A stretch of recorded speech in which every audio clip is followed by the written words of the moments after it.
Trial marriage husband, need to work hard chapter 534 to chapter 624. As soon as Tang Xian heard this, her body trembled in anger as she screamed at Tang Ning, Tang Ning. Tang Ning noticed Tang Xian's eyes were red and emotional, but her expression remained cold as she replied, don't you think, compared to doing whatever you want on the outside, getting the Tang family to clean up your mess, getting Tangkor to clean up after you, and getting you to apologize and bow to them, is already being very kind to you? If it wasn't for the fact that you are related by blood and that you are a part of the Tang family, you would already be speaking to me from the defendant's stand. How could you possibly stand here in front of me and the guests of Tangkor? If you don't apologize today, I will let Miss Su knock you back. I refuse to believe that with so many people watching you make a mistake, you can still distort the truth. Tang Ning's words were spoken in a calm and powerful tone. Everyone present received the same answer. Tang Ning's attitude was firm. This made the heiress of Sukor feel like she had offended someone she shouldn't have offended. Offended someone she shouldn't have offended. Tang Xian's face turned red and white as her hands clenched into fists. In the end, she couldn't help but laugh. Tang Ning, don't think I don't know what your motive is. Did you hear that grandfather wants to transfer his shares to my child, so you're plotting something against my child? Under a situation like this, and at a grand event like this, if Tang Xian didn't use her child as a shield, it would be difficult for her to escape unscathed. So, she stuck out her stomach and revealed her identity as a pregnant woman. She wanted to tell everyone that she was pregnant and no one could mess around with her. Tang Xian was well aware of her advantage. How infuriating. Are we going to let her off just because she's pregnant? How shameless. How could they let someone like her get pregnant? Are we just going to let her get away with it? Hearing the whispers around her, Tang Xian naturally smiled. She knew, as long as there was a child in her stomach, Tang Ning wouldn't dare to do anything to her. So, she scoffed and prepared to leave. However, at this time, Tang Ning grabbed onto her wrist. I didn't say you could leave. What else can you do to me? Tang Xian retorted. In that case, let's settle the score today. Do you want me to announce that you colluded with the doctor to remove my uterus? Or do you want me to announce that you colluded with the secretary to bribe the kidnappers to deal with my mother? As soon as Tang Xian heard this, her body couldn't help but tremble. I'll keep the witness and the evidence for you. Do you want to apologize to me quietly now, or should I ask the police to come and ask you to lower your noble head? You can't possibly have, you can try. The two sisters did not let a third person, not even the heiress of the Su family, hear what they said. However, it was enough to hurt Tang Xian. Tang Xian's face suddenly turned pale in fear, before slowly turning red. In the end, she gritted her teeth and said, Tang Ning, you are as despicable as ever. Did you think you were worthy of me using the right methods? Tang Ning asked. His smile was obviously warm, but in Tang Xian's eyes, it was filled with mockery. Okay, I apologize. Everyone heard Tang Xian apologize, so they were all shocked. They didn't know how to accept Tang Xian's sudden change in attitude. Tang Ning let go of Tang Xian's hand and gestured for her to apologize with her chin. Tang Xian had no choice but to approach the heiress respectfully. As she bowed, she said, Miss Su, I'm sorry. It was all my fault. Please forgive me. 3 times, Tang Ning emphasized. Tang Xian's heart was filled with frustration. All she could do was apologize to the heiress twice. It's fine now. The heiress originally thought no one could deal with this pregnant woman. But, no matter how shameless Tang Xian was, the person she met was Tang Ning. Tang Ning, at this moment, the heiress felt nothing but respect towards Tang Ning. Is that enough? Tang Xian asked in a humiliated tone after bowing a few times. Tang Ning looked at the heiress of Sukor and the heiress nodded her head in satisfaction. I don't want to see this happen again. Tang Xian glared at Tang Ning angrily, but there was nothing she could do. You can return to your seat now, Miss Tang. Watch where you walk. Otherwise, if you lose your child, the public will think I have ulterior motives towards your child. She simply returned to her seat, not allowed to leave. Tang Xian's chest heaved up and down. It was obvious, she was trying her best to control her anger. But, what could she do? The person in front of her was the impenetrable Tang Ning. Most importantly, she couldn't do anything to her. So, all she could do was turn around and return to her seat in front of everyone. Although I don't know what the third miss said to make this idiot listen to her, it feels King good. Seeing this woman in defeat is so satisfying. I can't believe the third miss actually managed to bow and apologize. She defeated such a difficult opponent in just a few moves. She's amazing. The staff of Tangkor cheered in their hearts. Like the heiress of Sukor, they were helpless against Tang Xian's arrogance. After all, she was pregnant, so they had to be careful when dealing with her. But, Tongning completely defeated Tang Xian. The heiress of Sukor watched a good show and Tongning once again helped her regain some face. She then turned to everyone and smiled. I've long heard that the third miss is extremely intelligent. It seems you live up to your reputation. With a leader like this, it's no wonder Tangkor is becoming more and more successful. Third miss, I admire you. You're too kind, Miss Su. Sorry for making you suffer tonight. This is nothing, the heiress of Sukor said generously. The heiress of the Su clan said generously, if third miss Tang doesn't mind, we can be friends. In front of so many people, Tongning resolutely resolved a crisis for Tangkor. This, of course, made the staff of Tangkor admire her. So, as he watched the atmosphere return to normal, the corners of Elder Tang's lips curved upwards in relief. If there was one person in this world that wouldn't lose out in front of both good and bad people, it would be Tongning. So, in the end, he put down his old friend and walked past the guests towards Tongning and Mo Ting. He then suddenly raised Tongning's right hand. Taking advantage of this occasion, I would like to announce something very important. I'm sure no one here will object to my announcement. From today onwards, I will step down as CEO of Tangkor and will be replaced by my third granddaughter, Tongning. Hearing this, everyone was stunned as they looked at each other with a glass of red wine in their hands. At this time, the most excited person was none other than Tang Xian, who jumped out of her chair. The announcement was too sudden. For Tangkor, it was like a huge bomb had been dropped on them. At first, the staff did not react. But, at this time Mo Ting suddenly clapped his hands. Not long after, the entire hall erupted in applause. This is great. That's great. Wow. Not only did the hall erupt in applause, but the staff were also so excited that they began to scream and cheer for Tongning. They were convinced by Tongning. If it was someone else, they wouldn't have accepted it so easily. Tongning lived up to everyone's expectations.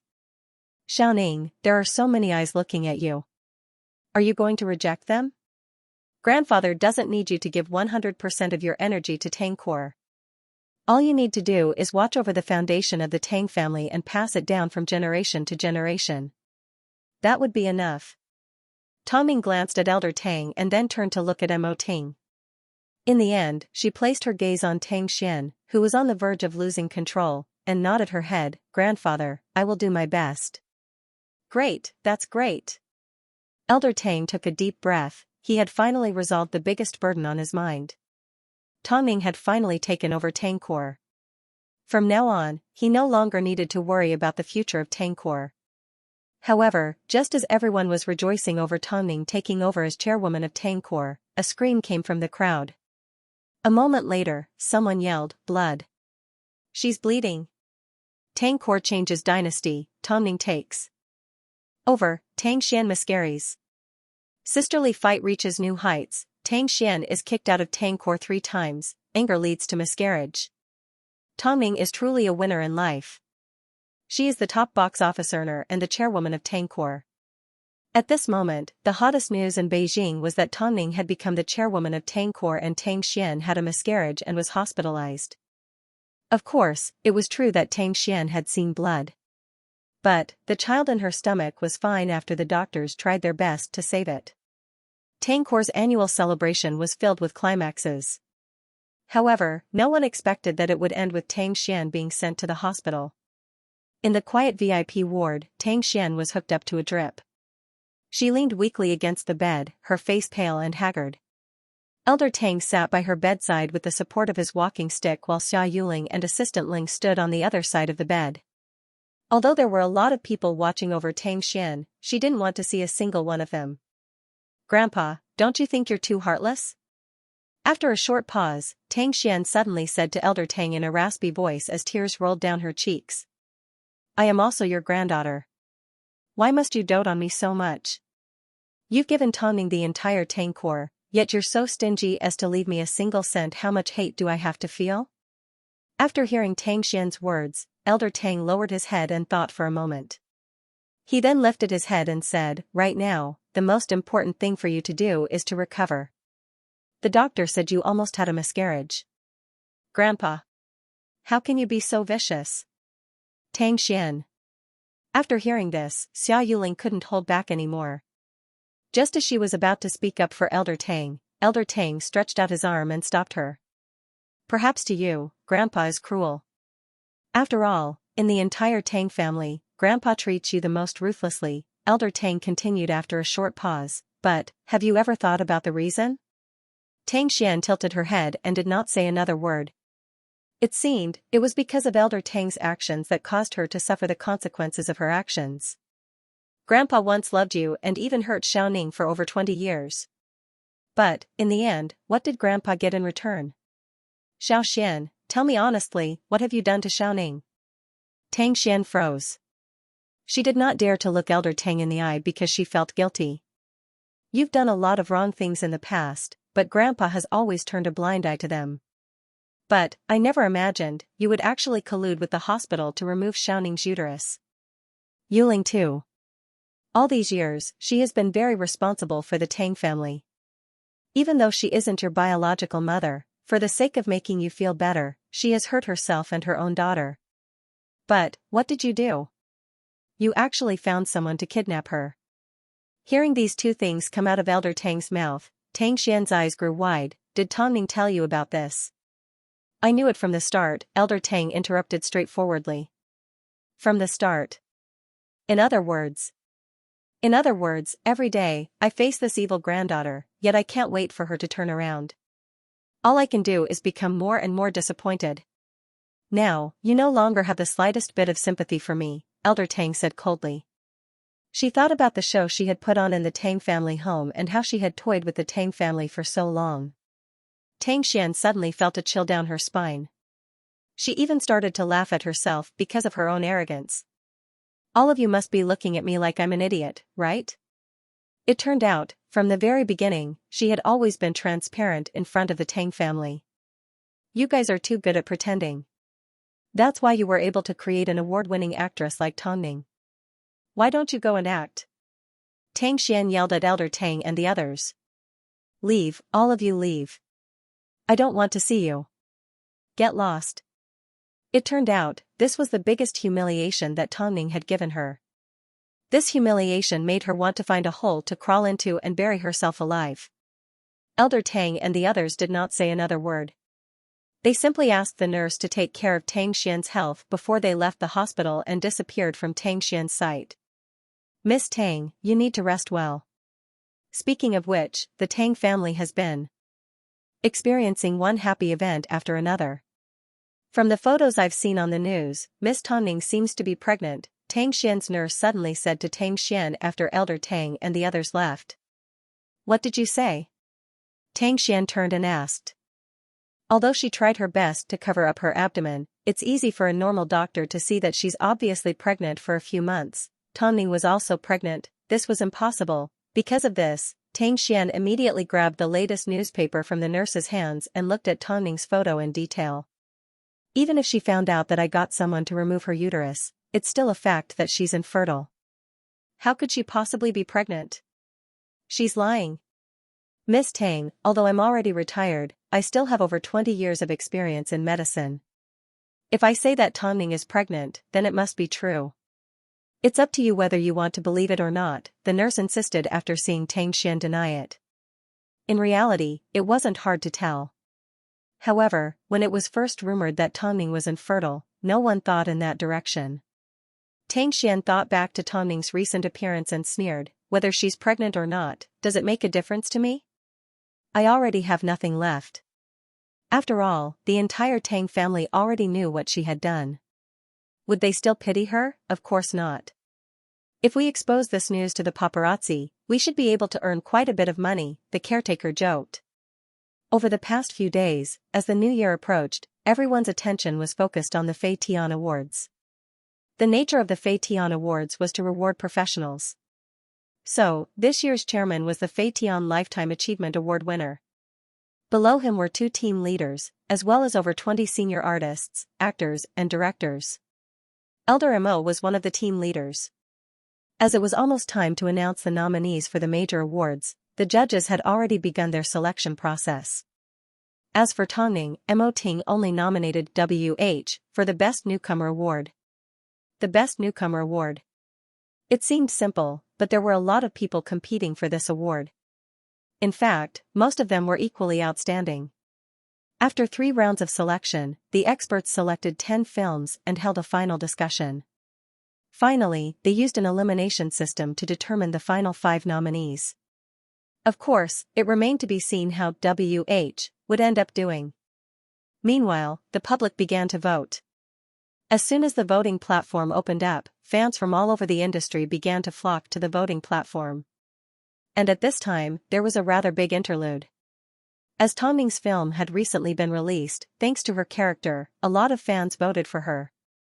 It didn't take long for the voting platform to collapse. By the time the Fei Tian Awards voting resumed, the organizers discovered that a few of the nominees' votes had been cleared to 0. The organizers explained that this was because fans had used all sorts of methods to manipulate votes. What do you mean by manipulating votes? Does our Tongning need it? Longjia sat in front of the computer.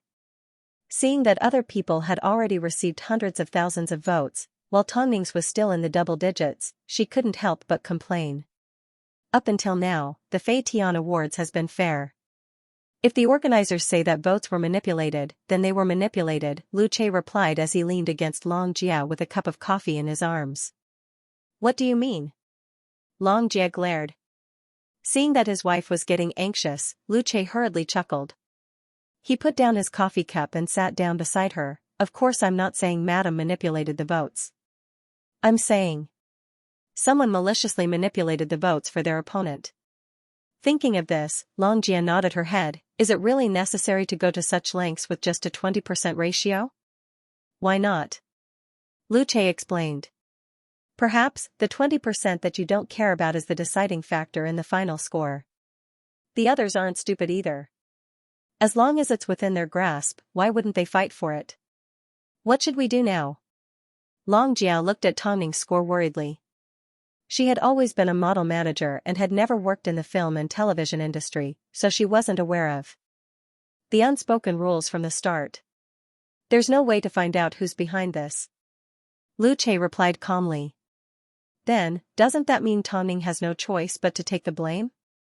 It's not necessarily a bad thing to suffer a loss now, Lu Che said meaningfully. Long Jia did not understand what Lu Che meant. She simply trusted her husband from the bottom of her heart. However, she was still a little nervous. After all, this time, Tongning's award was a legitimate competition. Okay, trust the madam. It's time for us to get some rest. Lu Che noticed Long Jia was still worried, so he immediately carried her in his arms.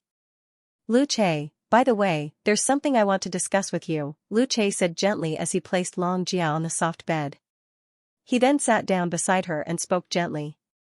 Huh? Actually, I've already spoken to my parents.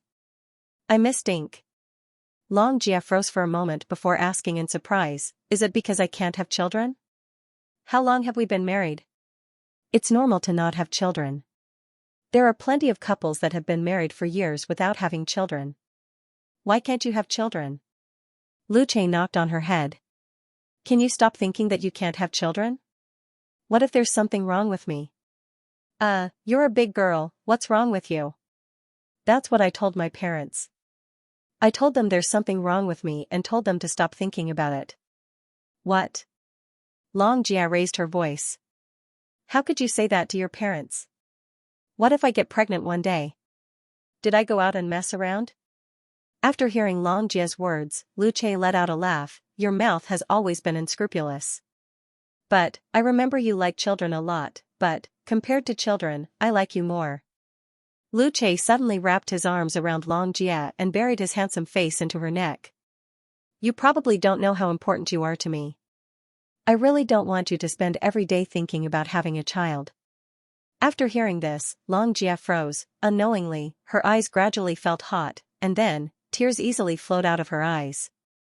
Although they weren't big shots, Xianxia knew that the person in her arms was the most realistic form of happiness. Give birth my ass, I'm not giving birth anymore. I haven't had enough relationships yet. Luce sat up and smiled as he kissed away her tears.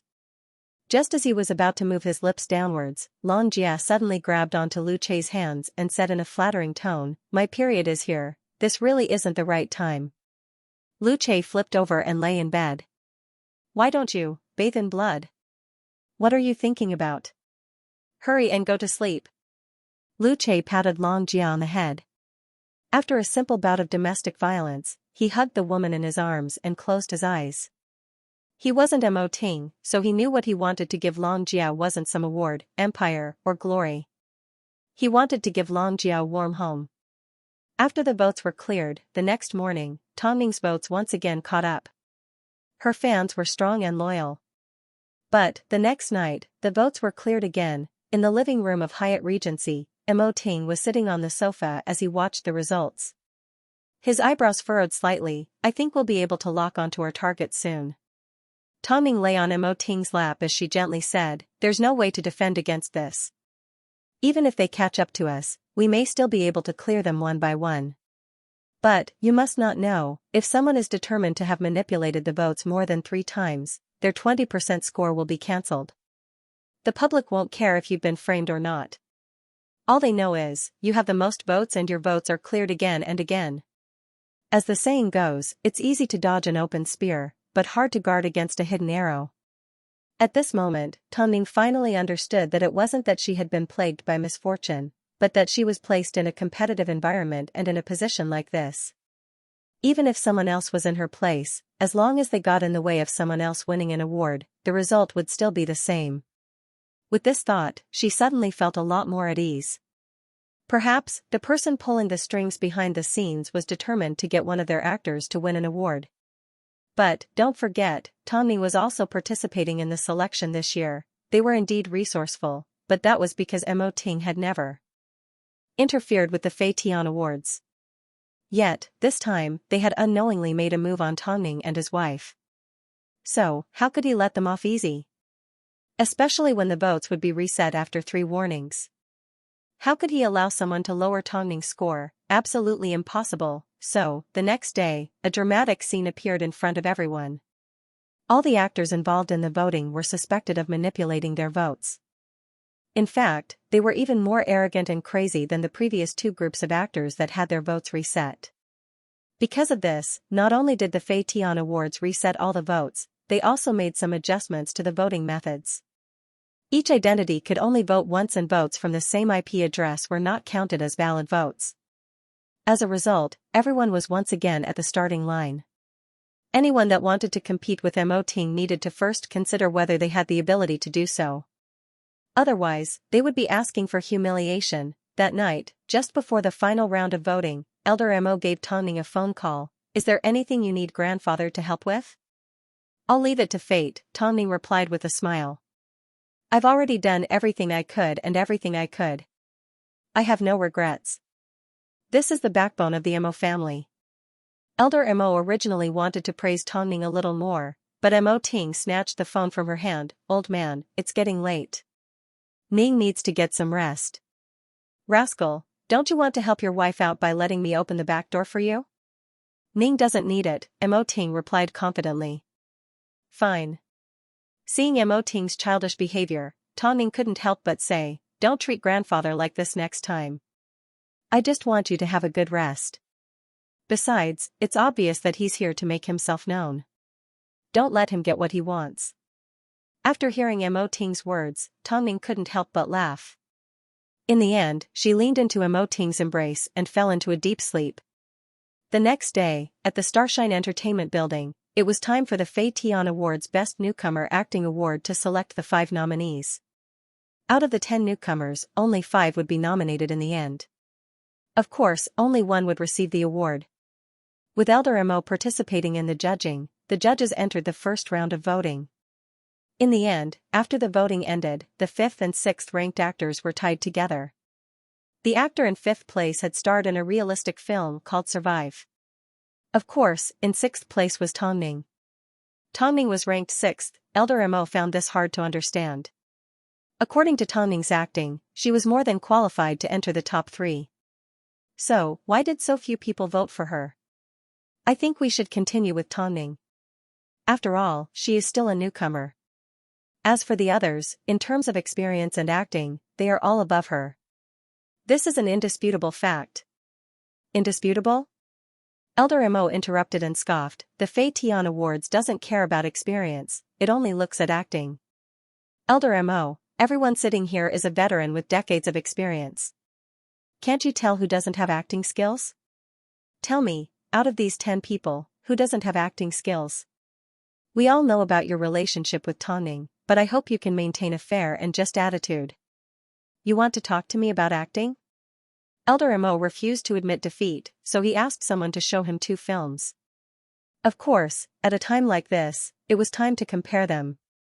Since that's the case, let's take a closer look at their acting skills. There's no point in comparing the time they've been in the industry and the number of productions they've produced. So, I won't talk about that. Let's focus on acting. As soon as Elder Mo finished speaking, he instructed the staff to cut out the best parts of the 2 films and place them on the screen behind him. In Survive, the actress played the role of a blind technician. To highlight small details, she even wore her clothes inside out. When she was bullied, all she could do was throw her fists in the air. She vividly portrayed the pitiful life of an insignificant person sitting on the street. Then, in WH, the female author played the role of Tongning. Suspecting that she had been infected with a virus, she tested her body in the bathroom.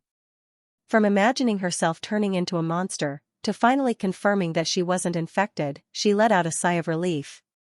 The entire performance was smooth and complete. In fact, in just 3 minutes, the character's emotions had completely changed. Both actors' acting was impeccable. From the looks of it, it seemed like it would be difficult to determine a winner. But Elder Mo laughed after the film finished playing. It's not that I'm trying to protect anyone, but Tongning's acting is not a reason for you to dismiss her. Then, Elder Mo, what do you mean? Are you suggesting that we watch Survive? I didn't say that. This young lady's acting is indeed commendable and intelligent. What I mean is, are the actors at the top of the list truly impeccable? I don't understand why the 2 actors with the best acting are ranked 5th and 6th respectively. What are you guys trying to do? I know that the people in front of me are more experienced, so it should be their turn by now. But, the Fei Tian Awards is cruel and realistic. It's not decided by experience. If you like to comfort someone, you can go down and buy them a candy. But, we are in the judging hall of the Fei Tian Awards. So, try not to be careless. After giving his warning, Elder Mo continued to ask for information on the 4 actors at the top of the list. Since some people couldn't be impartial, he had no choice but to work overtime to discuss the matter. By the way, can you guys tell me why you're so determined to dismiss Tongning? Hearing Elder Mo's question, everyone fell silent. That's ridiculous. Is a child with such good acting skills blind? Elder Mo couldn't help but defend his granddaughter-in-law. Of course, Elder Mo had no idea that the trouble was yet to come. Since you're sitting in this position and you're the judges, please show your professionalism and objectivity. What you should be concerned about is an actor's acting skills, not their qualifications. Since I've said all that, if you still insist on eliminating Tongning, I have no objections. But, I hope that each of you can present a reasonable reason. That is the only way to convince me and the public. Elder Mo crossed his arms across his chest and leaned back. Grandfather Mo crossed his arms over his chest and leaned back. Let's start from the first one. Tell me your true thoughts. Everyone hesitated for a moment. Finally, an experienced film critic adjusted his glasses and said to Elder Mo, the Fei Tian Awards represents the highest form of art in the country and is currently the most professional award in the country. So, the person we want to choose not only needs to have excellent acting skills, but also needs to be respected by the public. Actually, the reason I reject Tongning is simple. she has a lot of enemies in the industry, has a bad reputation, is arrogant and has broken the rules of the industry. When it comes to acting, out of these 10 nominees, which one of them doesn't have any acting skills? But, some of them are honest people, while others are always on the headlines. She doesn't have a lot of films, yet she's always in the news. This is why I don't like Tongning. After hearing this, Elder Imo nodded his head and asked the others, what about the rest of you? Do you all think the same way? More or less. Me too. If this is what you mean by being objective, then the nominees are all worth digging into. Do you all really understand them? Elder Imo asked calmly. I would like to know, which part of Tongning's reputation isn't good? Everyone was suddenly stumped by this question. But, they still insisted on their own opinions. Fine, since none of you have anything to say, it must mean you don't like Tongning and won't sincerely vote for her. I won't force you. But, I will show you one last thing. After speaking, Elder Imo waved at the staff member. As he approached, he leaned over and whispered a few words in his ear. No one knew what Elder Imo was planning. All they could do was wait for the staff member to show them the highlights of WH. Elder Tang did not do anything else, he simply played highlights from the filming of WH on the screen. Everyone could clearly see how Tongning filmed the fight scene in the water, the escape scene in the jungle and the behind-the-scenes practice.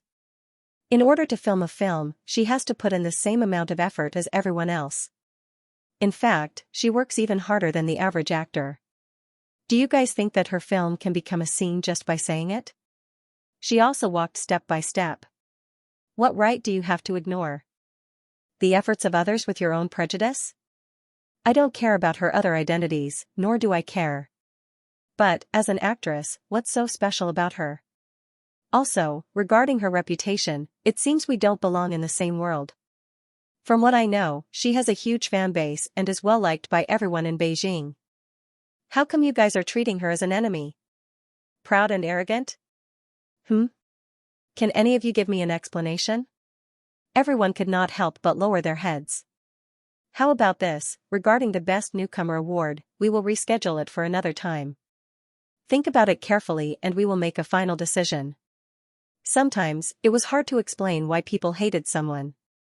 Perhaps, they were afraid that Tongning, as a woman, was better and more perfect than a man. In that case, let's reschedule it to tomorrow. We will choose again tomorrow. Perhaps everyone thought that Elder Imo was trying to protect Tongning, so they requested a redo. This was something that had never happened before in the history of the Fei Tian Awards. No matter what time it is, my attitude will not change. After speaking, the middle-aged man in black glasses stood up and left the meeting room. This was not going to be a happy discussion. Of course, a situation like this wasn't uncommon at the Fei Tian Awards. After all, everyone was experienced. For the sake of art, they always haggled over the smallest details. But, if word of this got out, it wouldn't be a good thing. After all, Elder Tang and Tongning's relationship was obvious. No matter how much Elder Tang tried to avoid arousing suspicion, he would still be suspected of protecting his granddaughter-in-law. Is there any suspense left for the Fei Tian Awards this time? It's definitely going to be Tongning. According to an insider, the results were originally set, but Elder Imo overruled it.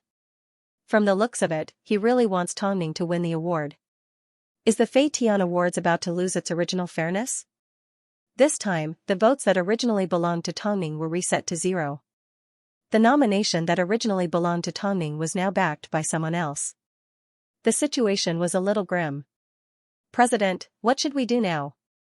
Lu Che asked worriedly as he looked at some information in the CEO's office. I really don't understand why these people are so blind. Although Elder Tang has caused a lot of trouble, he has at least done something useful. At least, he has given Tongning another chance to vote. What if the results remain the same? Mo Ting did not respond and Lu Che did not dare to continue. After all, the problem this time was a lot more difficult than usual. We need to find a way to untie the knot in their hearts. He didn't expect everyone to be objective, but at least, he didn't want Tongning to be kicked out of the top 5 for some random reason. I never thought it would be so difficult to win a film award, Long Jia said as she supported Tongning as they strolled through the garden at Hyatt Regency. It's never been easy. It's just like my supermodel status, Tongning sighed. But, doesn't it hurt? Originally, it was all justified.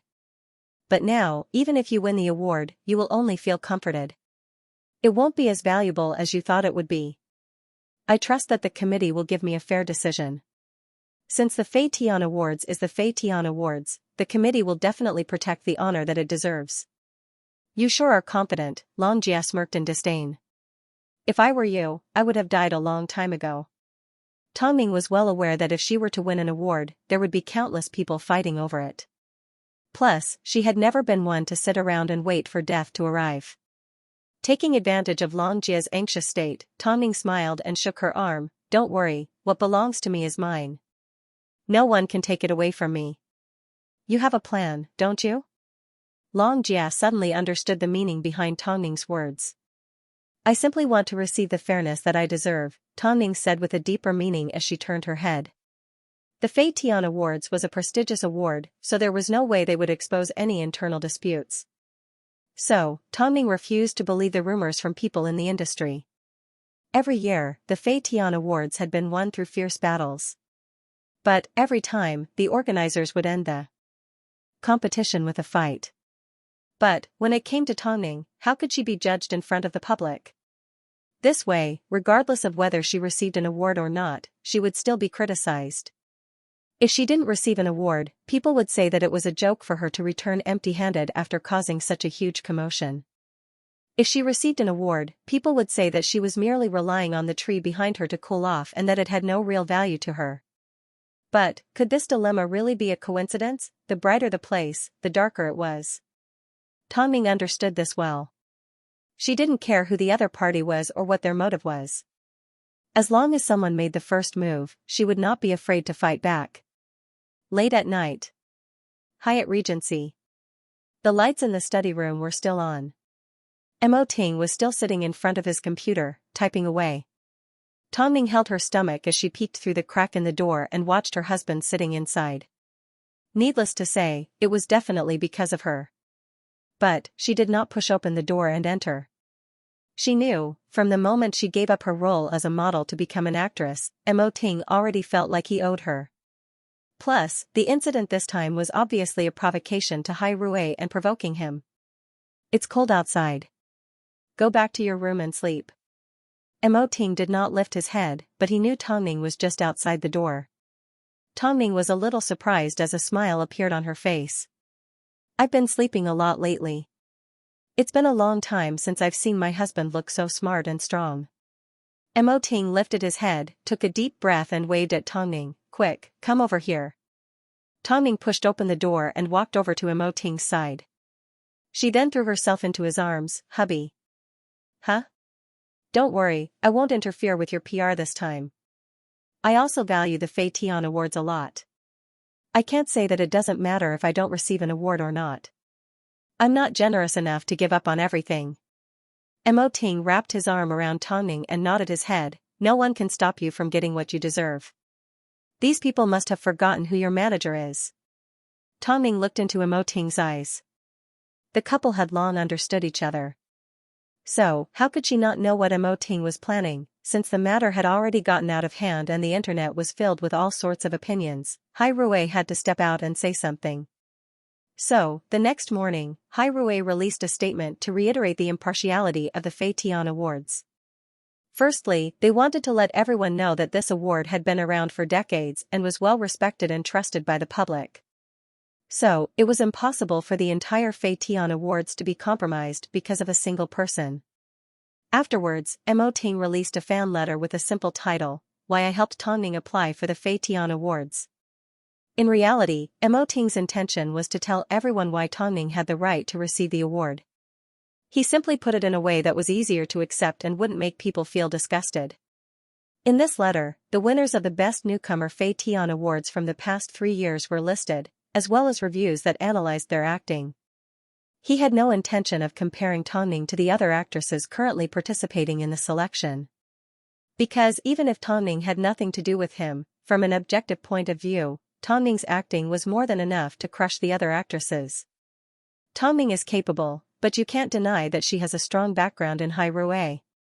It seems, the competition for this year's Best Newcomer award is quite intense. There's going to be a good show to watch. Yilan is also amazing. Her acting as a blind person so well is quite commendable. I think the public is deliberately exaggerating Tongning's influence. She's already kept a low profile. The main thing is, her character is quite legendary. If things continue to go on like this, even if Tongning is the best, the organizers won't give her the award. I don't know why, but I feel a little wronged. Actually, those in the industry could tell that no matter who was competing for the Best Newcomer award, Tongning would always be their biggest competitor. Not only because of Tongning's ability, but also because of Hai Rui and Mo Ting. The light that shone from her body was dazzling, but at the same time, it also made people feel fearful. Meanwhile, at the Su household, the heiress of Su Kor had just returned from a camping trip and was dressed in a full set of sports gear. Seeing her father and the woman she hated the most sitting in the living room chatting and laughing, she walked over expressionlessly. After greeting them indifferently, she turned around and left. However, she heard the woman say to her father, "Don't worry, I'll kill you. If it wasn't for your protection, I really wouldn't have known how I would have defeated Tongning." Second Master Su acted like a standard businessman as he held on to the woman in one hand and smoked a cigar with the other. "You've been with me for so many years, yet your only hobby is acting. Today, you simply want to win an award. Why can't I satisfy you?" Hearing the two flirting in the living room, the heiress scoffed. Although she still walked away, it wasn't as if she didn't take Tongning's name to heart. She clearly remembered the woman that helped her regain her pride and dignity at Tangkor's annual celebration. This was a woman that she admired from the bottom of her heart. It turned out, the news that Tongning had received over the past 2 days was all because of this woman at home. After changing into a new set of clothes, the heiress returned to the living room. Seeing the woman sitting alone on the sofa, she walked over and sat down opposite her. "As a person, you can't always be honest. I never thought that you would continue to act so sneakily after receiving an award." "What did you say?" The woman's face immediately turned red as she glared at the heiress. "Did I say something wrong? I admit that your acting is not bad, but deep down, you are afraid of Tongning, aren't you? Otherwise, you wouldn't have used my father's relationship to help you smear Tongning's name. Su Qingyan, show some respect. My current identity is your stepmother. If I remember correctly, you are younger than me," Su Qingyan scoffed. "Plus, so what if I'm a stepmother? In this family, I am the only one that is related to my father by blood. If you have the ability, why don't you give birth to a child for him?" "You." Su Qingyan couldn't be bothered talking to the woman as she stood up from the sofa. However, before she left, she said to the woman, "Actually, I quite like Tongning. If I had to choose, I would choose to stand on her side." Tongning was the chairwoman of Tangkor. Even if she didn't become an actress, it wouldn't have much of an impact. But, when faced with someone as shameless as her stepmother, if she was in her shoes, she would also fight for the Fei Tian award to the very end. That's right, her stepmother was the female lead of Survive. She was half a year younger than her, yet she was currently acting as her stepmother. Her name was Yilan. "Su Qingyan, don't forget that I am your elder. Don't get the wrong enemy. The biggest enemy of my life is already right in front of me. Miss Yilan, what do you think?" After speaking, Su Qingyan crossed her arms and turned to leave. Of course, she wasn't lying when she said she was on Tongning's side. She didn't know why, but she felt like she and Tongning had hit it off the moment they met. It was easy for her to feel a sense of empathy from Tongning. So, she immediately gave Su Kor a phone call and asked for Tongning's contact details. For Su Qingyan, there was no other mistress in this world that was as shameless as Yilan. In order to become Mrs. Su, Yilan was willing to do anything. In fact, in order to please her father, she even went to Japan to learn some dirty and unpresentable things.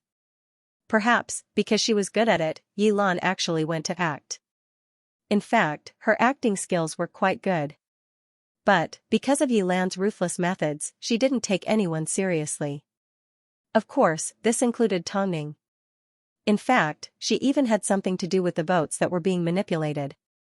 Yet, a person like her that couldn't even be bothered to hide her evil side managed to charm her father. Soon, it was time for the second round of voting for the Best Newcomer Actress category. This time, everyone had a serious expression on their faces, like they were thinking about something important. I know that most of you have already decided on yesterday's result. But, at least give me an answer. I will still maintain my original vote. Me too. Me too. Out of everyone present, around 10 people expressed that the results had not changed and they would still maintain their original vote. But, did this mean that Tongming would never be able to win the Fei Tian Award for Best Newcomer? He didn't even get nominated? No matter what the result is, let's talk about it after the vote. Elder Mo said in an unhappy tone. However, I need to remind everyone that Hai Rui has quickly done their PR after the contents of our meeting were leaked. Of course, I am also curious as to how it was leaked. Elder Mo, we only agreed to hold a second vote because we respect you. However, this does not mean that you can unscrupulously suspect and insult us. How would we know why the contents of the meeting were leaked? Cut the crap. Let's start the second round. In reality, although the majority of the voters did not change their original intentions, there were a few that were seriously considering their decision. Especially after seeing Hai Rui's fan letter.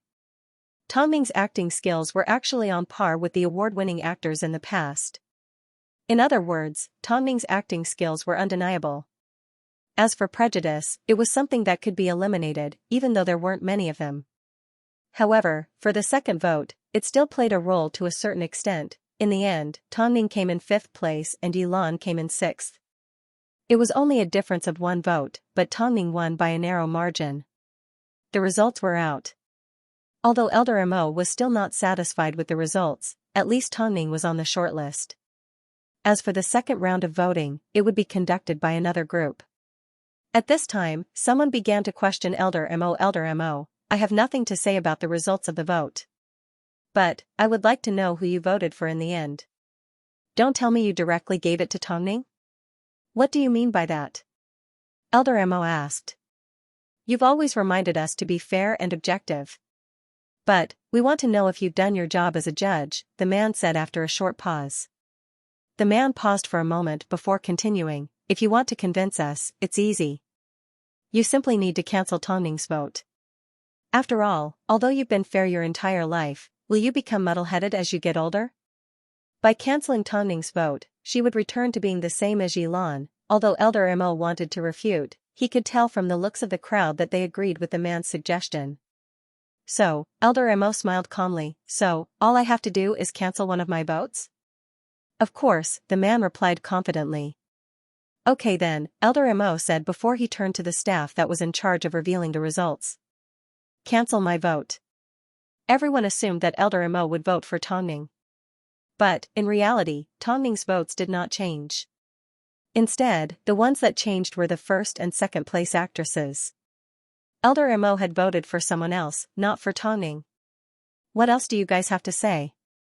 Everyone fell silent, including the person that asked Elder Mo to cancel his vote. Since the new results had already been announced, everyone should comply. Since you have nothing else to say, then the nominees will be confirmed. A portion of the people did not think the result was a big deal. But, a portion of the people that opposed Tongming scoffed in their hearts. So what if she was nominated? The lowest number of votes meant that Tongming had the least chance of receiving an award. But, even if she had the least chance, it didn't mean she didn't have one. The next group of judges would be even stricter and no one would be able to influence their decision. So, Elder Mo no longer needed to worry about Tongming's situation. In reality, after Hai Rui's PR handled the matter, the public accepted the fact that Tongming had a chance of receiving an award. After all, Tongming's ability was clear for all to see. As long as Hai Rui emphasized Tongming's ability over and over again, they would be able to fend off most of the rumors. This was the result of the Mo family's grandfather and grandson's hard work. One did it for his wife, while the other did it for his granddaughter-in-law. As long as it was for their family and loved ones, they were willing to do anything. Of course, they simply wanted to give Tongming a fair chance. After all, they had Tongming's back. Although she was protected, she would also be questioned. Tongming was obviously such an outstanding actress. For the sake of acting, she worked harder than anyone else, but, because of Hai Rui and the fact that she was Mo Ting's wife, everyone had higher expectations for her. Yi Lan had been eliminated. Even though she knew this result, there was nothing she could do. She couldn't bribe the judges, so she had no choice but to defame Tongning in order to achieve her goal. But, in the end, she still lost to Tongning by 1 vote. That night, Yi Lan complained to her husband at home, "Hubby, I can't accept it. I've already been the female lead of 5 films. It wasn't easy for me to get this opportunity. How can Tongning, who has only acted in 2 films, compare to me? Tongning is, after all, our business partner. Don't be so calculative. She is your business partner, not mine. Plus, old man Su, let me tell you, your daughter previously threatened me that she would stand on Tongning's side. Could she be the cause of this?" Just as Yi Lan was about to cry, Su Qingyan walked down from the 2nd floor and looked coldly at the couple in the living room. "You are 25 years younger than my father, so please don't roll around on top of him. It's disgusting. You.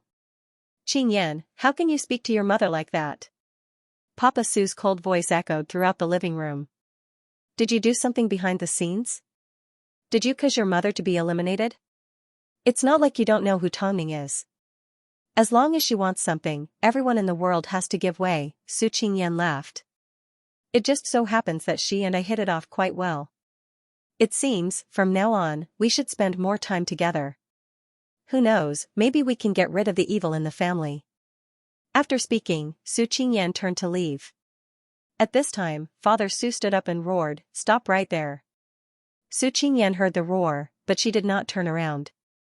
However, Father Su suddenly chased after her and kicked her in the waist. Violence was sometimes synonymous with the family. Meanwhile, Yi Lan crossed her arms behind her back and laughed out loud. Su Qingyan lay on the cold floor, but the stubborn woman had no intention of begging for mercy. She stood up and stubbornly headed back to her room. She had always believed that karma existed in this world. If a person was despicable, they would be punished by God. Soon, the nominees for the Fei Tian Awards were announced. Tongning's name was naturally amongst them. Afterwards, the amusing incident of Elder Mo being asked to cancel his vote was treated as a joke. Of course, this also proved that Elder Mo did not show favoritism.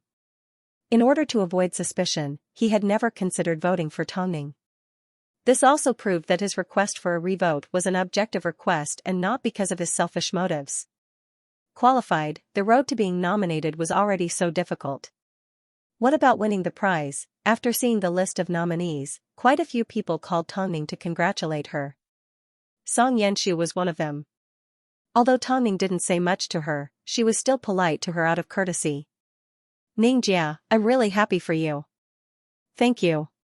Even though they used to be friends, because of Tang Jingxian, they had no choice but to drift apart.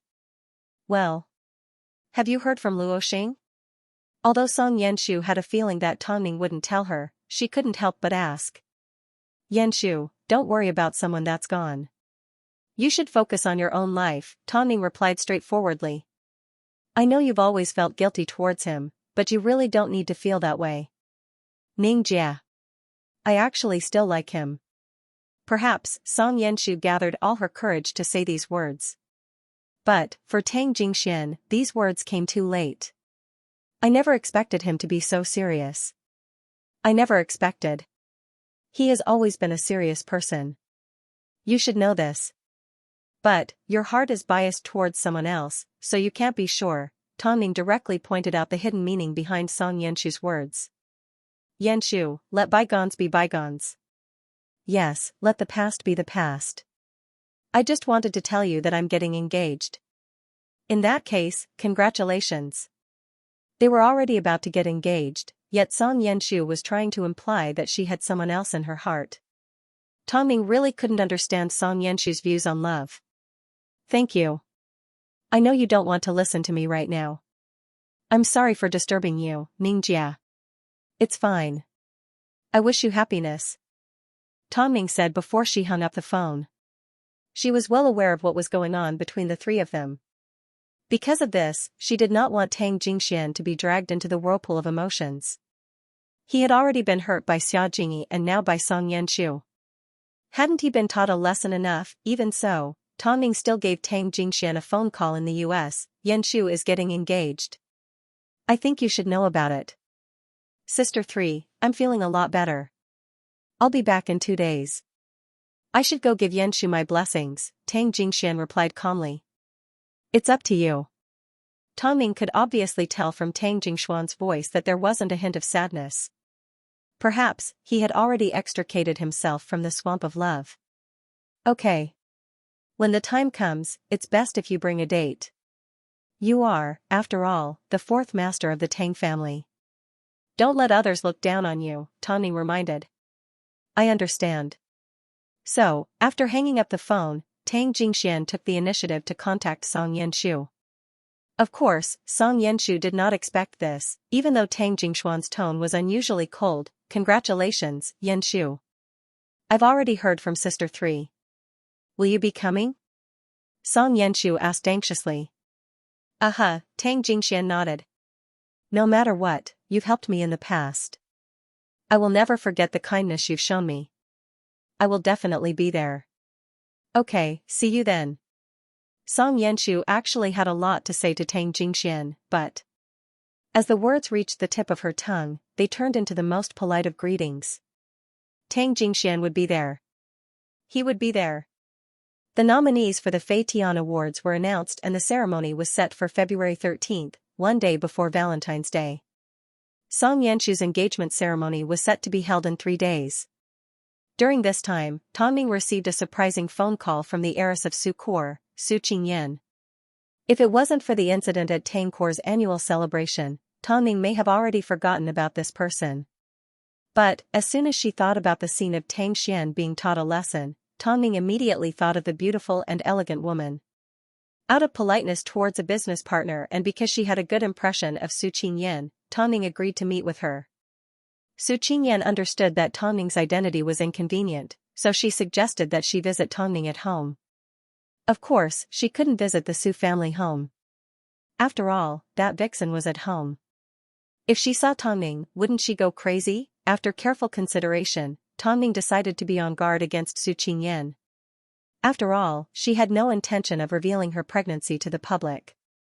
So, meeting at home was undoubtedly the best option. So, she happily agreed to Su Qingyan's request. Ting. Why do you think Su Qingyan wants to see me? After putting down her phone, Tang Ning was confused by Su Qingyan's actions. Lu Che has already looked into her. She is a passionate person. Mo Ting wrapped Tang Ning in a thin blanket and pulled her into his embrace. Tang Ning understood what Mo Ting meant. She could get to know Su Qingyan and it wasn't a big deal. Okay, I got it, hubby. Not long after Mo Ting left home, Su Qingyan followed him into Hyatt Regency. Although she had already imagined Tang Ning and Mo Ting's love nest, when she actually saw it, she couldn't help but sigh. Living in a villa like this, yet it didn't feel cold at all. It was easy to imagine how serious Tang Ning and Mo Ting were in managing their family. This was the second time Su Qingyan had seen Tang Ning.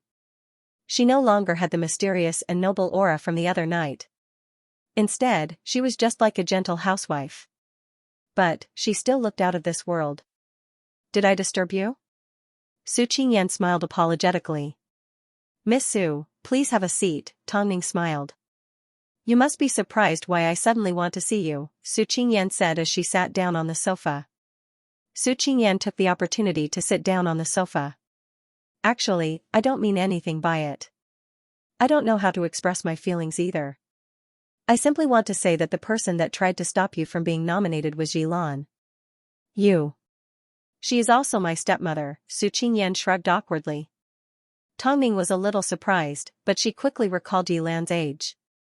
If she was right, she was a little younger than Su Qingyan. I came here specifically to thank you. If I don't say this, I don't think I'll be able to sleep. I haven't seen that vixen so flustered and exasperated for many years. You don't need to be on guard against me. I simply came here today to thank you and thank you for the annual staff ceremony. I'm not part of your circle, so I don't have any extra thoughts. Actually, Tang Ning had already noticed that Su Qingyan wasn't being too calculative. She was simply happy and felt that she had found a friend that shared a common enemy. Your waist. What happened? Tongning noticed that from the moment Su Qingyan sat down, she would occasionally rub her waist.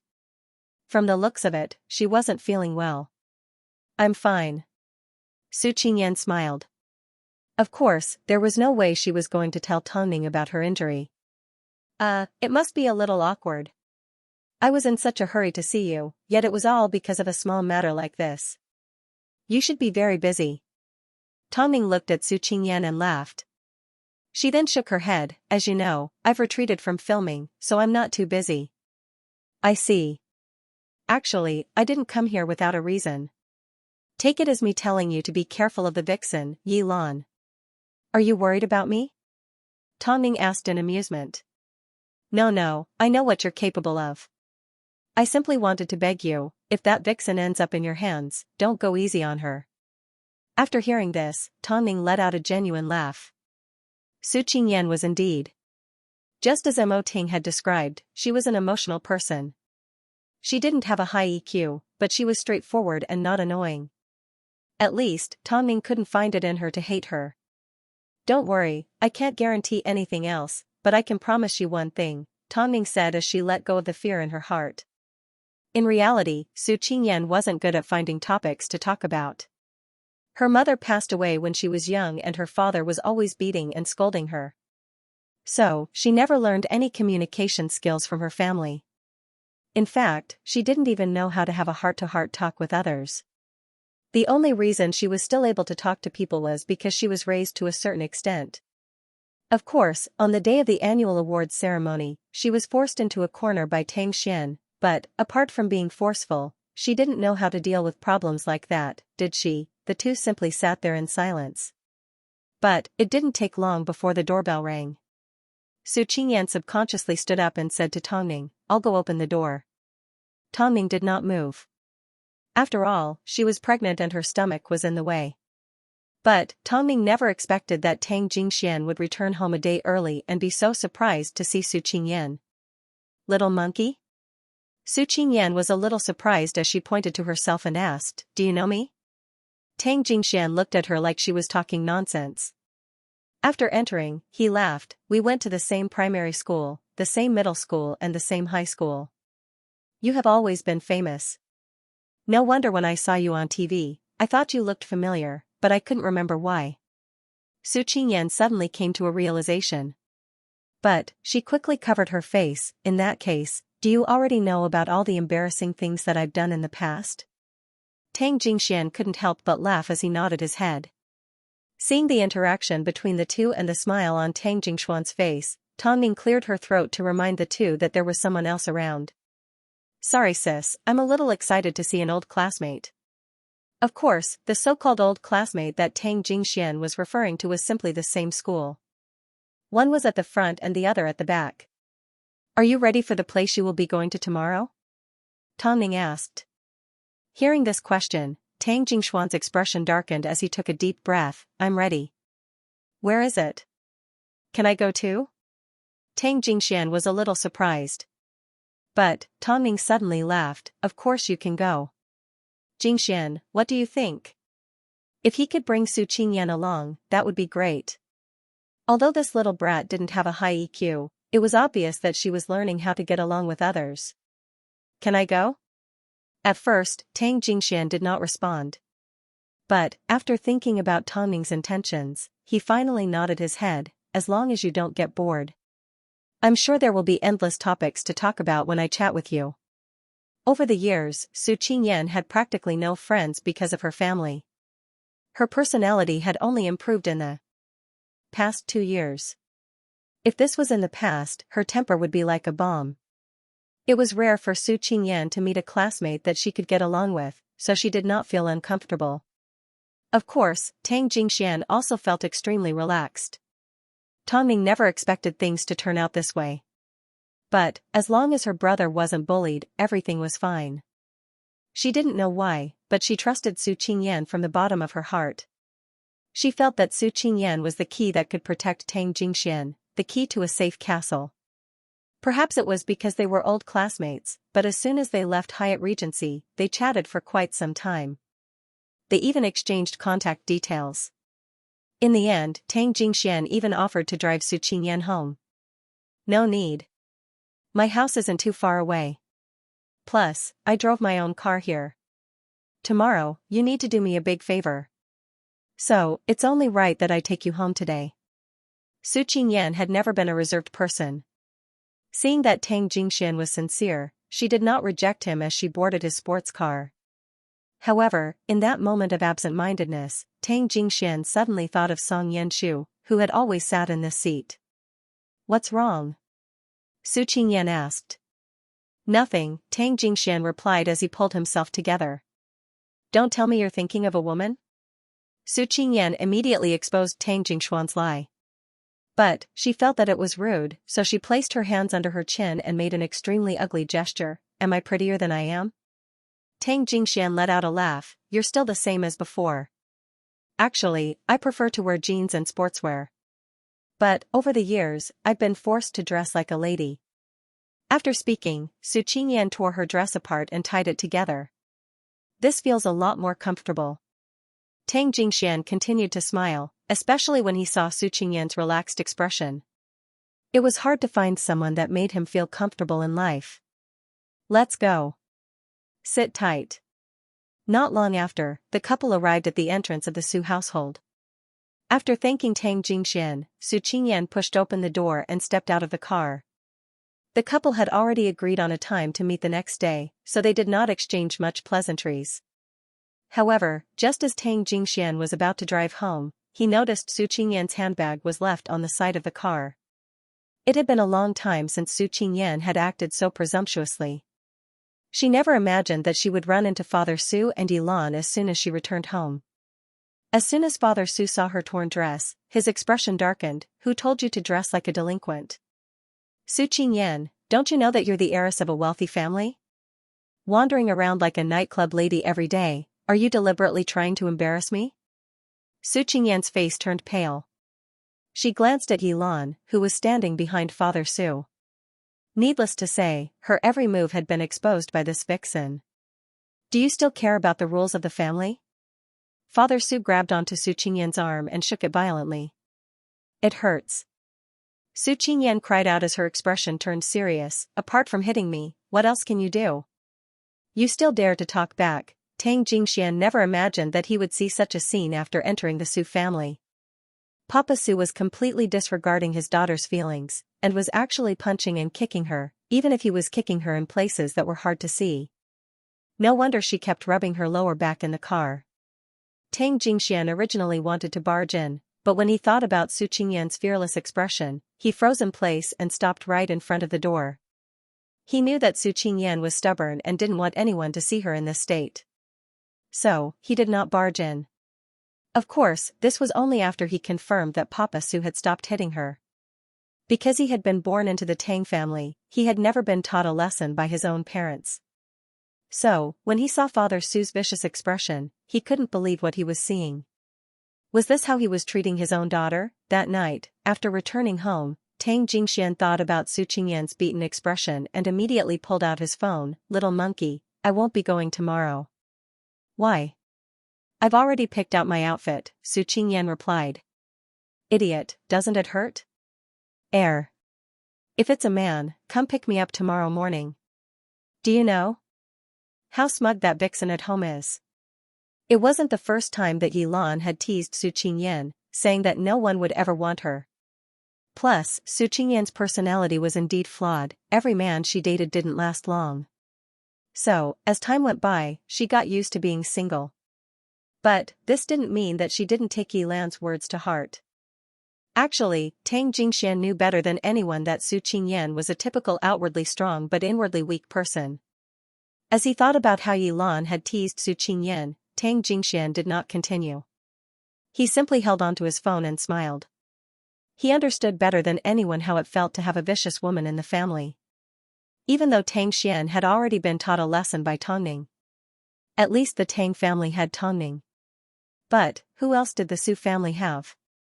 There was only Father Su, who bullied his own daughter every day. In order to help his old classmate vent her anger, Tang Jingxian woke up early in the morning. Dressed in a dark blue retro handmade suit and a dark green coat, He also drove his rarely used blue Maybach from the garage. Most importantly, along the way, he even bought a bouquet of elegant champagne roses. 8 a.m. Tang Jingxian arrived at the entrance of the Su household. The person to open the door was Yilan. As soon as she saw Tang Jingxian, she exclaimed in surprise, "Luo Xing? Excuse me, may I ask if Miss Su is home? I am here to pick her up." Yilan looked at Tang Jingxuan's handsome and elegant demeanor, so she couldn't help but take a few extra glances at him. After all, she was still young and everyone loved beauty. "She's not home. But, I gave her a phone call and she said she was at home," Tang Jingxian directly exposed Yilan. "Since that's the case, please come in. I'll help you call her." "No need."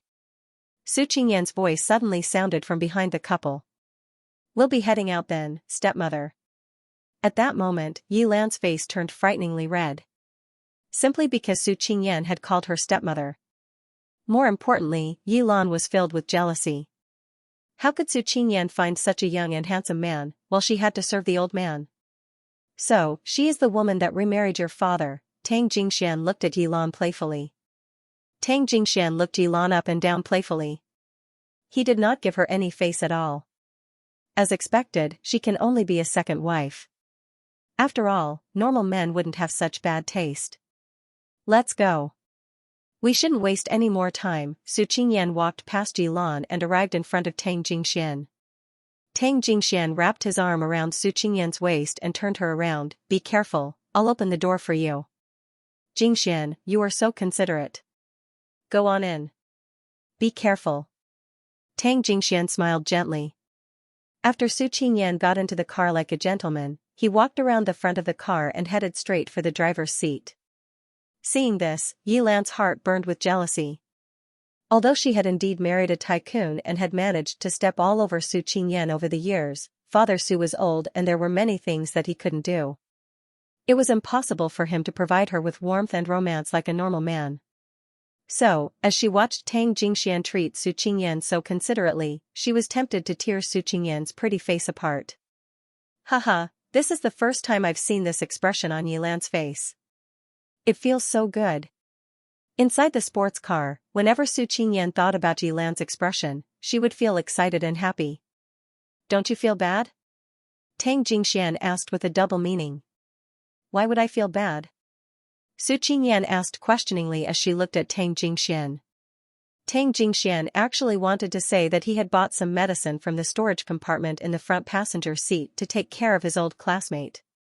But, Su Qingyan didn't seem to care about the pain on her body at all. Was he going to tell her that he had seen it with his own eyes last night? "It's okay. You look beautiful today." Tang Jingxuan's words came from the bottom of his heart. After all, Su Qingyan had always been intelligent. Her bright eyes made her seem like an interesting person.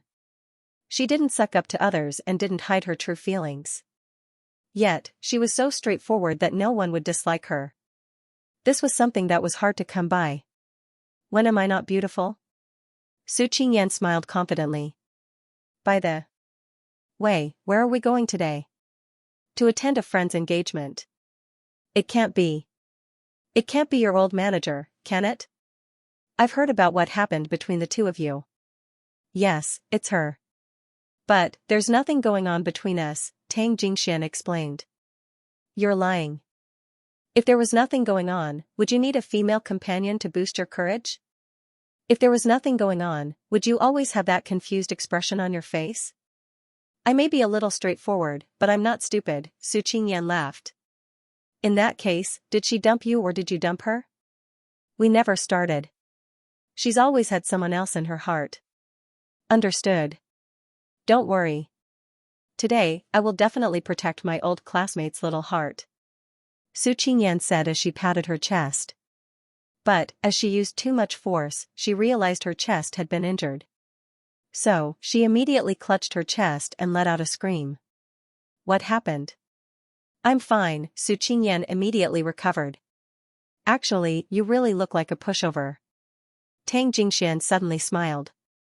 "You're clearly at a disadvantage, but you still tell yourself that being at a disadvantage is a blessing. That's because no one dares to provoke me, okay?" Back in those days, I was also a person who carried a knife. I lived a life of licking blood from the tip of a knife. I've heard of it. He ran away from home for 2 days and spent 3,000 yuan. Then, he went home with his tail between his legs. Am I really that famous? Su Qingyan awkwardly tucked her hair behind her ear. At this time, Tang Jingxian finally noticed, on her left cheekbone, there was a small mole. It was quite special. Tang Jingxian smiled and shrugged his shoulders without replying. The jokes that Su Qingyan made back then could probably be written into a joke book. After her mother passed away, her father only knew how to hit her. At that time, she was the rebellious and bad student in everyone's eyes. But, because of her, school life became a lot more fun. Have you noticed that there are a lot of cameras pointing at us? Su Qingyan took note of her surroundings while waiting for a red light. After all, even though Tang Jingxian had announced his retirement from the music industry, he was still Luo Xing. This was an indisputable fact. Don't worry about what others think, Tang Jingxian replied calmly. Tang Jingxian said calmly, I'm just a businessman right now, not a celebrity. When they get bored, they'll naturally let us go. Su Qingyan smiled and nodded her head. She had noticed the change in Tang Jingshuan's mood. The Tang Jingxian of the past and the Tang Jingxian of now were completely different. It didn't take long before the couple arrived at Song Yanshu's engagement ceremony. As there were a lot of people present, Tang Jingshuan's appearance was bound to cause a commotion. After all, Song Yanshu had once sacrificed her reputation for Tang Jingxian. But, no one knew why the two had ended up in such a state. Isn't that Luo Xing? I never imagined that he would be attending today. It's only been a few days since I last saw him and he seems to have gotten even more handsome. Don't tell me he's here to steal the bride? Are you guys blind? Doesn't he have a beautiful woman by his side? As Tang Jingxian walked past, the surrounding people all lowered their heads and whispered amongst themselves. Of course, the entire ceremony was focused on Tang Jingshuan's every move. At this time, Su Qingyan leaned against Tang Jingshuan's shoulder and said, These people seem to be itching to skin you alive. You'll get used to it, Tang Jingxian laughed. The bride seems to be over there. Shall we go over? Su Qingyan asked as she pointed to a corner of the lawn. Tang Jingxian looked over and grabbed a glass of champagne from a waiter's tray. He then led Su Qingyan over to the dressed Song Yanshu. Song Yanshu also spotted Tang Jingxian and felt an indescribable feeling in her heart. Especially when she saw the woman beside Tang Jingxian, the pain in her heart became even harder to hide. I can tell that Song Yanshu has feelings for you. Tang Jingxian ignored Su Qingyan as he wrapped his arm around her shoulder and smiled at Song Yanshu. Congratulations. Thank you for coming. Song Yanshu raised her glass and clinked it against Tang Jingshuan's. By the way, who is this? I am his first love, Su Qingyan replied. Tang Jingxian was defeated by Su Qingyan as he let out a laugh. What are you laughing at? Isn't that right? You've been in love with him since primary school until high school. Yes, Tang Jingxian nodded his head. Who would introduce themselves like this? In reality, everyone was well aware that Song Yanshu's family background was extremely prestigious. As for her fiancé, it was no surprise that he wasn't inferior. The man stood tall and handsome. Seeing his fiancé chatting so passionately with his former employer, he was naturally enraged. So, he directly walked over to them. Luo Xing, it turns out you're back. Welcome to my and Yanshu's engagement ceremony. You're welcome. Congratulations. The two had once competed against each other in secret. But now, the man was standing in front of Tang Jingxian with a victorious attitude. Is this your new girlfriend? Is this your new wife? Su Qingyan looked at the man in displeasure. Who asks a question like that? Who are you trying to make things difficult for? The man's face turned slightly red as he let out a dry laugh. Miss, I think you've misunderstood. I don't have any other intentions. Whether or not I have any other intentions, I'm sure you know. Everyone that is present at your engagement ceremony is either rich or powerful. For someone like you, don't tell me your family isn't worried about you stirring up trouble. Actually, the words that Su Qingyan was saying were words that others had previously said to her. Mississippi. I don't have any intention of looking down on Luoxing. I know your families have some background, but don't forget, this man's sister is the chairman of Tangkor and this man's brother-in-law is the CEO of Hai Rui. As for the lady in front of you, she is the heiress of Sukor. By the way, I'm sure with his status, you have no right to look down on him. Su Qingyan did not give the man any face as she put him on the spot in front of all the guests. In the end, the man's parents couldn't stand it any longer, so they quickly stepped forward and comforted Su Qingyan with a few words. What do you think? Do you admire me? A moment later, Su Qingyan suddenly asked as the couple stood on the grass to watch the ceremony. In that case, tell me, why did you need my sister to say the day at Tangkor's annual celebration? Let's not talk about your idiot sister. My face still hurts when I think about it, Su Qingyan scoffed. Su Qingyan scoffed. That's different. Today's wedding is much more interesting. It's obvious that Song Yenshu has feelings for you and her fiancé has a look of superiority on his face. I really want to know, will Song Yenshu really be happy marrying a man like him? That's right. I don't know, Tang Jingxian scoffed. He had once thought that Song Yenshu would be by his side for the rest of his life, even if it was just as a companion. In the past, I thought she had quite a personality. But, in the end, I realized she was just a normal person. I really don't understand. Is it really that hard to be honest with one's feelings?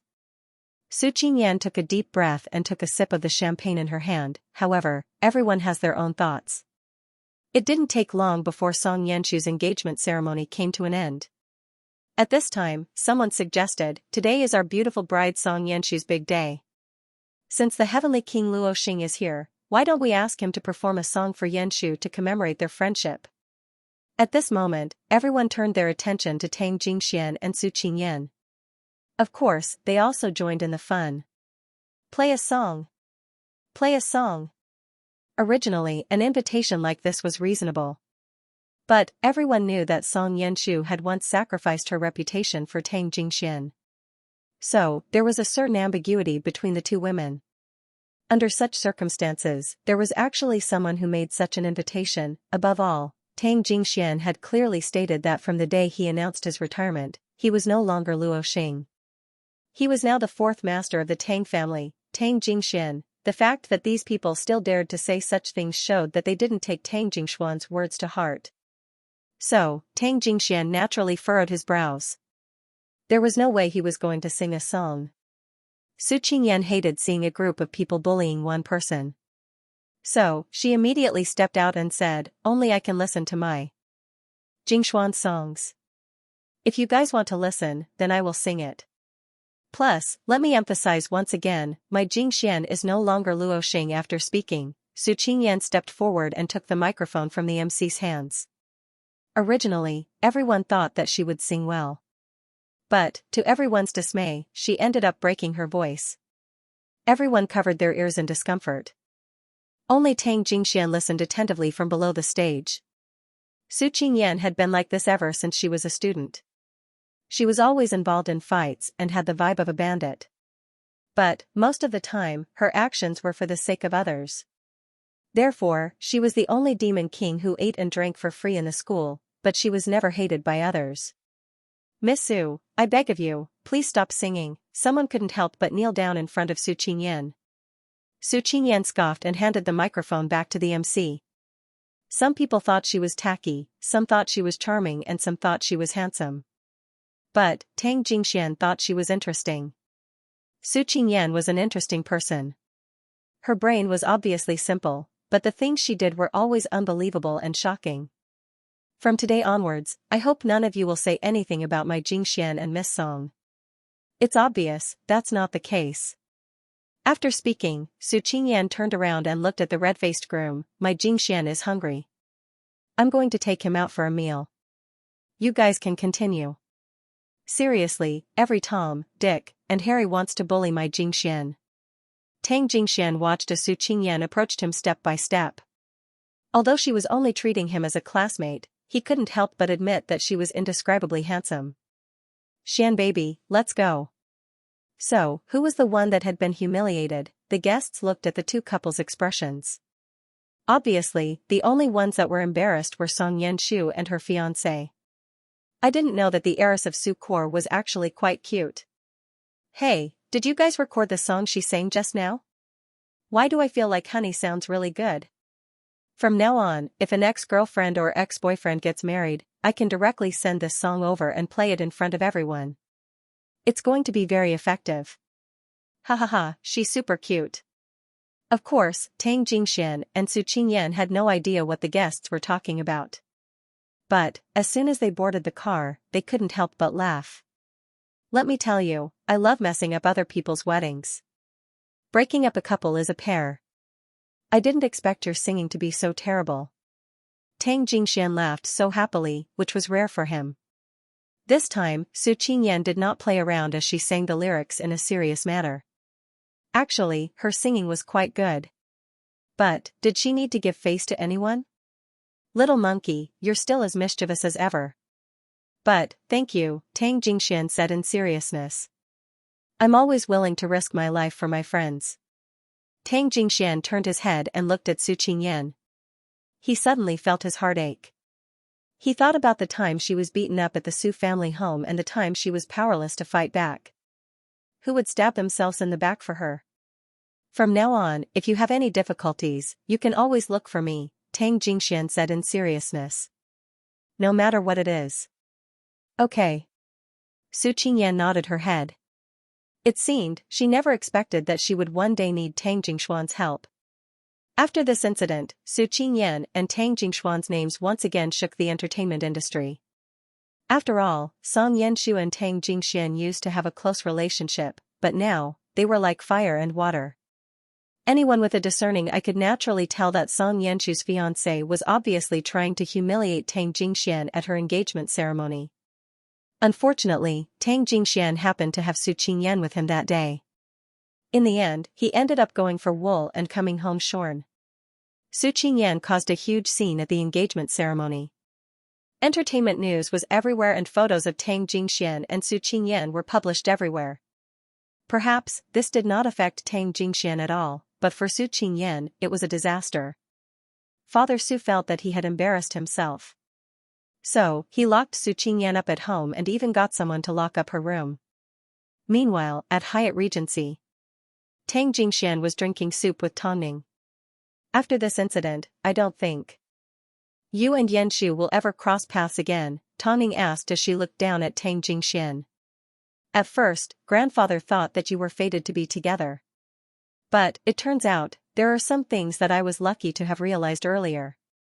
I won't deny Yanshu as a person, but I can't agree with her love life. Sis, I know what you are trying to say, Tang Jingxian replied in seriousness. In that case, let's talk about Su Qingyan.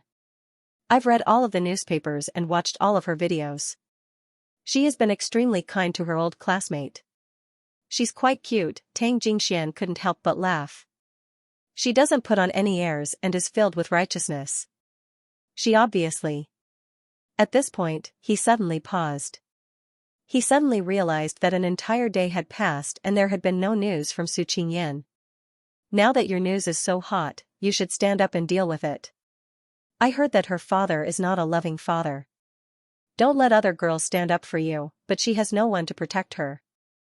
Thinking about how Father Su had tortured Su Qingyan, Tang Jingxian suddenly put down his bowl and chopsticks. He stood up and grabbed his jacket from the sofa. Sis, I'm going out for a moment. Tongning knew where he was going, so she did not stop him. She simply smiled.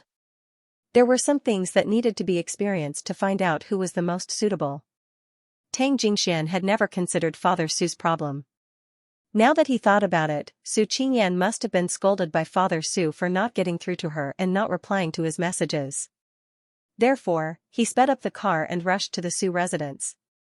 However, when he arrived, he remembered that he didn't have a key, so the only way he knew how to get in was to climb over the wall. Su Qingyan never imagined that she would see Tang Jingxian under such circumstances. She watched as he followed the pipe and tapped on the glass of her room. Are you crazy? Go down, it's too dangerous.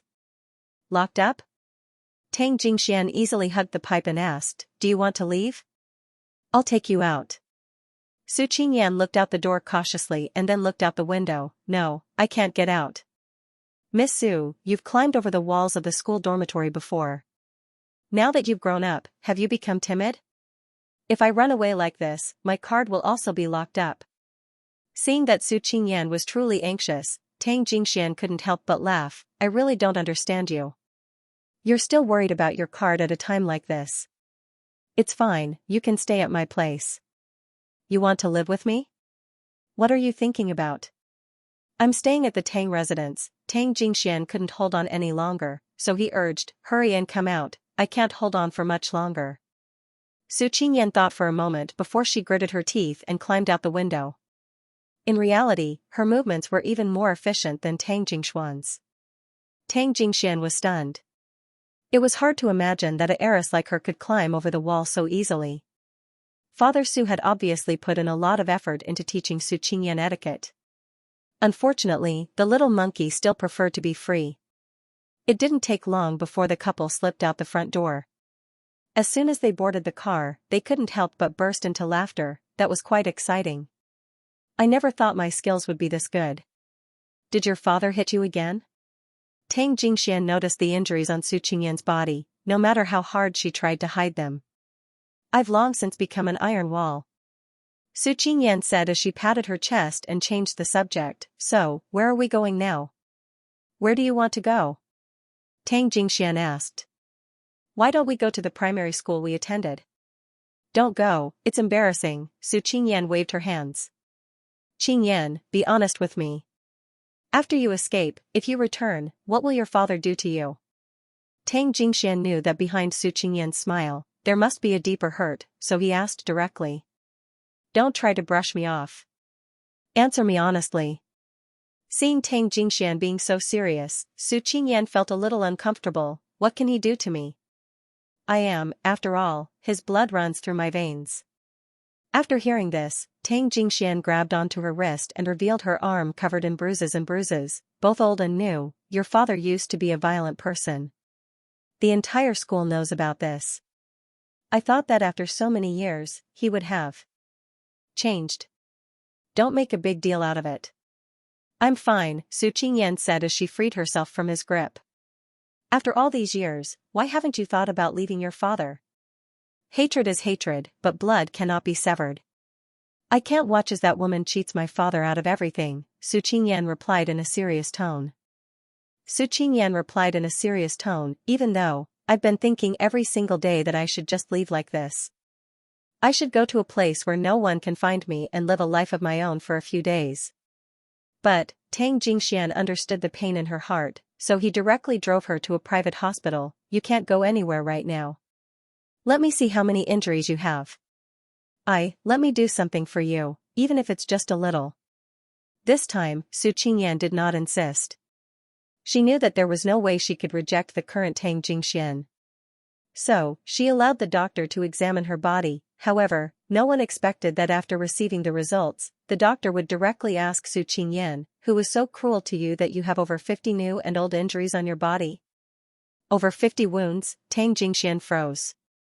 Although he knew Su Qingyan's injuries weren't light, he didn't expect them to be this serious. Over 50 wounds. How cruel did a father have to be so cruel to his own daughter? Although they are all external injuries, her body is still made of flesh and blood. Doctor, please give me some medicine. Tang Jingxian knew the doctor was shocked.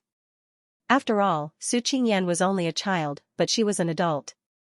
If a normal adult was being tortured like this, wouldn't she retaliate? But others might not know, but Tang Jingxian knew that Su Qingyan had no choice.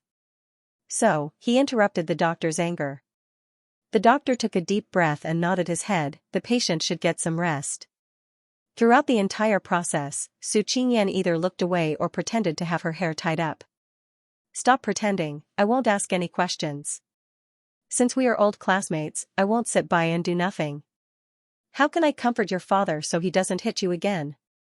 It's not like you don't know how violent he can be. The most serious time he hit me was when he made me lose control of my bladder, Su Qingyan said with a half-smile. She acted like the person she was talking about had nothing to do with her. Lose control of his bladder, Tang Jingxian found it hard to imagine. There have been many times when I've actually picked up a knife and tried to take him down with me. But, I've failed every time. At this moment, Su Qingyan said calmly as Tang Jingxian stood by the bedside with his arms crossed.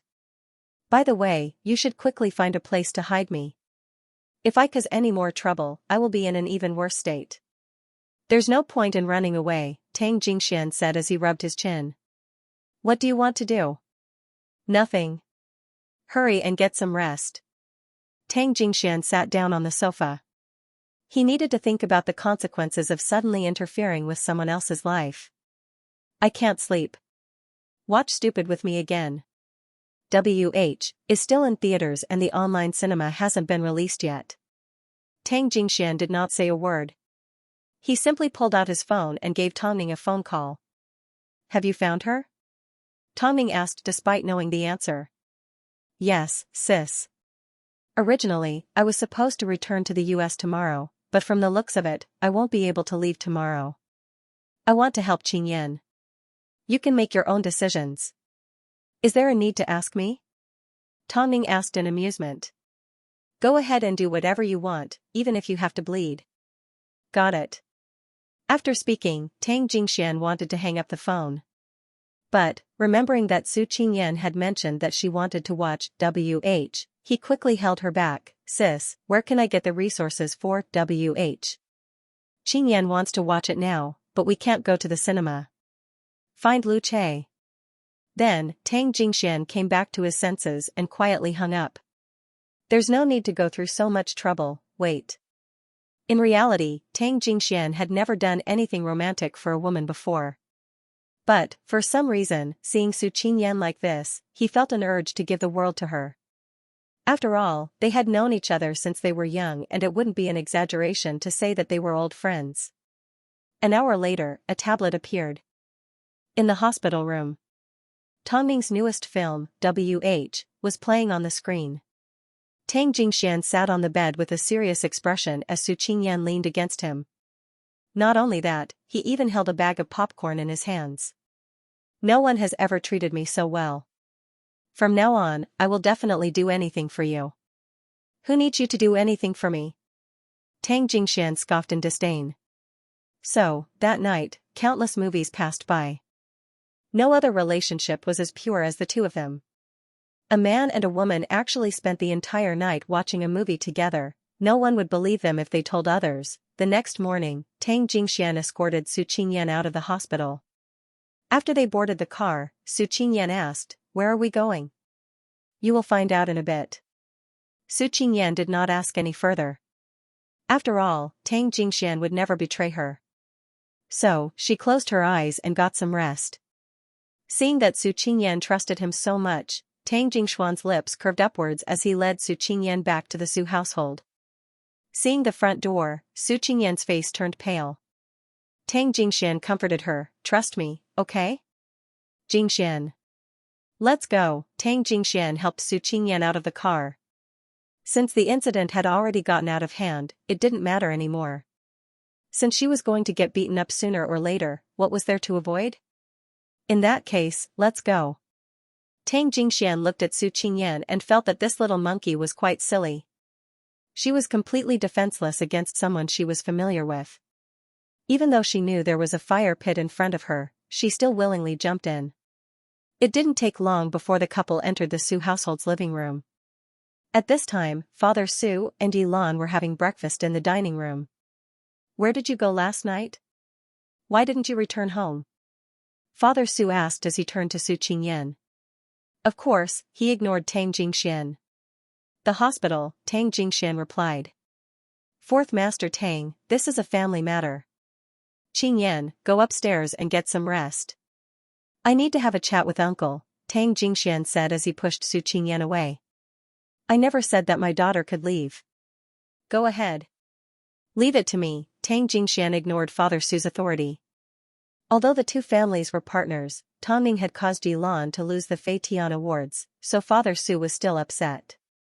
So, he never expected that Tang Jingxian would throw himself at him.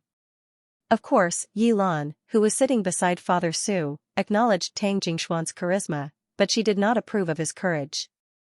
After all, the Tang family already had the omnipotent Tang Ning.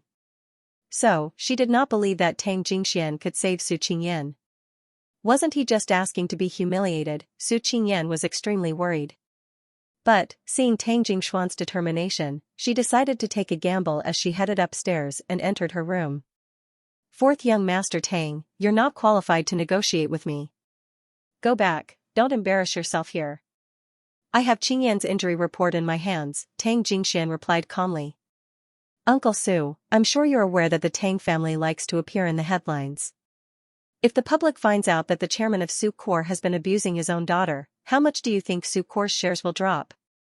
After hearing Tang Jingshuan's words, Father Su sneered, are you threatening me? You're too inexperienced. If you have the ability, go ahead and expose me. Did you think I would be afraid? Don't forget, Su Qingyan is my daughter. This is something that will never change, even in death. If this is your trump card, then I've overestimated you. Since I'm here, I'm not going to let things go so easily. Uncle Su, I simply feel that everyone should take a step back, Tang Jingxian laughed. Papa Su gave Tang Jingxian a look that said, you think you can fight me? And looked at him in utter disdain. Which step? I don't care if I take Tang Corps' business. To put it bluntly, I can terminate the contract at any time. Tang Corps is currently managed by my sister. I have no right to use Tang Corps to show off in front of Uncle Su. So, let's talk about the matter at hand. I know that Uncle Su has enjoyed working out over the years and I happen to know some martial arts. So, why don't we have a spar? Father Su looked at Tang Jingxian with interest. You should know that I've been practicing Muay Thai for 20 years. That's why Qingyan has so many old injuries, I know, Tang Jingxian nodded. Aren't you afraid that I'll beat you to death? I don't even know who will win, Tang Jingxian replied with a smile. Since you want to die, then come with me. Father Su's interest was piqued as he put down his bowl and chopsticks and led Tang Jingxian to his training room. Over the years, he had maintained the habit of practicing Muay Thai in order to maintain his figure and youth. Even though, in many aspects, he was still lacking.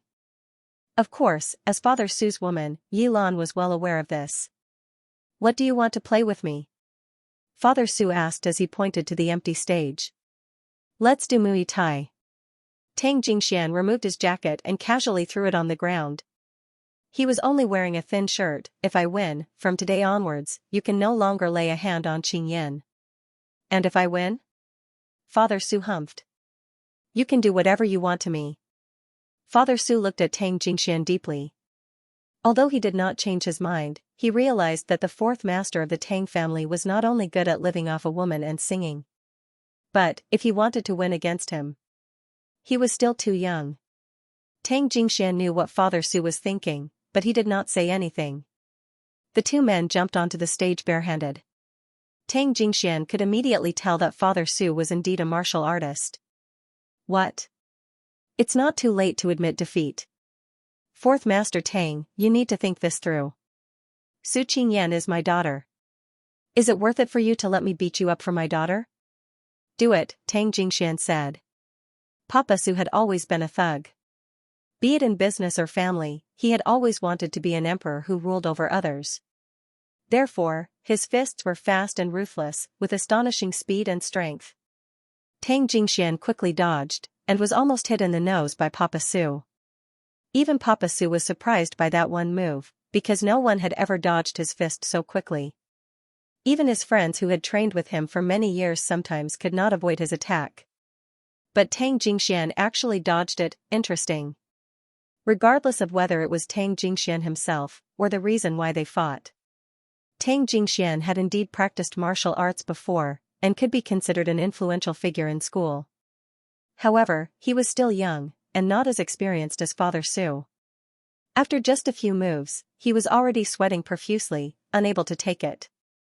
Papa Su took the opportunity to launch a barrage of punches. In the end, Tang Jingxian was beaten to the ground. But, he had no intention of lowering his head or admitting defeat.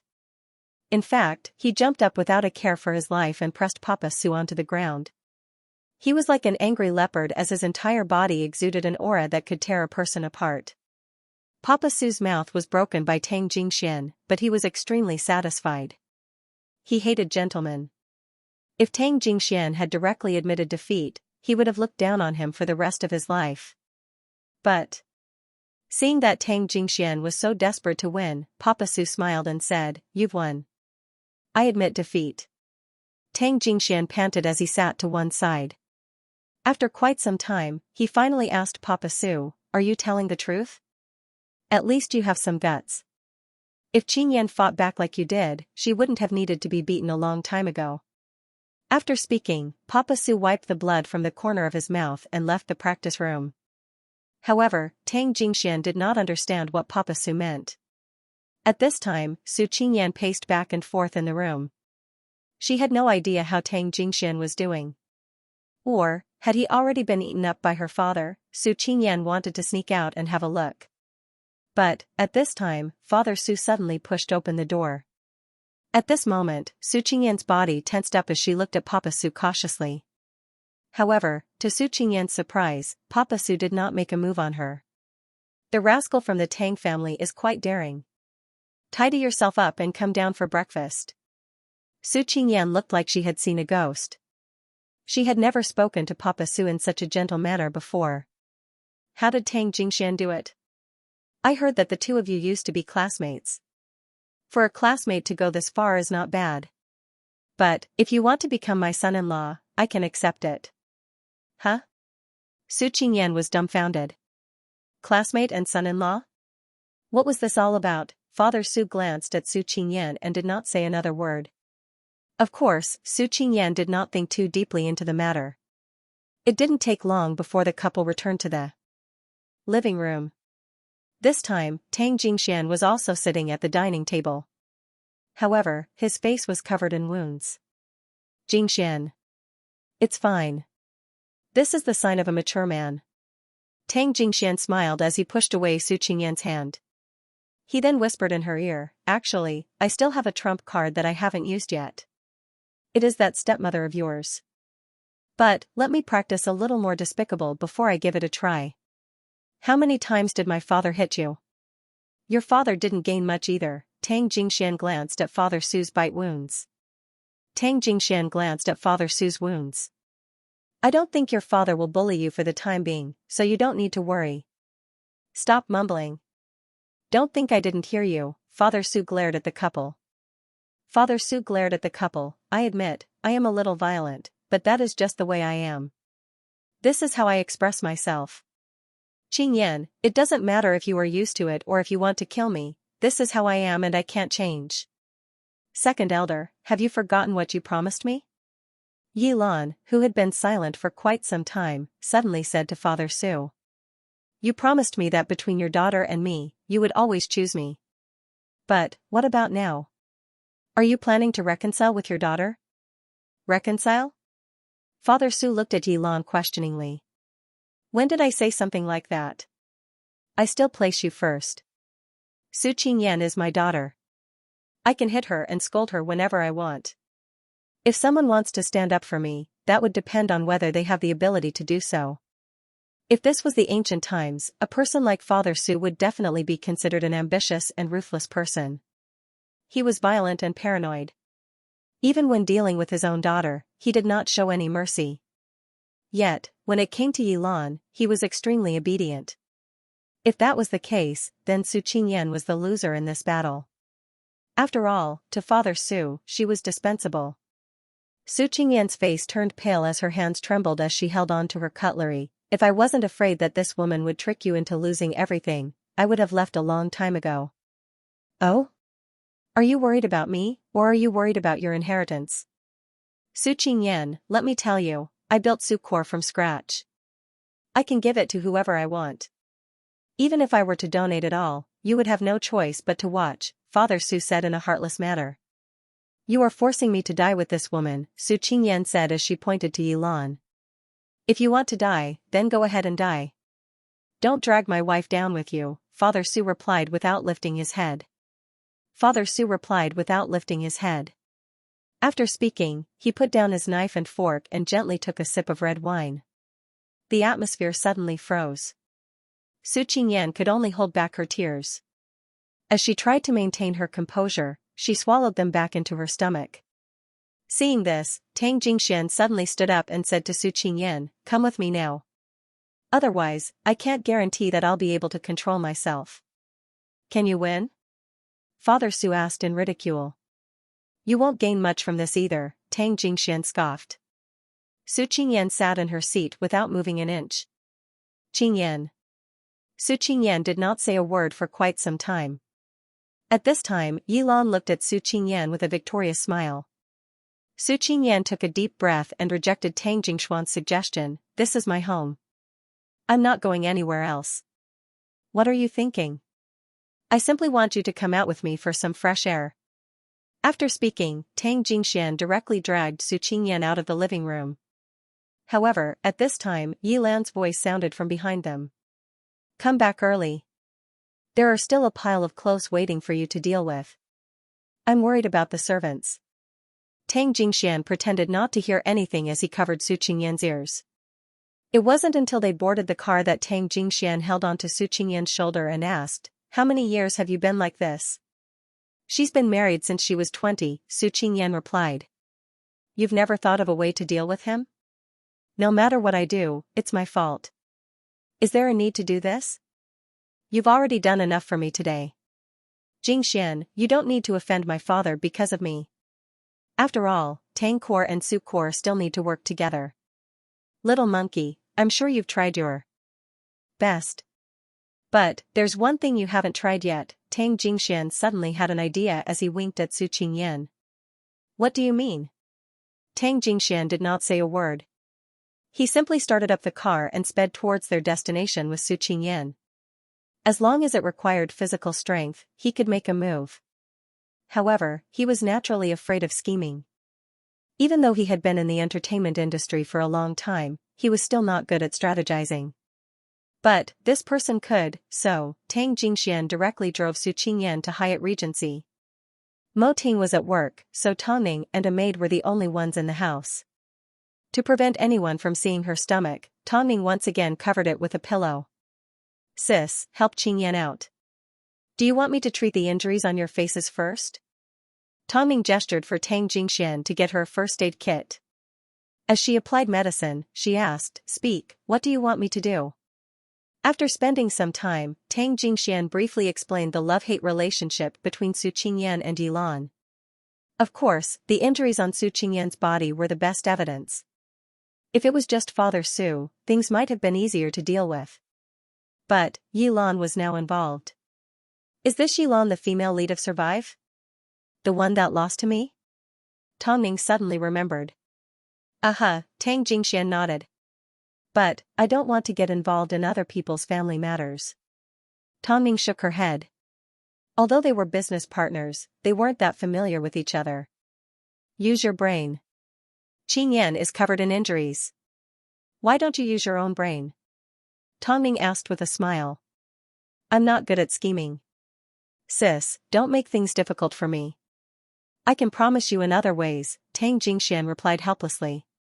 Tang Jingxian said helplessly, "If I had this ability, I wouldn't have ended up like this." Tang Ning could tell that Tang Jingxian was thinking about the past, so she waved her hand and said, "You can leave. Miss Su, stay." As soon as Tang Jingxian heard this, he knew he had a chance. So, he immediately stood up and left confidently. Afterwards, all that was left in the living room was Tang Ning and Su Qingyan. Tang Ning looked deeply into Su Qingyan's eyes and said with a slightly serious expression, "My intuition tells me that you won't hurt Jingxian. I can help you.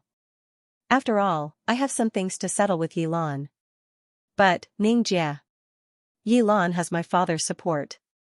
I've already thought of countless ways to deal with her, but every time, I end up being tortured even more." "That's because you are passive," Tang Ning directly pointed out the crux of the problem. "Ningjia, please help me. I really want to kick this cockroach out of my home." Tang Ning thought for a moment and nodded her head, "I can give it a try." Actually, so what if Father Su was violent? As long as one was human, it was impossible for them to not have a weakness. Since they had a weakness, there was always a way to defeat them. As for Yilan, She still had not gotten even with Yilan for framing her. "Qing Yan, you need to remember, the reason you are staying in the Su family home is because you are your father's daughter, not because you don't want him to get hurt. Since he's using his status to pressure you, then as your father and you have Su Enterprises shares in your hands, you can also do the opposite. Don't be afraid of getting hit. If you are willing to be arrogant, your father may not hit you. As for Yilan, there are many ways you can anger her to death." After hearing a few simple words from Tongning, Su Qingyan immediately understood the difference between her and Tongning. This was the difference between an expert and an amateur. "By the way, go and change your image. Be strong. Let me do the talking and you do the talking." "Let's give it a try," Tongning smiled at Su Qingyan. "I know you've helped Jingxian before. Couldn't subdue Father Su? Couldn't deal with Yilan? Impossible." To complement Su Kor's business status, no matter how much Su Qingyan disliked it, she had to follow Father Su's instructions and transform herself into an elegant socialite. After so many years, it had been a long time since Su Qingyan had studied what was suitable for her and what the current generation of girls liked. She was the face of Su Kor. "Since getting along with your father won't change anything and you will still get beaten up, then dress yourself up the way you like. There's no need to put yourself through everything," Tongning patiently explained to Su Qingyan like a mentor. Su Qingyan thought for a moment and realized that Tongning's words made sense. But, at the same time, she was a little annoyed. She was annoyed that she had disguised herself for so many years. Afterwards, Tongning asked Lu Che to arrange for a stylist to be sent to Hyatt Regency. "I've been using this makeup team for a long time. You can try them out in the future." Su Qingyan remembered Tongning's words and looked down at her seaweed-like hair. "I'll leave it to you. I trust in your professionalism." The stylists smiled and nodded their heads before they got to work on Su Qingyan. Sensing that Su Qingyan was a little nervous, Tongning shifted her heavy body and asked, "Is there anyone that your father is afraid of? Or, is there anyone that he is afraid of?" "Grandfather," Su Qingyan replied without hesitation, "my father is afraid of grandfather." "What about your grandfather?" "He is on a private island, but it's not too far from Beijing." "It's only a 2-hour drive away," Su Qingyan replied as she sat up straight. "Give me the address, I'll send Jingxian to pick you up." Su Qingyan nodded her head before she found her grandfather's address on her phone and handed it to Tongning. While Su Qingyan was surrounded by the stylists, Tongning covered her stomach as she stood up and helped Su Qingyan arrange everything. She then stood on the second floor and said to Su Qingyan, "I'm in the study room. When you're done, give me a call." Actually, because Tongning was pregnant, she had become sleepy and needed some rest. Su Qingyan had no idea that Tongning was in such a state. Even she herself quickly fell asleep under the care of the stylists. But, 3 hours later, Su Qingyan was woken up by the stylist. As soon as she opened her eyes, she was shocked. The woman in the mirror was completely different from the woman she used to be. In the past, even though she was adorned with jewels, she dressed like a socialite and didn't have her own personality. But now, her slightly curly short hair made the contours of her face look very three-dimensional. With her charming makeup, her pair of peach blossom eyes were finally put to good use. A smart and stylish suit, as well as a pair of delicate and special black high heels. "Miss Su, are you satisfied?" Su Qingyan had never seen herself like this, a version of herself with such a strong personality. "Yes. If you were a little more confident and relaxed when walking, it would be even more perfect." Hearing the stylist's words, Su Qingyan smiled and nodded her head. As for Tongning, who was standing at the top, she looked down at the woman below and was suddenly reminded of her past self. How many times had she tried to please Han Yufan, but in the end, women, had to be self-reliant. Only then would people cherish you. Regardless of whether it was for lovers or relatives, this principle could be applied. So, why did Tongning involuntarily agree to help Su Qingyan? Actually, there was another important reason. She felt like she had seen a shadow of herself in Su Qingyan. But they were different. After all, not everyone could use their intelligence to fight back when they were under pressure. Meanwhile, Yilan was sitting at home casually munching on melon seeds as she threw the shells all over the place. She knew that Su Qingyan had never been able to disobey her father's orders. So, it wouldn't be long before she returned to work obediently. The kitchen maid looked at Yilan helplessly. She obviously knew that Yilan was doing this on purpose. After all, this wasn't the first time she had done this. Every time, Su Qingyan ended up getting punished by Father Su. How despicable. I really want to kick this woman out of the Su family. What are you mumbling about? Yilan seemed to have heard what the kitchen maid said as she turned her head and looked at her coldly. Do you not want this job anymore? If you don't want it, you can leave right now. The kitchen maid did not expect to be implicated. So, she removed her apron and threw it on the floor. You shameless vixen, did you think I wanted to stay here? Get lost. The kitchen maid felt wronged as she left with tears in her eyes. At this time, Father Su walked into the living room with some documents in his hands and asked, what happened? Yilan exaggerated the situation and Father Su immediately said to the kitchen maid, get lost.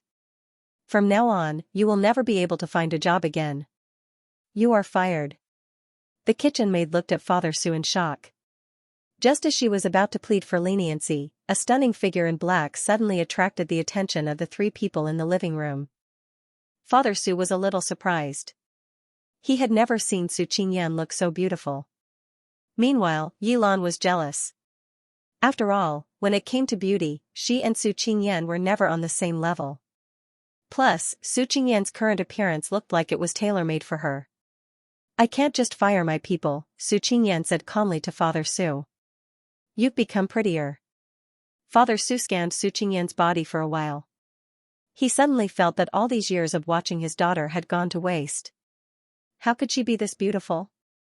Aren't you going to get lost? Yilan threw her anger at the kitchen maid. At this time, Su Qingyan raised her voice. I told you, I can't just fire my people. Hearing this, Yilan furrowed her eyebrows as a playful smile appeared on her face. She suddenly felt that Su Qingyan had grown a lot of courage to speak to her in such a manner. Su Qingyan, did you think that you have the final say in this family? Don't forget, your father has already told me that as long as I say the word, he can beat you to death. Really? Su Qingyan asked with a smile. In reality, she was extremely nervous. After all, she had never spoken in such an aggressive manner in front of her father and Yilan before. So, she wasn't confident at all. Yilan scoffed as she crossed her arms and walked over to Su Qingyan. She looked at her coldly. I think I need to teach you a lesson on behalf of your unfortunate mother. Otherwise, you won't know that this is the Su family. I am the madam and you can only call me mother. After speaking, she swung her hand towards Su Qingyan. Su Qingyan did not take things lying down like she usually did. Instead, she grabbed onto Yilan's wrist and glared at her fiercely. It was like they wanted to tear each other apart. Yilan, don't go overboard. I invited Auntie Zhang here. You have no right to fire her. Su Qingyan, you sure are strange. You obviously know your status in this family, yet you can't learn a painful lesson, Yilan smirked. Don't tell me you haven't been beaten up enough? After hearing this, Su Qingyan's eyes filled with hatred. She knew that half of the injuries on her body were caused by this woman entering the family and sowing discord in her father's ears. As a result, Father Su became even more violent towards her. But, hubby, tell me, whose side are you on? Yilan asked Father Su with a look of ridicule. She was well aware of Su Qingyan's status in this family. Father Su did not say a word. He simply walked over to the couple and threw a slap across the left side of Su Qingyan's face. 5 red handprints immediately appeared on Su Qingyan's delicate face. The force of the slap was so strong that blood began to trickle down the corner of Su Qingyan's lips. Apologize to your mother. I am your daughter. I gave birth to you, so I can easily strangle you to death. I can have more children, but I only have one Yilan. There weren't many people in this world that could say something like this to their own daughter. I've given you wealth and status. What have you done for me as a daughter? Father Su questioned coldly. You might as well have given birth to a piece of trash. Su Qingyan tried her best to hold back her tears of humiliation. Father Su's words struck her heart again and again. But, this time, she did not say a word. She simply looked at Father Su bravely. She looked at the father that she once thought could be saved. But, apart from hatred, there was nothing else she could do. That's because you yourself are a piece of trash. Su Qingyan deliberately provoked him, so Father Su once again raised his hand. But, before his slap landed, he saw a white-haired old man dressed in a black suit standing in the doorway. He glared at Father Su angrily. "Dad, why are you here?" Old man Su said nothing, but his footsteps were heavy. Step by step, he walked up to Papa Su and slapped him across the face 3 times. Papa Su's face immediately turned red and swollen. "Even my dog doesn't bite its own cubs, and you're worse than a dog?" Papa Su stared at old Su in shock. It was the first time he had been hit by the old man after so many years.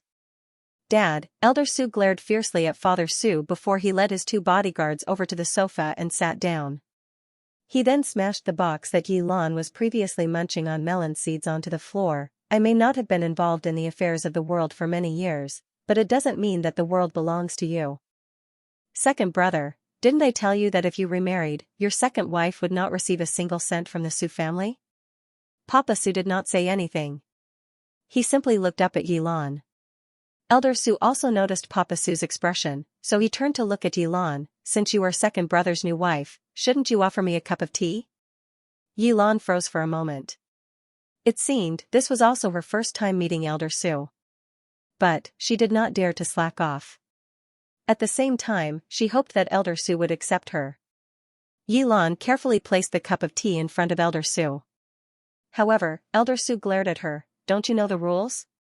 Yi Lan held back her displeasure as she picked up the cup of tea and handed it back to Elder Su.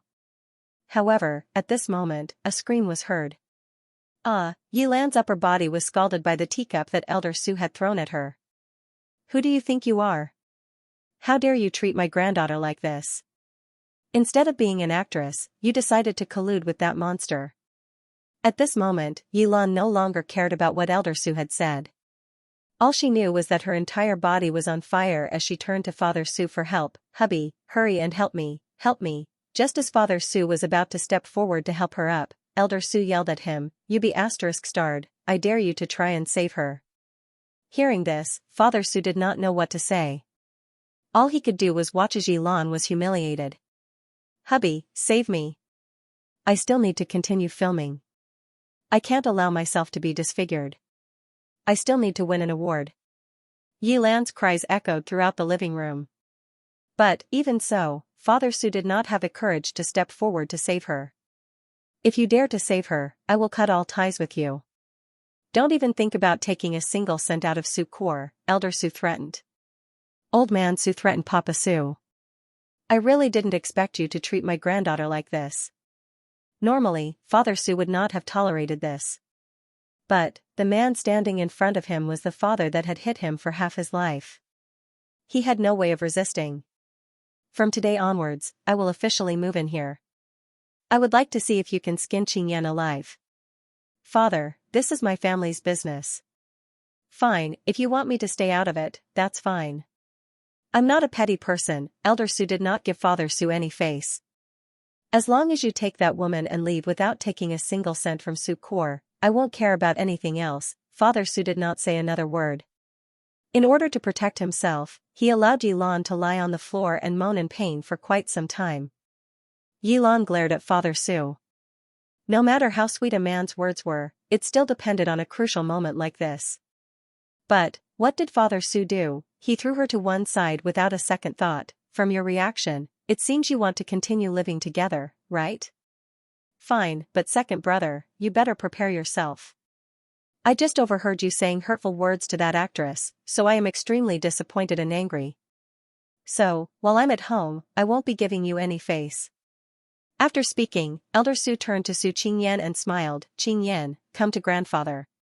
This time, Su Qingyan was not afraid as she approached the old man.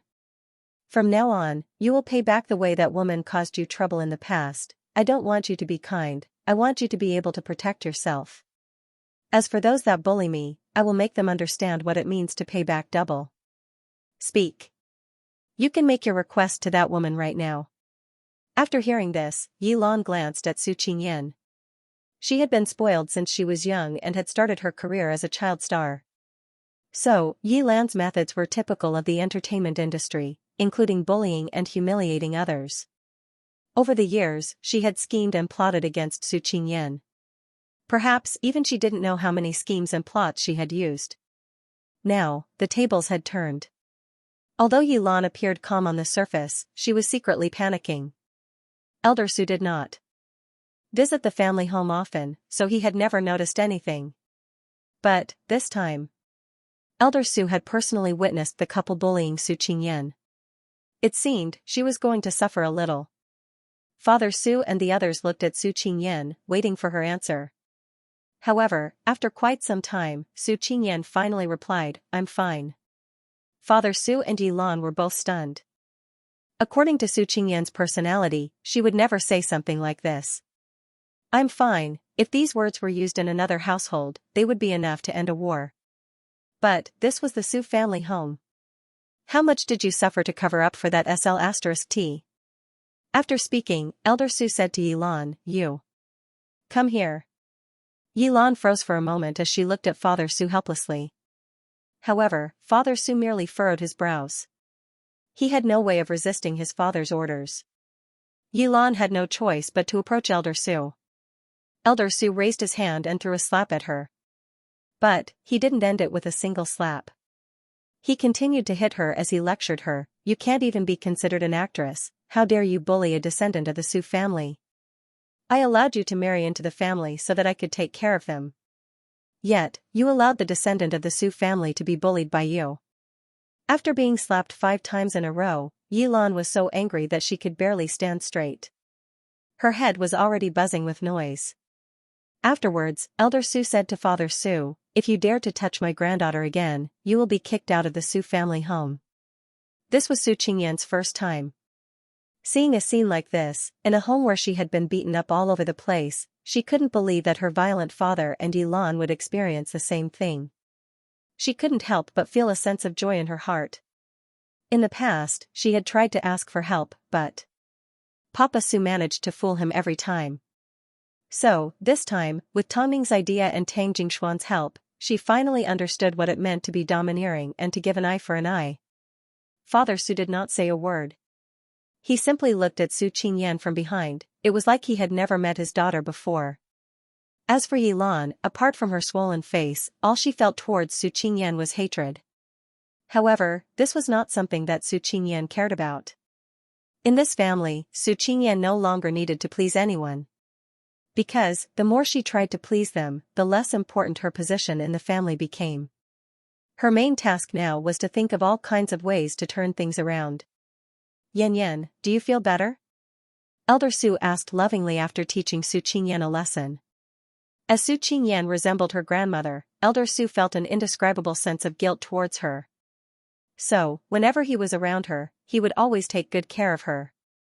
"Thank you, grandfather, Qingyan is fine." In other words, she wasn't fine. That meant, she wasn't comfortable enough. Elder Su's expression darkened as he turned to look at the 2 people beside him without saying another word. What he was trying to say was, they had plenty of time in the future.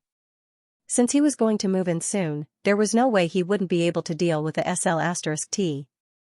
Of course, Father Su was a little surprised by Su Qingyan's uncharacteristic response.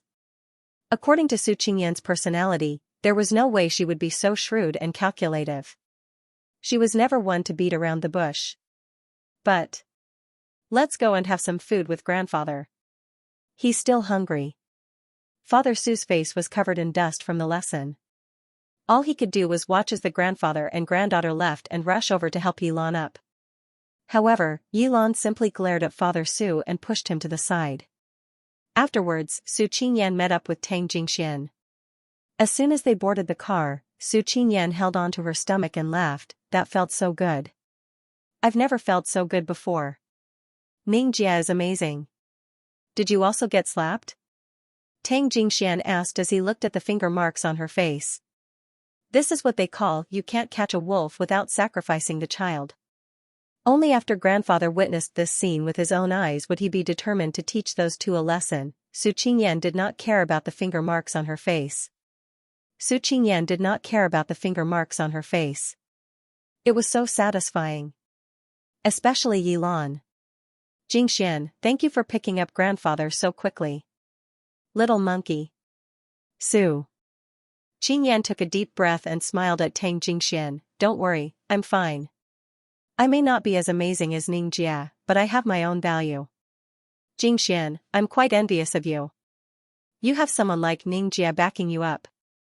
Tang Jingxian put away his pained expression and sighed. What you see is only on the surface. My sister is naturally invincible, but that's all because my brother-in-law allows her to do so. Are you referring to President Mo? Su Qingyan immediately thought of the dignified, king-like man. He's even scarier.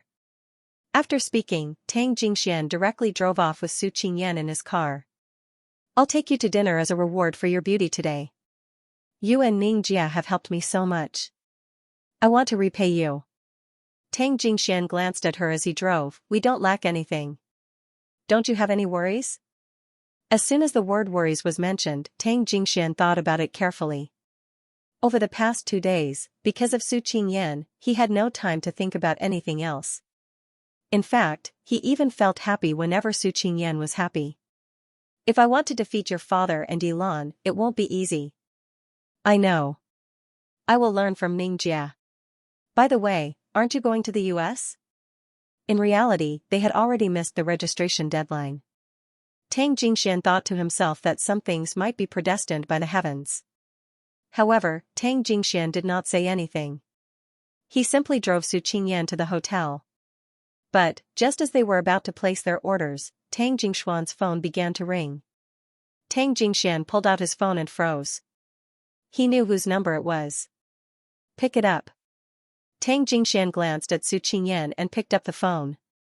However, the first thing he said was, "How did you know my number?" Ning Jie gave it to me. Jingxian, can you give me some time? I'll bring someone to meet with you. Tang Jingxian originally wanted to refuse, but since Tang Ning had given her permission, it meant it was for work. So, he asked, when? Where are you? I'll come look for you. Tang Jingxian glanced at Su Qingyan one more time before telling her where they were at the moment. Song Yenshu will be coming over in a moment, Tang Jingxian said as he put down his phone. Why do we still need to see each other? Su Qingyan didn't quite understand. Doesn't it make you feel uncomfortable? I think it's because of business. Tang Jingxian did not explain too much. After all, Su Qingyan was by his side. Even though, I don't know what kind of benefits I have with her. He had already retreated from the entertainment industry and was determined to play down everything that had happened. Since he had made his decision, he would not regret it. Su Qingyan looked at Tang Jingxian confusedly. Or to be more precise, her expression contained a trace of worry. To her, Tang Jingxian was not only an old classmate, he was also someone close to her. She didn't want Tang Jingxian to be dragged into any more trouble. The entertainment industry was a place full of trouble, especially now that Song Yenshu was already engaged. If she continued to see Tang Jingxian, wouldn't it be inappropriate? Jingxian, to prevent the media from writing nonsense, it's best if you leave. I'll stay here and see Song Yenshu on your behalf, Su Qingyan suggested in seriousness. After all, in the eyes of the media, you and Song Yenshu have always had an ambiguous relationship. Although you have already retreated from the industry, you still need to think for Tangkor. Most importantly, there is no need for the two of you to see each other. Tang Jingxian lowered his head and thought for a few seconds before nodding his head in agreement. Okay. In that case, hurry and leave. I'll let you know when to pick me up. I'll leave everything to you. After speaking, Tang Jingxian stood up from his seat and quickly left the hotel. A moment later, a disguised Song Yenshu arrived with a tall American man in tow. They quickly found Tang Jingshuan's location. Song Yenshu led the American man over. But, at a table near the window, she found Su Qingyan eating on her own. Miss Su, where's Luo Xing? Have a seat first, Su Qingyan said to Song Yenshu. Of course, the knife and fork in her hand were still in the process of cutting her steak. Jingxian has something to do, so he left first. However, he asked me to stay and see you. He wants to know why you were looking for him so urgently. As soon as Song Yenshu heard that Tang Jingxian had already left, a look of disappointment appeared in her eyes. However, she did not show it to anyone. In that case, I'll contact him. After speaking, Song Yanshu pulled out her phone. Just as she was about to make a phone call, Su Qingyan stopped her. Miss Song, what else do you want? Jingxian is no longer part of the industry. Shouldn't you let him go? Su Qingyan asked straightforwardly. I can tell that you still have expectations for him. But don't forget, you are the one making the decision. Song Yanshu looked at Su Qingyan with a thought-provoking expression. In that case, let's have a chat. Jack is a famous composer in Europe and the US. Coincidentally, he discovered that Luo Xing's voice was similar to the one he was looking for. He felt that he could be trained, so he contacted me. If it's just because he doesn't want to see me, then there's really no need for this. After all, this is a rare opportunity. There's no reason why he doesn't want to see you, Su Qingyan retorted. You overestimate yourself. Song Yanshu's expression did not look too good. Let's not beat around the bush. Do you really want to help Jingxian today, or do you just want to play hard to get? Su Qingyan questioned Song Yanshu. Don't you understand how easy it is for the media to capture photos of you? I refuse to believe that an experienced and smart manager would make such a stupid mistake. Song Yanshu stared at Su Qingyan as tears began to gather in the corners of her eyes. After quite some time, Song Yanshu finally mumbled, Actually, I really miss him. Are you kidding me? You are already engaged. I only found out after I got engaged, Song Yanshu replied straightforwardly. I know I shouldn't have, but too many things happened at that time. I couldn't handle it in such a short amount of time.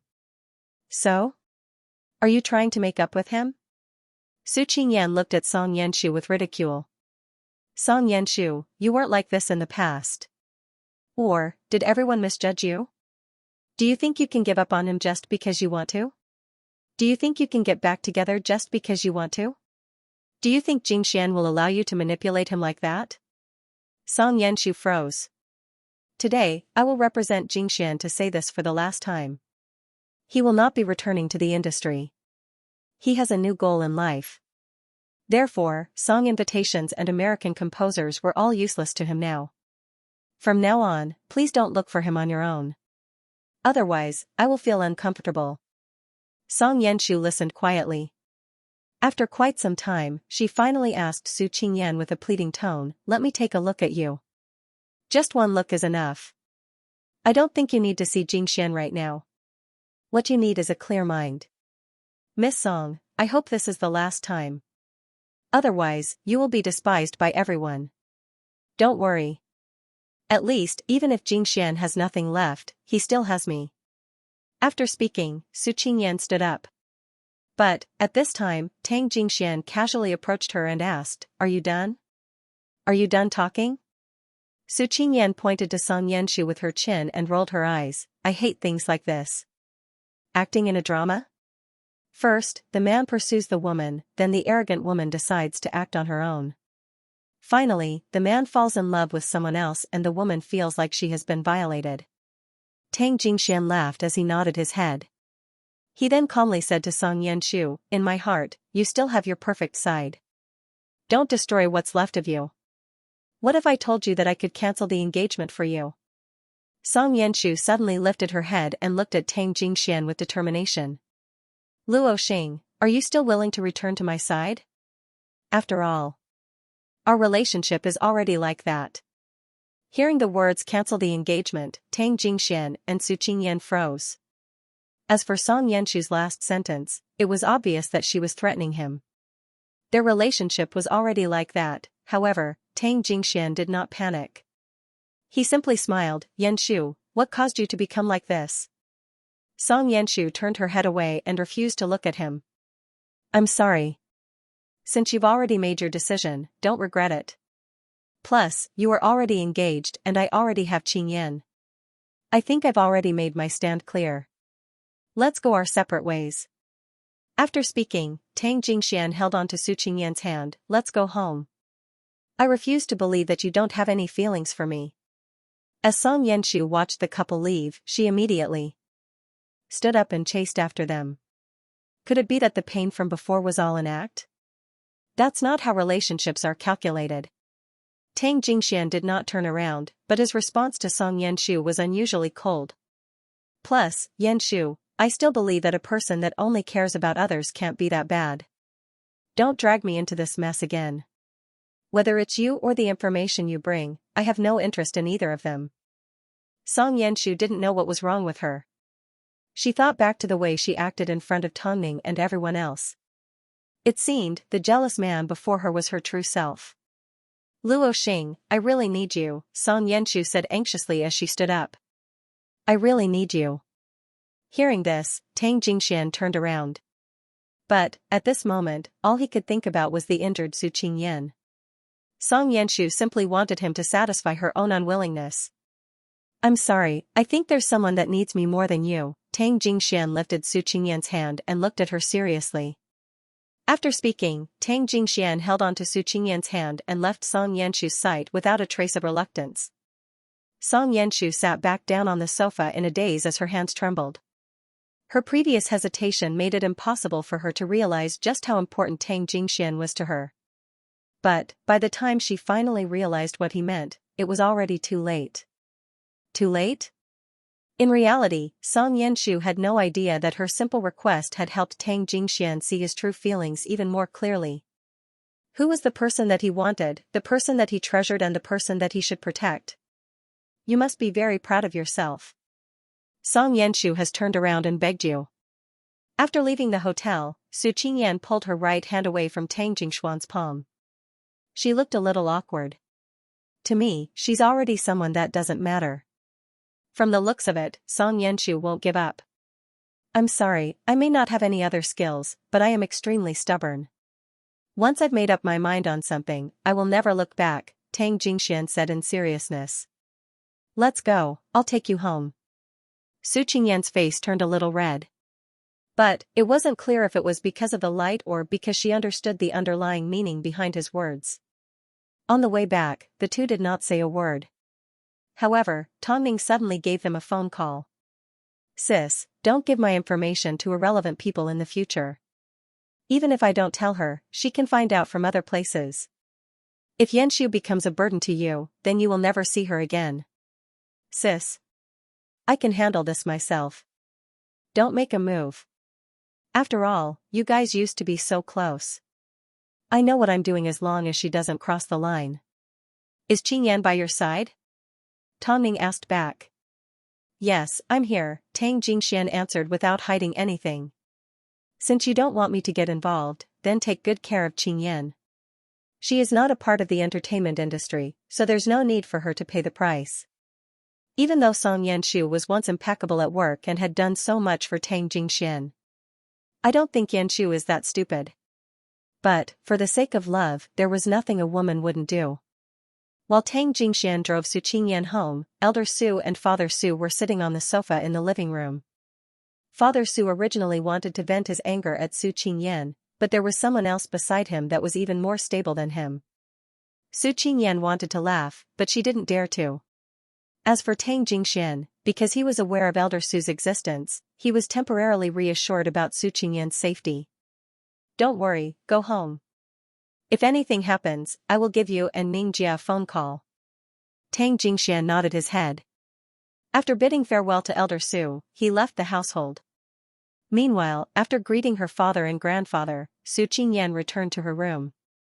But, the thing that scared her so much that she screamed was, the plushie that was originally sitting on her bed was now in pieces and lying on the floor. All the clothes in her wardrobe had been shredded to pieces by a pair of scissors. The shoes in the shoe cabinet were filled with glass shards. The suitcases in the cabinet were all filled with sharp blades. Su Qingyan was immediately enraged. She originally wanted to go find Yilan for revenge, but, just as she reached the front door, she suddenly remembered Tongning's instructions. No matter what happened, she was not to act on her own. So, Su Qingyan immediately gave Tongning a phone call and explained the situation in detail. Qingyan, although Yilan definitely had something to do with this incident, it may not have been her idea alone. If it wasn't for your father's support. Actually, Tongning didn't need to explain things too clearly. Su Qingyan could already guess what was going on. But, she still held on to a sliver of hope. Then, what should I do? Don't let anyone know. Tell Elder Su in secret. This is much more effective than igniting a war. Qing Yan, remember, everything you are doing right now is to protect yourself. Don't try to show off your abilities. Most importantly, get your hands on the actual benefits. Only when you have power in your hands can you protect yourself and the people you want to protect. I understand. Thank you, Ning Jia. Su Qingyan immediately understood what Tongning meant. So, she remained calm and waited until it was late at night before she gave Elder Su a phone call. Grandfather. Can you come up for a moment? What's wrong? Aren't you all at home? Why did you call Grandpa? Grandfather, don't disturb Father. I beg of you. Hearing Su Qingyan's pleading voice, Elder Su stood up and headed towards Su Qingyan's room. As soon as he saw the mess on the floor, his face turned red with anger. Grandfather, don't be angry just yet, Su Qingyan said as she pulled Elder Su over to the sofa. Let me say a few words first. As she spoke, Su Qingyan handed Elder Su the report she had obtained from the hospital. As soon as Elder Su received the report, his eyes filled with shock. Was this all done by your animal of a father? Although Tang Jingxian had briefly explained Su Qingyan's domestic abuse, he never expected it to be so serious. Ever since that woman entered the family, father's behavior has become even worse. That be ****. What an animal. Elder Su cursed. Qingyan, don't be afraid.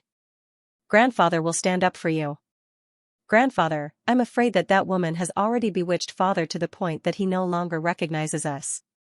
Do you think she will allow Su Kor to have peace? Elder Su thought for a moment and scoffed. I never said that Su Kor would be handed over to that be ****.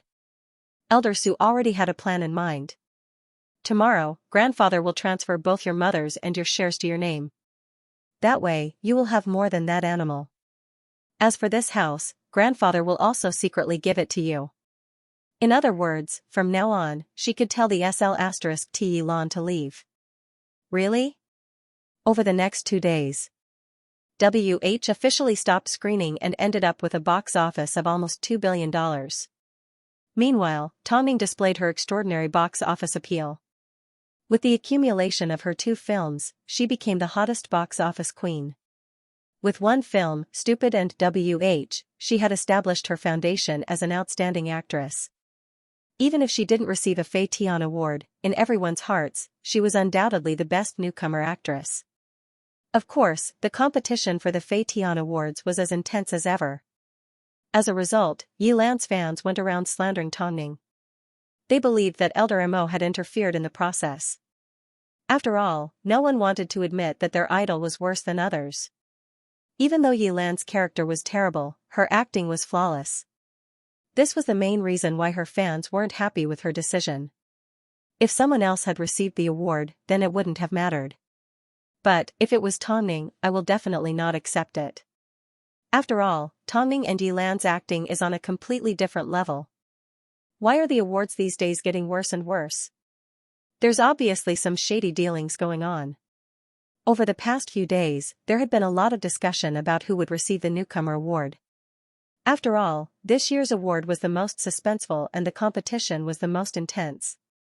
Everyone seemed to have gotten used to watching Tongning's performance whenever she was around. But, what right did an actress that had announced her retreat from the industry deserve to receive an award? I feel that giving an award to an actress that has retreated from the industry is a form of mockery for those that have persisted in acting. I don't have anything to say about her retreating from the industry. After all, everyone has the right to make their own choices. But if it's an award, it should be given to those that are still working hard. Because of Tongning's retreat from the industry, the public had already heard about it. Although her works were still being released to the public. Retreating from the industry meant that she had temporarily given up on acting. In other words, she had given up on acting for a long time. Late at night, Song Yenshu was at home drinking wine while watching the TV. The entertainment news was currently broadcasting the predictions for the Fei Tian Awards. At this time, her gaze was dark and filled with ridicule. Tongning won't receive an award this time. Suddenly, a cold voice sounded from behind her. Song Yenshu turned around and saw it was her fiancé. So, she immediately asked, why? Because she's retreating from the industry. Being nominated is already a huge recognition for her. As for receiving an award, the committee would never consider someone that has retreated from the industry. What does this have to do with her retreating? There's no such rule in the industry that says you can't receive an award just because you've retreated, Xianxia argued. Insider information. The man sat down beside Xianxia and gestured for her to keep quiet. Tongning is indeed capable and Mo Ting is powerful. But, the Fei Tian Awards is not something that Hai Rui can control. Although these rules haven't been revealed, the judges have already tacitly agreed to it. Haven't you reviewed the past winners of the Fei Tian Awards? Is there anyone who announced their retirement? The person who announces his withdrawal will definitely not be able to win an award. If that's the case, doesn't that mean Ning Jia won't get anything this time? Song Yanshu woke up a little as she propped herself up from the ground. That's impossible. President Mo has a meticulous plan. There's no way he wouldn't know about something like this. President Mo is indeed amazing, but he isn't omnipotent. The man sneered. I would like to see how President Mo is going to clean up this mess. Aren't you on good terms with Tongning? You can go ahead and tell her about this. The man sneered as he walked into the bedroom, leaving Song Yanshu sitting on the sofa on her own. At this moment, she felt conflicted. Tongning was Tang Jingshuan's sister, while Tang Jingxian. Why did she have to extend her love for Tongning? Plus, Mo Ting should have already made plans for something like this. Why did she have to make things difficult for herself? Late at night. Su family home. From the moment Elder Su announced that he would be transferring his shares and the Su family home to Su Qingyan, his lawyer had already arranged everything in secret. In other words, Su Qingyan was going to be the new owner of the Su family home.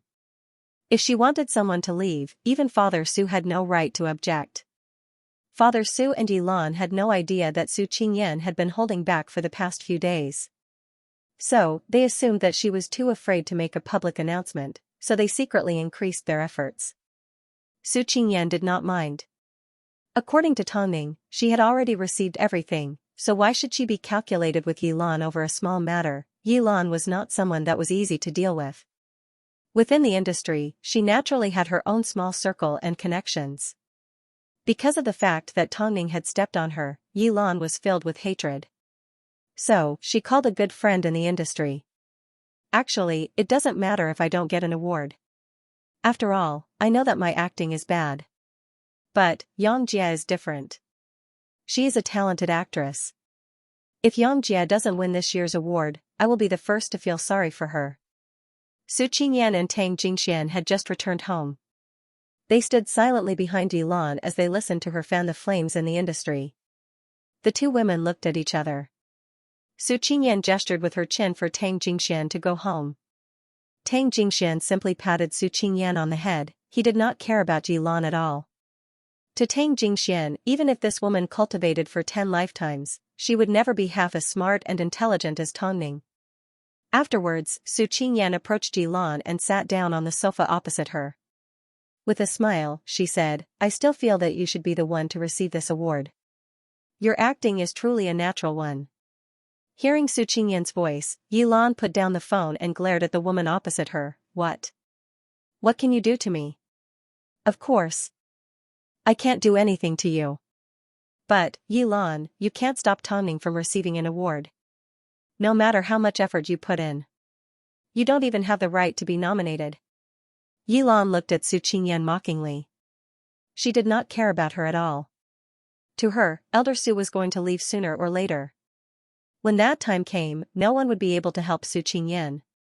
But, she had no idea that a lot of things had already changed. Why don't we make a bet? Yilan looked into Su Qingyan's eyes with her chin. Her eyes were filled with confidence. I bet that Tongning won't receive the Best Newcomer award this time. And if she does receive it? In that case, let's go big. I'll divorce your father, Yilan laughed in mockery. What do you think? Isn't this what you've been waiting for? Su Qingyan stared at Yilan. After quite some time, she finally replied, I'm not going to bet on it because you don't keep your word. But, I know that Tongning will definitely receive an award. As for you. you've already lost your chance. Su Qingyan, I'd advise you not to be too arrogant.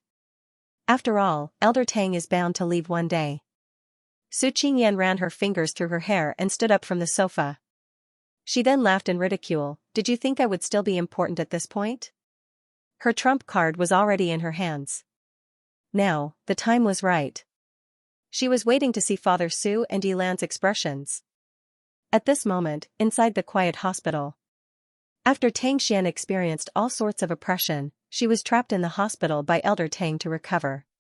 In reality, ever since the nurse told her that Tongning was also pregnant and reminded her to sell the news to the paparazzi, she had been planning this for a long time. All she wanted to do right now was escape from the hospital. But, she had no money on her. Only the news of Tongning's pregnancy could give her any value.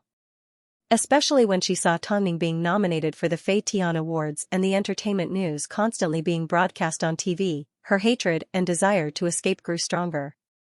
But, little did she know, this time, she had practically ruined her entire life. After all, Tongning's patience had always been limited. And Mo Ting and her child were her bottom line. Over the past few days, Yilan's fans and Tongning's fans have been at each other's throats. Hearing the gossipy discussions in the lobby of the hospital, Tang Xian decided not to approach the paparazzi. After all, the paparazzi were simply working for someone else and wouldn't be able to fork out a lot of money. Plus, they might cause trouble in the future. In the end, Tang Xian locked onto Yilan. Yilan must really hate Tongning. Yilan wasn't hard to contact. All she had to do was give her manager a phone call and mention that she had a collaboration to work with. After all, Tang Xian had been the big miss of the Tang family for so many years. So, she could easily name a few big shots. Even so, when Yilan received Tang Xian's phone call, she was still quite surprised.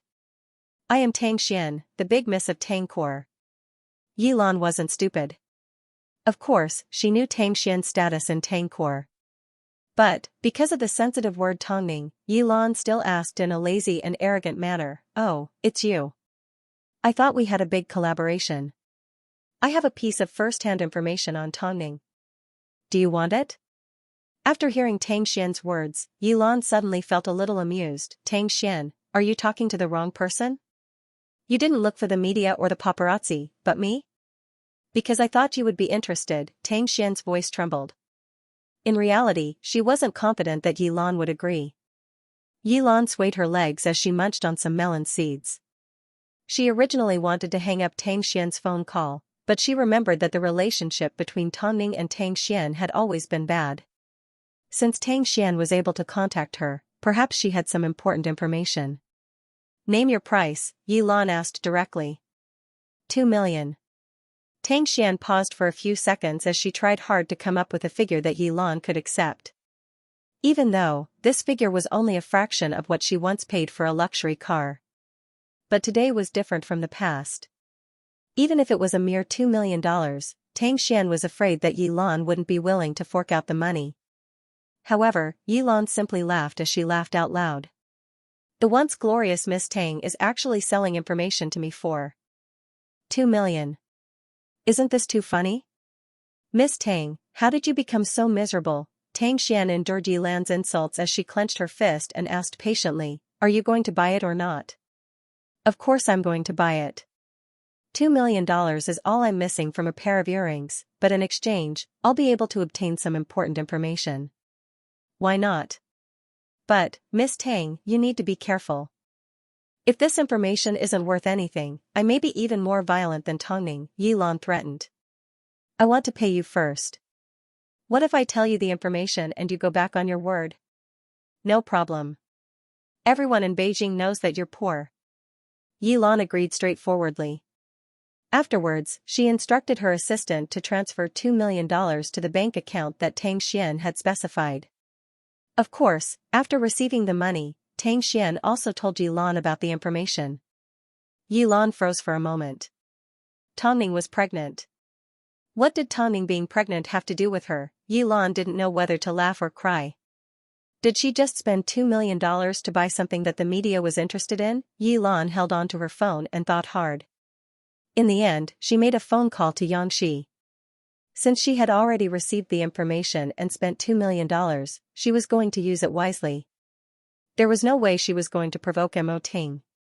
But, she decided to do him a favor and pass the information to the other actors competing for the Fei Tian Awards, especially Xianxia. This actress that walked in the gray area had a powerful underworld backing her. So, only the man behind her had the guts to compete with Mo Ting. So, she directly contacted Xianxia. "Xianxia, I have some news for you. I heard that Tongning is pregnant, but I'm not sure if it's true."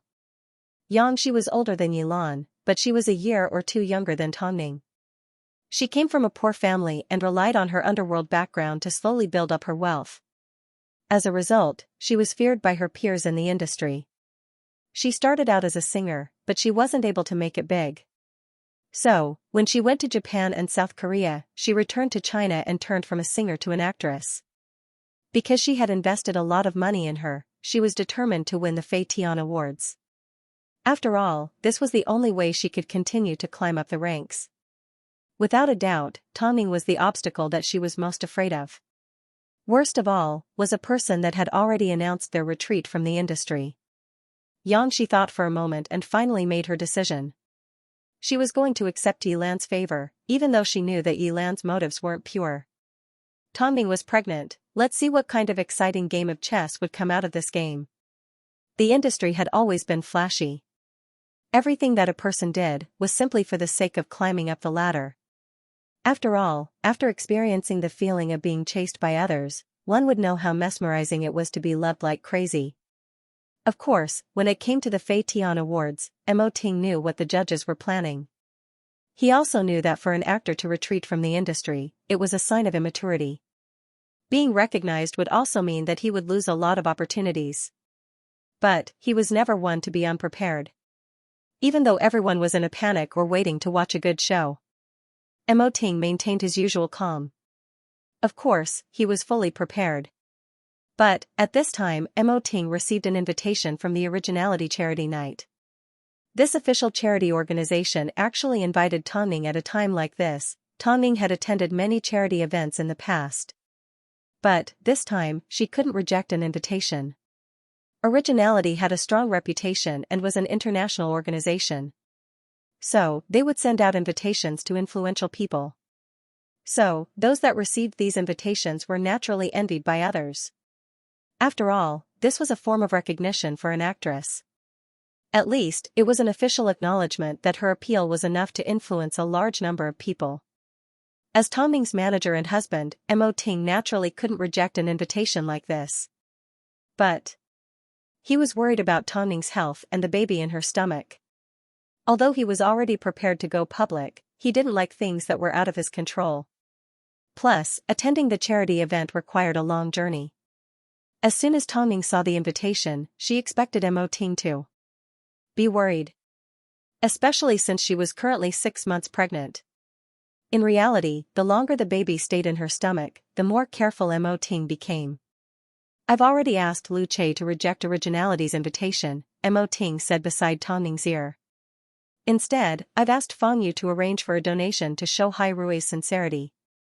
Even though I know that attending the Originality charity event is very important to your chances of winning the Fei Tian Awards," Tongning said beside Tongning's ear. Tongning gently rubbed her stomach as she smiled at Mo Ting. "You can make the arrangements." Mo Ting wrapped his arm around Tongning and placed his chin on top of her head. "Do you blame me? I've decided everything for you in such a domineering manner. Firstly, you are my manager. Every decision you make is made with me in mind. Secondly, you are my husband. I trust that everything you do is to protect me," Tongning replied gently. Perhaps even she didn't realize that she trusted Mo Ting more than she trusted herself. Attending the Originality charity event will be held in the Netherlands. So, it will require a long journey. Most importantly, as soon as you leave my sight, I will worry so much that my heart hurts. Mo Ting wrapped his arm around Tongning's neck and gently stroked her cheeks. "These days have been the calmest since we got married. You are beautiful and capable. I'm afraid that if I leave you at home like this, you will be bored to death." After hearing this, Tongning was a little shocked. Because of her pregnancy, she had become more lethargic. Perhaps even she didn't realize she no longer cared for Mo Ting as much as she used to. Thinking of this, Tongning grabbed onto Mo Ting's hand and placed it against her chest, allowing him to feel her heartbeat. I still love you like crazy, don't you know? So, no matter if it's an exciting life or a simple happiness, as long as you're by my side, I feel at ease. Just like your embrace right now. It's the warmest and most reassuring place I've ever been in my life.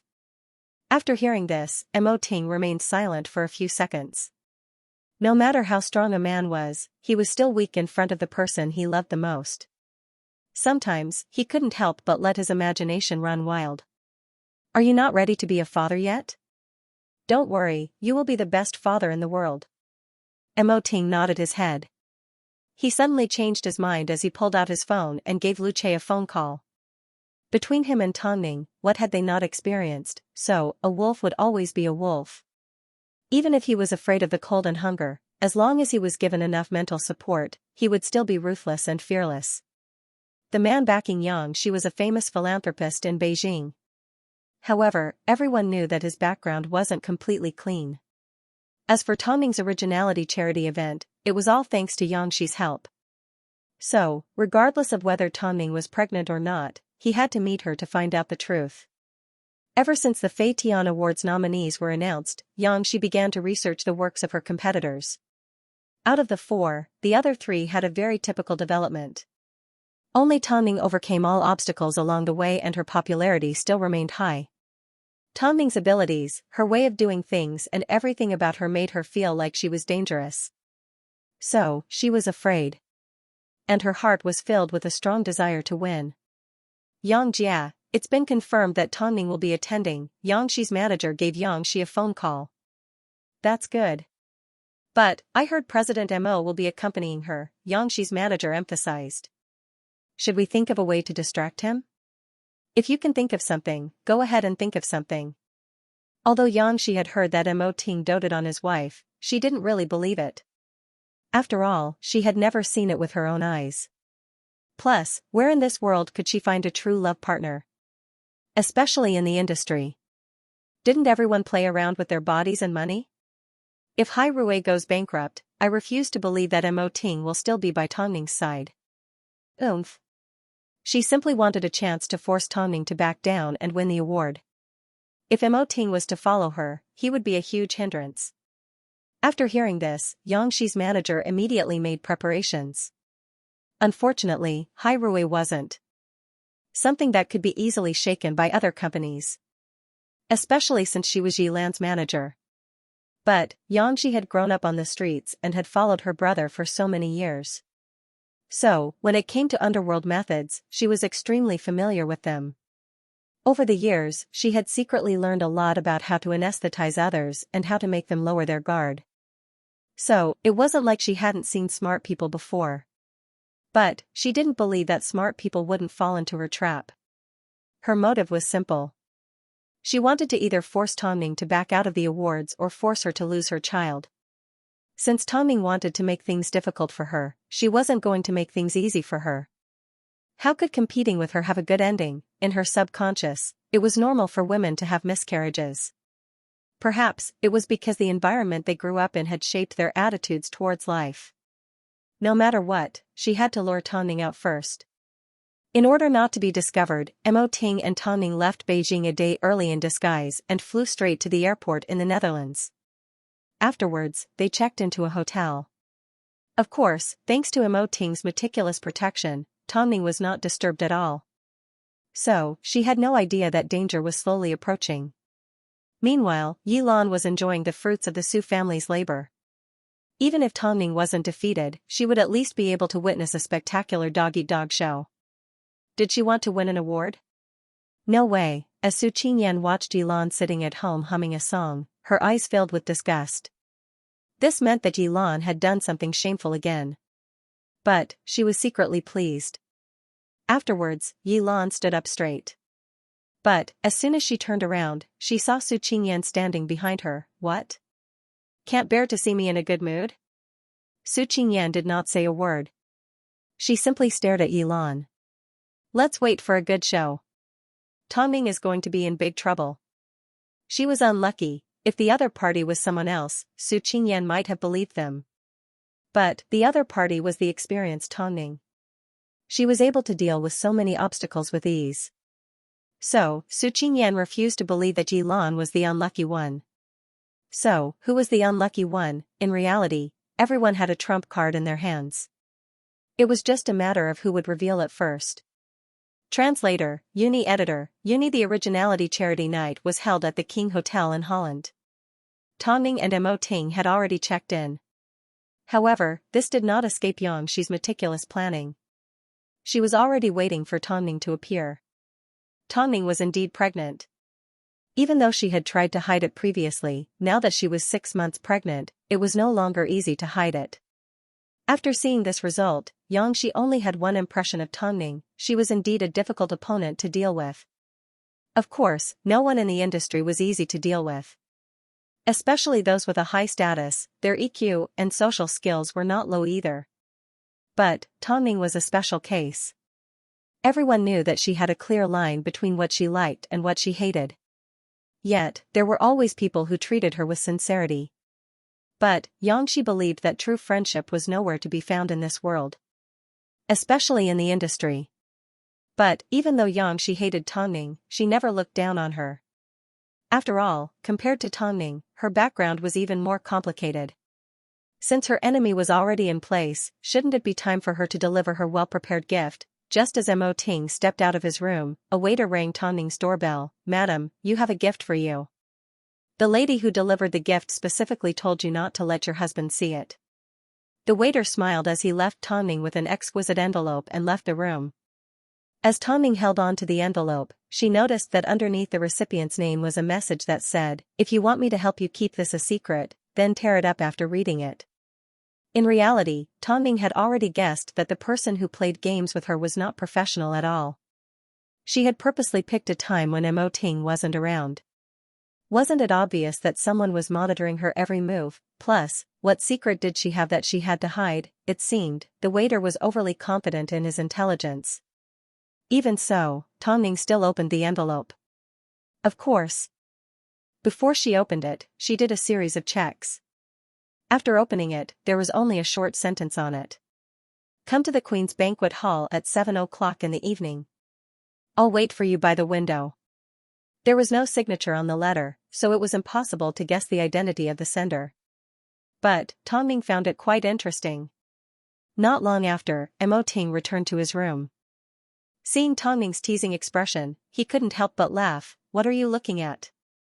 I haven't seen you like this in a long time." Tang Ning handed the letter over. Mo Ting took a look at it and threw it away with an indifferent expression. Why are the moves these days becoming more and more careless? Tang Ning wrapped her arms around Mo Ting and laughed. Although her move was low level, didn't it still attract your attention? Since she wants to play, I'll play with her. I was afraid that you, Ting, don't be afraid. Whether it's me or our baby, we aren't made of paper. We are both very strong. Normally, at times like this, Mo Ting would look at Tang Ning helplessly. Of course, even though he knew that someone else was in trouble, Tang Ning was still 6 months pregnant. As the person closest to her, he wanted nothing more than to block all attacks. So, how could he not be worried? But, in the end, the person to compromise was always Mo Ting. 7 p.m. Tang Ning arrived punctually. Of course, as soon as she arrived at the Queen's Banquet Hall, she realized that the waiter had put in a lot of effort just to see her. In the banquet hall, there was a sentry every few steps. The bodyguards were very careful. This made Tang Ning feel a strong sense of danger. What did the waiter want? Perhaps sensing the gaze of the waiter, Xianxia turned around. As soon as she saw Tang Ning in the doorway, she immediately stood up and pulled out the chair opposite her. She was obviously a woman, yet she was able to do things that a man would do in such an elegant manner. This was one of the things that Tang Ning liked about her. Who else could it be? It was Xianxia. "You're here. Please, have a seat." Xianxia noticed that even though there were so many bodyguards and staff present, Tang Ning did not show any signs of weakness. She simply ignored them like she didn't see anything. "May I ask why Miss Yang asked me to come here in such a hurry?" Xianxia looked at Tang Ning as she sat down opposite her. She then pointed to Tonning's stomach with her chin. Miss Tang, you must be pregnant. Under normal circumstances, famous celebrities faced pressure from various parties regarding their marriages and children. Xianxia assumed that Tonning had kept quiet for so long because she was still worried. But, to everyone's surprise, Tonning's expression did not change. She simply looked happy that she was about to become a mother. Of course, her mind never stopped thinking. I'm around 6 months pregnant. Why haven't you announced it to the public? Xianxia asked curiously. Miss Yang, I think it's best if you tell me your motive. Sitting here like this is actually quite awkward for both of us. Plus, my husband is about to return to his room. Seeing that the man was trying to find a topic to talk about, Tonning didn't want to waste his efforts, so she directly asked for her motive. Miss Tang, look at you. You have both fame and fortune. On top of that, you have such a powerful husband and an adorable daughter. I'm sure you don't need a Fei Tian decoration at home. Was he finally getting to the point? Tonning smiled and looked at the bodyguards as she asked Xianxia, don't tell me you've arranged so many bodyguards because you're afraid of me? Miss Tang, when speaking to a smart person, there's no need to beat around the bush. I'll give you 2 choices today. You can either get Mo Ting to cancel your application for the Fei Tian Awards, or you can stay here forever and never walk out of the King Hotel. I know President Mo is very capable, but there are so many people here. Even if he comes, he may not be able to get you out of here. What do you think? You've made such a big fuss to ask me out. Is this all you've prepared? Tonning glanced at the bodyguards before looking away. If it wasn't for the fact that I'm in Holland and I'm not familiar with the people here, I wouldn't even bother playing with you. Xianxia froze for a moment. The expression on Tonning's face was completely different from the naive and aloof woman that she was a moment ago. I think, compared to those that beat around the bush, you prefer to be direct. I also like to be direct. Do you want a child or do you want the Fei Tian Awards? My method is simple. But, aren't you already sitting here? Since you're already here, it won't be easy for you to leave. At this time, a hint of ruthlessness appeared in Xianxi's eyes. It's not like I've never dealt with pregnant women before. In the past, my assistant had an affair with her manager behind my back. I slapped her across the face, but she had a miscarriage so easily. From this, we can see how fragile a human life is, don't you think? After speaking, Xianxia stood up from the sofa and walked over to the large floor-to-ceiling window. Actually, I've thought of many ways to trick you into coming here. I've even thought of all sorts of clever schemes. But, I'm sure you've been in the industry for so many years. What kind of situation have you not experienced? Rather than thinking of complicated schemes, I might as well use the simplest method. Who knows, you might even fall for it. Because, smart people can't stand others challenging their intelligence. And, you happen to be the smartest person out of all the smart people. You don't need to worry about President Mo returning. It seems, he is also in trouble. After hearing Xianxi's words, Tonning lowered her head and looked down at her stomach. It was hard to tell what she was thinking. She then lifted her head and said calmly, why can't the Fei Tian Awards maintain its original fairness? Even if I withdraw because of this and you have one less competitor, when you actually receive the award, don't you feel that it has lost its original weight? I can give up on the award, but, do you think you can win against me like this? Neither of us are professional judges. Don't you want to have a real showdown? Xianxia remained unmoved as she stood in front of the window. Perhaps, we are pursuing different things. Plus, I know you like to preach. You are the heiress of the Tang family. Even if you have nothing left, you still have Tang core. Plus, you still have Mo Ting and Hai Rui. But, I can only rely on myself to climb up one step at a time. Did you really think that being the woman of a gangster boss is a glorious thing? You don't understand the fear of dying if you don't do what you want. That's why, any chance that I can get out of this situation is important. Make your choice. There's no need to waste your breath. We are all working for our own destinies. Tonning looked at the woman in the distance. At that moment, a phrase suddenly appeared in her mind, empathy. But, this could not be used as an excuse for Xianxia to kidnap and threaten her. Perhaps your situation is indeed very pitiful, but your choice has already proved that you and the big brother you speak of are just the same people. Plus, even if I want Mo Ting to cancel my application for the Fei Tian Awards, I need to talk to him first. Tongning, do you think I'm stupid? You are famous for being sly in the industry. Actually, the best method is not to go through Mo Ting. Just take some indecent photos and release them to the public. That will be enough to make the judges give up on you. Xianxia turned around and crossed her arms as she smiled. You're right, this is my background and I'm used to playing games like this. So, I can change my mind at any time. So, you better put away your petty tricks and stop trying to go against me. Where's Mo Ting?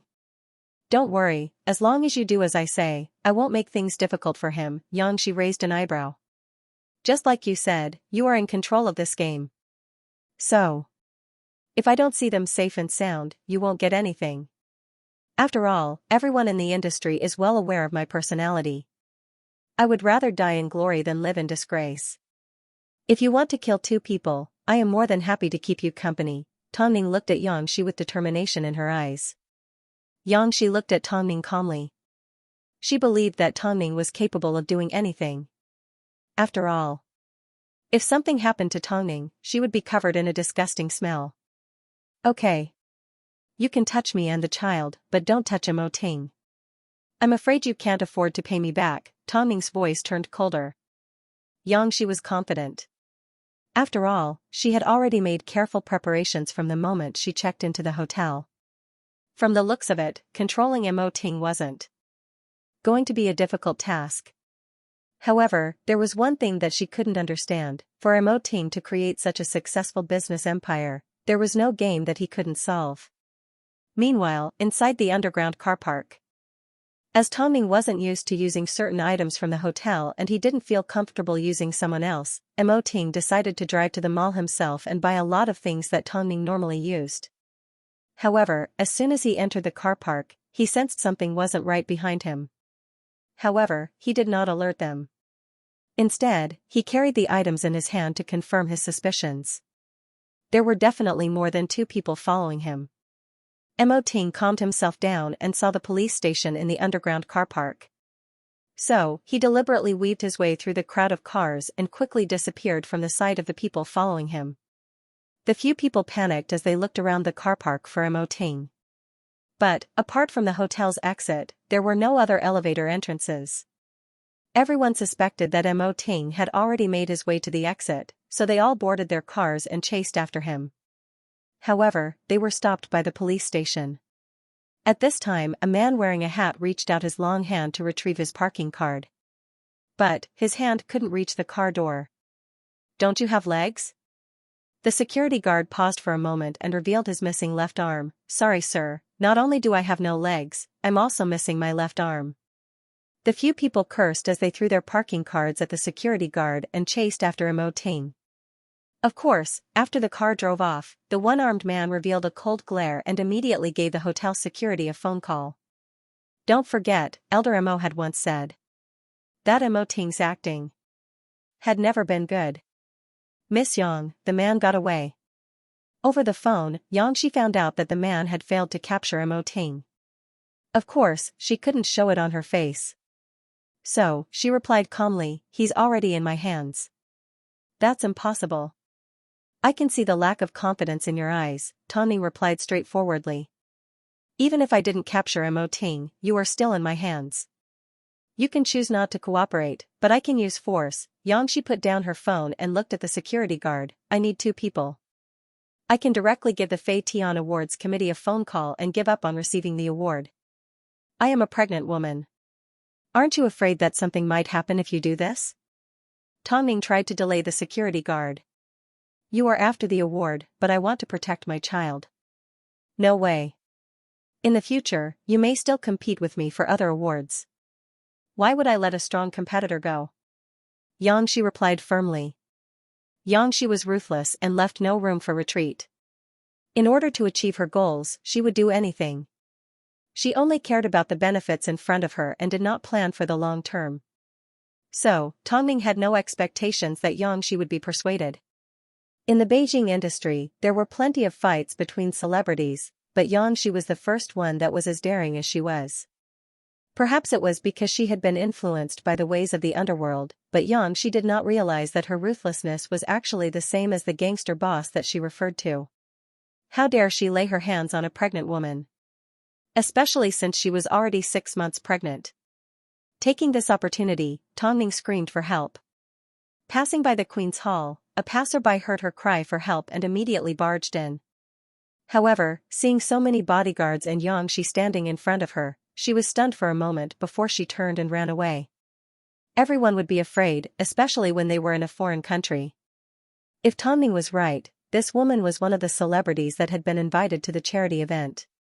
You don't need to call for help, no one will help you.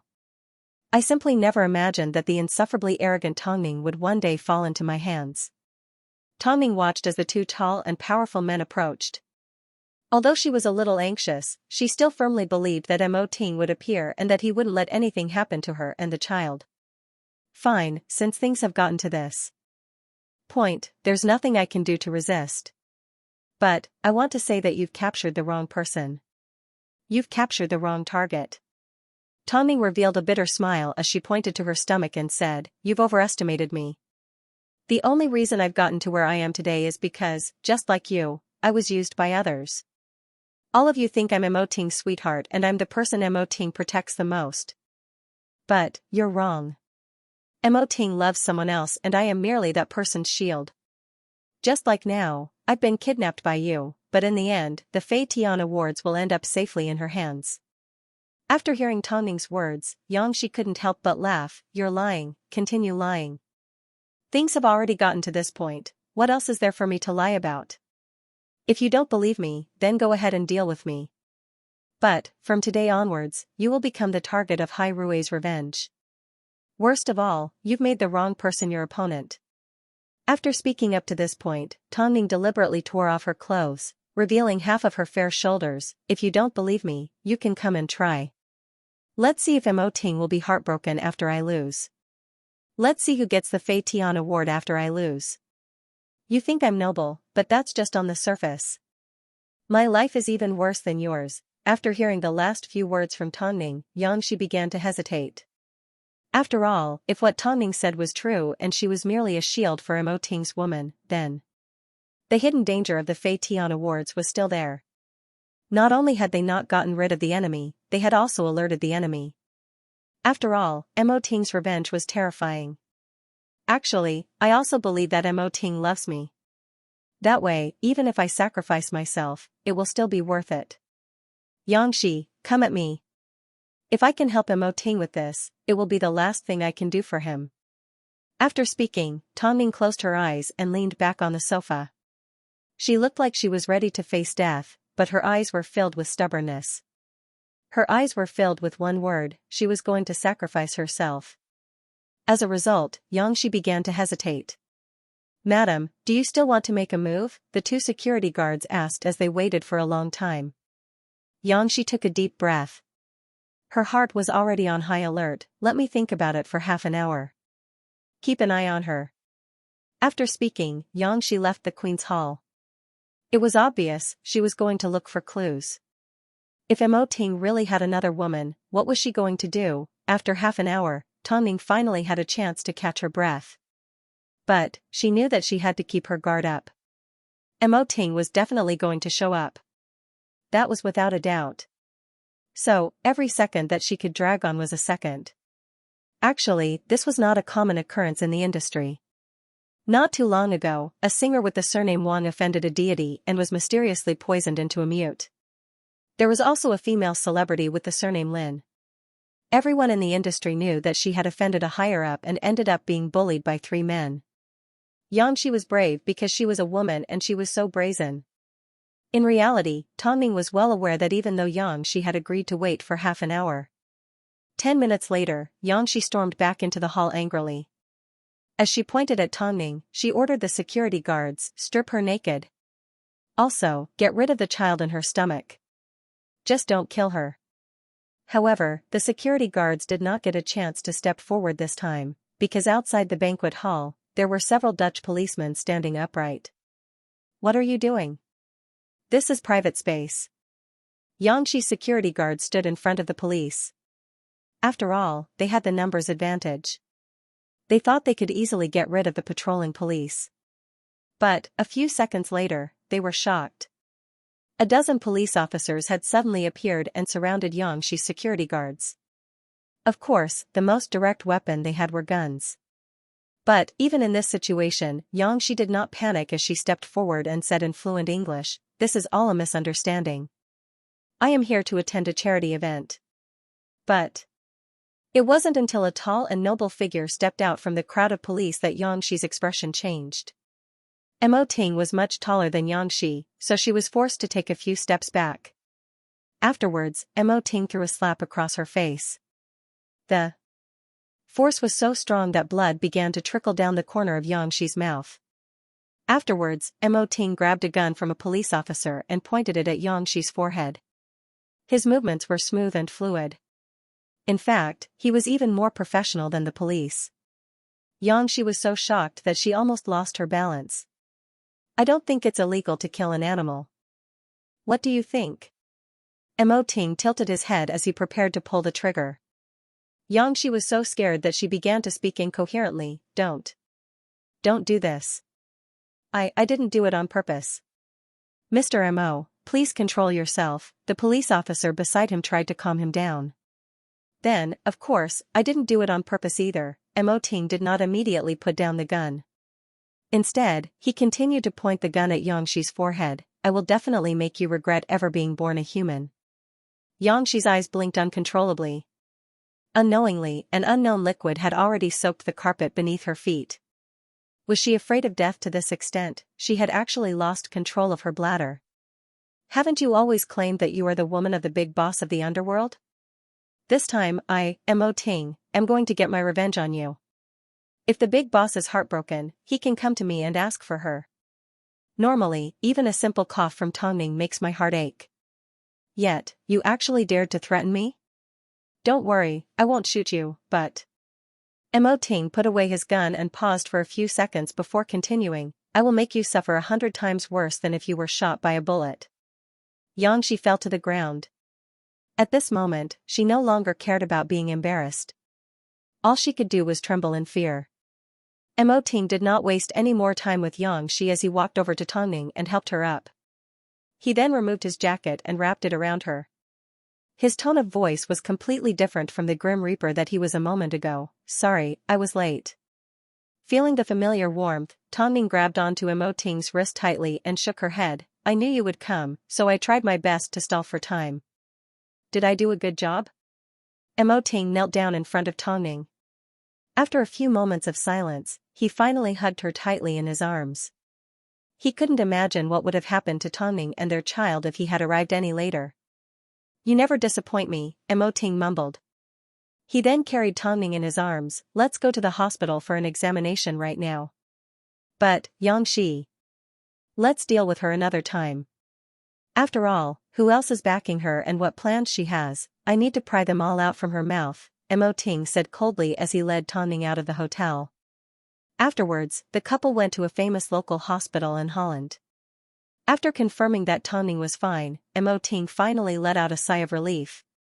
He then held onto Tongning's hand in front of the doctor and placed it on his handsome face. "I've never been afraid of anything, but you always make me feel like I'm on edge." Tongning looked at the stunned doctor and smiled reassuringly at Mo Ting. Mo Ting took a deep breath like he was trying to relax. "Luckily, you're fine." It was just a few short words, but Tongning could hear a complex mix of emotions. Especially uneasiness and guilt that almost drowned Mo Ting. "Honey, I'm fine." The gynecologist watched as the couple interacted with each other with a smile on her face. Not only that, she even told Tongning in English, "Your husband really loves you. The two of you are very much in love. Yeah, we love each other so much that we can't be apart for the rest of our lives. Let's go back to the hotel. There's still a lot of things waiting for us to deal with." After all, in this era, good news never left the door, while bad news traveled thousands of miles. Therefore, Xianxia and Tongning declare war overseas. Mo Ting imprisons his wife's enemy. Mo Ting's law of supporting his wife. Tongning writes #1 book of doing whatever she wants in the entertainment industry. Xianxia was slapped by Mo Ting. The injury report will be out in a few days. How did Tongning manage to make headlines overseas? How many trending searches has she bought? Didn't the previous poster watch the news? She is, after all, Hai Rui's #1 sister. How hard can it be for her to get on the hottest searches?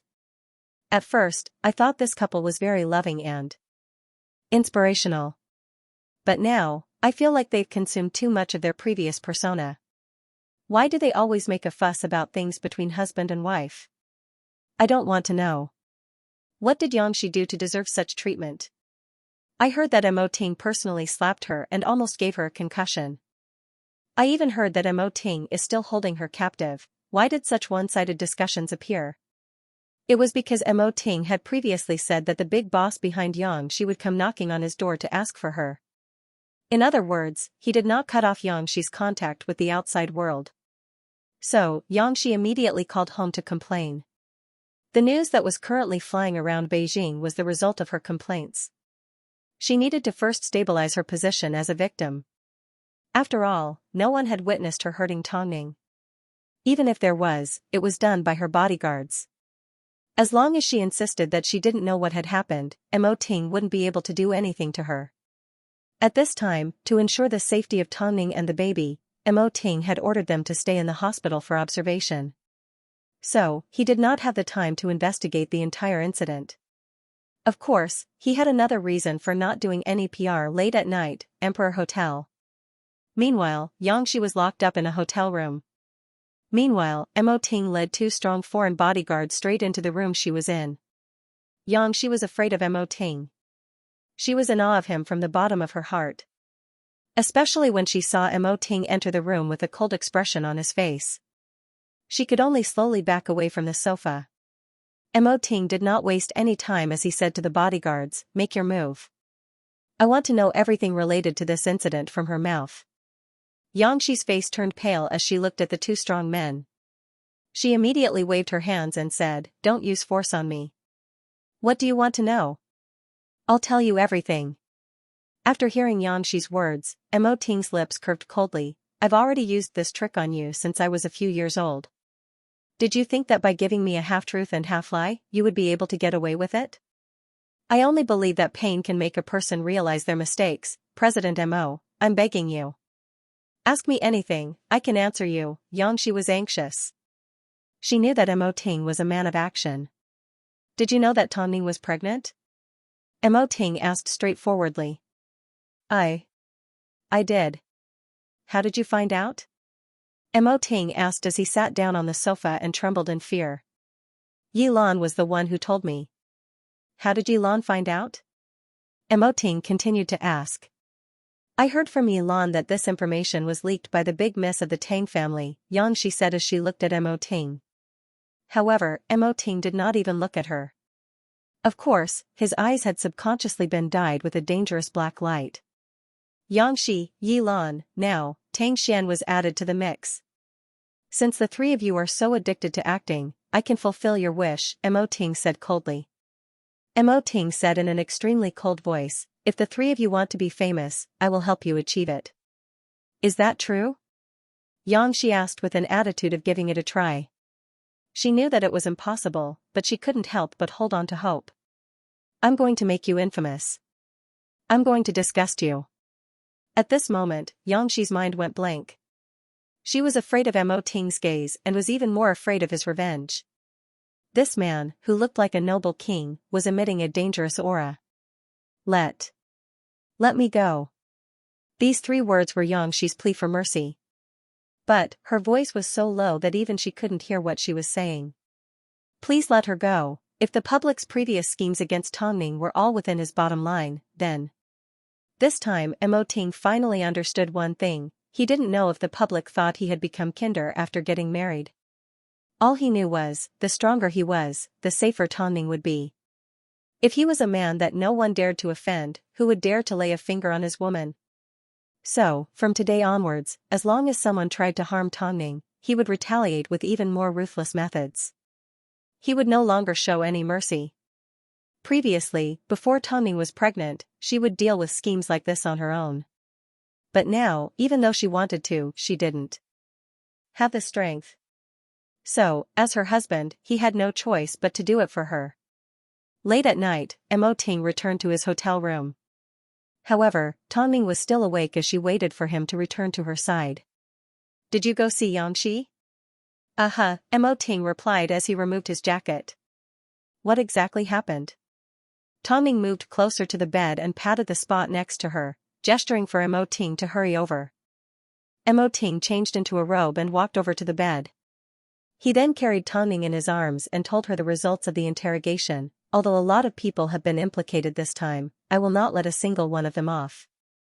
The couple had always been on the same page. How could Tongming not know what Mo Ting was thinking, especially since the couple had always been on the same page when it came to dealing with matters like this and had always been in sync. Tongming's bottom line had always been Mo Ting and her child. But, this time, all three women had crossed it. So, she couldn't be blamed. Afterwards, Tongming gave Tang Jingxian a phone call. How are things with Qingyan? Sis, it's time to sleep. Yilan leaked news of my pregnancy to Xianxia. This time, I almost lost my life, Tongming replied simply. That's why I asked you how you and Qingyan are doing in the middle of the night. Hearing the words one corpse, two lives, Tang Jingxian immediately sat up from the big black bed and used his slender fingers to play with his hair. What happened? I don't have time to explain to you. I simply want to ask you, will Qingyan handle this herself, or should I? Tang Jingxian thought for a few seconds and finally understood what Tongming was trying to say. In other words, Yilan was going to be kicked out sooner or later. But, it was her fault for leaving the Su family home. Now that Su Qingyan had become the new owner of the Su household, she also held the most shares of the family. So, Tongming decided to first do Su Qingyan a favor and let her vent her anger before she stepped onto the stage. I'll ask little monkey. Tang Jingxian asked a few more questions about Tongming and the baby's health. After confirming that they were fine, he gave Su Qingyan a phone call. As soon as Su Qingyan heard that Tongming was almost plotted against in the Netherlands, she was tempted to run upstairs and look for Yilan. But, after calming down for a few seconds, Su Qingyan finally asked Tang Jingxian, what's Ningjia's plan? If you need me, I will try my best to cooperate. Don't worry. First in line, Xianxia, second in line, Yilan, third in line, Tang Xian. However, when it comes to Yilan, I'm afraid you will need to personally make a move. Tell Ningjia not to worry, Su Qingyan replied straightforwardly. She had long wanted to see the scene of Yilan kneeling on the ground begging for mercy. Of the three, Tang Xian was placed last. Of course, this was because Mo Ting had no intention of giving her any more chances. There were a lot of things that needed to be taken back from her hands. For example, the right to be a mother. Since Xianxia was first, it was time to begin, the show was about to begin. Because of the overwhelming amount of comments, the netizens in Beijing were filled with criticism towards Mo Ting and Tongming. At the same time, they began to have a lot of questions. After all, the incident that day was planned in advance and there were no witnesses. The only female artist that was scared out of her wits turned around and ran away without seeing anything. This meant that no one would be able to uncover the truth. So, why was Mo Ting holding on to Xianxia so tightly? In an instant, the internet was filled with different opinions. But, there was no doubt that this topic was going to become more and more popular. Hai Rui uncharacteristically did not immediately step out to deal with PR. But, this meant that there were two possibilities. 1. They were admitting that the discussions online were true. 2. They were holding back their trump card and the situation was not yet in danger. Obviously, the public believed the first possibility. As for the fans, they naturally believed the second. However, the more Hai Rui remained silent, the more arrogant the opposition became. After all, they were the big boss of the underworld and were filled with the aura of the underworld. It was normal for them to bully the weak and fear the strong. As a result, the internet gave Tongming and Mo Ting a nickname, the pretentious couple. Everyone felt that they were too pretentious. I bet 3 bags of spicy gluten that this couple will get a divorce sooner or later.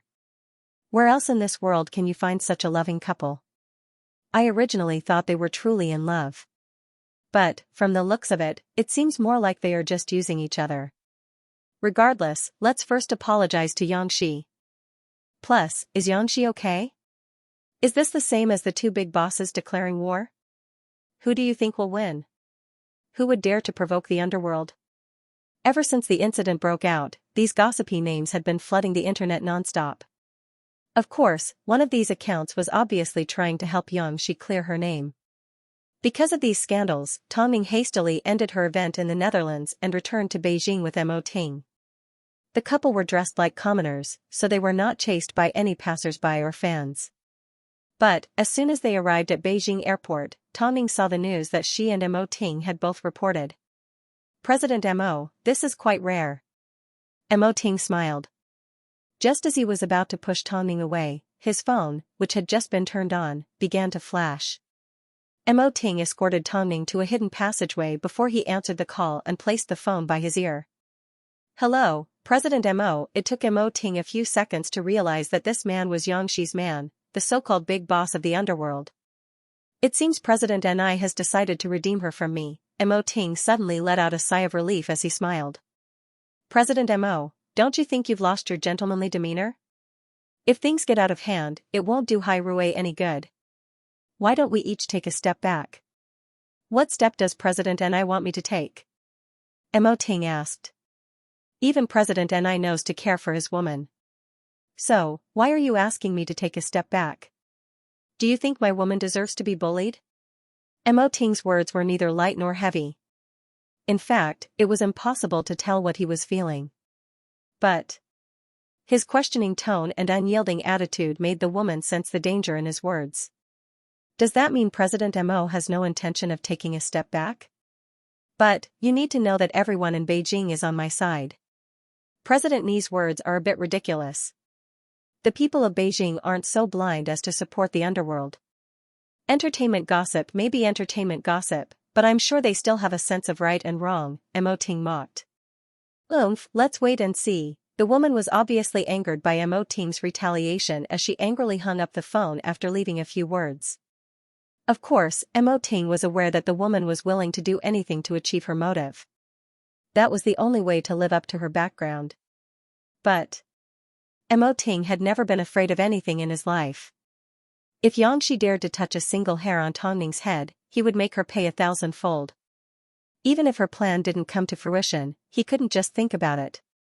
Tang Ning overheard the entire process of Mo Ting shielding Tang Ning.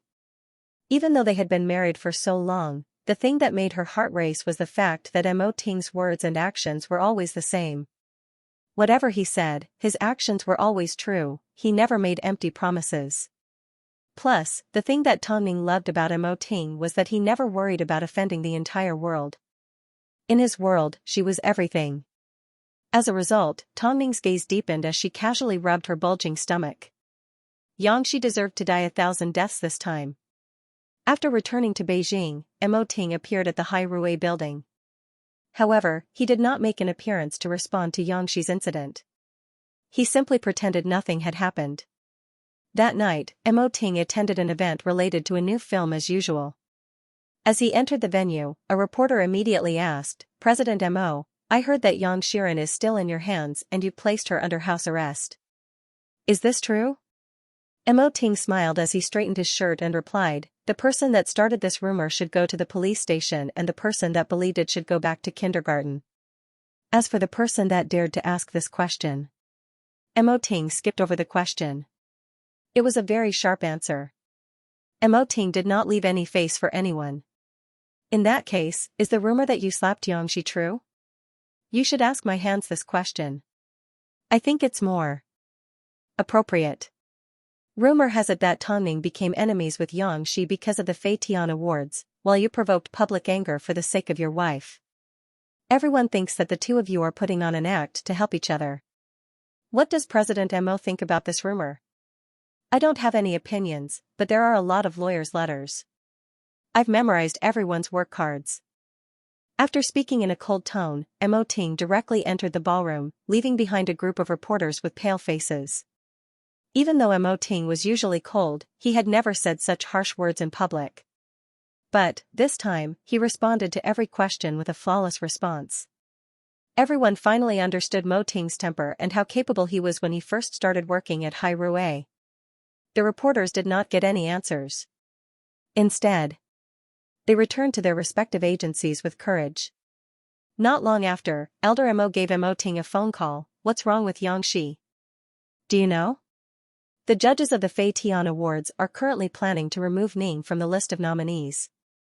Who will be nominated for the Best Newcomer Award? I can only guess that the person with the highest chance of winning the award is, of course, a certain artist that has been rumored to be kidnapped and threatened, Elder Mo humphed. Grandpa Xing snorted. Didn't this woman put on so much show just to get here today? That's enough. No matter what, you need to quickly think of a way to salvage this rumor. It's too ugly. Has the judges already made their decision? How could it be fake? Elder Mo was so angry that he hung up the phone. Mo Ting, on the other hand, smiled and put down the phone. The old man sure has a bad temper. It seemed the judges of the Fei Tian Awards were planning to exclude Tongning to the very end. First, it was because Tongning had announced her retreat from the industry. Now, it was because of the news of Xianxia being suppressed. These two incidents should be enough, right? But, now was not the time to strike back. The reaction online was not strong enough. What happened to Xianxia? At least give us some information. I'm so worried. Has Mo Ting really placed her under house arrest? I heard she's covered in injuries. Looking at the comments online, a rational person finally stepped out and said, "It's good to have a brain. I hope you all have it. Mo Ting would never place anyone under house arrest. After all, he's not from the underworld. But, someone is. Hey, please look at the capabilities of the police. Do you think the laws of the country are a joke? If Hai Rui and Mo Ting were to place someone under house arrest, the first person they would see would be me, the police, and not brainless people like you." Of course, as soon as a conspiracy theory was released, everyone couldn't stop. As long as the situation did not go according to the wishes of the netizens, they would assume that the other party was in the wrong and that the other party was fake.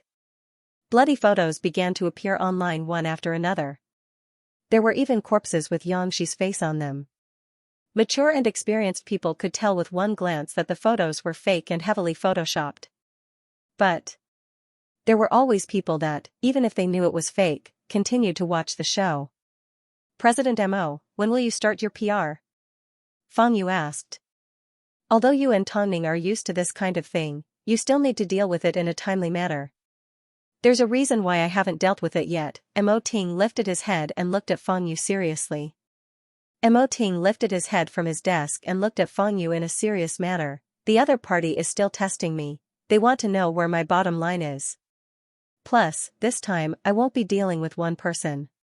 One after another, one after another." After hearing Mo Ting's words, Fang Yu was suddenly reminded of the unfortunate women that were about to be exposed. No, the women that asked for it. How did they end up? Hai Rui's press conference will be held the day after tomorrow. But, I still have some other arrangements. He was going to deal with the Fei Tian Awards as well. In this lifetime, Tongning was destined to achieve her greatness in front of everyone. And he was the person that had to achieve her greatness. As for his other plans, Fang Yu looked at Mo Ting with a dark expression. He didn't know why, but back when he was the director of PR, he had fought countless battles for Hai Rui and had never met a worthy opponent. Back then, he was practically invincible, yet he did not feel any excitement or desire to conquer. This urge to win was only triggered by Tongning's appearance, because Tongning's PR was always full of ups and downs. Especially when he looked at Mo Ting at this moment. This wise man seemed to be preparing for a huge game of chess. It made him look forward to it. Xianxia was under Hai Rui's surveillance. Of course, this was only her personal opinion. She especially remembered the look in Mo Ting's eyes when he interrogated her. She couldn't forget the coldness in his dark pupils. So, after returning to China, she stayed in a hotel owned by Hai Rui. She thought she was being monitored and placed under house arrest by Mo Ting. But, in reality, she was just scaring herself. She was constantly thinking of a way to escape from Mo Ting's control. In fact, she constantly plotted and thought of many ways to fight back. In the end, she finally escaped from the third floor of the hotel through a pipe. In reality, there had never been anyone standing guard outside her door. Only when the waiters were delivering food to Xianxia would they deliberately bring along 2 bodyguards. This made Xianxia mistakenly believe that these 2 men were watching over her every move and word. This was all a facade created by Mo Ting. So, the first thing Xianxia did after escaping was give her man a phone call and a phone call to the media. She cried about how she had survived a disaster and accused Hai Rui of being a man-eating organization and Mo Ting of being a demon. I simply invited Tanning for a small gathering because I was in a foreign country and was a little scared. But, Mo Ting used this opportunity to threaten me into withdrawing from the Fei Tian Awards and giving the award to Tanning. Because of this, he even slapped me across the face.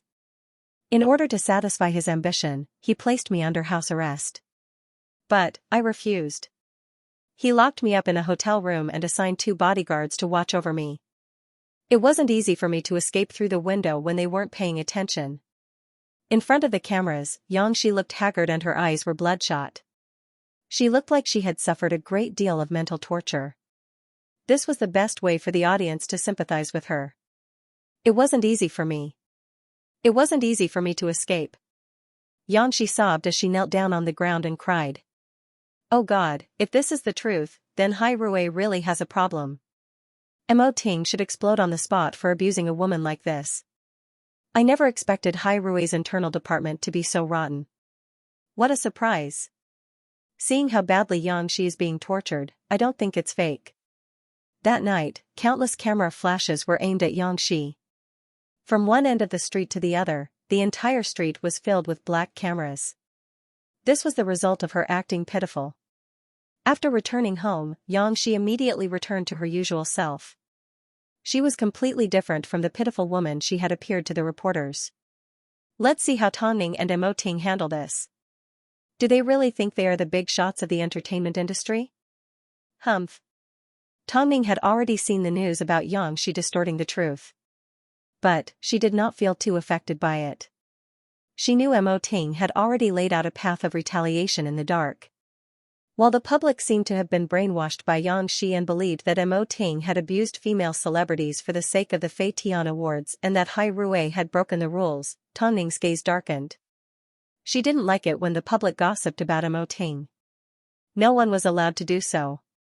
With this thought in mind, Tanning lowered her head and said to the child in her stomach, "Baby, from now on, you need to cherish Daddy's reputation with me." "He definitely will," Mo Ting replied from behind Tanning. Tanning turned around and looked at her husband as he entered the living room. So, she smiled, another mess. Some people can live out their lives in peace, but others have to fight to the end of their lives. But, no matter what kind of life it is, you have me. Do you still need to be afraid? Tanning shook her head. From the day we got married, I have already embarked on my path of fighting. I love glory and I love being respected by others. But, I know, before I can stand at the top, I need to defeat countless enemies. I am not afraid of fighting. It was because of this that Mo Ting felt relieved. It seemed, in this lifetime, no matter how much he doted on Tanning, it was never enough. Because, there was someone who could accompany him through the ups and downs of the industry. Tomorrow, I will announce that you are pregnant. I understand, Tanning smiled. The couple had a tacit understanding. Hai Rui is so disgusting. The entertainment industry is doomed. I never thought Mo Ting would do something like this. Trash. If Hai Rui doesn't explain themselves, we will start boycotting them. That couple should have enough acting. Don't act like the entire world is trying to harm her. Xianxia, you should call the police. I hope the court sentences Mo Ting to life in prison for abusing a woman. TSK, TSK, TSK. This is Hai Rui's usual method of creating hype. It's disgusting. Both husband and wife are disgusting. Faced with so much scolding and over the 6-digit comments, Fang Yu finally felt the time was right. Because, not only the netizens, even the Fei Tian Awards was preparing to remove Tanning from the list. So, he followed Mo Ting's instructions and released a PR statement on behalf of Hai Rui. There will be an important announcement tomorrow. Pfft, Hai Rui is trying to use another artist's news to save Zhao. It's useless. They are simply turning against Hai Rui. So, Fang Yu had no choice but to add another sentence at the bottom of the PR statement. It's about Tonning and the incident in the Netherlands. Of course, those that were used to seeing Tonning's tricks knew that she would eventually fight back and make a comeback. But, even so, the netizens still wanted to know if Tonning had any chance of making a comeback. After all, whenever Tonning was involved, it was always a spectacular show. As soon as Xianxia saw Hai Rui's PR statement, she immediately sat down on her man's lap. Master and I, do you think Hai Rui still has a chance of making a comeback? The man known as Master and I was in his early 40s. As he smoked a cigar lazily, he squinted his eyes and looked at the television. If you don't deal a heavy blow to Hai Rui this time, the person that will be torturing you will not be Mo Ting, but me. There's also the Fei Tian Awards. If you can't even get your hands on it, I think you are useless. Why should I keep you around? Huh? After hearing Master Ni's words, Xianxia's body stiffened. Although she had been by this man's side for the longest time, she couldn't change the fact that she was merely a mistress. Above all, apart from entering the entertainment industry and becoming an artist, she would never be free. She would never be free. After all, she knew too many things. However, if you manage to win against Tonning, it would be an honor for me. When that time comes, you can ask for anything you want. Of course, like before, you can't go overboard. Master and I patted Xianxia on the cheek and stood up, leaving Xianxia sitting on the sofa all by herself. Even if she was a beast, she would go crazy under such repeated torture, not to mention that she was a person with a heart and self-respect. So, when faced with Tonning, apart from competing for awards, she also hated the fact that a husband like Mo Ting existed in this world. How could she have such a strong relationship with Tang Mo? Why did everyone in this world have to go against her? Most importantly, Tonning had everything, including a child. Mo Ting had given them the most solid protection, while Xianxia subconsciously placed her hand on her stomach. This was the place that had once given birth to 3 lives. But, because of his son's feelings, Master and I had forced her to undergo 3 abortions. And now, she had completely lost her right to be a mother. Tonning, you already have everything, why not lose a little? In reality, Xianxia wasn't the only one that was feeling proud of this incident. Seeing Hai Rui being attacked from all sides and seeing Mo Ting and Tonning being scolded, Yilan was no less satisfied than Xianxia. For example, at this moment, Yilan was sitting on the sofa eating nuts on her laptop as she laughed out loud at the sight of Hai Rui being scolded. It had been a long time since she had felt this happy. Happy, Su Qingyan walked downstairs dressed in white home clothes. As she saw Yilan laughing, her lips curved upwards. What good news did you come across? Why don't you share it with me? Seeing Su Qingyan sit down opposite her, Yilan's smile immediately disappeared. She glared at her coldly. Tonning is finished. Don't you know? I remember someone confidently saying that Tonning would definitely win an award. But, it seems, she's about to be removed from the Fei Tian Awards. Once Tonning is taken down, the Tang family will no longer have time to care about you. From the looks of it, Elder Mo has the intention to return to the island. Su Qingyan, your good days are about to come to an end. In that case, let me give you another piece of good news. Grandfather will be leaving tomorrow afternoon. Su Qingyan waved her hand casually. I know you're pretending to be calm. Don't worry, I'll ask your father to go easy on you. After all, if he cripples you, that's too cruel. After speaking, Yilan stood up from the sofa with her laptop in her arms. As she left the living room, she hummed a lively tune. Su Qingyan shook her head as she watched Yilan leave. Tomorrow, when grandfather leaves, the 2 of you will also be kicked out of this house. Elder Su had been standing by the screen at the entrance of the living room the entire time. After Yilan left, he stepped out and scoffed loudly. Grandpa, you're back. Tomorrow, I'll make this bitch and that bastard disappear from my sight. Get out of this house. Yes, Grandpa, Su Qingyan nodded her head. You've suffered all these years. Little brat, although Grandpa won't be by your side from now on, you need to be strong. Elder Su felt extremely guilty towards Su Qingyan. After all, she had endured Father Su's domestic abuse and torture for so many years. After all, she was his granddaughter. Grandpa, don't worry, Su Qingyan nodded her head confidently. This time, she was fighting for her own sake. After enduring so many years of suffering, there was no way she was going to give in. After returning to her room, Su Qingyan suddenly tossed and turned restlessly. Because of everything that was going to happen the next day, she couldn't fall asleep. So, she couldn't help but send Tang Jingxian a message, "Are you asleep?" "No, I'm still in class. I need to quickly take over Sister Three's responsibilities. Tomorrow. Can you bring a few people over to help me maintain my image?" "I'm afraid I'll be in danger on my own," Su Qingyan thought for a moment. Although she was excited, she was actually a little scared. "Little monkey, you don't need to be so polite with me.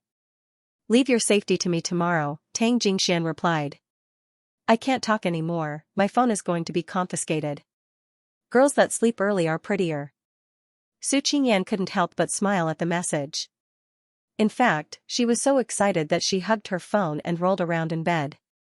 In reality, even though Tang Jingxian forced himself to focus on class, he was still worried about Tongning and Su Qingyan. Because, tomorrow was too important for both of them.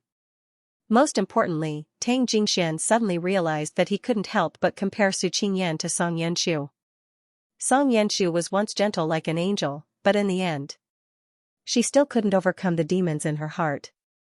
Su Qingyan, on the other hand, was natural and comfortable. Perhaps, it was because Su Qingyan had suffered since she was young, so she craved warmth. Although she put on a strong front, everyone knew that she was a paper tiger that could be easily broken. Plus, when they thought about the things that she had done at school, they couldn't help but laugh.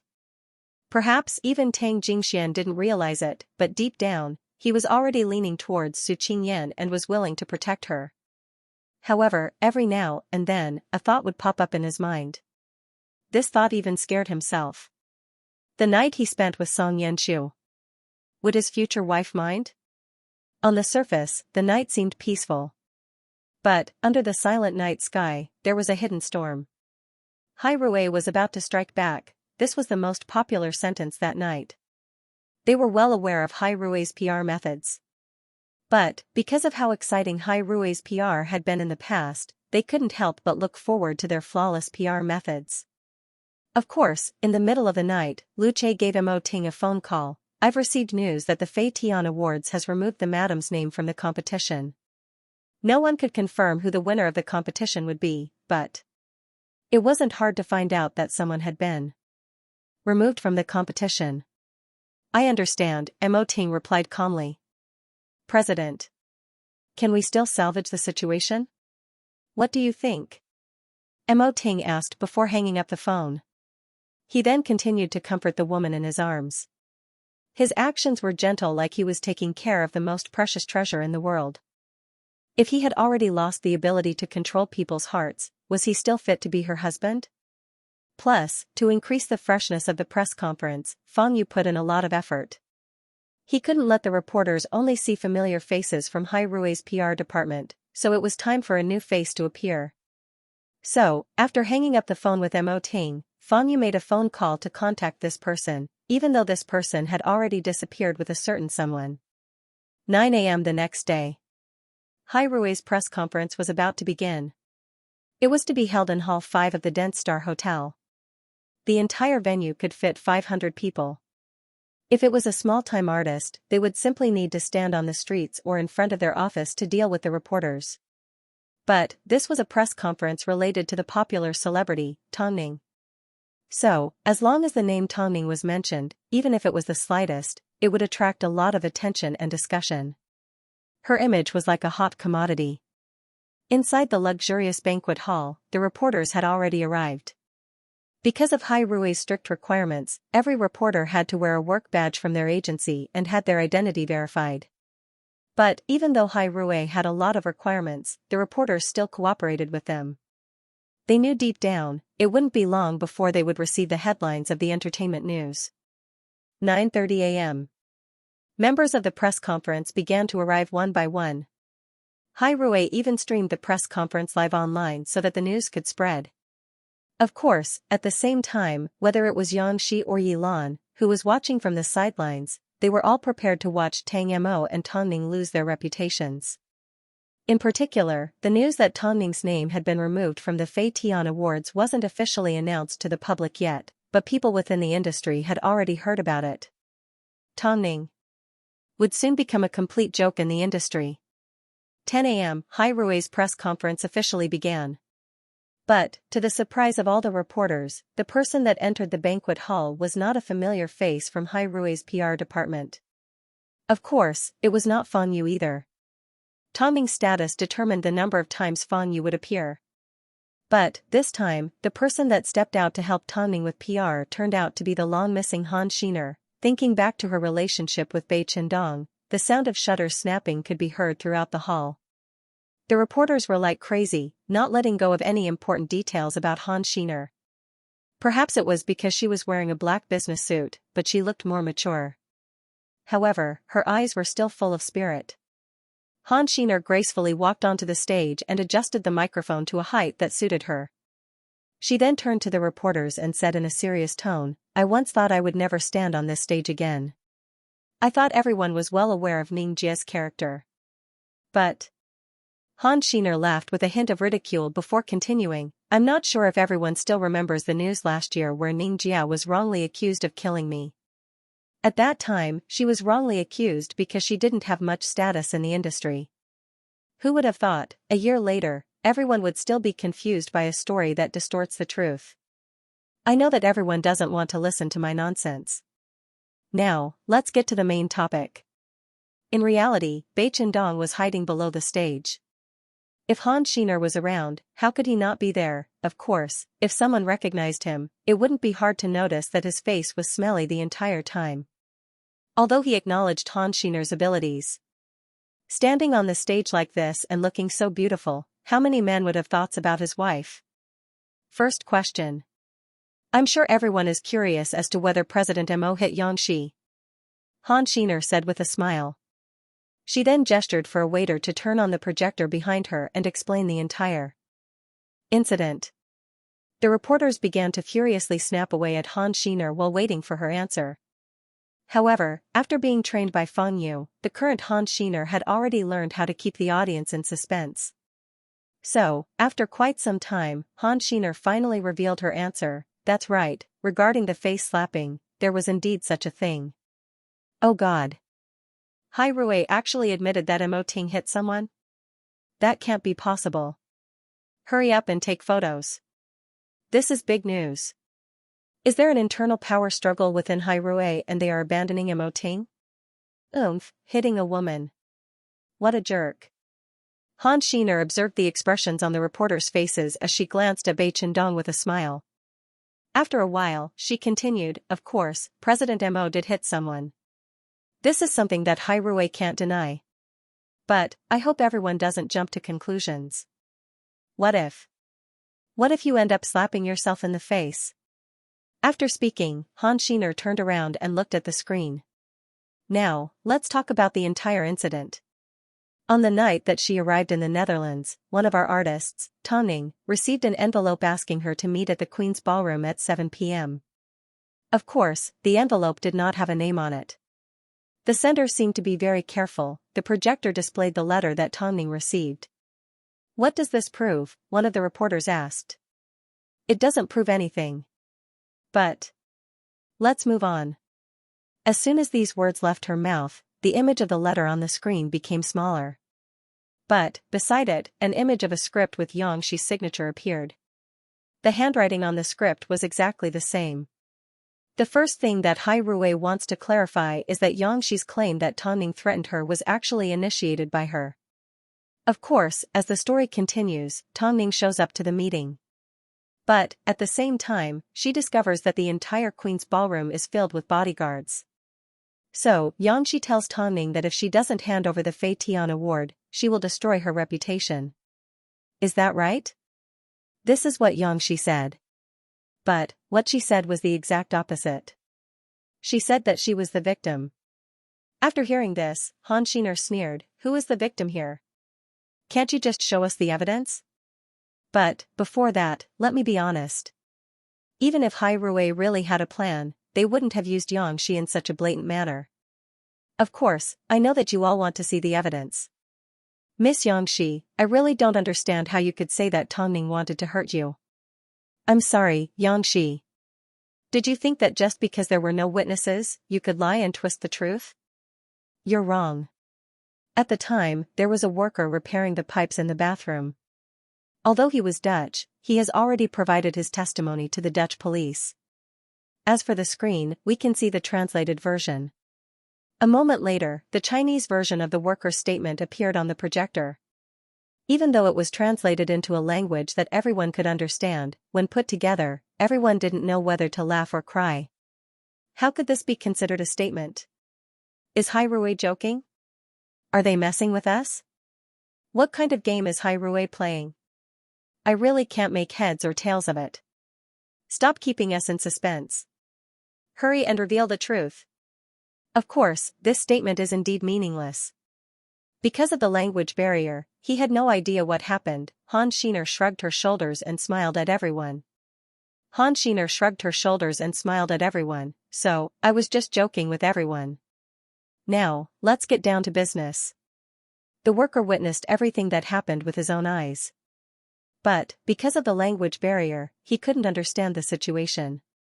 But Han Xiner paused for a moment before she continued, Ms. Yang, don't think that by doing this, you can cover up the truth. Although the worker couldn't explain the situation with words, he decisively made a heroic move. He secretly recorded everything with his phone. But, we will reveal this video later. Han Xiner scanned her eyes across the crowd of reporters to pique their curiosity. She then raised her chin confidently and moved on to the next question. Let's first discuss President Mo's actions. What if I said that President Mo's actions were completely reasonable? How can it be reasonable to hit people? And it's a woman. The female reporter with the color of feminism immediately jumped out and snorted. But, what if President Mo had a reason to hit someone?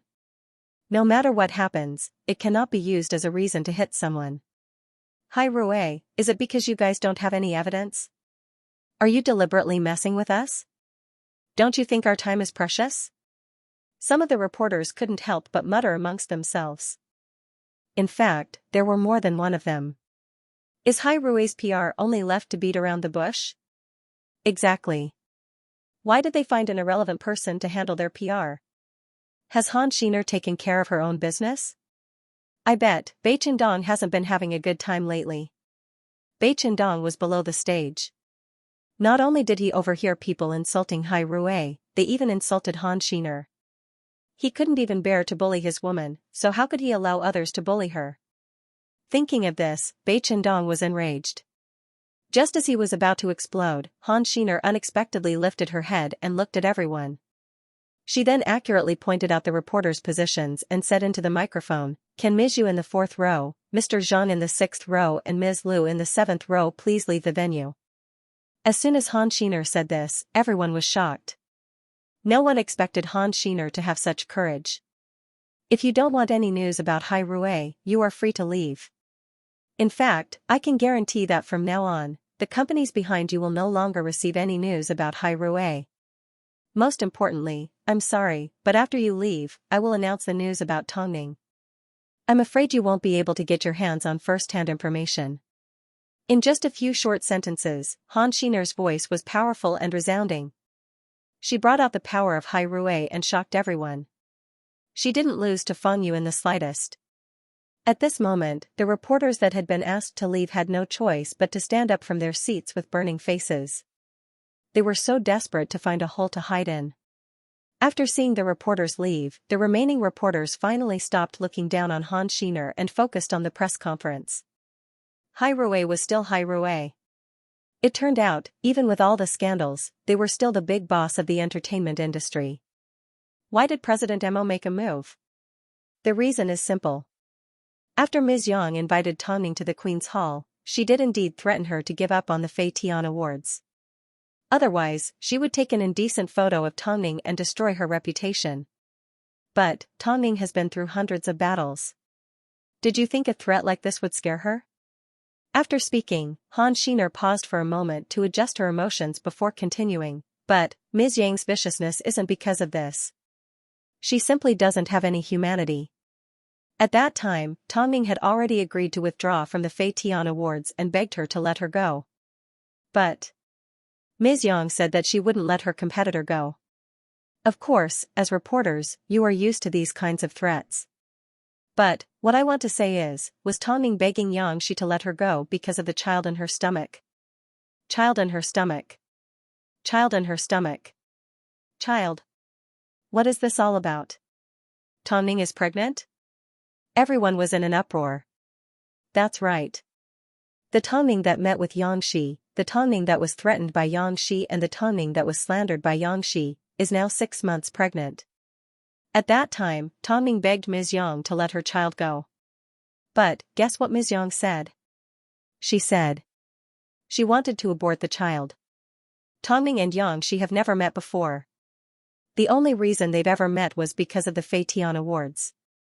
But, Xianxia immediately asked to abort the child in Tongming's stomach. This is a life. What right does she have to do that? If you were in Tongming's shoes, wouldn't you slap Ms. Yang across the face? As soon as Han Xiner said this, everyone went into a frenzy. The amount of information Han Xiner had revealed was too much. It was shocking. First, Tongming was pregnant, then, Xianxia wanted to abort someone else's child. Wasn't this plot twist a little too big? A moment later, Han Xiner placed Tongming's pregnancy photo on the screen. At this moment, the reporters could no longer control themselves. They all stood up in excitement and began to take pictures of the photo. I don't think Ms. Yang is a human. For the sake of an award, it's fine if you're willing to do anything. But, how could you treat a pregnant woman so cruelly? Let me ask everyone, when your wife and child are being tortured like this, wouldn't you want to hit them? Actually, I really want to ask the woman that said hitting someone is wrong. When you're pregnant and about to be forced into an abortion, wouldn't you want your husband to simply reason with them? Hearing Han Xiner's question, the reporters looked at each other in silence. In reality, everyone already had an answer in their hearts. If they were to come across a situation like this, they would probably rush forward and rip Xianxia to shreds. A slap would simply tickle her. But, it's just a photo of Tongming. What can it prove? It still doesn't prove who the liar is. Plus, Xianxia was under Hai Rui's control from the beginning. Exactly. Even after returning to China, wasn't Xianxia also placed under house arrest by Hai Rui? How could this be fake? House arrest. Hearing these two ridiculous words, the smile on Han Xiner's face became even more ridiculing. Hey. Fellow reporters, you can eat more, but you can't speak carelessly. I know Ms. Yang previously complained to everyone that Hai Rui had placed her under house arrest, but is it enough to just listen to her cry? I can't help but say that Hai Rui has been wronged. But, Xianxia claimed that there were 2 men guarding the door to her room. I think, not only does Ms. Yang have a problem with her character, she is also mentally unstable. With the cooperation of the police, we have already obtained surveillance footage of Ms. Yang staying at the hotel. Before we release any evidence against the Dutch worker, let's take a look at this video first. After speaking, Han Xiner crossed her arms and turned to look at the screen. As Han Xiner had continuously revealed shocking and exciting news, the reporters quickly raised their cameras, afraid they would miss out on any important details. Her method of dealing with the media was different from how Feng Yu dealt with the public. She had Feng Yu's boldness, but at the same time, she was crafty. A moment later, a video was played on the screen. On the screen was a clear indication of the time it was recorded, and the 2 bodyguards that Xianxia mentioned appeared. Indeed, there were 2 of them. Like an indestructible wall, everyone could see the surveillance footage that Xianxia mentioned. There really are people monitoring her. Aren't the bodyguards here? Does Hai Rui still want to deny it? As the reporters watched the video being played non-stop, their expressions were filled with anger. Because in the video, there were indeed 2 mighty bodyguards standing in the hallway of a certain floor of the hotel's guest room, but, just as everyone thought Hai Rui was lying, the door to the room suddenly opened and a middle-aged man wearing sunglasses stepped out.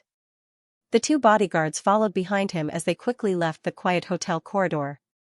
Not long after, the 3 of them returned to the hotel.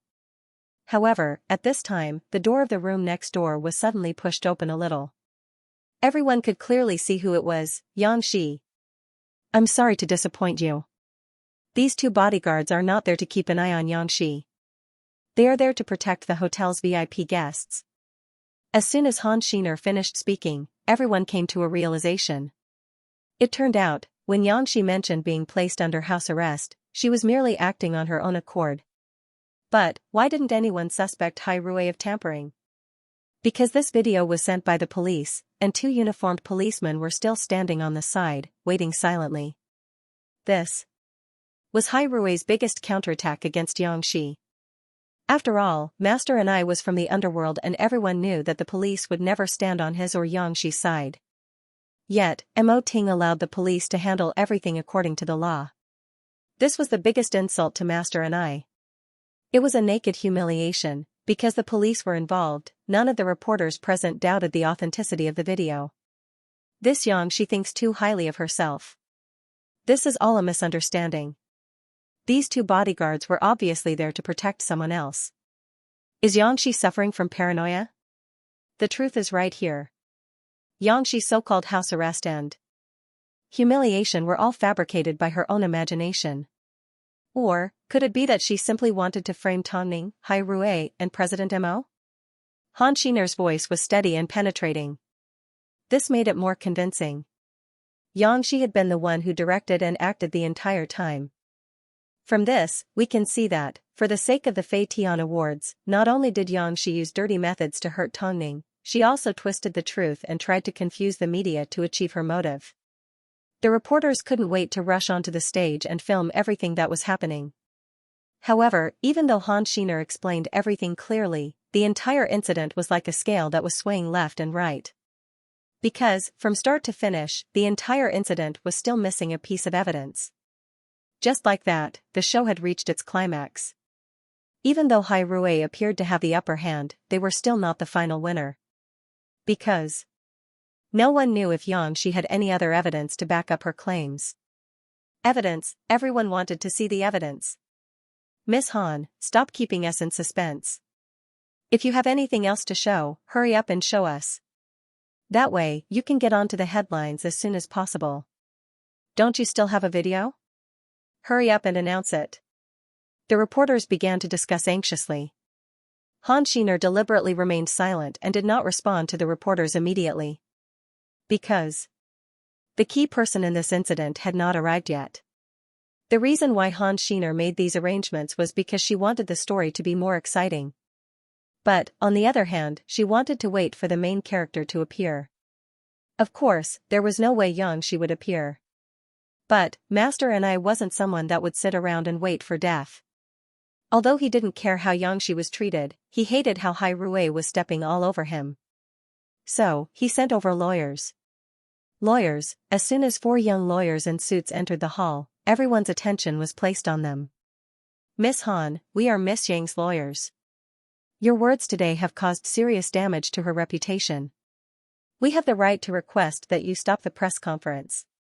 Have some shame? The person that was scolded a few days ago wasn't your Miss Yang, Han Xiner laughed. Plus, Miss Yang has been placed under house arrest. Why did she only send a lawyer over instead of calling the police? Miss Yang is a serious person. If Hai Rui directly asked the police to intervene, I'm sure we would be happy to see that. The lawyers were left speechless by Han Xiner's words. Since Miss Yang doesn't have the guts to make an appearance, that's fine. Since the lawyers are here, that's perfect. Everyone in the country, please remember the faces of these lawyers. From now on, if you have any legal questions, don't look for them. Miss Han, I can sue you for damaging someone's reputation. Plus, President Mo of Hai Rui has always been a demon. Miss Yang believes in the law and will never allow evil people to have their way. You speak so confidently. That's great. Since you're all here, let's have a look at the next video, Han Xiner said with a smile. The video, after many twists and turns, Han Xiner finally got to the most important point, the video of the Dutch employee. The video of the entire incident. However, Xianxia did not believe that Hai Rui could produce any evidence. Otherwise, Mo Ting would have already released it to the public. How could he have given her the chance to act so presumptuously? Madame Yang has said that she will welcome the release of this video with Hai Rui. She believes that there is truth in this world. After hearing Xianxi's lawyer say this, not only Han Xiner, but many of the people present also had a look of ridicule on their faces. Truth. As the woman of a big boss, it's best that she doesn't talk to us ordinary people about the truth. Han Xiner's words hit the nail on the head, putting the lawyer on the spot. Seeing that the other party did not respond, Han Xiner continued to smile. Since Madame Yang is so confident, let's see who is the one that is distorting the truth and who is distorting the truth. I hope Madame Yang is willing to pay the price. After speaking, Han Xiner turned around and once again looked at the screen behind her with a determined and sharp gaze. A moment later, a shaky shot appeared on the screen. As the video was taken through the crack of the door, it was possible to see Xianxi's entire body. However, all they could see was Tongning's bulging stomach. As for the rest of her body, it was not very clear. Even so, everyone could hear Tongning's voice from the beginning of the video. They could hear the argument between Tongning and Xianxi, as well as Xianxi ordering her bodyguards to make a move on Tongning's body. Xianxi ordered the bodyguards to strip Tongning naked and get rid of the child in her stomach. Xianxi also ordered the bodyguards not to kill her. This was part of the video provided by the Dutch worker. Of course, he had also filmed a few parts, but for Hai Rui, this was already enough. The video stopped at the moment someone knocked on the front door of the Queen's Hall. As Mo Ting had arrived with the police, the workers did not continue filming. But everything was clear. The video clearly recorded who the liar was and who the hell. Who was the one that was humiliating who? And who was the one that was doing things that couldn't be tolerated? The truth was finally revealed. While the reporters were frantically snapping pictures, they were also shocked by the Xianxi in the video. They never expected that when this woman was vicious, she would be so crazy. And so hateful. This Xianxi is so despicable. After committing such an atrocious act, she still has the nerve to complain. She used the sympathy of the public to achieve her own goals. She's so despicable. Dealing with a pregnant woman like this, aren't you afraid of being struck by lightning? She is indeed the woman of a big boss. What she has done is equally inhumane. If I were President Mo, it would be more than a slap. He might even kill her. Well done. How can one slap be enough? Faced with the excitement of the reporters and the anger of the netizens, Han Xiner looked down at Xianxi's lawyers from the podium and revealed a mocking smile. She then asked in a loud voice, I wonder, is this the so-called truth or justice that you all speak of? The lawyers were rendered speechless. They were completely different from their earlier aggressive demeanor. As a person, not only did she not let a pregnant woman off, she even tried to throw a bucket of dirty water at others. I would like to know, after accepting money from someone like this, can you really sleep at night? Hearing Han Xiner's question, the reporters' faces turned red and they were speechless. After looking at each other, they quickly turned around and left Hai Rui's press conference. Han Xiner did not make things difficult for them because they were merely insignificant characters. So, Han Xiner did something even more unexpected. She directly gave Xianxi a phone call. Of course, Xianxi sat at home trembling in fear. She couldn't tell if she was angry or afraid, so she directly hung up on Han Xiner. Han Xiner shrugged her shoulders and gave Xianxi's agency a phone call. However, as soon as they saw the news, they realized that Xianxi had lost her value. So, they quickly announced that this was Xianxi's personal actions and had nothing to do with them. If it was simply an internal struggle within the industry, then it would simply be treated as a joke. There was no real meaning to it. But, Tongning was a pregnant woman, plus, she was 6 months pregnant. This caused the entire incident to escalate to an unimaginable level. Not only did it affect the entertainment industry, it had also become a social phenomenon. Of course, the release of the video was like a slap to the face. The people that had previously insulted Mo Ting and Tongning were now seen as scum and trash. At this time, the climax had officially begun. Han Xiner looked coldly at the press conference. She knew deep down that no matter how angry they were, they would never forget how they had previously insulted and humiliated Tongning and Mo Ting. So, Han Xiner directly said to everyone, there is a reason why this press conference was held in such a manner. Tongning originally didn't want to alarm the media. But, she never expected to encounter a vicious woman like Xianxi. For the sake of her innocence and to protect her child, Tongning had no choice but to go public. But what did she do wrong? No. I should put it this way. You were the ones that called her vicious, but you were also the ones that called her innocent. Brains are a good thing. But, can't you all bring it out with you? Hai Rui has been in the entertainment industry for so many years and has never been shaken by anyone.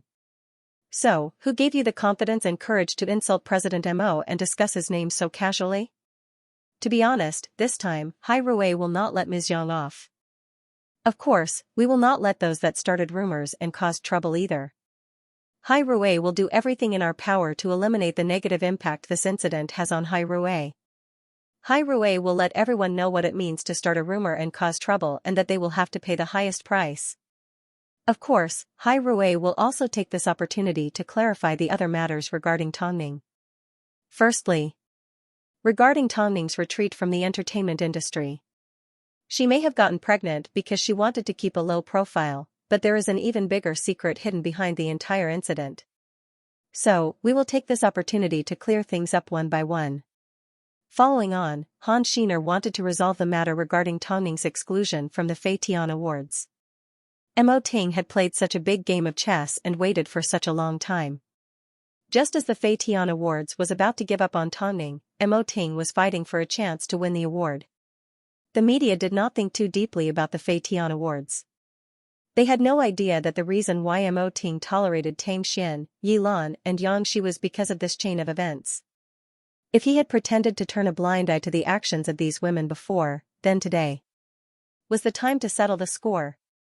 Everyone knows that when Tongning announced her retreat from the industry, it was because she was being slandered by others. She rejected Hollywood and met with an American director. At that time, the matter was blown out of proportion and countless actors and directors stood out to criticize Tongning. At that time, she had already discovered she was pregnant. With no other choice, she made the decision to retreat from the industry indefinitely. Back then, Tongning was only one step away from becoming an international supermodel. But, she still chose to retreat from the modeling industry and become a newcomer actress. After 3 films, she had already integrated acting into her life. But, at this time, she was ostracized by her peers. She was a pregnant woman. For the sake of her child and her innocence, she had no other choice. But, the most disappointing thing is, the people that criticized Tongning back then are still making things difficult for her today. Everyone has seen for themselves how the venomous Xianxia treated a pregnant woman in such a crazy manner. As for Tongning, when she announced her retreat from the industry, she was in an even more difficult situation than she is now. Her sister, Tang Xian, had a hand in planning the meeting between Tongning and the American director. Her goal was to destroy Tongning's reputation. But, this wasn't the first time she tried to frame Tongning. After speaking, Han Xiner placed all the evidence that Lu Che had previously asked her to collect on the big screen. This was the first time a family feud had been exposed in the entertainment industry. Of course, the media did not mind that Hai Rui created even more headlines. Long ago, when Tang Xian was pregnant, to prevent Tongning from giving birth and competing with me for the Tang family's inheritance, she contacted the hospital and told Tongning there was a problem with her uterus. She even bribed the doctors to remove Tongning's uterus. But, thanks to God's blessing, Tongning was lucky enough to escape with her baby because she accompanied a friend for a checkup. Worst of all, Tang Xian even spread the news of Tongning's infertility to everyone. This is the news about Tongning's infertility that you all saw. As her biological sister, Tang Xian has been constantly threatening Tongning's safety. So, in order to prevent Tang Xian from hurting the child in her stomach, Tongning had no choice but to hide the fact that she was pregnant and announce her retirement. It's not that she doesn't want to act or give up her identity as an actress. She's just hurt and wronged. Suppression and torture from my family and peers. Today, a few months later, the situation is still the same and the same method is used. Madame Xianxia almost made Tongning and her child disappear from the world. But, how did she find out about Tongning's pregnancy? Hai Rui has already kept this information under wraps. As Han Xiner spoke, her expression turned even colder and her voice became even more agitated. That's because Tang Xian tried to frame Tongning multiple times but failed. So, she sold this information to actress Yilan for $2 million. As everyone knows, when Tongning and Yilan were nominated for the Fei Tian Awards, there was some friction between them. But, Yilan was obviously smarter than Tang Xian, so she sold this information to the famous Xianxia. That's how today's show ended up happening. The reporters stared blankly at Tongning in shock. Han Xiner had once again dragged two people into the picture, Tang Xian and Yilan. Tang Xian was no stranger to everyone. After all, Tang Kor's battles had always been spectacular. But, Yilan.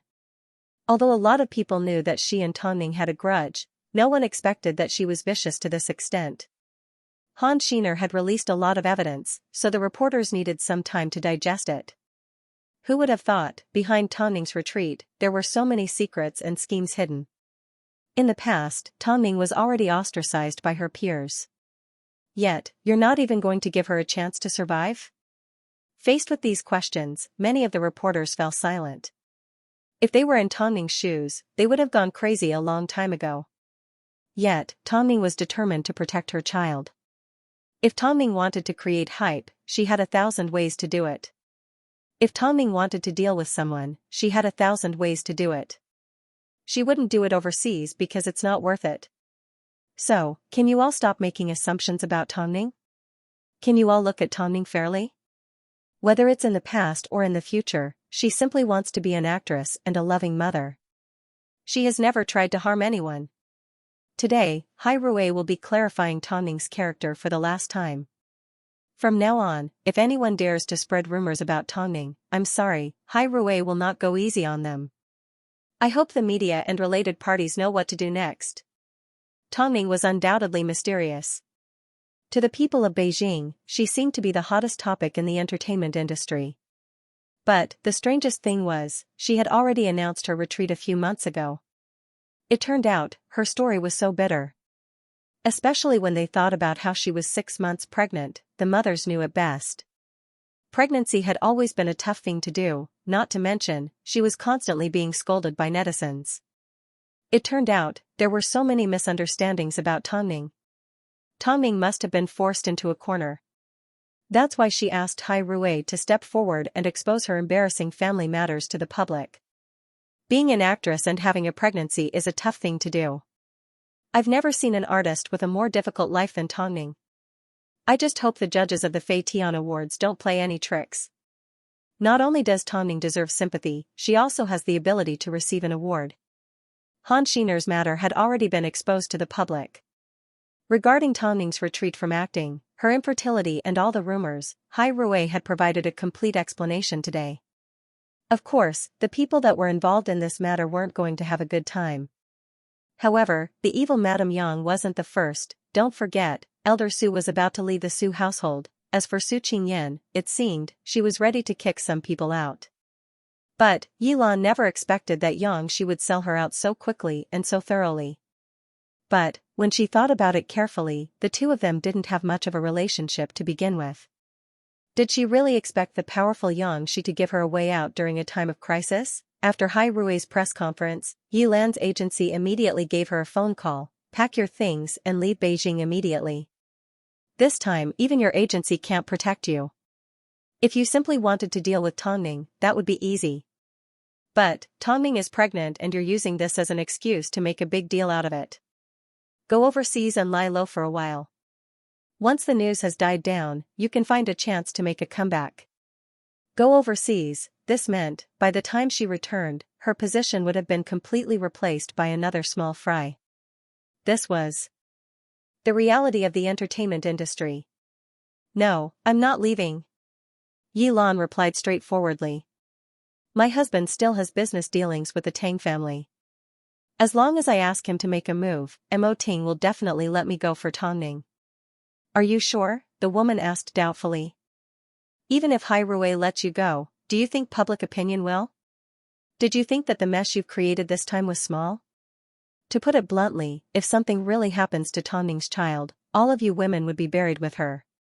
But, if nothing happened, did that mean she wouldn't be buried with them? This is the current situation. Leave immediately. The other party's tone seemed to be filled with anger and a strong sense of impatience. Yilan put down the phone, unwilling to admit defeat.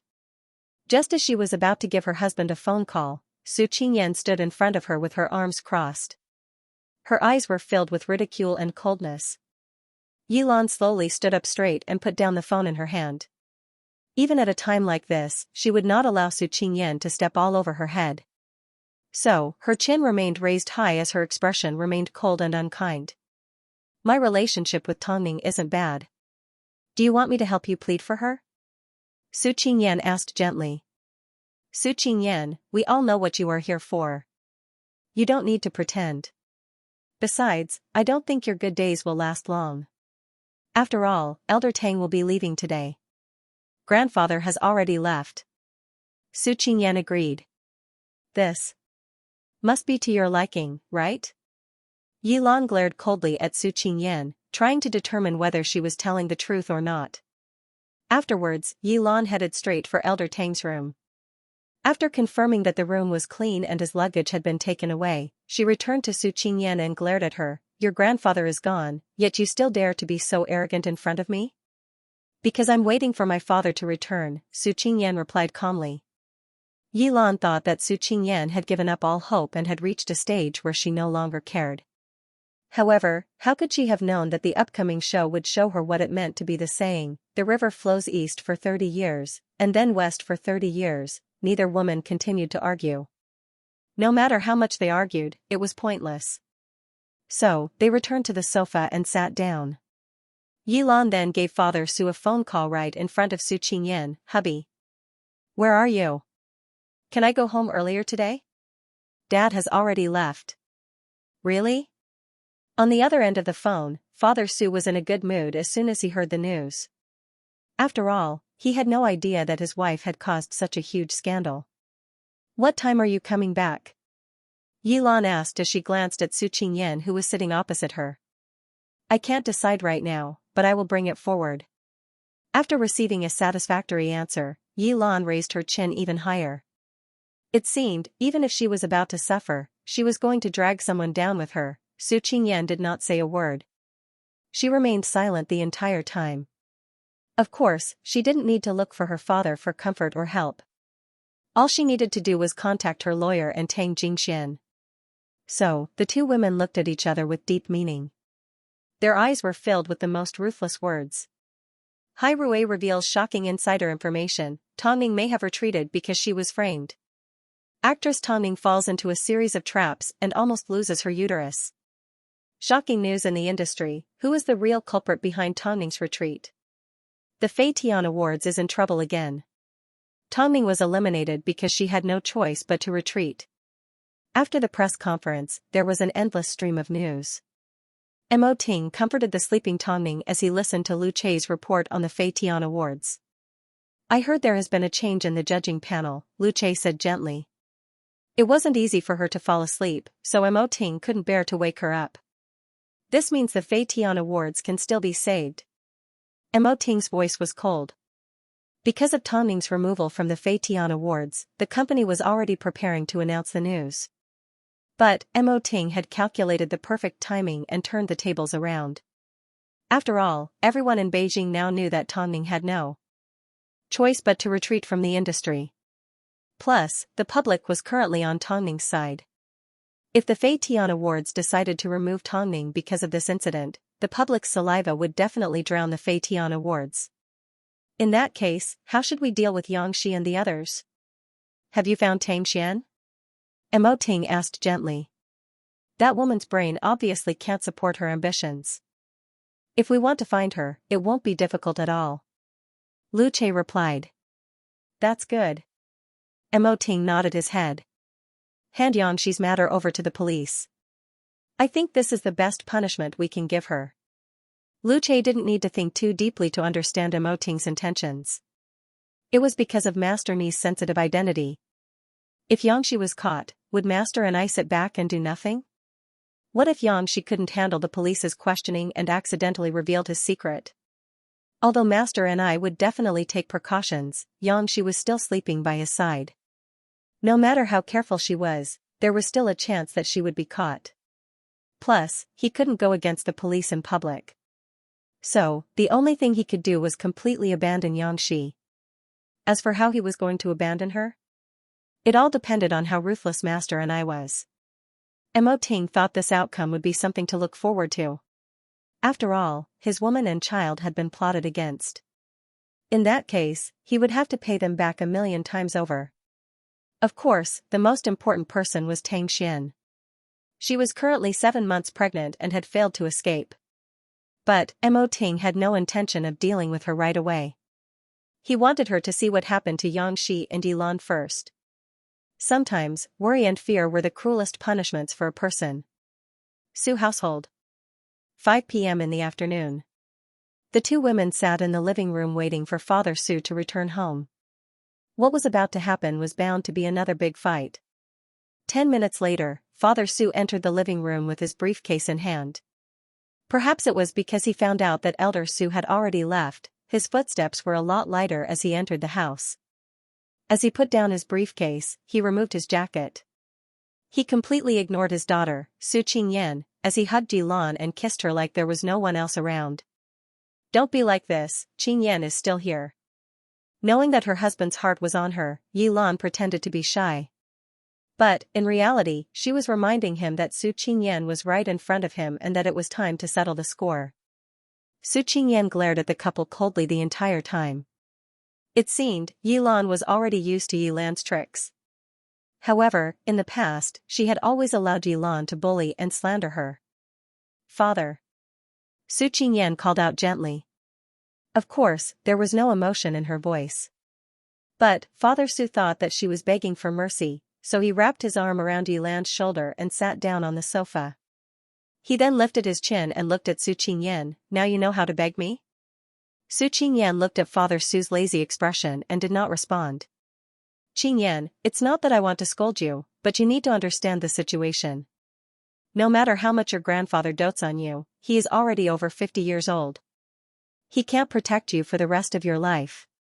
So, you should be closer to your father. How could you sow discord between your grandfather and father and cause them to turn against each other? You shouldn't have done this. Unfilial child. You are an evil creature. When are you going to give birth to another son for me? Father Su yelled at Su Qingyan before he turned to look at Yilan. Since you've created a huge commotion today, why don't you take this opportunity to prepare for your pregnancy? Someone needs to inherit my assets. Hearing this, Yilan looked at Su Qingyan in amusement and asked, what about Qingyan? Giving her a place to eat and a place to live and giving her the status of the big miss of the Su family is already a huge gift. Father Su explained in front of Su Qingyan. But, everyone says that a married daughter is like water that has been thrown out. Now that she has colluded with outsiders, who knows how much of the Su family she will take for herself. So, I have decided to kick her out of this family. Get out, just like that, right in front of Su Qingyan. As Su Qingyan's biological father, Father Su treated Su Qingyan like trash. It was as if he could throw her away at any time. After so many years, Su Qingyan had already gotten used to it. But, no matter how many times Father Su said these words again, as a daughter, how many people could truly understand the feeling of being abandoned by her father? Get out. Don't be so cruel. The two of them echoed each other. They both wanted to step on the person before them, inch by inch.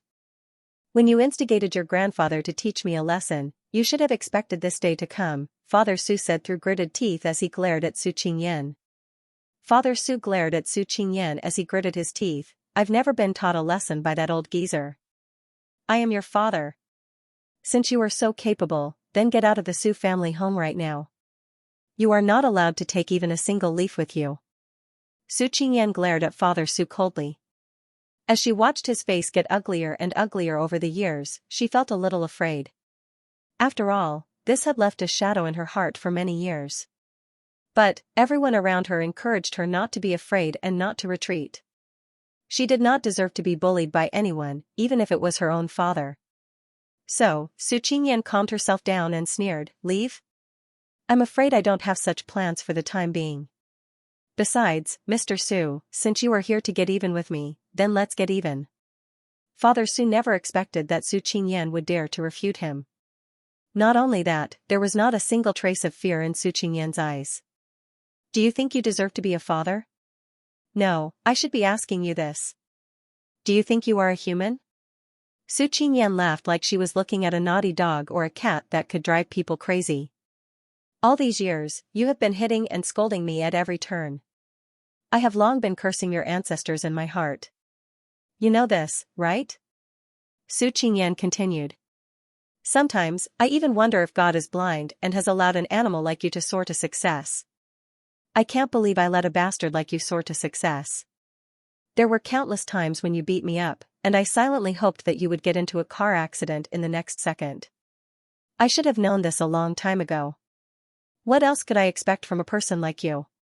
You are finally speaking the truth. Seeing that Su Qingyan had never disobeyed him like this and spoke to him in such an arrogant manner, Father Su suddenly felt that Su Qingyan was finally a little interesting. But, so what? I am your father for the rest of my life. You deserve to be bullied and abandoned by me. Actually, there is something that I have been keeping in my heart for a long time. If you still want a son, even if you have the ability, Yilan may not be able to get pregnant. Think about it, she is younger than me. If you can't satisfy her, what would she do? Su Qingyan, shut your mouth, Yilan immediately retorted angrily. I'm sure she understands the importance of giving birth to a son for you better than I do, right? But, her stomach has yet to respond. Don't you understand? Otherwise, why would a young and beautiful woman like her be with an old cow like you? Su Qingyan laughed. Hubby, don't believe her words. Yilan felt guilty as she turned around and comforted the man sitting in the back. Yilan, do you dare to swear that Mr. Su is your only man? Yilan wanted to explain, but Father Su looked deeply into her eyes and said to Su Qingyan, hurry and get lost. You have no right to tell me to get lost, Su Qingyan shook her head at Father Su. Did you think that your shares could do anything? Father Su laughed in disdain. If I wanted to, I could give Yilan 10 times the amount. However, at this time, Su Qingyan did not continue her pointless argument. She directly said to the housekeeper, pack your luggage and bring it out. As soon as Father Su heard that Su Qingyan wanted to pack her luggage, he thought that she had compromised and was ready to leave. But, Su Qingyan did not move an inch. She simply smiled until the housekeeper brought the luggage over to them. Afterwards, Su Qingyan pointed to the luggage and said to Father Su, I've packed it for you. You can leave now. After hearing Su Qingyan's words, Father Su and Yilan were both stunned. Afterwards, they both burst out laughing. It was like they had heard the biggest joke in the world. Su Qingyan, are you crazy? I told you to get lost. I know, Su Qingyan remained calm as she smiled. But, what right? Do you have to tell me to get lost? Hearing this question, Father Su put away his smile and let go of Yilan. He then walked over to Su Qingyan in a dignified manner, because I am your father and everything you have was given to you by me. Your prestigious identity, your status as the big miss and everything in the Su family, including the right to live in this villa, were all given to you by me. Qingyan, it's not that I want to nag at you, but your father is currently in a fit of anger. You should move out for a while and wait for your father to calm down before moving back in. Yilan took the opportunity to pretend. It's not like you don't know his temper. Be a good girl and stop messing around. Otherwise, you will suffer unnecessarily. Who's messing around with you? Su Qingyan growled as she looked at Yilan with a serious expression. Su Qingyan, don't be so shameless. Hubby, don't waste your breath on her. Get the housekeeper to kick her out. Father Su glanced at Su Qingyan before he turned to look at the housekeeper. Did you hear what the madam said? The housekeeper looked at Yilan and then at Su Qingyan before he shook his head. Sorry sir, I don't have the right to kick the big miss out. Father Su was once again stunned. In the end, he came to a realization. Did my father tell you something? Housekeeper, throw the 2SL*TS belongings out of this house. Su Qingyan did not wait for the housekeeper to respond as she pointed to the suitcase on the floor. The housekeeper glanced at Father Su and walked over to the suitcase. Just as he was about to leave, Yilan suddenly stepped forward and stopped him. Do you know who the owner of this house is? Of course he knows who the owner of this house is, that's why he listens to their orders, Su Qingyan replied. What do you mean? Su Qingyan did not waste any more time with the two as she pulled out the title deed and other relevant documents. Take a look at whose name this villa is currently under. Father Su snatched the document over and quickly flipped through it. This is impossible, Su Qingyan. This is the procedure that Grandpa personally asked the lawyer to handle. Perhaps you want to call the lawyer to clarify? Su Qingyan asked as she crossed her arms. Su Zhenqing, you've been abusing me for so many years. I bet you never imagined this day would come. Grandpa couldn't bear to see everything in the Su family end up in the hands of some bitch, so he transferred the house to my name. Now, who do you think is the master here?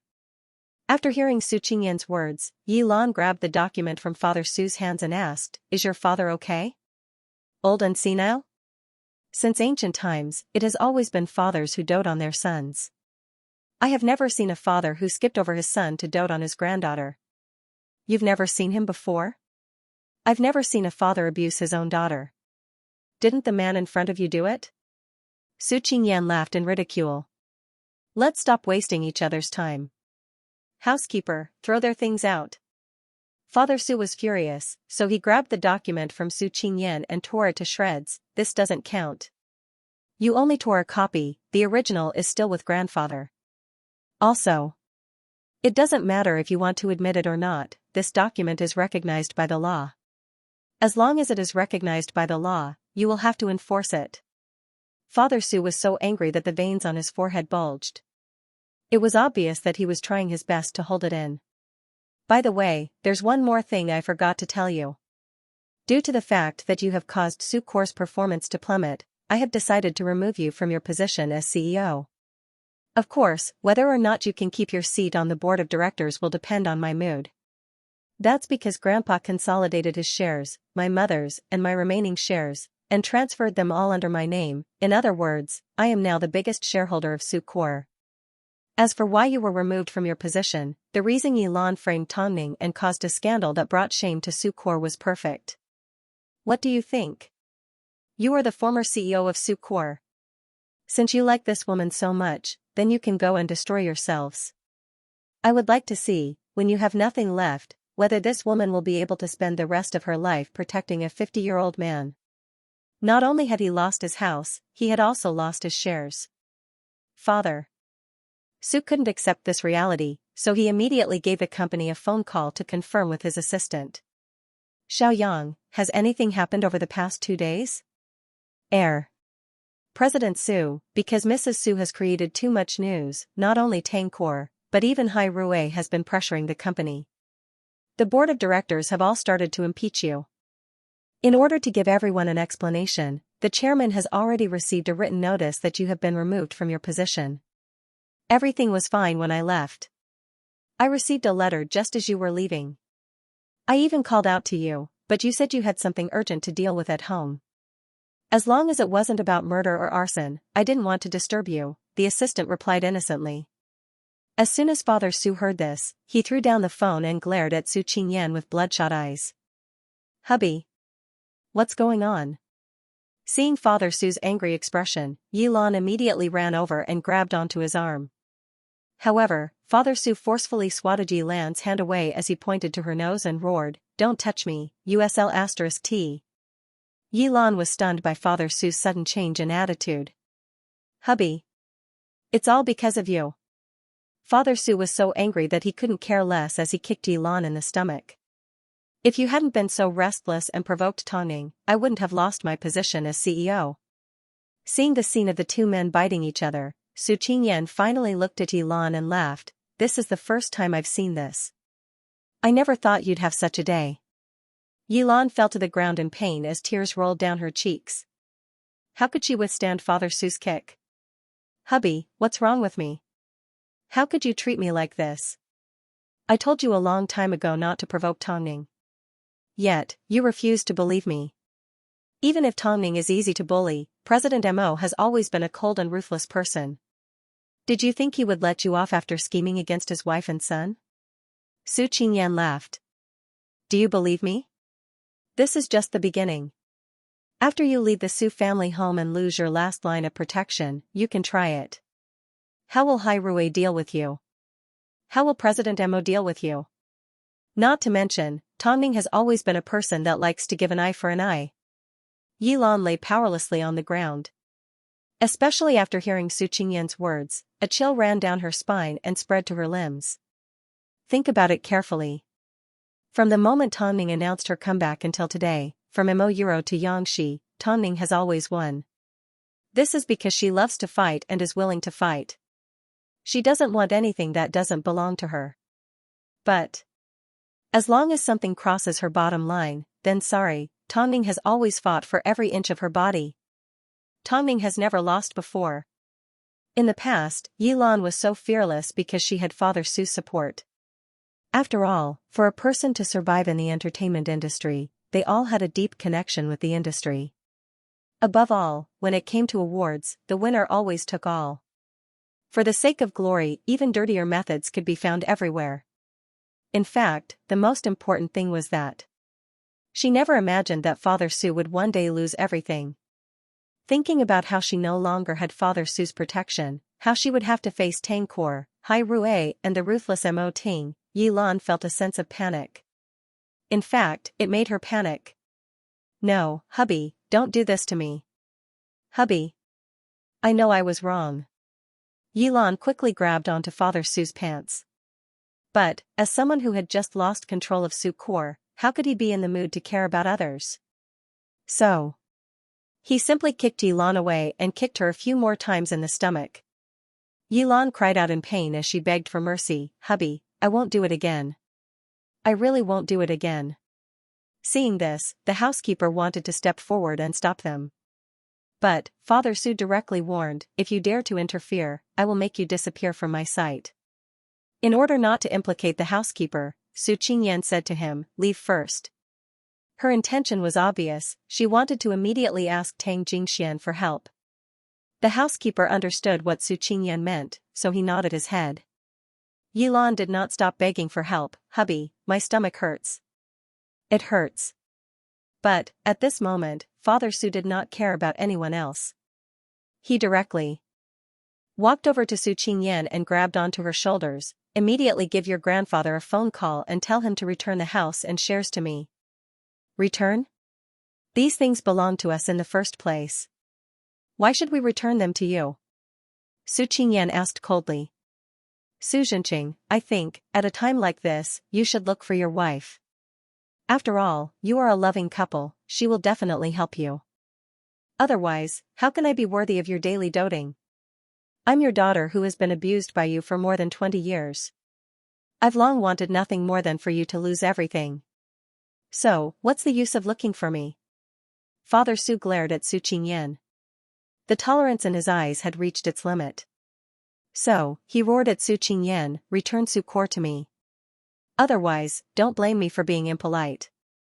Did you think that if you asked your grandfather to remove me from my position and take away what belongs to me, you would be able to get rid of me? You must be dreaming. Su Qingyan, let me tell you, I gave birth to you, so I am your father. In this lifetime, you will never be able to get rid of me.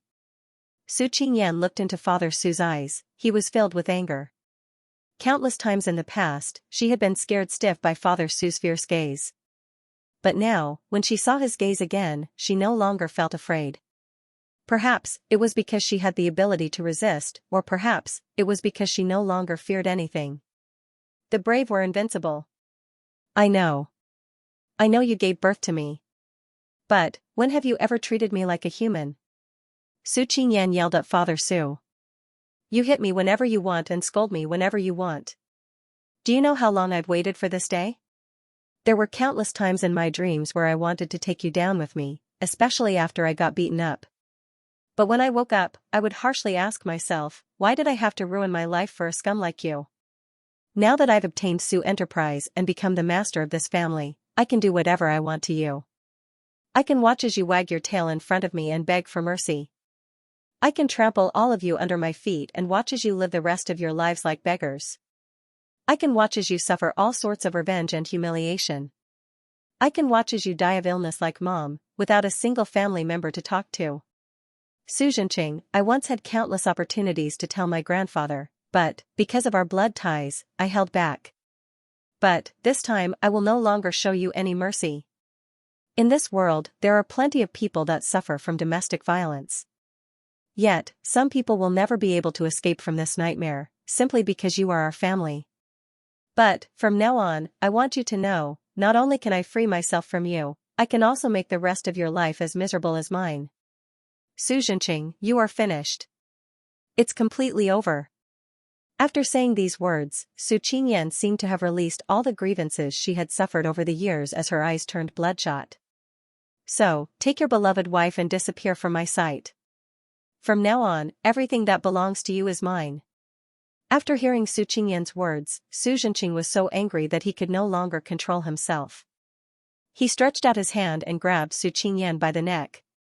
However, Su Qingyan did not resist. She simply smiled and reminded Su Xianxia, "Aren't you going to take a look at your wife? Can't you see the bloodstains beneath your wife's body? From what I see, you must have no idea that Yilan is pregnant."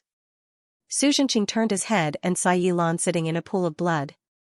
A trace of shock flashed across his eyes. But, a moment later, he turned his head back angrily and did not release his grip on Su Qingyan's neck. "Return Su Core to me. Otherwise, no one will walk out of this door today." However, Su Qingyan was no longer afraid as she said to Su Xianxia, "Return it to you?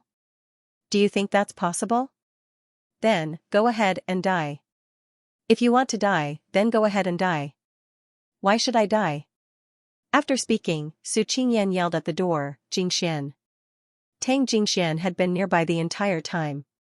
So, as soon as the housekeeper left the house, he immediately found Tang Jingxian and found him waiting outside. As soon as he heard Su Qingyan's cry for help, Tang Jingxian led his bodyguards into the house. As soon as he saw Father Su strangling Su Qingyan, he threw a punch at him. "Little monkey, are you okay?" Su Qingyan was angry and in pain as she turned around and hugged Tang Jingxian tightly. "Jingxian, help me. Leave the rest to me." Tang Jingxian shielded Su Qingyan behind him as he glared coldly at Father Su. At this moment, he was like a lion that had just awoken from its slumber as he glared at Father Su. "If you dare to touch a single hair on her body, I will make you beg for death." Su Xianxia held onto his cheek as he looked at Tang Jingxian. Especially when he saw the dangerous look in Tang Jingxuan's eyes, Su Xianxia did not dare to move. The bodyguards pressed Su Xianxia to the ground. As soon as the housekeeper saw Yilan covered in blood, he immediately called the ambulance. A moment later, with Tang Jingxuan's protection, Su Qingyan calmed down. As she faced Su Xianxia, she closed her eyes and said to Tang Jingxian, "Let go of him. Let's take Yilan to the hospital first." Tang Jingxian turned around and glanced at Su Qingyan. Seeing the hatred in her eyes, he nodded his head. It seemed he had to get revenge for the little monkey today. Otherwise, the scar in her heart would never heal. "Take him to the hospital." The ambulance arrived quickly. At this time, Yilan no longer had her usual arrogance. Her face was pale as she lay on the stretcher. It was not until they arrived at the hospital that she was wheeled into the emergency room for a full-body examination. At the entrance of the emergency room, Tang Jingxian and Su Qingyan waited on the left side while Su Xianxia stared at the door with a complicated expression on his face. 10 minutes later, the doctor stepped out of the emergency room and said to Father Su, "What a shame. She's already been pregnant for over 2 months." Pregnant, she was actually pregnant. Su Qingyan had no idea that Yilan was pregnant. She simply made a guess when she saw the blood all over Yilan's body.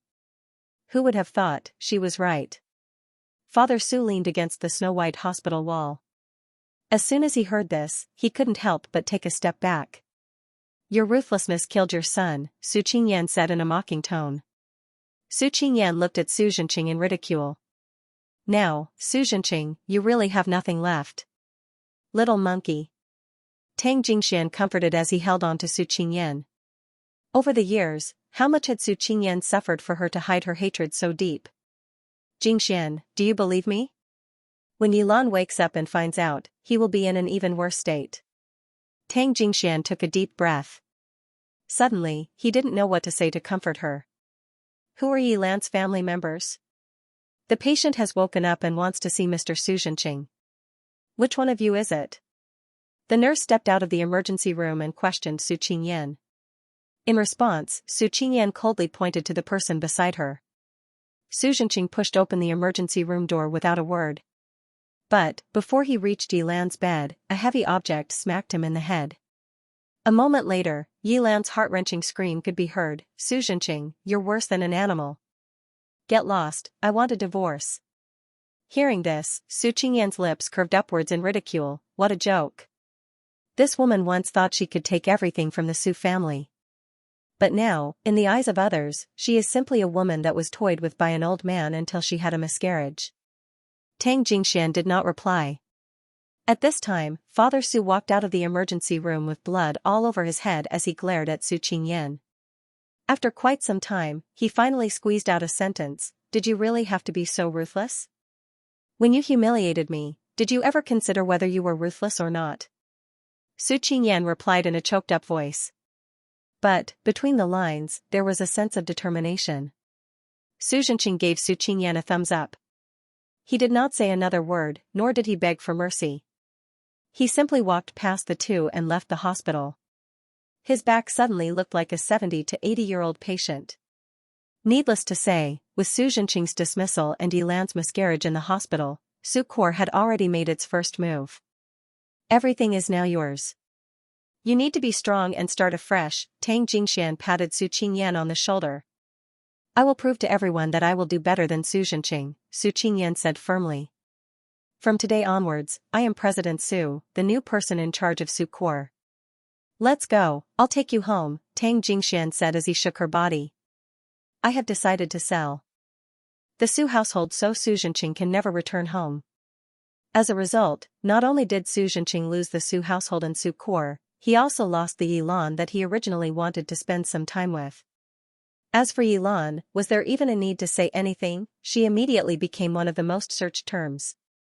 After all, she had a miscarriage caused by her husband's domestic violence and was even dragged down from her position as the Madam CEO of Su Corps by Su Qingyan. She had gone from a fake phoenix back to her original self. But, the strange thing was, no one felt bad for her. After all, she was the one who set Tongning up, but ended up harming others and herself, resulting in her miscarriage. From anyone's point of view, this was karma. Of course, everyone was well aware that the reason why Su Corps cleaned up so quickly was because of Mo Tang. It was all because of the pressure from Hai Rui and Tang Corps. Yilan could have set Tongning up and used other tricks, but she had to set her sights on Tongning and the child in her stomach. At this time, the internet was filled with discussions. Tang Xian betrayed her own sister and sold news of her pregnancy to Yilan for $2 million. At the same time, Yilan wanted to sit back and watch the fire burn. She didn't want to make a move herself, so she passed the news to Xianxia, who was also competing for the Fei Tian Award. In the end, Xianxia played with fire and ended up in the police station. Of course, she almost ended up hurting Tongning and the child in her stomach. Out of these three, who do you think is the most hateful? Do you even need to ask? Of course it's Tang Xian. She is her own sister. I think Yilan is the most despicable and shameless. All she knows how to do is play with others, but ended up causing her own miscarriage. How satisfying. I think it's still Xianxia. You all saw the video. Back then, she ordered her bodyguards to kill Tongning's child. I think, no matter who is more despicable, at least you can see what happens to them. Why don't you think about who they are scheming against? As soon as this comment came out, everyone only sent one emoji, which was a thumbs up high, Tongning.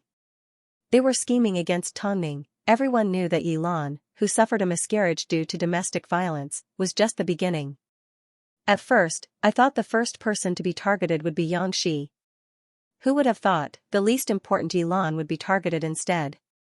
If Yilan was dealt with so harshly, then Xianxia and Tang Xian. It seemed everyone was waiting to see what would happen to these two women. After all, they had indeed done something that would anger even the gods. How pitiful could the bad guys get? When Yilan was admitted to the hospital due to Father Su's violence, the media swarmed around her. Logically speaking, the hospital would have tried to control the situation. But, when Yilan was admitted to the hospital and the media surrounded her, the hospital did not do anything and Yilan's management company turned a deaf ear. As a result, Yilan's embarrassing state and ugly state were all exposed to the cameras of the media and the public. Doesn't Yilan look quite beautiful on camera? Yet, she looks like this without makeup. She has been repackaged. Her skin isn't even as good as mine. She's so ugly. Who would want her from now on? I'm the one that can't live on. Yilan was surrounded by the media, but no one dared to step out and speak up for her. Occasionally, one or two nurses couldn't stand it any longer, but they were too weak. So, their screams were quickly drowned out by the crowd. Yilan was so frightened that she hid in all directions. In the end, with the help of the cleaners, she hid in the bathroom and finally escaped. After quite some time, the room finally returned to silence. But, a moment later, the sound of crying could be heard. The crying continued for half an hour before Yilan finally calmed down. At this time, a plump nurse pushed open the bathroom door and helped Yilan up from her half-squatting position. She then said in a gentle voice, "Come out, the reporters have left." "Thank you." Yilan sobbed even harder. After all, someone had extended a helping hand to her during her most difficult time. The wall that she had built up in her heart suddenly collapsed. However, before Yilan could express her gratitude, she froze as soon as she stepped out of the bathroom. The figure by the window of the ward was the nightmare that she couldn't escape from even though she wanted to get rid of it. Tongning. So it's you. That's right. Otherwise, why would the media be willing to leave? Yilan mocked herself. Tongning turned around under the dim lights and looked at Yilan calmly. Her noble aura made Yilan feel inferior from the bottom of her heart. "You can leave now," Tongning said to the head nurse. The head nurse nodded her head, but she was still worried. After all, Mo Ting had instructed her, "Mrs. Mo, I will be outside. If you need anything, just call me."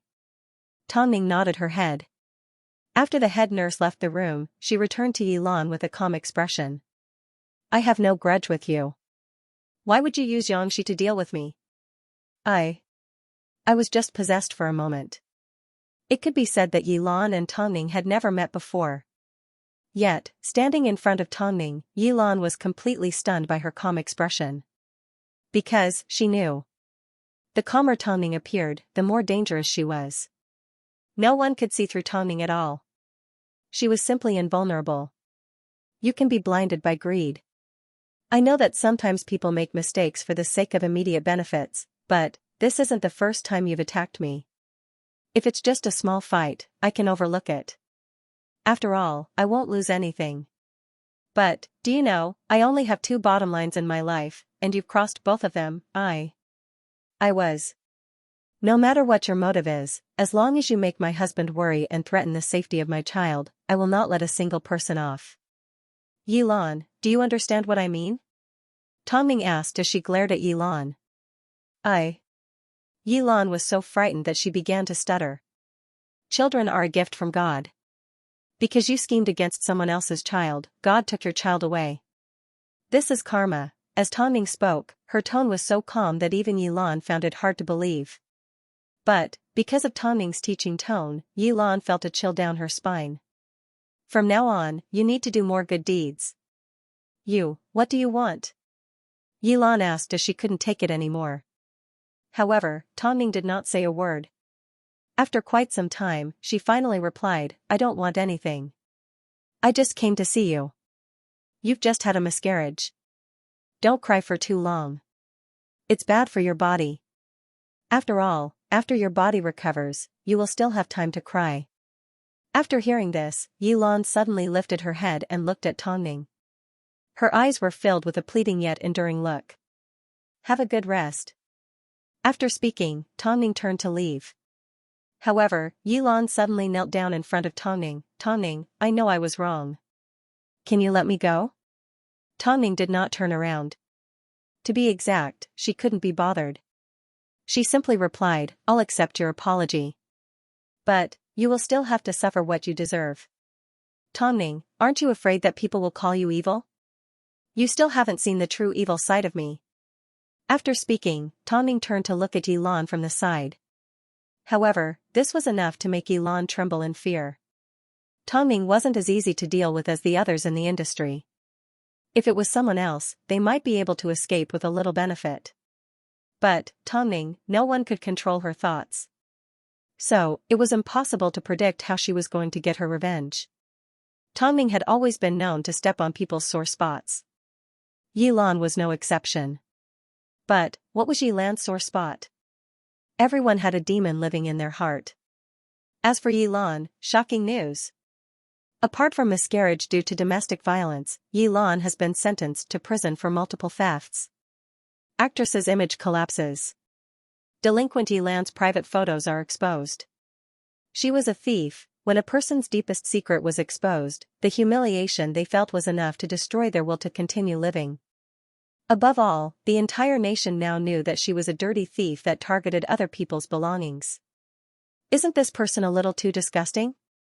I originally thought she was possessed, but it turns out she's actually a delinquent.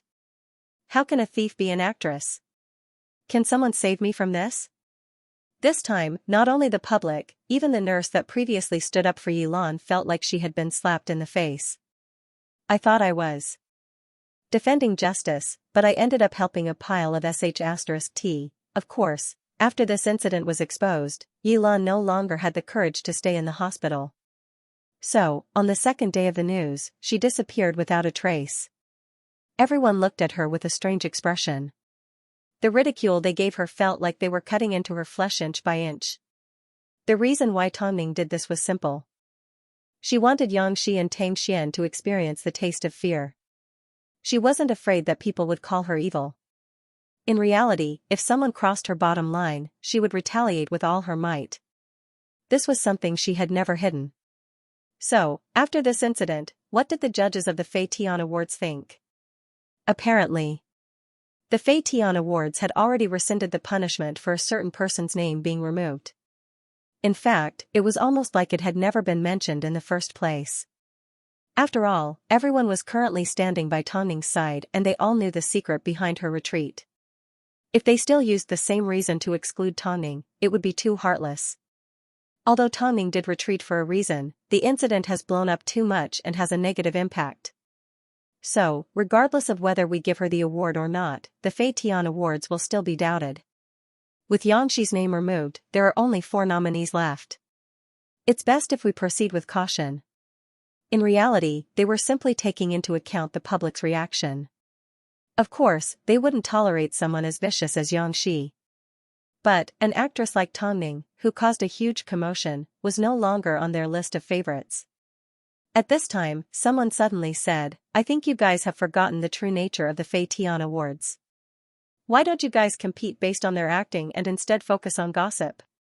Hearing these words, everyone couldn't help but lower their heads, because they all understood that they had placed the wrong emphasis, acting. As for the remaining 3 nominees, the agencies behind them did not use any complicated underhanded methods.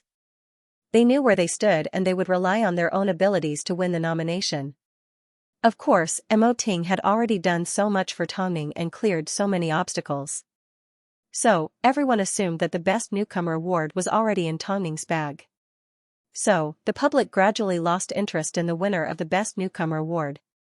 After all, the Best Newcomer award had already experienced too many twists and turns. But, at this time, Han Xiner once again acted as Hai Rui's spokesperson and accepted an interview. Whether you believe it or not, Hai Rui can't influence the decision of the Fei Tian Awards judges. Moreover, Tongning doesn't have that much influence. She simply stays at home and takes care of her pregnancy. She has never said that the Fei Tian Awards must go to her. Everyone, don't misplace the main point. The winner of this award will definitely rely on their acting, not their popularity or their methods. Don't overestimate Tongning. She believes in the fairness of the Fei Tian Awards and believes that everyone knows who the best person to win the award is. So, she believes that everyone will be satisfied with the Fei Tian Awards. Because she has always remembered that she is still a newcomer and she wants to be treated fairly. Dear fans of Tongning, if you want Tongning to be at ease, please stop saying things like this award must be given to her. She simply wants to see her true capabilities. Everyone, please give the Fei Tian Awards a little more mystery. She has not been selected internally. In the end, Han Xiner played a video of Tongning on her phone. The video was only 20 seconds long and Tongning appeared barefaced. Of course, she did not reveal her bulging stomach. My dears, long time no see. First of all, thank you for your concern. The child in my womb is safe and sound. It's almost 7 months old. Secondly, I know that during this period of time, there has been news about me everywhere, so I don't really dare to go out. Lastly, please believe in the judges of the Fei Tian Awards and respect them. I am confident that the Fei Tian Awards will be able to come up with a reasonable reason to convince everyone. The video was very short, it was just a few words. But, Tongning actually made an appearance on camera to tell everyone not to be too nosy about this matter. Instead, she told them to look at this prestigious award from a professional perspective and believe in the judges behind it. The most important thing was that everyone had forgotten, when an award was announced, the reason for the award had to be announced. This was the reason why the Fei Tian Awards was known as the most prestigious awards. It allowed people to compare and see their capabilities. Meanwhile, Xianxi's situation wasn't too good. Her situation wasn't good because she had asked everyone to pass a message to Master and I while she was being held in custody. But, not only did she not receive any help from Master and I, she even received a warning from him: if you dare to speak to the police, I will make sure you die without a complete corpse. It wasn't easy for them to catch someone that was close to Master and I, so they naturally couldn't let her go so easily. So, they tried to get some information out of Xianxia. But, Xianxia had always expressed her loyalty to Master and I. But, how could they not trust someone that was already in custody? Master and I had always been a suspicious person. Even after being with her for so many years, she had never been able to find any evidence against him. So, it was easy to imagine how thorough Master and I was. Xianxia had already witnessed Yilan's fate through the TV in the main hall of the detention center. Mo Ting and Tongning did not hold back at all, they directly destroyed a person's pride and willpower, exposing the ugliest side of her to the public. It was as if they had forced Yilan to strip naked and expose her to the public scrutiny. Of course, Xianxia was afraid, especially since she was the mastermind behind Tongning's kidnapping. If Yilan ended up like this because of a simple message, then, she didn't dare to imagine. Xianxia had no family and of course, no friends. She didn't come from a good background and grew up on the streets. If she was abandoned by Master and I, her fate would be even worse than Yilan's. Yilan simply had no place to stand. Meanwhile, Xianxia had been Master Ni's lover for so many years. There were more than 1 or 2 people that wanted to make a move on her. Xianxia thought for a moment. In the end, she said to the police with tears in her eyes, I know you want me to give you information that will be beneficial to you. I can promise you that I will be honest with you, but, I have one condition. I want to see Tongning. The police did not expect Xianxia to request a meeting with Tongning. But, in order to find evidence against Master and I, the police agreed, we will help you contact her. But, whether or not Tongning wants to see you is not within our jurisdiction. She will definitely see me, Xianxia said with tears in her eyes. How could she miss the opportunity to see me suffer? Wait for further notice. But, before Xianxia could see Tongning, Master Ni's lawyer arrived. No, he couldn't even be called a lawyer. Xianxia knew that this man was Master Ni's most capable assistant. He never dealt with cases, he dealt with human lives. Xianxia was so scared that her body trembled. Especially when the man was looking at her. That kind of darkness that leaked out from the bones made one's scalp tingle unconsciously. Xianxia's lips moved a little, but no sound came out. Half an hour later, the police arrived. As they unlocked Xianxia's door, they said to her, Xianxia, you have been bailed out. You can leave now.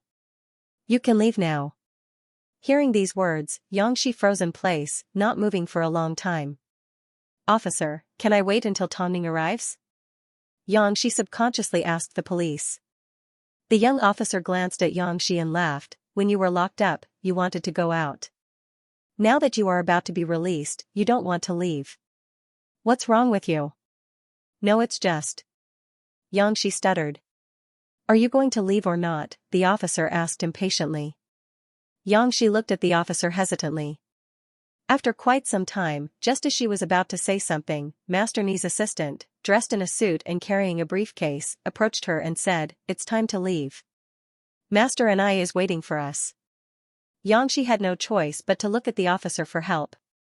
But the officer did not understand the meaning behind Xianxi's gaze. The cold and arrogant assistant allowed Xianxia to walk in front. He knew how afraid she was of him. But he had been in the underworld for many years, so apart from his mission, there was nothing else on his mind. Xianxia walked slowly as she kept turning around to look at the officer. It wasn't until they entered the elevator that the cold and arrogant assistant said, "Don't be afraid, it won't hurt too much." Hearing this, Xianxia felt a chill run down her spine. She subconsciously clasped her hands together. Ding! The elevator arrived. Xianxia originally wanted to take advantage of the crowd and run away, but the cold and arrogant assistant held her back and comforted, "Be careful, don't run around." Xianxia closed her eyes in despair. She no longer had any hope for the future. Soon, they were about to leave the police station. At this time, a black Lincoln suddenly stopped in front of Xianxia. Afterwards, a pregnant Tongning stepped out of the car. Accompanying her was, of course, the regal-like Mo Ting and the steady Lu Che. Xianxia was already being dragged into the car by the cold assistant. She pretended not to see the assistant as she said to Xianxia, "Didn't you ask the police to contact me? What? Do you want to see him before you leave?" Xianxi's heart suddenly lit up with hope. Just as she was about to speak, her assistant held her back and said, "I'm sorry Miss Tang, Master and I is in a hurry to see Miss Yang, so we'll be leaving first. No matter what I say today, Master and I has to give me some face. After all, there are so many reporters waiting outside. Could it be that Master and I wants me to talk to Miss Yang here? I don't have any objections, but I'm afraid." On the surface, Tongning's words didn't seem to have much meaning. But, in reality, she was threatening and warning Master and I. She was determined to get her hands on the person that she wanted. If he didn't, she was going to reveal everything to Xianxia in front of the media. If that happened, no one knew who she would end up hurting. Master and I wasn't stupid, he knew the consequences. In the end, he had no choice but to compromise as he told his assistant over the phone, "Let them see each other." In the end, they arrived at a nearby cafe. To allow Xianxia to relax, all the men stopped in their tracks and did not enter the private room, giving Tongning and Xianxia enough space. However, in the face of this situation, the situation had been completely reversed. As the saying goes, the river flows 30 years east, 30 years west.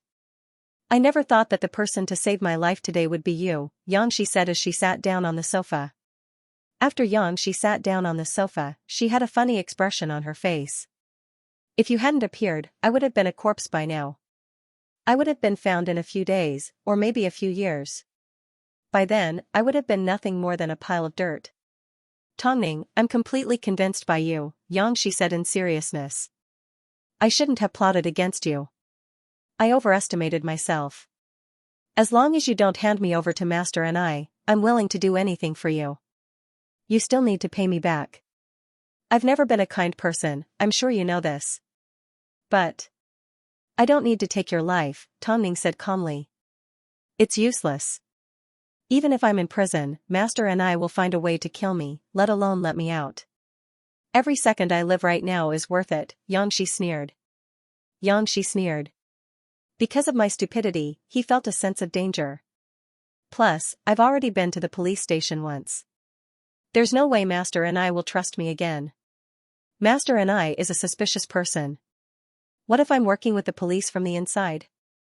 This is the reason why I'm so anxious to win an award. I thought I would have more say in the matter. But, it's all in vain.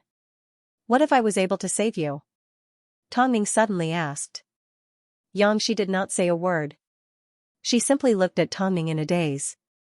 After quite some time, she finally let out a laugh. "Tongning, you seem to be very good at creating enemies. I remember you subdued a reporter with the surname Lin, didn't you? In that case, do you want to live?" "Of course I do," Xianxia replied firmly. "But, I'm afraid this is just a method of revenge. You're giving me hope, but you're going to make me despair. If I want to deal with someone, I've always done it directly. Whether it's in the open or in the dark. I don't like to greet others." "That's true." Xianxia nodded her head. After all, she was left with a worthless life. What else was there for Tongning to play around with? However, she couldn't quite understand Tongning's actions. Logically speaking, Tongning was the one that wanted her dead the most. But you don't need to look at me with a confused expression. What did it feel like to be saved by the enemy? One look at Xianxia's complex emotions was enough to tell. But every word that came out of Tongning's mouth made one want to trust her. Earlier on, they had been fighting to the death. But, in the end, it was all for nothing. Xianxia couldn't help but feel sad for herself. Of course, she also sighed and accepted her fate. In this lifetime, she was willing to do anything for Tongning, as long as Tongning kept her alive. No one has been able to save anyone from Master Ni's hands. Why do I feel like I can't escape my fate? Xianxia was indeed domineering, but she was different. She wanted to escape her fate. Of course, Tongning didn't pity her because of this. Some people didn't deserve to die, like Tang Xian and Yilan. But, when it came to Xianxia, Tongning had the urge to keep her alive. She knew that by saving Xianxia, she would have to accept Xianxia's soul as well. I have my ways, Tongning replied calmly. But, even though Hai Rui was the ruler of the entertainment industry and Mo Ting was the king of the entertainment industry, Master Anai was still involved in the underworld. So, she knew better than anyone how many dirty dealings Master Anai had behind his seemingly clean exterior, even though she had no evidence. Otherwise, the police wouldn't have looked so excited when they caught her. Unfortunately, she didn't actually have any evidence against Master Anai. She was simply hoping for a slim chance of survival. She didn't know why, but she had a feeling that Tongning, who hated her to the core, wouldn't actually do anything to her. In fact, she might even help her. Of course, Tongning's help wasn't just to save her life, she also wanted Master Anai to completely disappear from the streets. Otherwise, according to Master Ni's temper, he would definitely take revenge on both Tongning and Mo Ting. Tongning was a smart person, there was no way she would leave any hidden dangers behind. Compared to Tongning, Tongning was on a completely different level. Even if that's the case, there's still a problem we need to overcome. How are you going to stop that murderer from taking me away? Tongning looked at Xianxia without saying a word. After quite some time, she finally asked, is that the murderer that helped Master Anai kill people? I don't know. At least, I've dealt with a lot of dirty things in secret. Afterwards, the two women did not say another word. Xianxia only noticed Tongning pull out her phone a few times. Finally, the people outside couldn't take it anymore as they knocked on the door. Xiaoxi, Master Anai has called to rush you. Xianxia looked towards the door. However, Tongning held on to her cold hands and shook her head calmly, ignore him. At this moment, Xianxia had no idea what Tongning wanted to do. All she felt was fear. Xiaoxi, Master Anai is already on his way. He said he would personally pick you up. The room fell silent for a moment. Finally, Tongning stood up and opened the door. She then looked at Mo Ting. Let's go, Xiaoxi. Since Master Anai is coming, let's say hi before we leave, Tongning said. Miss Tang, please don't go overboard. There was a hint of danger in the man's words. We're not on the same path, so let's not make things difficult for each other. Why do you want to get yourself into trouble for someone who has hurt you? It's precisely because she hurt me that I want to deal with her personally.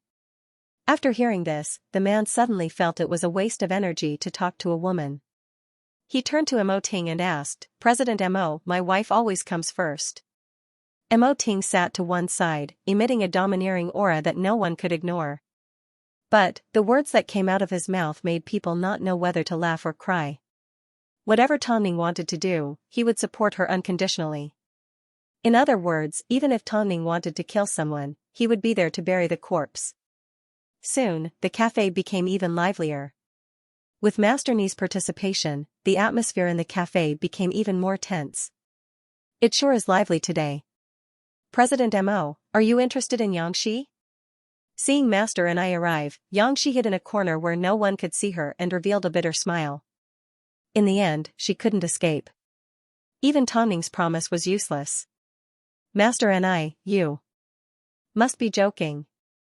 I simply came out for a walk with my wife, Mo Ting smiled.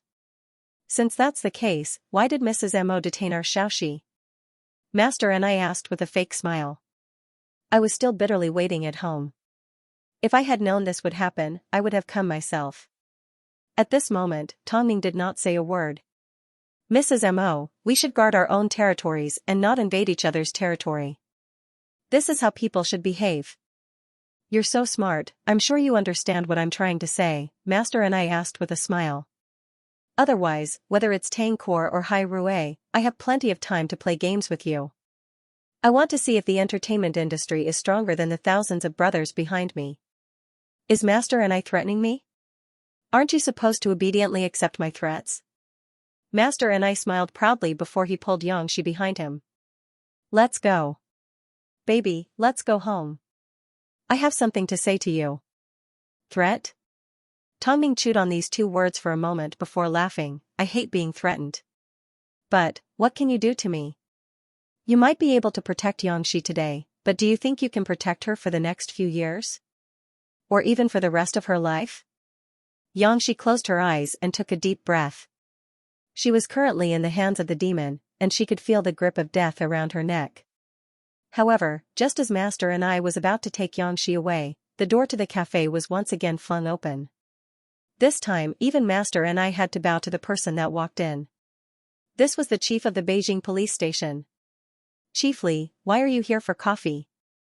The middle-aged man known as Chief Li was tanned and energetic. As soon as he saw Master and I holding on to Xianxia's hand, he immediately replied, I'm here to take my goddaughter home for dinner. Master and I was a little confused by Chief Li's words, so he quickly asked, may I ask who your goddaughter is? Xianxia is my new goddaughter. Didn't you know? Chief Li pulled Xianxia over to his side. My wife loves to watch her act. So, after seeing her at the police station, she thought it was a rare opportunity. So, she kept pestering me to bring her back to meet her, to fulfill her dream of being a superstar. Tongning snatched Xianxia out of her assistant's hands. Master and I snatched Xianxia out of Tongning's hands. Everyone originally thought that Master and I was the winner. But, who would have thought, a police chief would appear out of nowhere? Master and I subconsciously glared at Tongning angrily. He never expected Tongning to be so calculative. By making Xianxia the goddaughter of the police chief, if he made a move on her, he would be making a move on a police officer's family. That would be a serious crime. Most importantly, by making Xianxia the goddaughter of the police chief, he was giving her an unbreakable shield. After all, everyone knew about the relationship between them. Actually, it wasn't hard for outsiders to understand. It was easy for them to see through the hidden intentions. The police and the mafia were fighting for a witness. This was where Tongning's intelligence came from. None of the three parties had any evidence against her and everything she had planned was reasonable. If Master and I really wanted to get rid of Xianxia, he would have to take a risk that was 100 times more dangerous than usual. It was equivalent to putting everything on the line. If he didn't get rid of Xianxia, then he would have no choice but to swallow his anger and pretend that Xianxia never existed. But, how could he swallow his anger? In the end, Master and I had no choice but to reveal a reluctant but respectful smile. You are indeed an actress. Mrs. Mo had already prepared this move from the start, yet I failed to catch you. You are extremely smart. I admit defeat. Master and I is well aware that if Xianxia had any important information, you wouldn't still be standing here, Tongning replied. Master and I smiled as he turned around and said to Mo Ting, President Mo's wife is indeed different. When a pregnant woman has nothing to do, she will always find something to do to pass the time. Mo Ting's voice was filled with love. Mo Ting's tone was doting, but his words had a deeper meaning. It was a warning to Master and I. In that case, I won't disturb your reunion any longer. Master and I looked at Xianxia with a deeper meaning before he turned and left. Although he didn't want to accept losing to Tongning, as the ruler of an area, he knew what it meant to lose something big. For a small gain. After all, he had so many brothers waiting for him to protect them. Take care, Master and I. Tongning smiled. Soon, Master Ni's figure disappeared from everyone's sight. At this time, Xianxia finally let out a sigh of relief as she knelt down on the ground. Just a moment ago, when she was about to be taken away by Master and I, she really thought she was going to die. Who would have thought? Tongning actually managed to get the police chief to help her. But, just as she was about to stand up and greet the police chief suddenly bowed to Mo Ting. His voice no longer sounded as imposing as before. "President Mo, well done." Mo Ting nodded his head. This time, Xianxia was stunned. In reality, there was no such thing as a police chief. The so-called chief Li was simply an actor that Mo Ting had found to look like the police chief. How could a police chief possibly accept an actor as his goddaughter? Not to mention, this goddaughter had connections with the underworld. Did he still want his position as police chief? Of course, everything that happened today couldn't be brought out of the cafe. Whether it was Master and I or Tongning, they were going to pretend that nothing had happened. After all, Master and I couldn't afford to lose face like this. Was he going to tell the world that he had lost to an actress? So, when Xianxia finally understood Tongning's psychological tactics, she was once again convinced. The only difference between her and Tongning was Master and I, not to mention, there was also Mo Ting. Of course, from this moment onwards, Xianxia had decided to hand over her life to Tongning. She had struggled for her entire life, but she couldn't escape from Master Ni's clutches. Yet, Tongning's little trick had easily allowed her to get what she wanted. "Now, how are you going to repay me and the child in my womb?" Xianxia did not say a word. But, looking at Tongning's expression, she felt she was unreachable. On the way home, Mo Ting rubbed Tongning's stomach and asked, "Did you let Xianxia off just like that? Why do you need to be greedy for a moment of pleasure? Ting, do you believe it? Xianxia will definitely repay me more than what she owes me. In fact, she will repay me when I'm in trouble." Mo Ting lowered his head and placed a kiss on Tongning's forehead. He smiled handsomely because he believed in her every decision. It's time to get even with Tang Xian. At the mention of this person, the couple's eyes lit up with a dark light. This person had challenged their bottom line time and time again. They had reached the point where they could no longer tolerate it. After the Su family's matter was resolved, Su Qingyan continued to work on selling the Su family home. But, because her mother's memories were still there, whenever a buyer approached, she would hesitate. Tang Jingxian couldn't stand it any longer. "Why don't you let me handle the house?" Su Qingyan thought for a moment and shook her head. "No need. I've already chosen a buyer. He is a young and talented neurologist who has just returned from overseas. Coincidentally, the hospital he works at is nearby." "Have you already discussed with him?" Tang Jingxian asked. "Yes," Su Qingyan nodded. Su Qingyan nodded her head. "Plus, let me tell you, that man has a great body. If he wasn't a doctor, I would have no problem with him becoming a model." After hearing Su Qingyan's words, Tang Jingxian suddenly felt an indescribable pain in his heart. When Father Su was kicked out of the Su family home, Su Qingyan's hug was unforgettable. But, they were still classmates. Did he develop feelings for her too easily? "But, I heard that this neurologist has a good relationship with your sister. They might even be a couple. You don't like that type?" Tang Jingxian took the opportunity to ask. "I don't like people that are dull and boring. Their hobby is to cut open people's brains with a knife. Just thinking about it gives me goosebumps," Su Qingyan replied casually. "I prefer people that are more cheerful. After all, I was born into a dark environment." "In that case, what do you think of me?" Tang Jingxian suddenly asked in seriousness as he looked at Su Qingyan's eyes. They seemed to be filled with stars. Su Qingyan froze as her heart raced.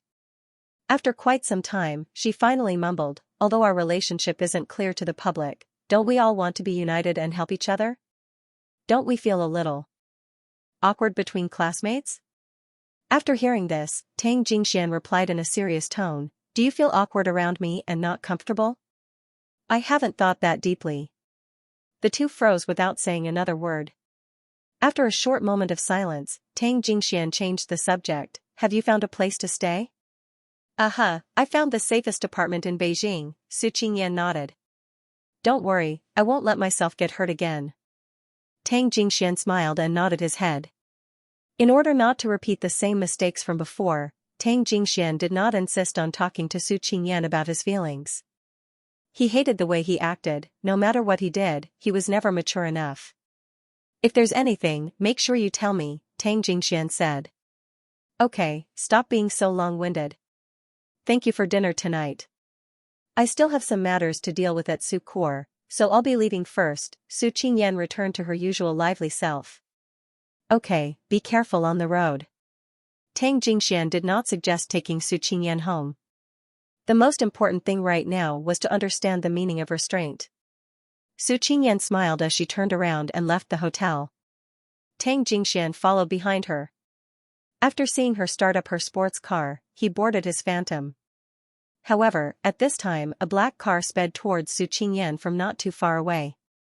Without a second thought, Tang Jingxian immediately stopped the car. At this time, Su Qingyan's red sports car had already disappeared into the distance. The person sitting in the black car was none other than Father Su. His eyes were filled with hatred. Even the windshield could not hide the hatred reflected in his eyes. Let's resolve everything today, Tang Jingxian said to Father Su as they drove to a nearby parking lot. Afterwards, they stood facing each other in the middle of the parking lot. Stop hurting Qingyan. You've already tortured her long enough. I gave birth to her, so I am her father. Yet, that unfilial child of mine treats me like this. I can't accept it. You're so stubborn. What do you want? Tang Jingxian unconsciously raised his voice. What can you get out of this endless entanglement? Let me give you a piece of advice. Before things get out of hand, you should stop doing meaningless things while you still have the chance. After all, the current Su Qingyan is not someone you can afford to offend. After speaking, Tang Jingxian turned to leave. But, at this time, Father Su suddenly pulled out a dagger from behind his waist and stabbed it towards Tang Jingxuan's back. Tang Jingxian immediately noticed something was wrong. But, by the time he turned around, it was already too late for him to dodge. Although the dagger did not hit a vital point, it pierced the left side of his abdomen. Blood quickly seeped through his clothes and, of course, scared Su Zhenqing away. Su Zhenqing's expression changed as his body trembled. After a few seconds of shock, he regained his senses and scrambled back into his car. But, just as he was about to leave the parking lot, he once again knocked into Tang Jingxuan's right side. Tang Jingxian fell to the ground and rolled quite a distance. After quite some time, he used the last bit of his strength to pull out his phone and give Tongning a phone call. Sister 3, save me. Tongning and Mo Ting originally wanted to deal with Tang Xian. But, after receiving Tang Jingxuan's phone call, they immediately asked Lu Che to turn around. Mo Ting even used a lot of Hai Rui's resources to find Tang Jingxian. But, by the time they arrived, Tang Jingxian was already unconscious. To avoid being in the headlines, Mo Ting immediately arranged for a reliable hospital to send Tang Jingxian to the emergency room. As Tongning looked at Tang Jingxuan's bloodied body, she couldn't help but close her eyes. Lu Che, investigate. Lu Che understood what Tongning meant, so he nodded his head. Don't worry, madam. Also, you must seal the news. Don't let anyone know, especially Master and I. Otherwise, if Master and I found out that he could attack the Tang family, he would definitely have some despicable thoughts in his mind. I understand. Lu Che nodded seriously once more. Su Qingyan had no idea that Tang Jingxian was injured. However, as soon as she returned home, she thought back to the words that Tang Jingxian had said to her and her cheeks subconsciously turned red. In reality, she also recalled the feeling of hugging Tang Jingxian at that time. However, she still felt that she and Tang Jingxian were more than just friends, but not lovers. He won't be angry, right? After thinking about it, Su Qingyan felt that she had gone a little overboard. So, she pulled out her phone and gave Tang Jingxian a phone call. However, Tang Jingxian, who usually answered within 3 seconds, did not respond. Su Qingyan did not give up, so she tried again. However, the result was the same. Is he really angry? Madam, the manager of the shopping mall has checked the surveillance footage and confirmed that the person that injured Jingxian is Su Zhenqing, Lu Che said in a heavy tone. From the looks of it, Jingxian was ambushed by Su Zhenqing because he was trying to protect Miss Su. Madam, should we tell Miss Su? I'm afraid. You're afraid that Qingyan doesn't know what's good for her? Tongning followed Lu Che's lead and continued, let's discuss this matter after Jingxian wakes up. Lu Che, call the police. But, tell them to keep this matter low-key. Hearing this, Lu Che nodded his head. It seemed Mo Ting was planning to send Su Zhenqing to jail for the rest of his life. Since he was a scourge, they had the responsibility to clean him up, so Su Qingyan had no idea that Tang Jingxian had been injured. In fact, she had no idea that Tang Jingxian had stepped forward to protect her from danger as she left the hotel. However, news of this incident quickly spread within the industry. Especially for people like Lan Jia who were good at grasping information, it wasn't difficult for her to find out about a piece of news like this. At this time, there was another person who also heard about Tang Jingshuan's injury. Song Yanshu. For some reason, whenever Song Yanshu heard Tang Jingshuan's name, her heart raced. Especially when she heard that Tang Jingxian was currently in the hospital. To prevent herself from feeling regretful, Song Yanshu secretly went to the hospital without telling anyone. At this time, Tang Jingxian had just stepped off the operating table and was being sent to his room. Mo Ting was worried that Tang Ning would be tired, so he asked Lu Che to stay by Tang Jingshuan's side until he woke up. Song Yanshu took advantage of Lu Che's absence to push open the door and enter. As soon as she saw the pale-faced man lying in bed, her heart sank. In reality, Tang Jingxian had already woken up. But, as soon as he opened his eyes and saw Song Yanshu, he was a little surprised. "Why are you here?" "I heard you were injured, so I came to see you," Song Yanshu said as she sat down beside the bed. Her eyes turned red. "If I could, I would really like to go back to the way things used to be. You are still my artist and nothing has changed between us." Hearing this, Tang Jingxian closed his eyes tiredly. "If that's all you came to say, then please leave." "Jingxian, I think our relationship is already clear enough. You are also someone with a fiancé. Can you control your feelings?" "Yanshu, when I give my feelings, I give them all. But, once I take them back, I'm sorry, to me, you are worse than a stranger. I don't think we should add to each other's burdens. But, I got hurt because of Qing Yin. I don't want to see her hurt and I don't want to see her sad," Tang Jingxian explained. Tang Jingxian took the initiative to say, "There's no difference between your backgrounds, but your fates are completely different. Yanshu, you have someone to love and dote on you, but Qing Yan has nothing. Are you that protective of her?" "At least, when I hate her, she won't pester me endlessly," Tang Jingxian replied coldly. Tang Jingxian said coldly, "Please close the door when you leave. By the way, I know my sister has been keeping the news of my injury a secret. If this gets out, I'm sorry, but no matter who did it, I'll blame it on you. Does Su Qingyan know how protective you are?" Song Yanshu suddenly asked after a moment of silence. Tang Jingxian did not respond. "Jingxian, why don't we leave this place and start anew?" "Sorry, I don't like to play games like pestering," Tang Jingxian replied straightforwardly. Disgusted. But, that night. With the mention of that night, Tang Jingxian couldn't help but laugh in ridicule. But, because of this laugh, he pulled at his wound and hissed in pain. "At that time, I wanted to take responsibility, yet you pretended like nothing had happened. Why are you suddenly concerned about your virginity now?" "No matter what, it was my fault." "But, how do you expect me to take responsibility? Yanshu, on one hand, you have a fiancé, on the other, are you going to drag me down? I can give up on him." "But, I don't want you anymore," Tang Jingxian quickly replied without a trace of hesitation. "Are you sure that Su Qingyan is the person you want?" "I'm not sure about anyone. It's not like I need love to survive," Tang Jingxian replied coldly before he pointed to the door. After Tang Jingxian said coldly, he pointed at the door of the ward and said, "If you're fine, then leave. Don't waste any more time here. Since I've already announced my retreat from the entertainment industry, I will never look back. Give me one more chance." Song Yanshu cried as she stood in front of Tang Jingxian. Her eyes revealed a tearing pain. Perhaps, the Song Yanshu at this moment was the closest to the Song Yanshu that had once been by Tang Ning's side. "I still want to be with you. I no longer love you. What use is my body to you? Would your pride allow you to do that?" Tang Jingxian asked straightforwardly. "Yanshu, walk out this door and be with your fiancé. Don't let your imagination run wild." If Tang Jingshuan's previous words didn't hurt her, then the word pride was like a sharp sword stabbing deep into her heart. Pride. Of course, she had pride. But, because of this word, she couldn't continue to reach out her hand towards Tang Jingxian. An author once said, if you still have pride when you talk about love, there is only one reason: the person you love the most is yourself. Tang Jingxian had expended a lot of energy, so he took the opportunity to close his eyes and rest. At this time, Song Yanshu looked like she was asking for a snub.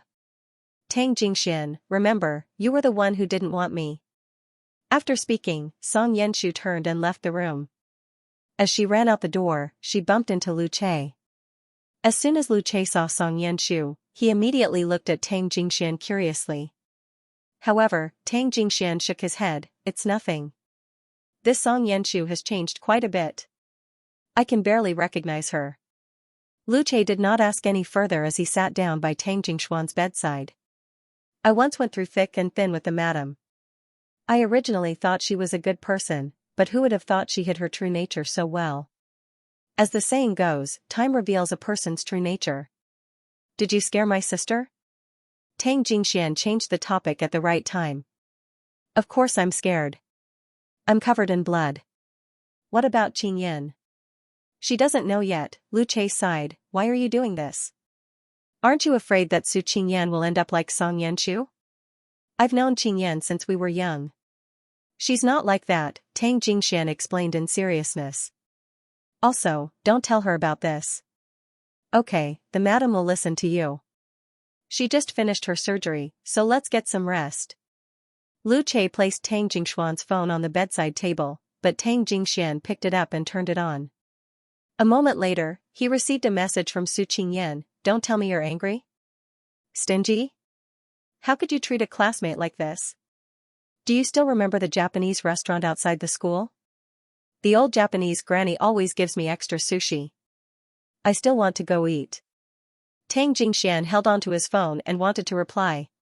But, after typing a few words, he deleted them one by one, forget it. Lu Che, can you take me somewhere? In your current state? Lu Che asked suspiciously. I didn't hurt my vital parts, did I? Just let me follow my heart this once. Although Tang Jingxuan's face was pale, his eyes were filled with a certain kind of light and desire. This desire had also appeared in Lu Che's eyes before. So, Lu Che did not stop him, okay, but if you feel any discomfort, you must tell me. Tang Jingxian nodded his head. Afterwards, under Lu Che's protection, he arrived at their old school and bought a large pile of fresh Japanese food for Su Qingyan. Do you want me to deliver it for you? Tang Jingxian sat in the front passenger seat and closed his eyes as he shook his head, no need, I can go by myself. Just as he had said, this time, he wanted to follow his heart and not regret anything. Although Lu Che was worried about Tang Jingxuan's injuries, he still escorted him to Su Qingyan's new home. At this time, Su Qingyan happened to be leaving the house. As soon as she saw Tang Jingxian in the car, she couldn't help but run over, why are you here? Didn't you call me a lot? I'm here too. Apologize, Tang Jingxian smiled. You went to the school in trance? Su Qingyan looked at the things in his hands and happily accepted them. Seeing the smile on Su Qingyan's face, Tang Jingxuan's gloominess finally disappeared as he smiled, little monkey, from now on, we can still be friends. Of course. At this moment, Su Qingyan's attention was completely focused on the food that Tang Jingxian had brought. Old classmate, that will never change. Tang Jingxian nodded his head and forced out a smile. He then turned around and said to Lu Che, let's go home. You're leaving just like that? Aren't you going to eat with us? No, I still have something to do tonight. You can eat by yourself. After speaking, Tang Jingxian gestured for Lu Che to open the door. Before Su Qingyan could react, he had already left. Seeing this, Lu Che did not ask any questions.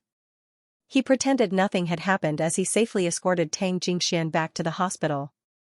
Meanwhile, Su Qingyan watched as Tang Jingxian left. At this moment, she had no idea what Tang Jingxian was thinking when he went to buy food for her. However, the media were very nosy. Because the paparazzi had captured a photo of the couple together, they posted it online.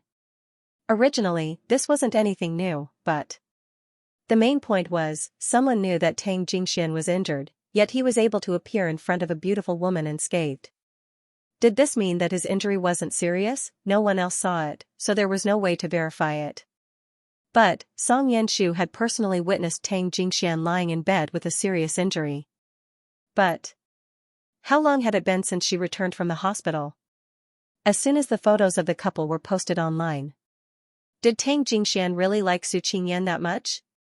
Did he like her so much that, even though he was injured so badly, he still dragged his weak body to see her? No, Su Qingyan probably had no idea that Tang Jingxian was injured. Because Tang Jingxian would definitely hide the reason behind his injury from her. If Su Qingyan found out, would she do the same for Tang Jingxian? When Su Qingyan received a phone call from Song Yanshu, she was in the middle of eating oily food. After all, it was a childhood memory and Tang Jingxian had bought it for her, so Su Qingyan treasured it a lot. I am Song Yanshu. Let's meet now. Su Qingyan was a little surprised as she put down her phone suspiciously. She then placed it back to her ear. If you have something to say, just say it. I don't really want to see you. Glory Hotel lobby. I'll give you half an hour. As for Jingxian, if you don't come, you'll regret it, Song Yanshu said as she looked at her watch. After speaking, she hung up the phone. Su Qingyan sighed. Of course, this was because of Song Yanshu's arrogance and rudeness. Was Song Yanshu her little sidekick? He also had to be on call. But, even though Su Qingyan felt uncomfortable, as soon as she heard that it was about Tang Jingxian, she had no choice but to put down the things in her hands and change into a new set of clothes before leaving the apartment. 20 minutes later, Su Qingyan entered the hotel under the guidance of a waiter. As soon as she spotted Song Yanshu sitting elegantly by the window sipping on a coffee, she quickly approached her and asked, "What's the matter? Speak." Song Yanshu lifted her head and looked at Su Qingyan. There was a thought-provoking look in her eyes that made Su Qingyan feel uncomfortable. Su Qingyan looked at Song Yanshu questioningly.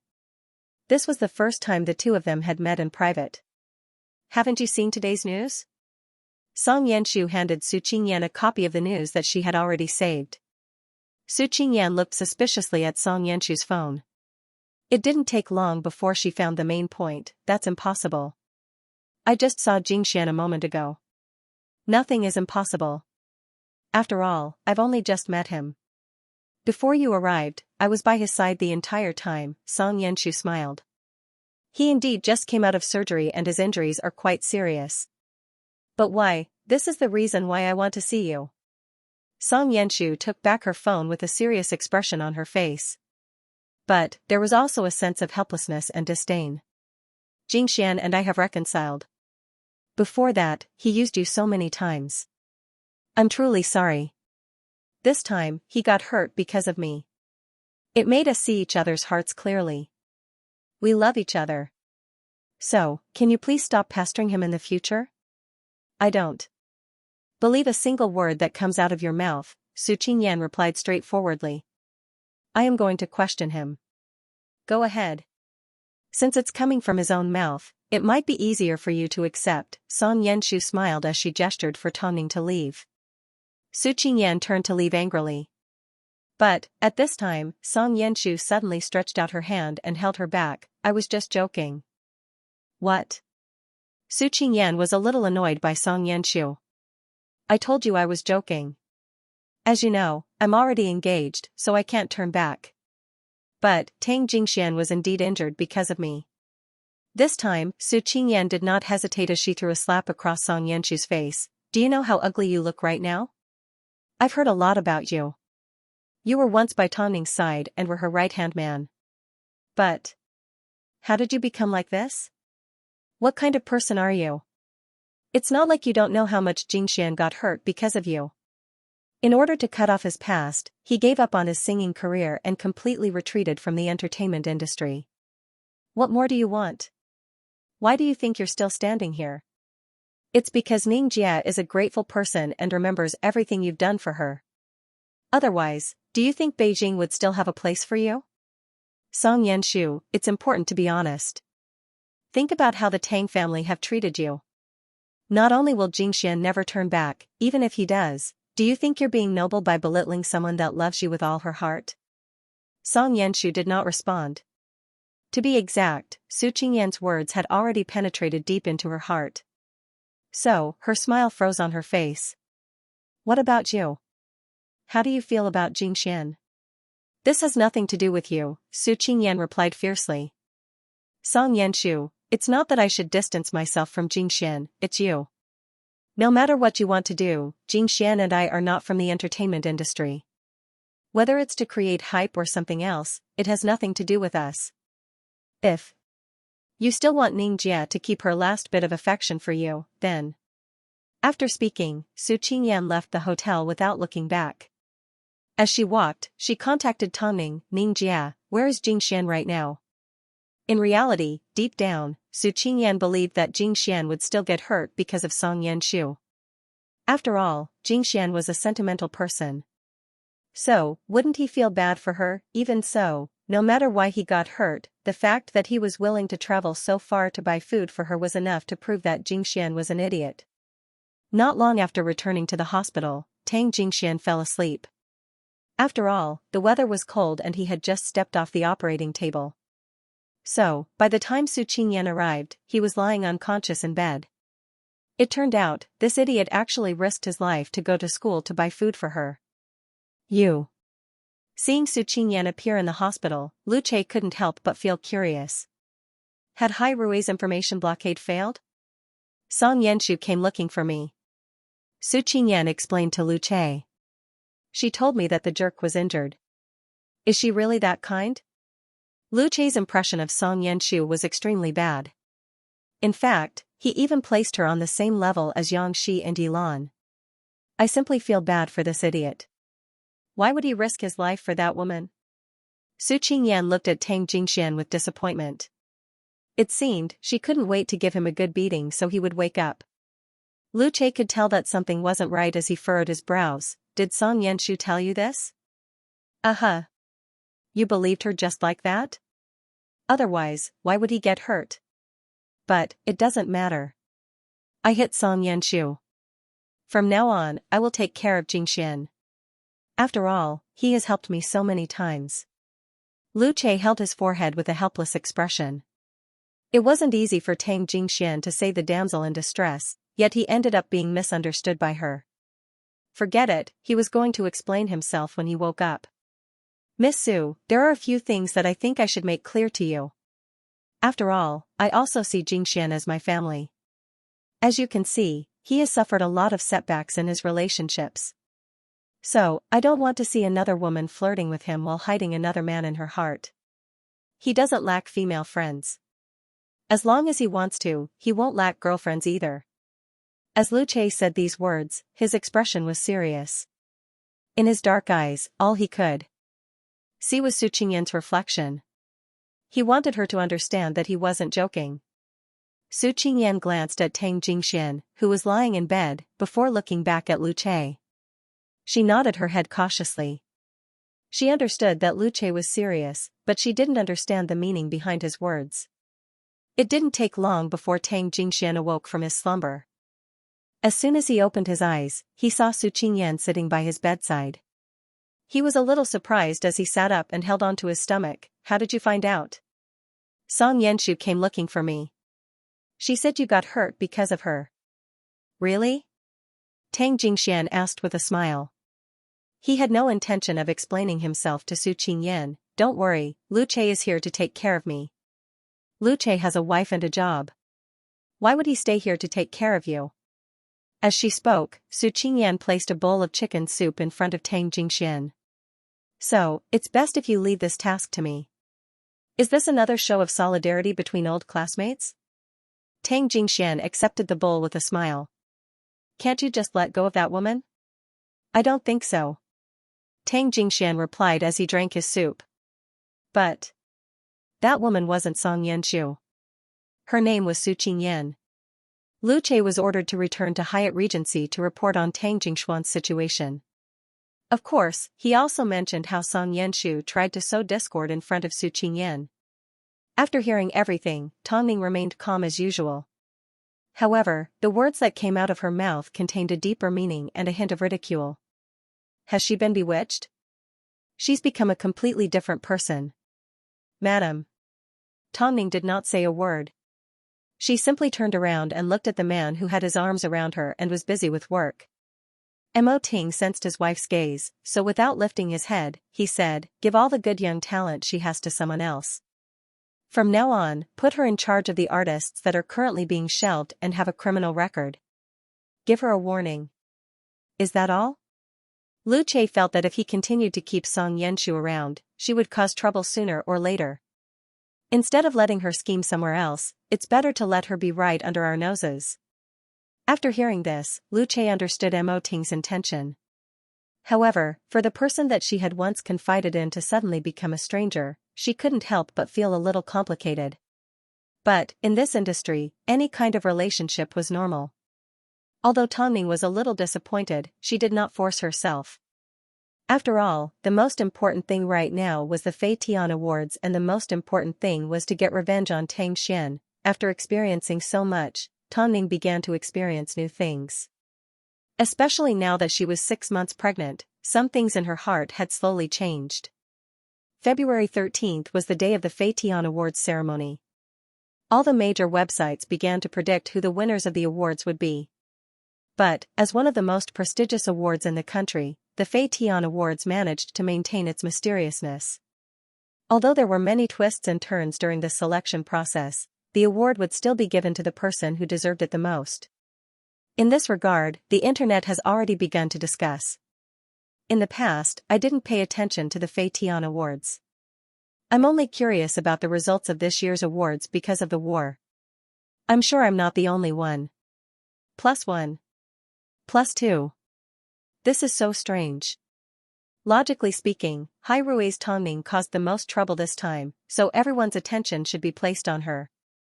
But, the strange thing is, everyone still believes in the fairness of the Fei Tian Awards.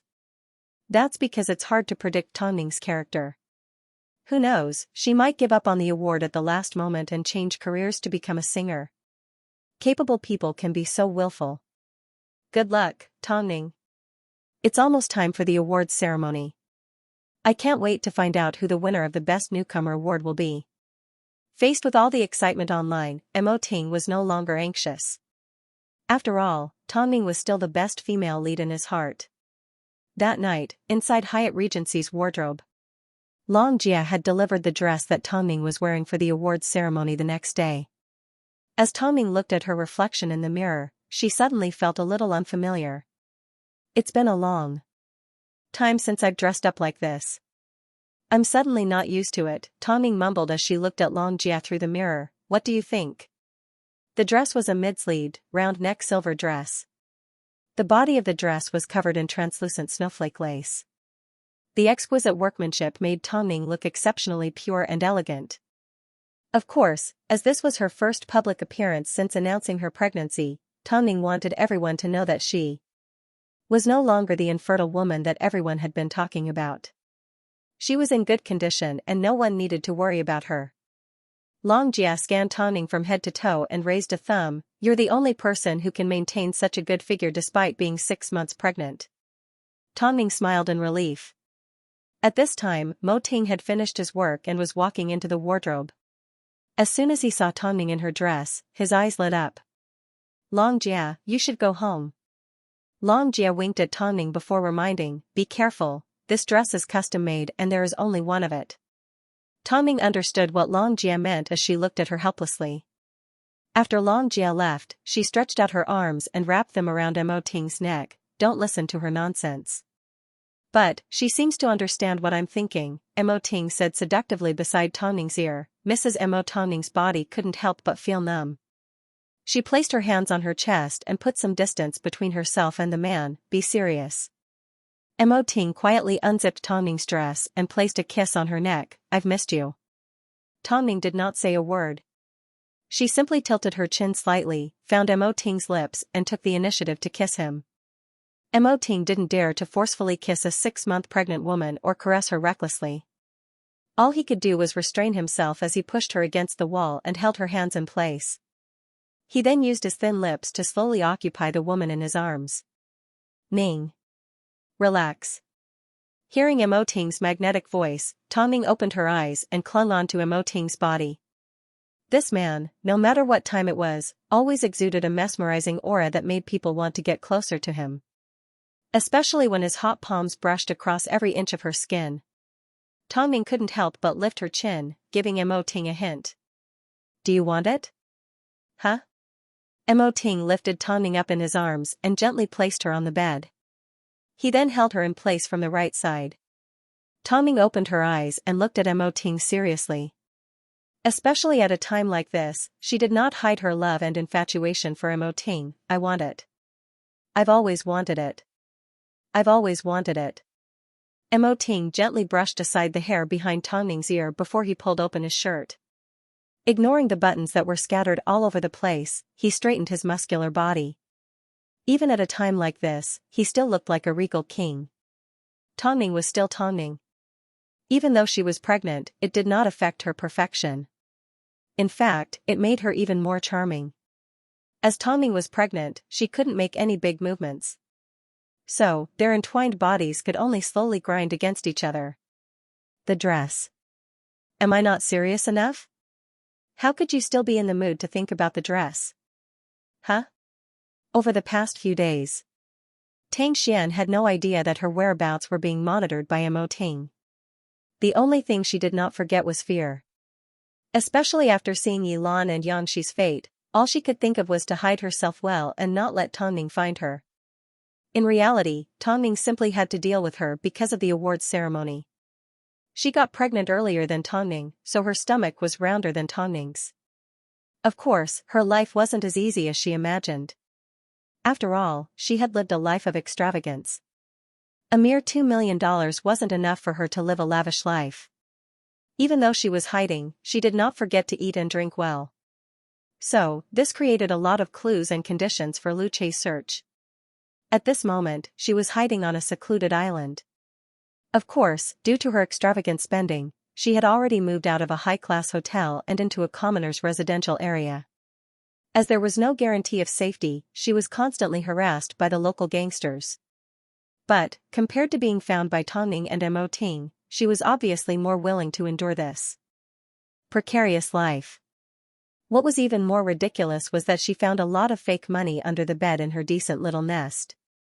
In order to make her life a little easier, she took those fake money and went to deceive the elderly uncles and aunties, because it was not easy to be discovered.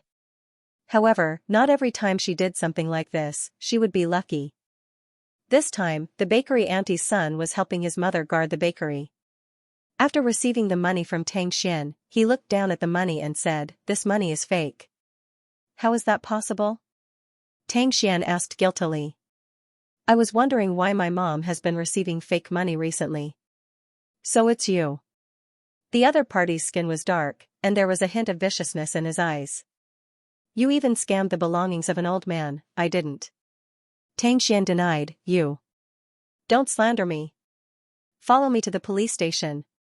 Hearing that it was the police station, Xianxia panicked. She immediately said to the surrounding guests, "Help me, this man is trying to touch me." Although the people in the bakery did not make a move, they looked at the owner's son with disdain. As a result, Xianxia managed to escape. However, the man pointed his finger at her. It was as if he was saying with his eyes, "This matter, we are not finished." Xianxia was so scared that she quickly ran away. From then on, she no longer dared to buy anything from the bakery. But, she couldn't give up on using so many fake money. So, she continued to change locations and scam different elderly people. Finally, someone found her living quarters. In fact, it wasn't just one person. Xianxia was so scared that she did not dare to open the door. All she could do was curl up on the sofa until the man left. In fact, to prevent her from escaping, the man took turns guarding the door, regardless of day or night. "Stupid woman, if you have the guts to scam the elderly, why don't you come out? Don't think that just because you are pregnant, we can't do anything to you." Xianxia was so scared that her body trembled. For a few days, she curled up on the sofa, not daring to move. In the end, news of the incident eventually reached Lu Che's ears. To ensure that the woman was safe and sound before Tongning came looking for her, Lu Che decided to compensate everyone and said in seriousness, "Don't worry, you will see the result you want. But, not now." A woman like this should die early. She wouldn't even let the elderly off. She's completely heartless. You all need to teach her a lesson. Soon, Tang Xian's front door fell silent. After a while, no more knocking could be heard. Tang Xian thought the man was getting impatient. But, she had no idea, Lu Che had taken care of everything and an even bigger torture was waiting for her. Of course, she would tell him tomorrow night. In reality, deep down, Tang Xian felt that she was worse off than the elderly people. So, when she did what she did not feel the slightest bit guilty. Tongming found out about the incident the next morning. Of course, after hearing about it, she couldn't help but laugh. For some people, even if you placed them in hell, they would still be more shameless than the average ghost. Do you expect someone like this to feel shame? She doesn't even count as a person, Mo Ting replied coldly. But, why do I feel like she would make a great subject for a film? Hearing Tongming's words, Mo Ting was suddenly reminded of something as he suddenly had a different idea. However, Tongming had no idea that her joke today had created yet another miracle in film history. After breakfast, Mo Ting accompanied Tongming to pick out a new dress. The one she wore the night before was completely crumpled up. Don't forget, today was the Fei Tian Awards. It was the biggest film ceremony of the year. Without exception, every award ceremony was a stage where everyone competed with each other. But, the Fei Tian Awards gave everyone a different feeling. All the actors and actresses fought to keep a low profile because the judges of the Fei Tian Awards didn't like flashy events. It seemed, this way, the actors and actresses would have a higher chance of winning an award. Of course, this was just a form of psychological comfort. Strangely, the highlight of the year wasn't the Fei Tian Best Actor or Best Actress, it was the competition for the Best Newcomer Award. Of course, because of this war, the other candidates also became a hot search topic on the internet. The popularity of this award even made the actors and actresses secretly discuss it. This year's Best Newcomer Award has a lot of potential. It's never been this popular. Hey, who do you guys think will receive the award? It's hard to say, everyone laughed. But, no matter who receives the award, Tongming's appearance will be the climax. But, if she doesn't receive the award, it will be a little awkward. I don't think it's her. Tongming's frequent appearance on the hottest search rankings and her tough style of handling things made her seem like one of the most popular celebrities in the industry.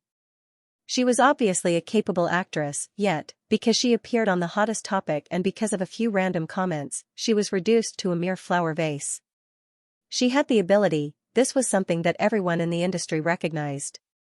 But, this didn't stop her from looking like she had yet to settle down. Compared to the celebrities that relied on hype, there was still a clear line of difference. The awards ceremony was held at 7 p.m. at a 5-star hotel. 6 p.m. was the time for the celebrities to walk the red carpet. As an annual film festival, the awards ceremony naturally attracted the attention of the audience and the media. It was obviously cold outside, but the male and female celebrities who had already stepped onto the red carpet were wearing thin clothing. They had to maintain an impeccable smile on their faces, especially when they were faced with a dense crowd of cameras. They couldn't afford to make any mistakes. The two sides of the red carpet were filled with black cameras. Although the scale of the Fei Tian Awards was the largest, the process was pretty much the same. As they were nominated, Lin Xing and Bai Chendong, who had previously worked with Tongming, also attended the ceremony. As weirdos that focused on acting, the two were naturally regulars at the Fei Tian Awards. At the same time, as a guest presenter, Zihao was also invited to the Fei Tian Awards. So, apart from the awards ceremony that night, Tongming was also excited to see a lot of old friends. It didn't take long before Mo Ting's car stopped at one end of the red carpet. A lot of the media recognized the car, so they were naturally excited. Some even stood up and started snapping pictures of the car. At this time, Mo Ting stepped out of the car dressed in a dark blue retro suit. Tongming, dressed in a white dress, appeared in front of everyone. This was her first public appearance since she was pregnant. The deep V design of the white dress had already revealed her curvaceous figure, and the light blue embroidery of the magnolia flowers on her body made her elegant and refined aura even more vivid and exquisite. In order to prevent Tongming from catching a cold, Mo Ting specially covered her in a white sleeveless jacket and carried out his duties as her personal manager. However, Mo Ting tried his best to avoid the camera. He appeared considerate and natural. If it was someone else, their concern would seem fake. She had always been respectful and grateful towards a man's care. After all, no one was right to be nice to her. This was something she had always known deep down. Tongning, look here. Tongning, look over here, look over here. Under Mo Ting's protection, Tongning arrived in front of the signature wall. At this time, the media excitedly invited Tongning to take photos with them for publicity. Her popularity had even surpassed the current nominees for Best Actor and Best Actress. The host held the couple back. Now that they were at the climax of the show, he was not going to let them off so easily. So, his questions were more tricky. Tongning, regarding tonight's awards ceremony, who do you think will receive the Best Newcomer award? Don't use official language with me, you have to tell me the truth. Tongning had always been good at PR, this was something everyone knew. Plus, her EQ had always been famous in the industry. If I answer this question seriously, will I be exempted from answering the next question? Tongning asked in a half-joking manner. Okay. But, you need to answer this question properly. Tongning chuckled as she turned around and glanced at Mo Ting. Mo Ting never worried that Tongning would make a mistake with her answers. So, he simply looked at her seriously and did not say anything else.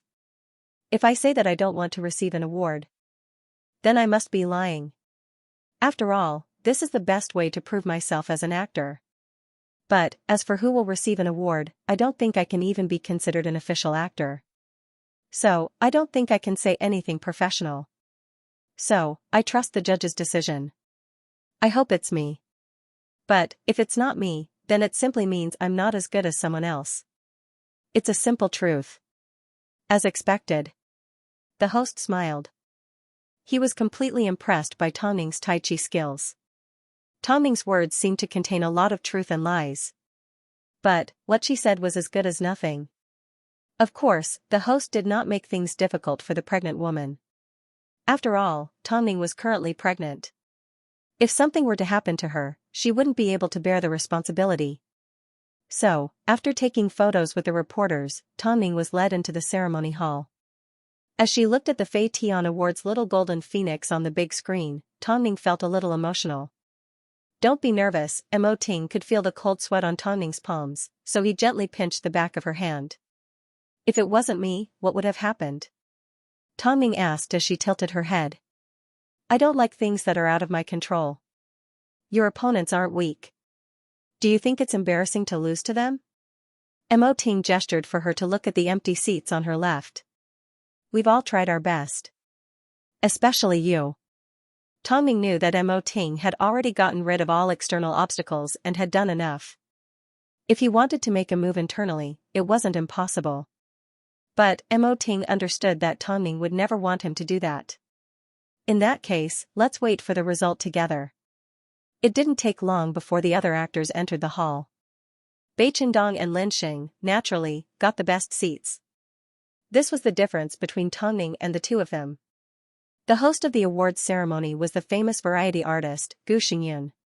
He was straightforward, handsome and had a high level of prestige. It seemed this man had been given every opportunity to host the Fei Tian Awards. Even after watching him for so many years, not many people were fed up with him. Today, our venue is amazing. Qindong brought along his assistant and Tongning brought along her personal manager. Each is more impressive than the last. They can't neglect both their career and love at the same time. I'm so envious of them. Most importantly, Tongning and President Mo are here as a family of 3 to support the Fei Tian Awards. Gu, that's not right of you. What if it's a family of 4? The female host beside him couldn't help but laugh. If that's the case, then it would be even more amazing. Our Tongning needs to do her best. For the sake of protecting our baby, Tongning is willing to retreat from the industry. The heavens will definitely give her the best arrangements and protection. Gu Xingyun spoke these words with sincerity. This was the reason why the audience didn't dislike him. Whenever he spoke, his blessings always came from the bottom of his heart. Okay, let's not waste any more time. I'm sure everyone can't wait to reveal the Fei Tian Awards. Now, let us welcome the winner of the Academy Award for Best Screenplay, the most valuable director in the country, Mr. Chen Feng. He will come on stage to give us a speech and present the first award of the Fei Tian Awards. Let us welcome him. As the audience applauded, an old man with a head full of hair and a pair of black-rimmed glasses walked onto the glittering stage. As he faced the microphone, he clasped his hands together and spoke with a powerful voice. I've said too much.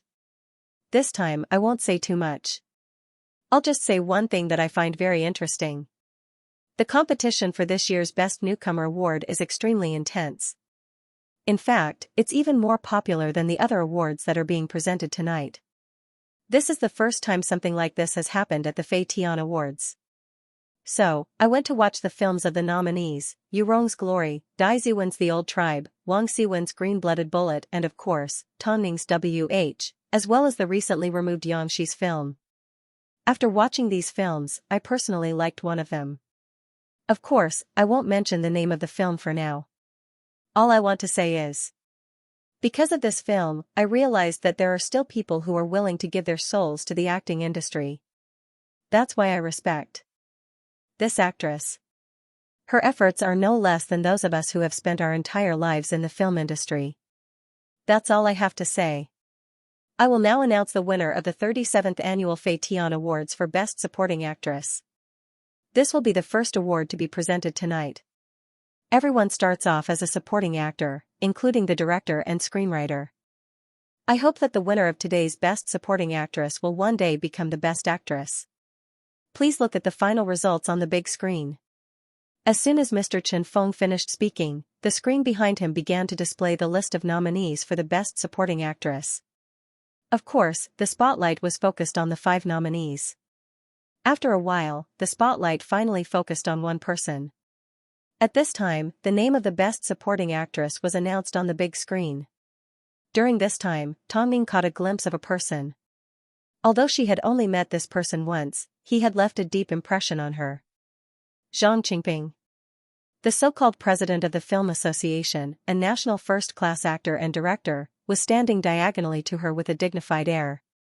Although the incident had happened a long time ago, Han Yufan's mother and her husband, director Jing, had used this old man to humiliate her. At that time, Mo Ting had even argued with him. At that time, Mother Han had mentioned that this old man was a regular judge for the Fei Tian Awards. I've forgotten about this for a long time. This circle is really small, what's wrong? Mo Ting noticed something was wrong with Tan Ning and immediately asked. Tan Ning gestured to Mo Ting with her chin. Mo Ting immediately understood what she meant. I almost forgot that I offended such a person. If only I had known, it's okay. You didn't do anything wrong at the time. If he insists on mixing his personal grudges with the award, then I won't accept it. Mo Ting did not say anything else. He simply stretched out his hand and tousled Tan Ning's hair. Next up, let's welcome our guest presenter. Normally, after the Best Supporting Actor Award, the Best Newcomer Award would be announced. After all, compared to the other important awards, the Best Newcomer Award wasn't much. It was simply there to encourage newcomers, because newcomers didn't always win the Best Actor and Actress Award. But, this year's awards were a little strange. The organizers had actually moved the Best Newcomer Award to a later date. This made the guests sigh. It seemed the Fei Tian Awards had changed with the times. They now knew how to create a gimmick. Of course, this also meant that everyone knew how intense the competition for the Best Newcomer Award was and how much it was worth watching. Next up, we will be presenting the Most Promising Director Award. I would also like to thank all the young people that have contributed to the film industry. Because of you, we, the older generation, can see hope and feel comforted. The winner is, please take a look at the big screen, Zihao from WH. Hearing Zihao's name, even he was a little confused. After all, Zihao had not received any notice. He had originally arrived as a guest presenting the award. He never expected to receive such a pleasant surprise. Tan Ning witnessed how badly Zihao had been hurt by Qing Tian and how he had changed from a manager to a director. While filming WH, Zihao's willingness to endure hardships was also an important pillar of support for Tan Ning and Bai Chendong to continue working on WH. Now that Zihao had received an award, Tan Ning was naturally happy for her friend. Ting, Zihao has received an award, Tongning revealed a smile. Tongning revealed a smile. This smile made Mo Ting feel refreshed. It had been a long time since he had seen such a simple and pure smile from Tongning. She was simply happy for her friend that he had received an award. That was all.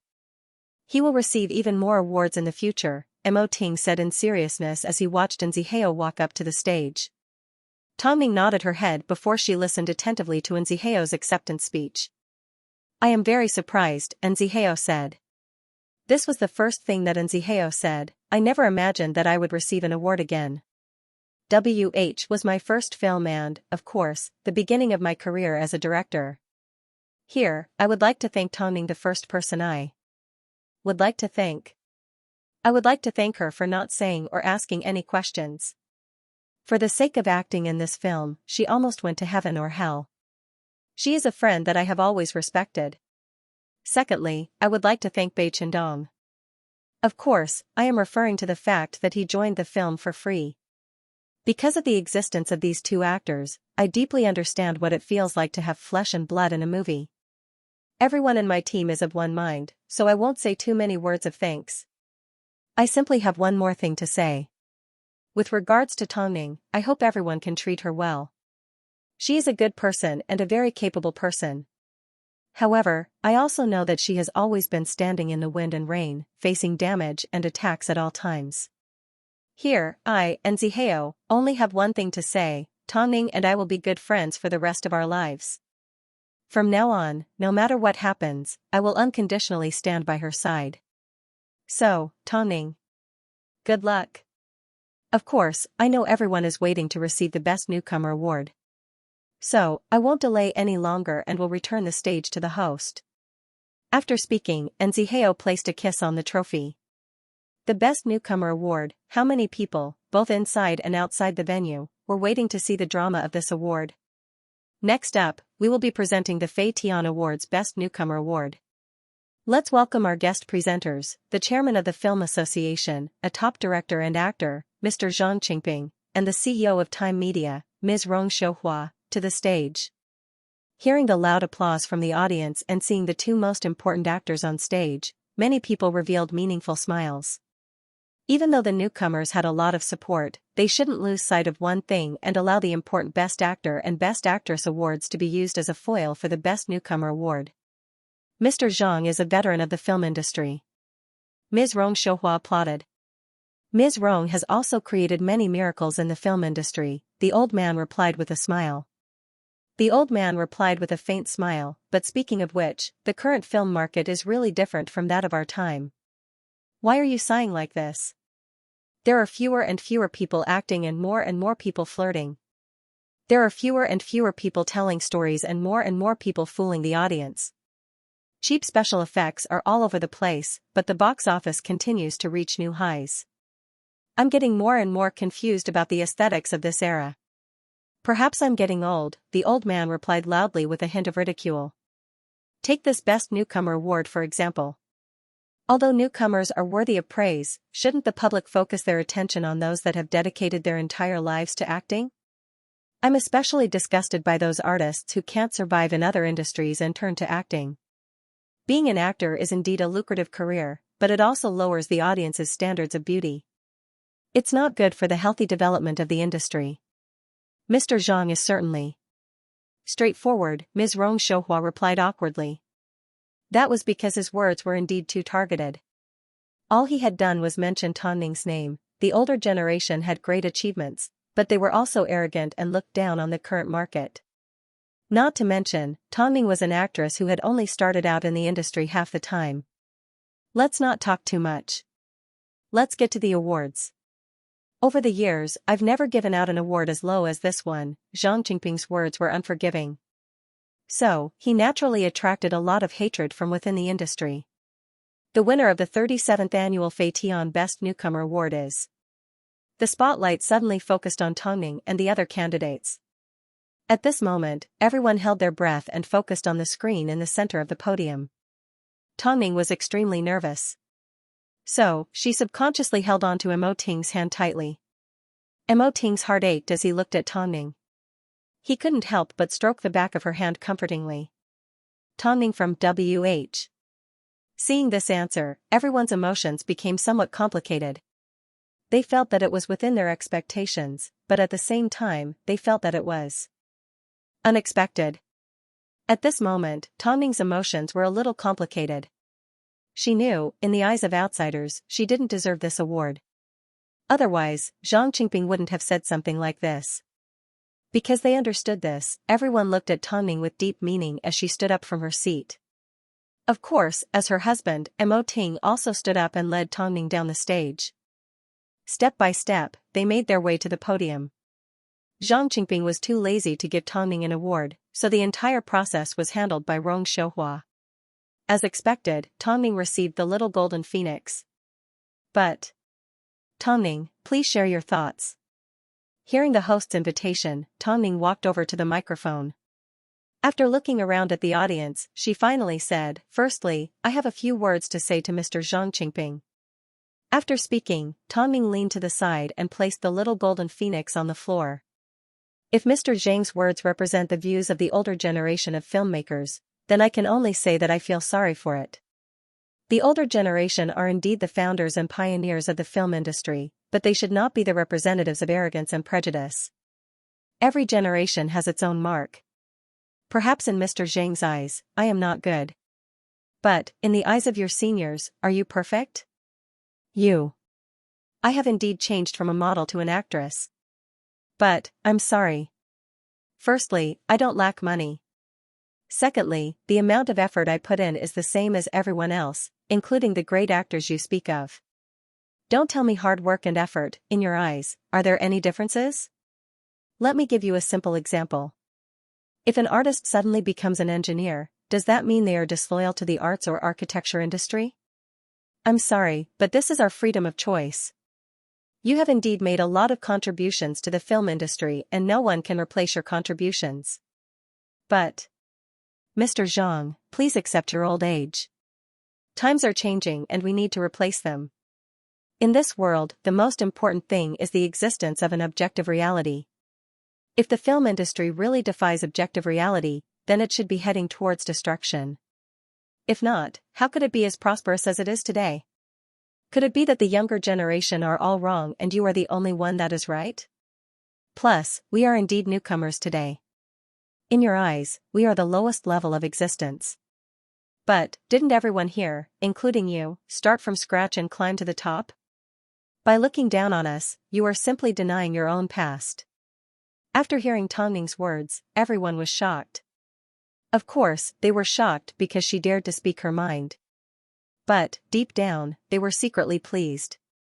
Towards an older generation that looked down on newcomers, this was how she should be criticized in front of the audience. Zhang Qingping wanted to refute Tongning, but as the words reached the tip of his tongue, he couldn't find the words.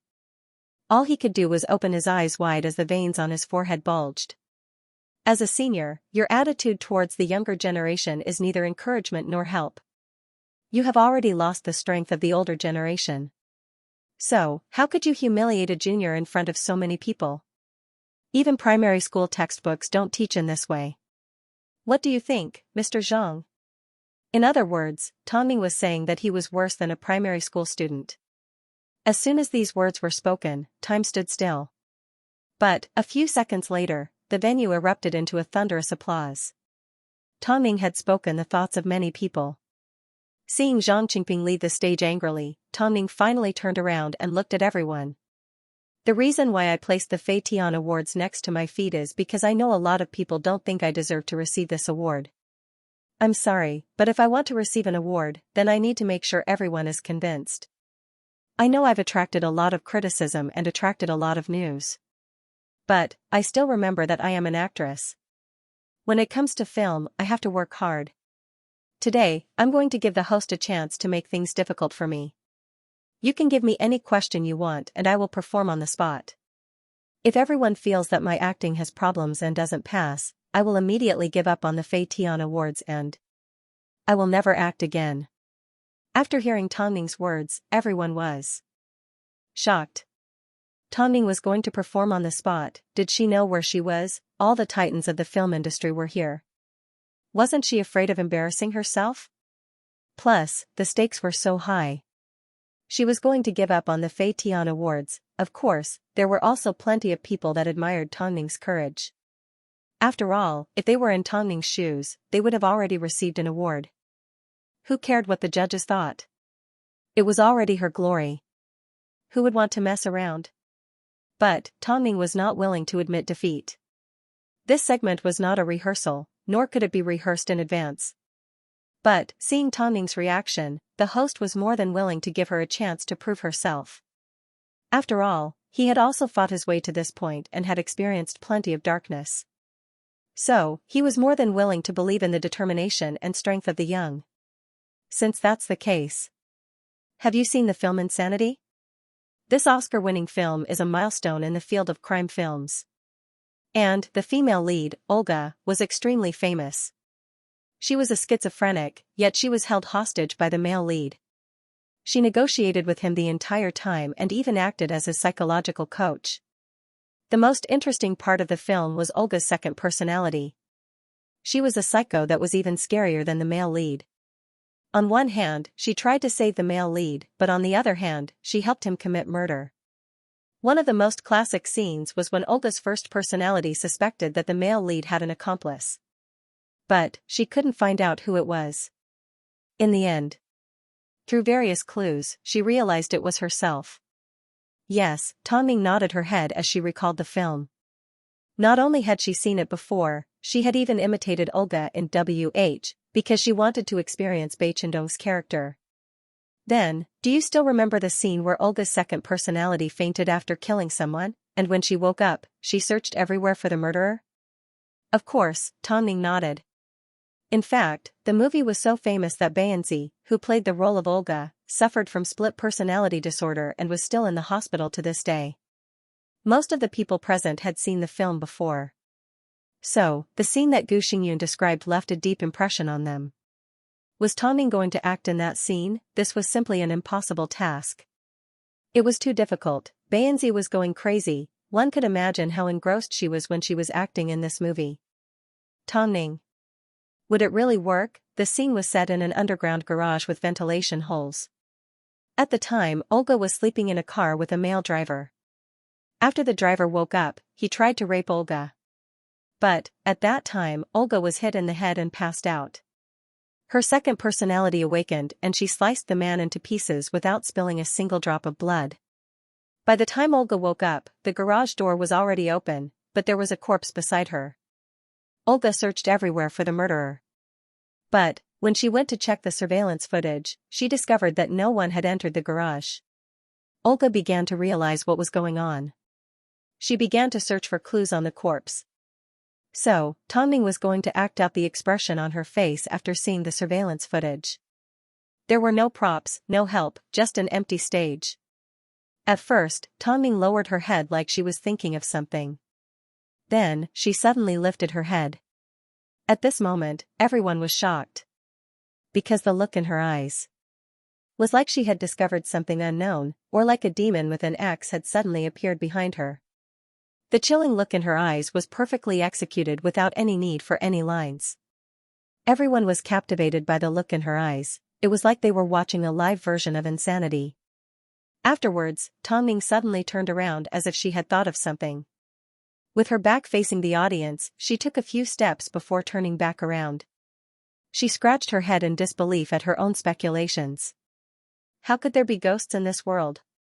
However, a few seconds later, her expression suddenly sank into a gloomy one. That expression made one shudder in fear. Because no one had been to the underground parking lot, she suspected that something supernatural had happened in this world, and that a ghost had appeared to kill people. But moments later, she suddenly started to think about why her arms were sore, and why there were black cloth scraps on her fingernails. She quickly ran back to the garage and searched around the corpse. Finally, she found the black glove. She was so shocked that she screamed and threw the glove far away. Afterwards, Tang Ning calmly stood up from the stage. As she was pregnant, she couldn't perform a complicated performance, so she had no choice but to give up. But, the audience were not happy with the sudden end of the performance. Everyone was still waiting for the plot to continue, but the performance ended just like that. That's right, it was over. In reality, even if it was a classic film, even if it had a great performance, there were still other ways to express it. Tongming had used Bayanzi's foundation to add a lot of her own understanding and actions. She wanted to make Olga more lively, more developed and closer to reality. The award ceremony was silent for a long time. Only after a long time did they hear applause from below the stage. At this moment, Tongming looked at the audience below the stage, looked at the host on stage and glanced at Zhang Qingping. She quietly retrieved the little phoenix in her hands and raised it up high. With Mo Ting's support, she left the stage. This slap was too ruthless and too sudden. Tongming had never been afraid to prove herself. She believed in her own abilities. She had performed a classic on the spot and even surpassed it. Tongming had used her actions to prove to everyone that she deserved this award. Would anyone still doubt her qualifications, unless she could guarantee that she could do better than Tongming? But, who had the confidence to do so?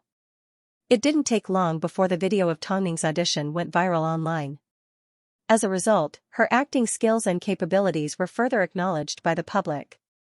Who else would question her right to receive the Best Newcomer award? Zhang Qingping and the other old fogies were slapped across the face by Tongming. In all these years, she was the first newcomer in the industry that dared to stand on the Fei Tian Award stage and publicly refute a respected senior. She was also the first actress that dared to openly audition in front of so many important actors. Her courage, her pride, and her backbone made everyone in the hall feel envious and impressed. This method of face slapping was extremely passionate and shocking. The stubborn old fogies in the industry should have been taught a lesson a long time ago. Tongming did something that made everyone happy today. I admire her. What if she tries to steal Best Actress from you?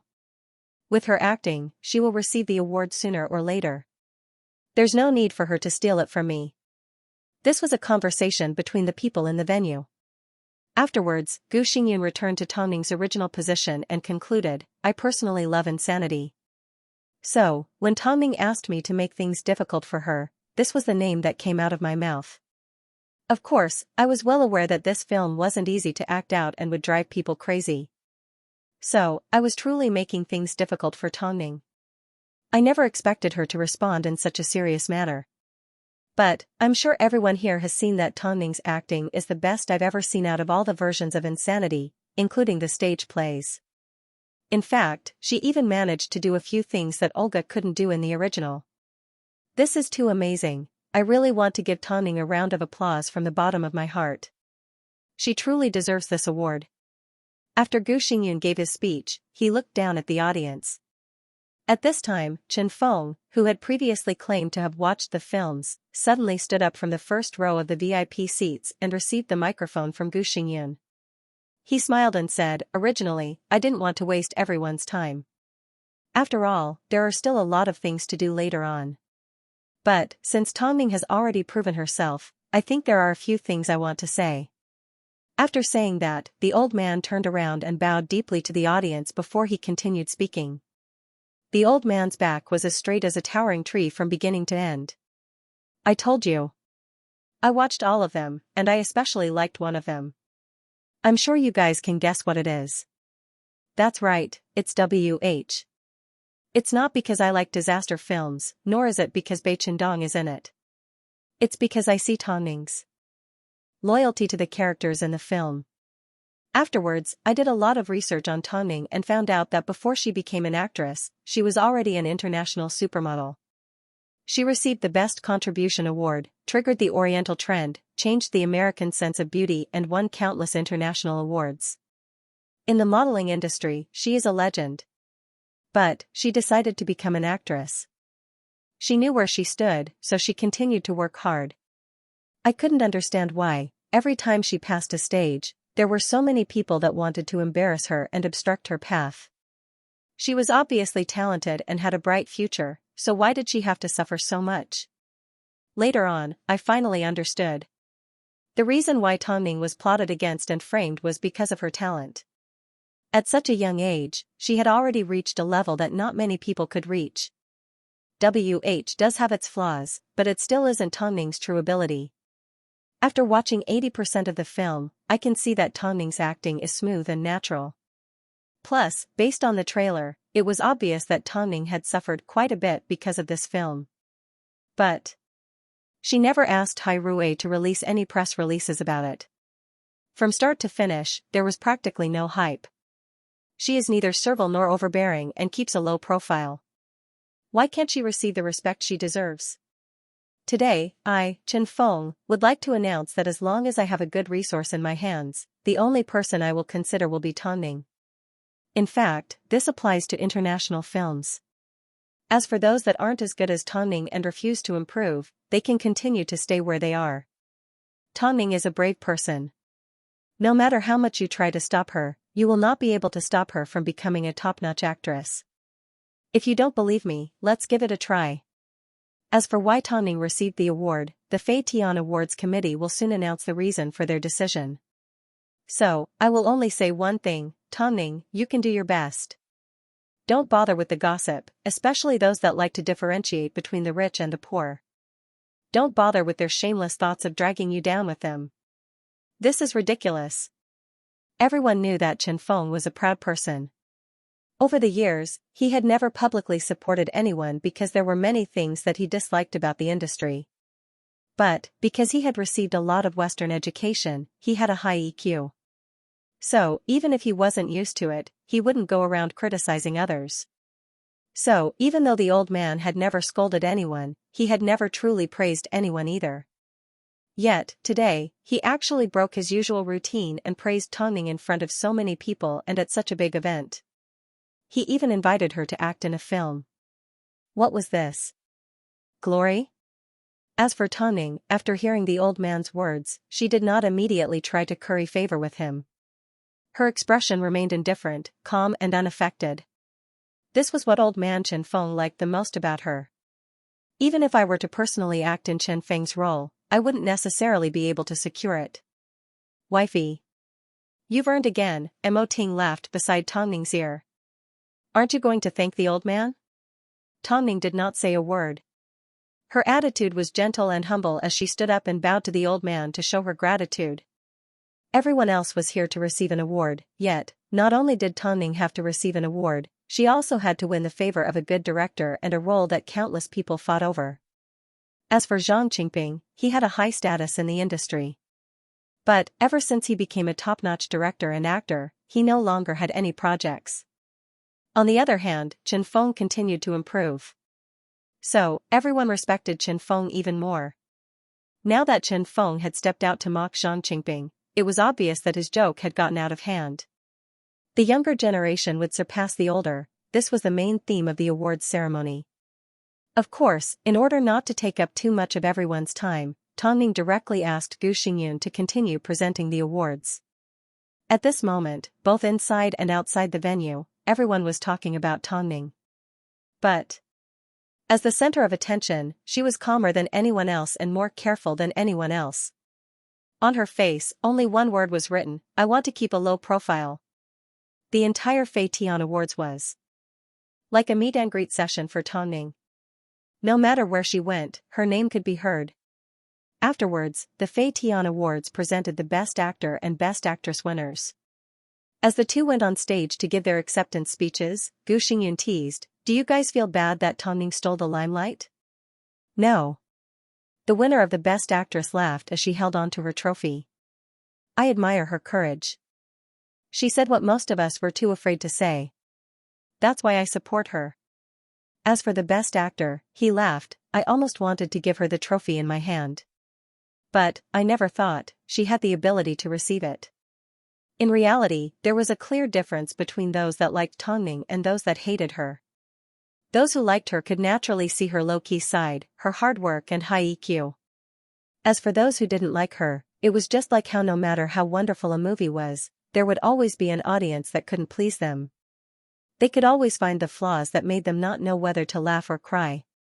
In reality, the netizens had already been taught a lesson by Tongning too many times. So, whether it was Tongning's character or acting, they all had their own answer. But, Tongning didn't have a lot of productions, so all she could do was rely on her own ability to convince more and more people. After the awards ceremony ended, all the celebrities began to leave the hotel. At this time, Xianxia, who was holding on to his trophy, and an impatient Bai Qindong, were standing in front of their seats and looking at Tongning. Congratulations, Tongning. Congratulations to you too. Tongning raised the trophy in her hand at Xianxia. Ning Jia. Han Xiner, who hadn't seen her in a long time, leapt across the rows of red chairs and pounced into Tongning's arms. But, before she could touch Tongning's dress, a long arm pulled her back. She is currently pregnant. If you pounce on her too hard and hurt the baby, the man sitting opposite you will eat you alive, Bai Qindong warned. Han Xiner glanced at Tongning and then looked at Mo Ting, who had extended his hand. Ever since Tongning became pregnant, although Mo Ting had been taking care of her closely, he had become more and more unpredictable. It's fine, Tongning quickly replied. Meanwhile, Mo Ting glared at Bai Qindong coldly. He was obviously the one who was jealous of both men and women, yet he was blaming the baby in Tongning's stomach. Ning Jia, you are amazing. Unfortunately, Stupid didn't win an award. President Mo is obviously so capable. Stupid is participating in an international awards competition. Mo Ting replied calmly. This was because he had not applied for any awards for Stupid. His motive was simple, he didn't want Tongning and Xiao's chances of winning an award. As a married couple, Tongning naturally understood Mo Ting's intention. So, she simply wrapped her arms tightly around Mo Ting's waist. At this moment, Mo Ting alone was enough. It's okay, Ning Jia, let's go celebrate tonight. However, just as Han Xiner finished her sentence, Bai Qindong suddenly wrapped his arm around her neck and pulled her around. We still need to return to the set. What's there to celebrate? To celebrate my night scenes? Han Xiner continued to be dragged away by him. Actually, everyone could tell that he was simply jealous. Why do I feel bad seeing Xiner being bullied by him? Xiao scratched his ear as a smile appeared on his face. You're wrong. Bai Qindong is the king of jealousy. He treats Xiner extremely well, even if he doesn't say it. Xiao was simply joking. Just as he was about to leave with Tongning, a familiar figure suddenly appeared from behind Tongning. It was a familiar face, Lan Shi. The current Lan Shi seemed to have lost her edge. As she approached them, she no longer had the arrogant aura she once had. However, when Xiao saw her, he couldn't help but sigh. After all, Yun Xian's death was something he would never be able to forget. Congratulations, Xiao. I never expected that instead of being a top manager, you would also be a director. What a surprise. Xiao looked at Lan Shi's outstretched hand, but he did not shake it. Lan Shi's lips curved upwards in self-mockery. She did not force the issue as she retracted her hand and said to Tongning, as for you, Tongning, I never expected you to become an actress. In fact, I never expected you to be so successful. I've watched Stupid and WH. They were both amazing. I really regret not keeping you here in the past. But, even if the past hadn't happened, I still wouldn't have been able to keep you here, because... Lan Shi glanced at Mo Ting, who was standing behind Tongning. At least, we wouldn't be as embarrassed as we are now. Congratulations. Thank you, Tongning replied politely. Afterwards, she turned to Mo Ting and Xiao and said, let's go. Although the industry had always supported the strong and trampled on the weak, it had already happened a long time ago. So, there was no need for Tongning to be so harsh. I hope you take care of yourself from now on. In this world, there will definitely be another Tongning. When that time comes, you just need to treat her well. Lan Shi gave a gentle smile and Tongning did the same. Translator, Uni editor, Uni the hospital was currently bustling with activity. It seemed, everyone was watching the live broadcast of the Fei Tian Awards. Tang Jingxian laid on the hospital bed and couldn't help but sigh. Sister 3 was born to act her entire life. What do you mean by Sister 3 was born to act? What can't she do? That's because once she sets her mind on something, she will move forward bravely and never look back, Su Qingyan said as she sat beside him. Now that I think about it, I remember seeing your sister when we were young. At that time, she hadn't even left the Tang family yet. Look at how domineering your sister is. How come when it comes to you, you always get hurt because of a woman? I think it's worth it. Tang Jingxian laughed. Is there something wrong with your brain? For a woman like that? As if it's worth it. After hearing Su Qingyan's words, Tang Jingxian let out a laugh. You better remember everything you've said during this period of time. Do you think I'm afraid of you? It's worth it. If I say it's worth it, then it's worth it. Su Qingyan glared at Tang Jingxian and shook her head in disappointment. She then bent over and started peeling an apple. I can't be bothered with you. At this time, Song Yanshu suddenly appeared in the hospital room. Su Qingyan lifted her head and stood up to leave. But Tang Jingxian held her back and gestured for her to be quiet.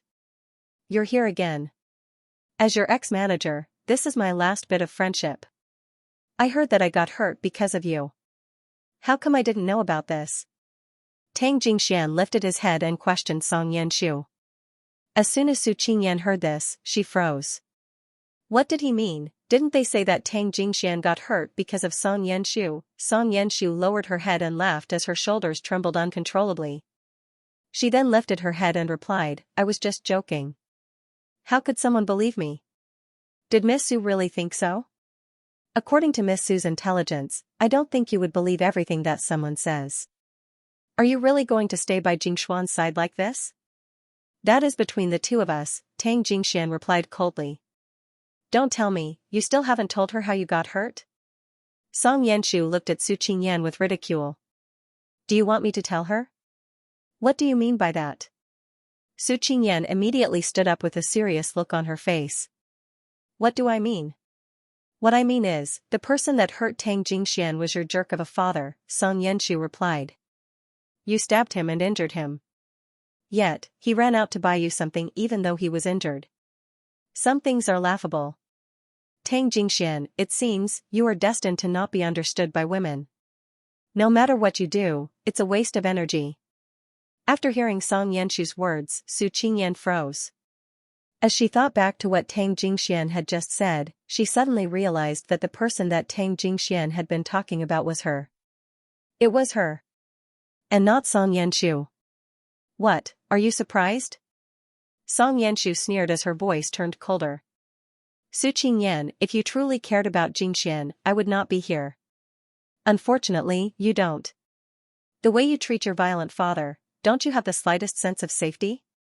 If Jingxian didn't follow you and protect you, you would probably be a corpse by now. How close could your relationship be? To be honest, it's not convincing at all. You are the old me. You don't care about his concern at all, Song Yanshu said as she pointed to Tang Jingxian. Song Yanshu said as she pointed to Tang Jingxian. She then turned to look at Tang Jingxian, so, I don't see how you are worth it. Su Qingyan was suddenly speechless because of Song Yanshu's words. Even though Song Yanshu had a bad heart, every word she said hit the nail on the head. Are you admitting it? You and I are the same. We both have a terrible impression of the person lying on the ground. That's enough. Tang Jingxian interrupted in seriousness. I know you don't want to see me. Song Yanshu suddenly became emotional, but, Tang Jingxian, you need to be fair. If my opponent is also an ungrateful person, then why won't you choose to be with me? At least, I can understand you now. At this moment, Tang Jingxian chose to remain silent. After a long time, he murmured, I did all of this willingly. Sometimes, you're really pitiful when you think about it. Tang Jingxian, you really won't be able to meet someone who loves you and who loves you back. After speaking, Song Yanshu glared at Su Qingyan, I sincerely hope you become the next me. After speaking, Song Yanshu turned and left the room, leaving the couple in an awkward silence. Afterwards, Su Qingyan moved closer to Tang Jingxuan's bed. Why didn't you tell me earlier? There's nothing much to tell, Tang Jingxian replied with a smile. I just happened to see your father following you that day. As a woman, you couldn't possibly have the strength to resist. In that case, why did you force yourself to buy food for me after you were injured? Su Qingyan continued to ask. Was it because I wanted to eat? Tang Jingxian, are you stupid? It's not as serious as you think, Tang Jingxian replied in seriousness. I don't think I can change my bad habit of being a saint. Su Qingyan stared at Tang Jingxian without another word. After staring at each other for a while, Su Qingyan walked out of the room. When she returned, her eyes were red. It was obvious that she had been crying. Tang Jingxian smiled helplessly. In a situation like that, even a friend would sit back and watch. It really wasn't much. Before Tang Jingxian could finish his sentence, Su Qingyan suddenly pounced on him and wrapped her arms around his waist. She then buried her face into his chest. I don't care anymore. I've decided to repay you with my body. After hearing this, Tang Jingxian let out a laugh. If you want to repay me with your body, you should first see if I want it or not. After all, I am the most eligible bachelor in the world. Plus, Qingyan, I did all of this out of my own free will. You don't need to do this. Su Qingyan predicted that he would say this, so she hugged him even tighter. You are the first and only person in this world that is willing to get injured because of me. That's not necessary. That's not necessary, Su Qingyan thought to herself. Let me take a look at your wound. I heard that when you were injured because of Song Yanshu, why didn't you take a look at my wound? You're being treated differently. Tang Jingxian reached out his hand to stop Su Qingyan. Su Qingyan insisted on seeing it, so Tang Jingxian had no choice but to remove his shirt and reveal his bandaged abdomen. As soon as Su Qingyan saw it, she felt like the wound was on her own body. It was itchy and painful. Tang Jingxian was injured because of her. He had left a scar on his body, so she needed to take responsibility.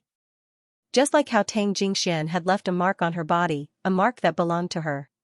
So, Su Qingyan swore to herself that from now on, she would never let Tang Jingxian suffer a single bit of harm because of her. What's with the expression on your face? I don't need you to sacrifice your life for me. Su Qingyan quietly helped Tang Jingxian adjust his shirt. After standing up, she asked, Where is Su Zhenqing?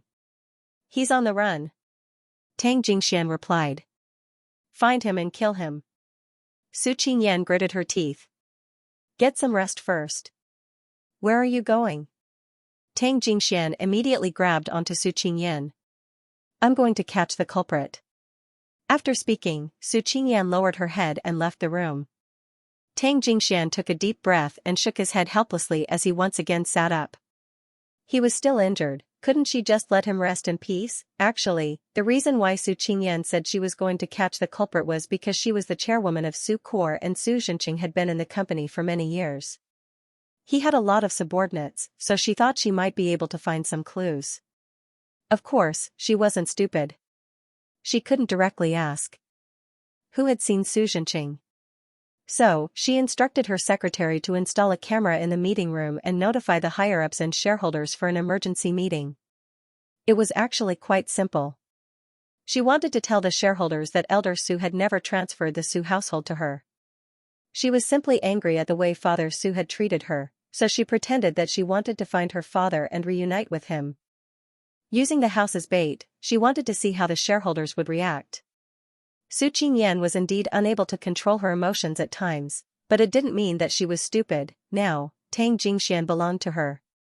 She was going to find the jerk and get revenge for Tang Jingxian. Tang Jingxian once again arrived at Su Corps with his injuries. As soon as he entered the front desk, the receptionist was stunned. I'm looking for Director Su. Has she returned? Director Su is currently in a meeting, the receptionist said as she pointed to the elevator. Mr. Tang, why don't you wait for a moment? Let me make a phone call to the CEO's office. No need, just bring me up. I will wait for her in the office. This. Based on my relationship with her, is there anything you need to worry about? Tang Jingxian asked gently and patiently. The receptionist froze for a few seconds like she was struggling internally. A moment later, she nodded her head. Okay then. Mr. Tang, please follow me. Tang Jingxian was worried that Su Qingyan would act recklessly. But, to his surprise, as he entered the office, Su Qingyan was in the middle of a serious discussion with a few police officers. Although Hai Rui had already handled the matter in secret, Su Qingyan still officially reported it to the police. Are you crazy? You're injured. As soon as Su Qingyan saw Tang Jingxian, she immediately helped him sit down on the sofa. I was worried that after you found Su Zhenqing, you would challenge him to a duel. Didn't I already call the police?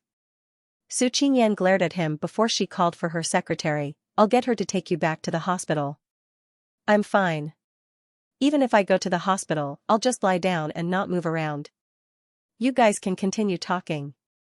Tang Jingxian had no intention of moving. After all, Su Qingyan's office was luxuriously decorated and much more comfortable than the hospital. Su Qingyan couldn't do anything to him. All she could do was sigh and instruct her secretary to take care of Tang Jingxian before she returned to the police officers. Su Zhenqing doesn't have a good relationship with my grandfather, so there's no way he would go back and ask for help. As for the names of his friends, I've already written them down. Just a moment ago, I called for a meeting and released a smokescreen to make Su Zhenqing think that the Su household is still under his name. So, he will definitely find someone to confirm it or contact the staff of Su Corps. After the meeting ended, I received a phone call from each of these people. I suspect one of them tipped him off. Send someone to keep an eye on these people. I'm sure they will find something. When Su Qingyan was dealing with important matters, she actually looked like a domineering CEO. She did things swiftly and decisively, clean and efficient. Thank you, Miss Su, for providing us with this information. You have done us a great favor, the police officer thanked Su Qingyan. Now that we're done talking about business, there's something private I want to talk about. How did you do it? How did you hide such a big thing from me, Su Zhenqing's biological daughter? Even if we don't have a good relationship, I'm still the person who understands him the most in this world. Have you never thought of asking for my help? The police couldn't help but look at Tang Jingxian. We were entrusted by someone. Who knew that Miss Su was actually a heroine? The police couldn't help but laugh. Alright, let's call it a day. Let's keep in touch. After speaking, the police left the office. Meanwhile, Su Qingyan crossed her arms and looked at Tang Jingxian. In your eyes, am I so weak that I can only endure being bullied? At the very least, you couldn't resist Yilan in the past, but, my abilities don't lose to others, Su Qingyan rubbed her neck. After being provoked by Tang Jingxuan's straightforward words, she looked a little embarrassed. Let's go. I'll take you back to the hospital. Can't you stop running around? After witnessing Chairman Su's abilities, I naturally won't run around, Tang Jingxian laughed. You go do what you need to do. I'll return to the hospital on my own. Don't talk nonsense. Listen to me. After speaking, Su Qingyan walked over and helped Tang Jingxian out of the building. However, as soon as she saw the bandage around Tang Jingxuan's abdomen turn red, she made up her mind. After Tang Jingxian fell asleep from exhaustion, Su Qingyan instructed her secretary to arrange for her to get a tattoo. That's right, a tattoo. She wanted to experience the feeling of a knife slicing across her abdomen. Miss Su, what kind of tattoo would you like? The cool-looking tattoo artist asked Su Qingyan. As soon as Su Qingyan sat down on the sofa, Tang Jingxuan's handsome face immediately appeared in her mind. He was actually quite silly and warm at the same time. Even though he had suffered so much, he still had the courage to give and the courage to love. So, Su Qingyan immediately responded, I'll get a tattoo of a dog. In that case, does Miss Su have any special requests for this dog? The tattoo artist asked. Is it possible to incorporate the word Xian into the tattoo? In this lifetime, she had already decided that Tang Jingxian belonged to her. So, tattooing Tang Jingxuan's name shouldn't be too much, right? The tattoo artist froze for a few seconds before she lifted her head and smiled, of course. However, the person with the word Xian was not going to be happy to see the dog. In that case, let's do it. After saying these words, Su Qingyan felt her head heat up. She calmed down and thought about it carefully. If she were to tattoo Tang Jingxuan's name on her body like this, would Tang Jingxian laugh at her? But, since she had already decided to follow Tang Jingxian, there was no point in hesitating. Once she had made a decision, she shouldn't go back on it.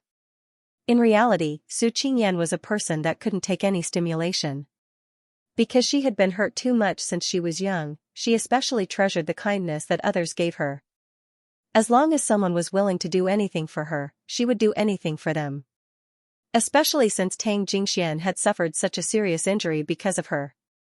Miss Su, it's time to disinfect the tattoo.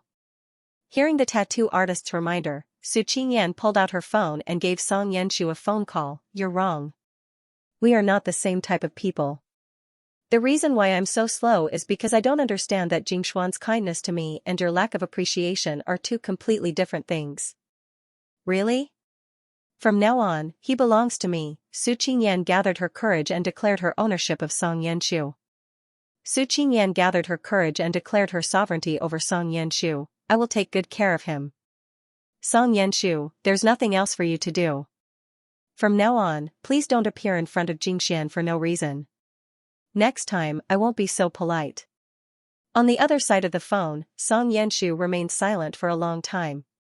In reality, she had gone to the hospital today to let Su Qingyan know how much Tang Jingxian had sacrificed for her. If Su Qingyan cherished Tang Jingxian, then, she would completely give up. Completely and utterly. I'm drinking. Do you want a glass? On the other side of the phone, Song Yanshu was drowning her sorrows in alcohol. Su Qingyan, I'm actually quite envious of you. By the way, do you mind what happened between the two of us that night? I do. Su Qingyan replied. But, a hero doesn't come from where he came from. It's all in the past. I hope you can do it. Otherwise, I will do whatever it takes to get him back. After speaking, Song Yanshu hung up the phone. No, she smashed the phone. She originally held on to a sliver of hope that Su Qingyan would be like her and let Tang Jingxian down. But let's see how far Su Qingyan could go. After all, she had already let go of him. Would Tongning let her go? Part of the reason why she gave up on Tang Jingxian was because she was afraid of Tongning's revenge. Over the past few days, the headlines of the entertainment industry were dominated by the video of Tongning and her audition at the Fei Tian Awards. At the same time, news about Tongning's past was also dug up and the media continued to hype it up. However, apart from responding to the news on the night of the Fei Tian Awards, the 6-month pregnant Tongning once again disappeared from the public eye after leaving the hotel. But, she wasn't completely focused on her pregnancy. Instead, she was focused on observing one person. And this person was Tang Xian. Tang Xian continued to do things her own way. She used fake money to scam people. Sometimes, when she was exposed, she would use her identity as a pregnant woman to avoid responsibility. Of course, this was because she had never met someone more shameless than her. The people that Lu Che sent to keep an eye on Tang Xian never slacked off. But, when they saw Tang Xian fall to such a state, they couldn't help but mock her. If the madam didn't want her to stay for a few more days, I would have already made a move on her. I know, right? All she does is scam the elderly and children. She doesn't even do anything for the sake of the child in her stomach. Every time Tang Xian went out to scam, the two young men were the ones who returned the money to the elderly and children. But, this time, Tang Xian wasn't so lucky. She went to a small supermarket. The owner of the supermarket was also a pregnant woman. In fact, she was already 9 months pregnant. As young people weren't easy to trick, Tang Xian simply threw the money to the woman, grabbed her things and left. While the woman was counting her belongings, she quickened her pace. The pregnant woman was originally curious as to why Tang Xian was in such a hurry to leave. So, as soon as she realized the money was fake, she immediately chased after her. Don't go, your money is fake. Don't go. Tang Xian was surrounded by the neighbors of the small supermarket, blocking her way. It didn't take long for the pregnant woman to catch up and grab onto Tang Xian's sleeve. The money you gave me is fake. You're lying. I obviously gave you real money, Tang Xian immediately retorted. I know you're all in cahoots and trying to scam me, but I really didn't. After such a long period of polishing, Tang Xian's acting skills had reached perfection. There are surveillance cameras in the supermarket. If you don't believe me, we can go and check. The pregnant woman grabbed onto Tang Xian as she pointed in the direction of the supermarket. If it was just a few dozen dollars, I wouldn't mind. After all, I'm pregnant, so I can't do this. But, this money is for half a day's medical expenses. I can't just give it to you like this. Let go. Your health has nothing to do with me. Tang Xian pushed the pregnant woman aside. Because of her strength, the pregnant woman almost fell to the ground. Luckily, the pregnant woman's husband caught her from behind, so they didn't get hurt. It's fine that you gave me fake money, but you actually dared to hurt my wife? A mighty and strong man dressed in professional sportswear, with slender limbs and muscles all over his body. Seeing how strong the other party was, Tang Xian couldn't help but feel a little guilty. It's not me. Still trying to deny it? It was obviously this woman, one of the onlookers pointed out Tang Xian. Tang Xian had nowhere to run and was being watched by everyone. So, she once again decided to use the child in her stomach to escape. What do you want? I'm pregnant. You can't touch me. My wife is also pregnant. Why haven't you thought about letting her go? The man glared at Tang Xian. In the end, he grabbed onto Tang Xian's shirt. Scum, like you should be cleaned up. After speaking, the man waved his hand and Tang Xian fell to the ground. As a result, her stomach received a heavy blow. Someone hit a woman. Someone hit a woman, Tang Xian screamed in excitement. It turned out, even a rich heiress would throw a tantrum in the streets and be tainted with a vulgar smell. Seeing this, everyone burst into laughter. Serves you right. At first, Tang Xian did not notice anything wrong with her body. But, a moment later, someone finally noticed the blood on her body. Look, it's blood. Is she going to have a miscarriage? I didn't see anything. Everyone can leave. Even though they saw Tang Xian having a miscarriage, no one stepped forward to help her. The reason was simple. Since she was trying to scam someone, it was also possible that she was trying to scam someone. So, who would show sympathy to a scammer? Help me. Everyone, help me. Tang Xian slowly began to feel the pain. But, the crowd quickly dispersed. In this emergency, not a single person was willing to lend her a helping hand. It hurts. Tang Xian lay on the ground in pain as her vision began to blur. But, even though there were so many people around, no one was willing to look at her. They all looked at her with an expression that said she deserved it. In fact, no one was willing to call the ambulance. As Tang Xian's consciousness began to fade, the two men that had been following her all this time finally appeared. One was on the phone while the other helped her up from the ground. Because she had received help, Tang Xian felt unusually warm, so she closed her eyes with a heavy heart.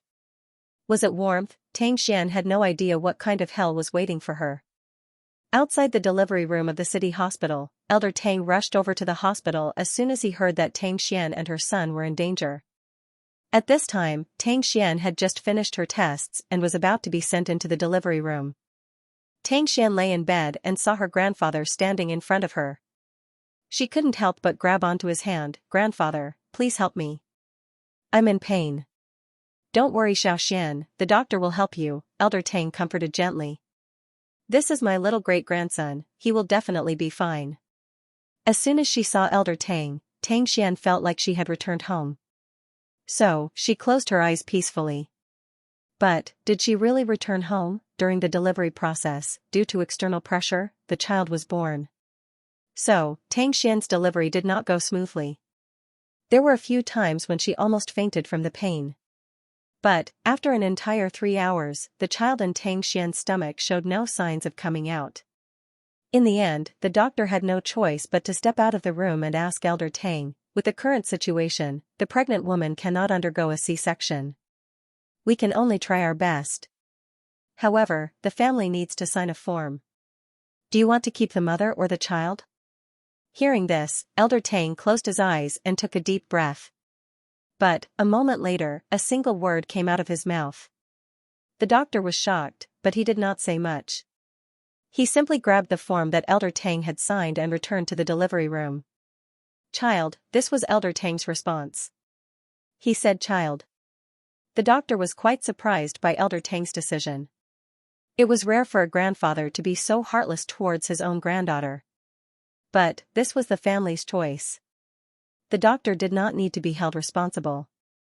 All they needed to do was try their best to save Tang Xian and her son. Above all, it was hard for her to imagine how deep the grudge between the grandfather and granddaughter was for him to say something like this. Because, she had no idea how hateful Tang Xian was. After another half an hour of anxious waiting, Xia Yuling finally arrived at the hospital from Tang Court and asked about Tang Xian's current situation. Is she still not out yet? Elder Tang sat in his chair in deep thought. After quite some time, he finally nodded his head. it's possible she won't be able to come out. Father. Xia Yuling looked at Elder Tang in surprise. She couldn't believe that Elder Tang could actually be so heartless towards Tang Xian. Sins committed by heaven can be forgiven, but sins committed by oneself cannot be avoided. As soon as Elder Tang finished speaking, the automatic doors of the operating theater slowly opened. The doctor immediately stepped out and said to Elder Tang and Xia Yuling, "It was a close call, but no harm. Don't worry, both mother and child are safe. However, the child is only 7 months old, so he can only stay in an incubator for now. After the nurse has taken care of him, he can be seen in the sterile room." "Thank you, nurse. Mother's body is a little weak. She needs to take care of her nutrition in the later stages. Nurse, take her back to her room first." After hearing this, Elder Tang remained expressionless. To be exact, he forced himself not to care about this evil woman. "Father, do you want to go see Tang Xian?" "No need. Xiaoning will be here in a moment. I want to go see my great-grandson first." Elder Tang had no intention of giving Tang Xian a chance. After all, she had done a lot of evil and had done a lot of bad things. Xia Yuling nodded her head. Since Tongning was coming, it meant she was going to settle the score with Tang Xian. So, Xia Yuling did not bother with the woman in the room as she quietly followed behind Elder Tang. Since the child was a descendant of the Tang family, she wasn't going to mistreat him. But she wasn't going to let him have any contact with Tang Xian. After giving birth, Tang Xian fell into a deep sleep out of exhaustion. When she opened her eyes again, it was already 2 hours later. However, the first person she saw when she woke up wasn't a doctor, nurse or Elder Tang. Instead, it was the person standing by the window. She was none other than Tongning. After Tang Xian saw Tongning clearly, she wanted to say something, but her throat was dry and she couldn't make a sound. Are you awake?" "She gave birth to a boy, but his condition isn't good. He is currently in an incubator." Tang Xian glared at Tongning with hatred as she struggled to get up. However, she could feel the pain from her lower body, causing her to fall back down. "Tongning, stop acting. Why are you here?" "Nothing special. I'm just here to settle some old scores with you. By the way, Grandpa has already transferred the child to another hospital." "What do you mean?" Tang Xian asked nervously. "What I mean is, Grandpa has already taken your child away." "Don't ever dream of seeing your child again," Tongning said in a low voice. "Actually, I don't have any special gift to give you. I'm simply giving you an eye for an eye. From now on, you won't be able to have another child." Tang Xian froze. After quite some time, she finally understood what Tongning had said. You removed it, that's right. Since you enjoy removing other people's uteruses so much, you should have a taste of it," Tongning replied. Just as Tang Xian struggled to get up, a nurse suddenly knocked on the door and entered. She then handed Tongning a list of expenses. "Mrs. Mo, this is the expenses that Miss Tang has incurred during her stay in the hospital." "Please," Tongning looked down at the stack of documents in the nurse's hands and smiled, "I'm not the one that gave birth." The nurse was a little surprised, not understanding what Tongning meant. "Ask her for it." Tongning gestured to the nurse with her chin. She had asked the wrong person. Tang Xian's expression changed as she clenched her fists tightly. After quite some time, she finally said, "I have no money." I have no money. "I am just a pauper," Tang Xian repeated. She then looked at Tongning with tears in her eyes. "Must you be so ruthless?" Seeing that the situation wasn't right, the nurse quickly said, "You two should discuss it first." "There's nothing to discuss. Ask her for it." Tang Xian's biggest fear was being humiliated in front of Tongning. So, she lifted the blanket and sat up. "If worst comes to worst, I'll leave the hospital right now." The nurse looked at Tongning awkwardly. However, she did not notice that Tang Xian had already rolled off the bed. The nurse immediately stretched out her arms to help her up. "Hurry and get up. I won't rush you anymore." Tang Xian lay on the floor and looked up at Tongning with a mocking smile. "Are you satisfied now?" "Satisfied?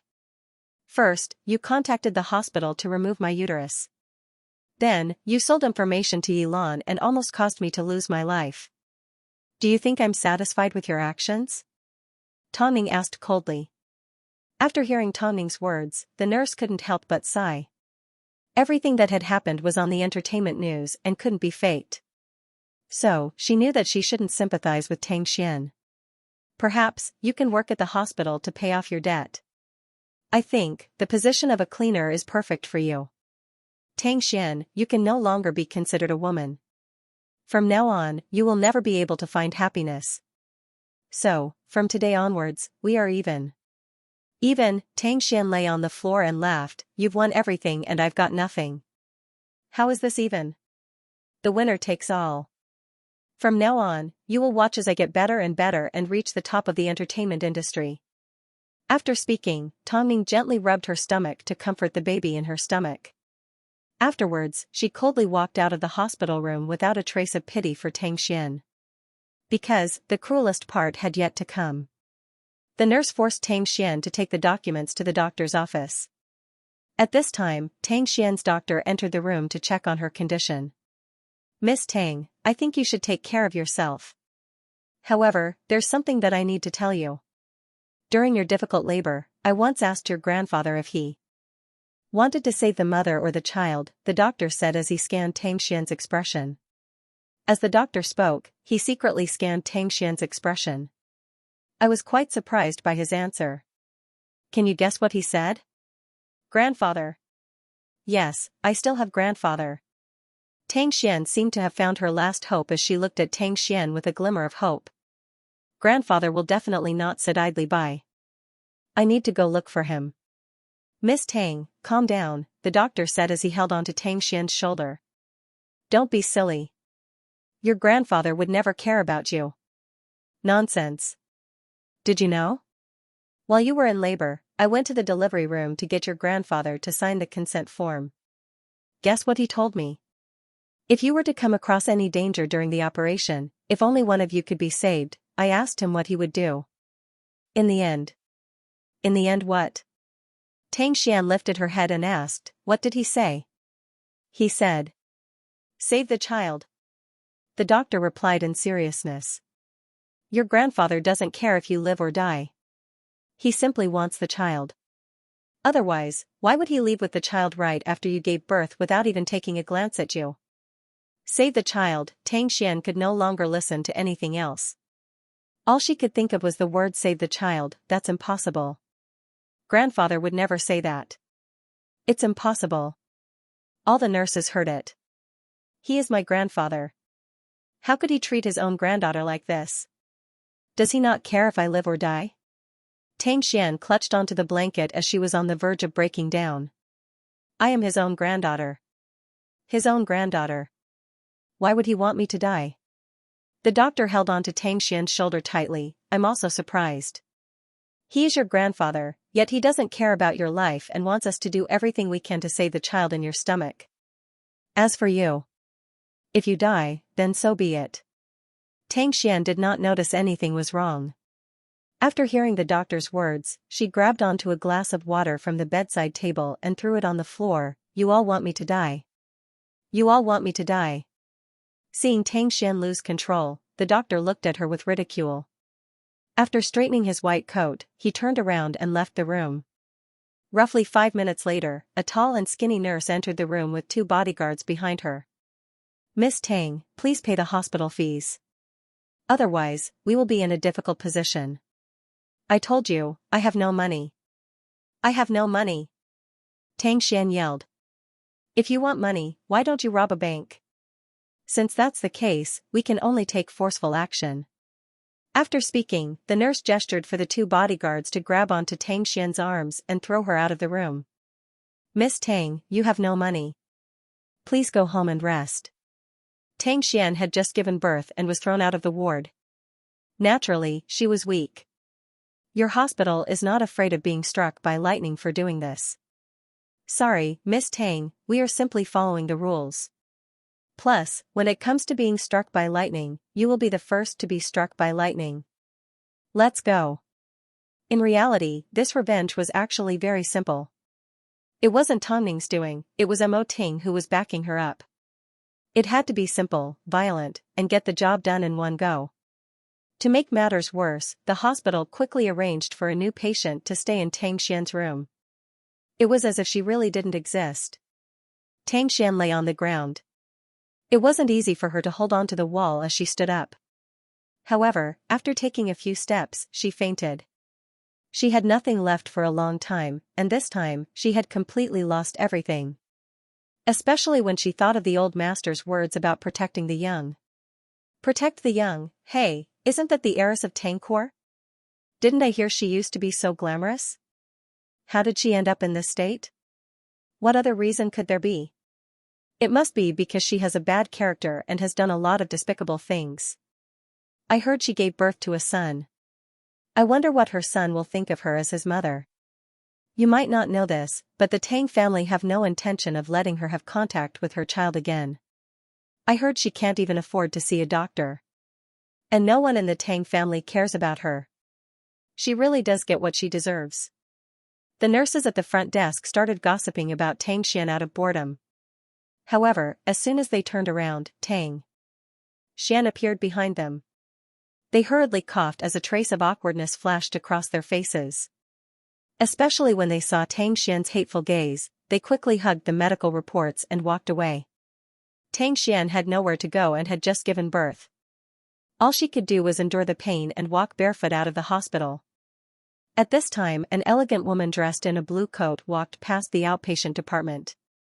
As soon as she saw Tang Xian walk out of the inpatient department, she immediately tugged at the nurse beside her and asked, "This patient doesn't even have shoes on." The nurse glanced at Tang Xian and replied, "Madam, someone like her deserves it. Don't worry about her. Her family won't even ask about her." "Why is that?" "No matter what, we can't let someone walk the streets like this." After speaking, the kind-hearted woman chased after Tang Xian. She then pulled out some money from her handbag and handed it to Tang Xian. "Child, take this money and buy yourself a pair of shoes before you leave." Tang Xian looked at the middle-aged woman and felt she looked a little familiar. She felt like she had seen her somewhere before, but she couldn't quite put her finger on it. But, faced with this cup of help, Tang Xian simply shook her head, "No need. There will definitely be despair in life, but you shouldn't give up on yourself." Tang Xian once again pushed the middle-aged woman's hand away as she endured the pain and walked faster. As soon as she saw a speeding car on the road, she did not hesitate and ran into it. Even if she died, she was going to make sure Tang Ning was labeled as the person who forced her own sister to die. Even if she died, she was going to drag Tang Ning down with her. Everyone was shocked, especially the middle-aged woman who reached out to help Tang Xian a moment ago. Seeing Tang Xian being sent flying, she immediately covered her mouth in shock. Oh God! The hospital had no choice but to admit Tang Xian again. However, the doctor was hesitant about whether to give her expensive medication. Afterwards, the middle-aged woman pointed at the doctor and scolded, "Saving a life is more important right now. I will pay for this woman's treatment." As the middle-aged woman had other matters to attend to, she handed over the money and left the hospital. However, as she passed by a newspaper stand, she saw the woman she had just tried to persuade appear on the newspaper.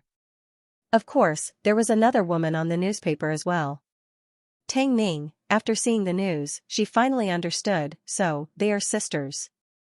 With this thought, the middle-aged woman's expression darkened. At this time, she pulled out her phone and gave her husband a phone call. "How many days until you arrive in Beijing?" "I'll come as soon as I've dealt with my business," the man replied. "There's something I want to ask you. Is Mo Ting's wife called Tang Ning?" "Of course. Once you arrive in Beijing, you will know that she is very famous." "She is indeed famous." Mother Mo's eyes flashed with displeasure. "Today, I went to the hospital to see the old professor. On the way there, I came across something unbelievable. Old Mo, I can't wait to go see Tongning." "I knew you couldn't wait to see your daughter-in-law. I'll hang up first. I'll give Mo Ting a phone call." After hanging up the phone, Mother Mo pulled up Mo Ting's number. She thought she no longer had any expectations for her daughter-in-law. But, at least, she couldn't ignore her own family. But, after seeing the way Tongning treated Tang Xian, she felt that the person that treated her sister in this way wouldn't treat the people around them well. As a result, Mother Mo's first impression of Tongning was extremely bad. Mother Mo's name was Hua Wenfeng. She worked as a bioengineer and spent most of her time with Father Mo at a research facility overseas. In reality, neither of them liked the fact that Mo Ting had inherited Elder Mo's legacy and become the big boss of the entertainment industry.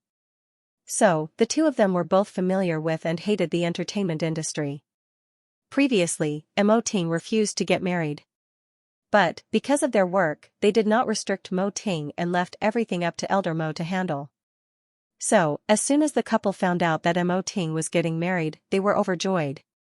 After all, as his mother, she understood Mo Ting's personality and knew that no one could force him to do anything. But it wasn't easy for them to rush back to Beijing before their daughter-in-law gave birth. But, who would have thought, on their first day, they would bump into Xianxia at the hospital. Son, Mom has returned to Beijing and is currently at the hospital. Can you send someone to pick me up? Mo Ting responded calmly. Afterwards, Mo Ting stood up from his office chair and said to Lu Che, if you have something to do in the afternoon, look for Feng Yu. Yes, President. Mo Ting drove straight home. As soon as he entered the living room, he found Tang reading a script. He sat down beside her and said, Ning. Go get changed. Let's go pick up your mother-in-law. Huh? Tang was a little surprised. She didn't understand what Mo Ting meant. Mom has just returned from overseas, Mo Ting replied gently. But, you don't need to be nervous. Just be yourself. I will be here if anything happens. Tang understood Mo Ting's personality well, so she smiled, your mother is naturally my mother. I will respect her. No one is more important than you. Mo Ting's tone turned serious after hearing Tang's words. Tang nodded her head. From Mo Ting's attitude, she could tell she had already prepared herself. Mo Ting's mother may not be someone easy to deal with. However, deep down, she knew that Mo Ting was on her side. This was something that would never change. Afterwards, the couple headed to the hospital where Hua Wenfeng was staying. But, as soon as Hua Wenfeng saw Tang, she did not think she looked evil. In fact, she looked quiet and sincere.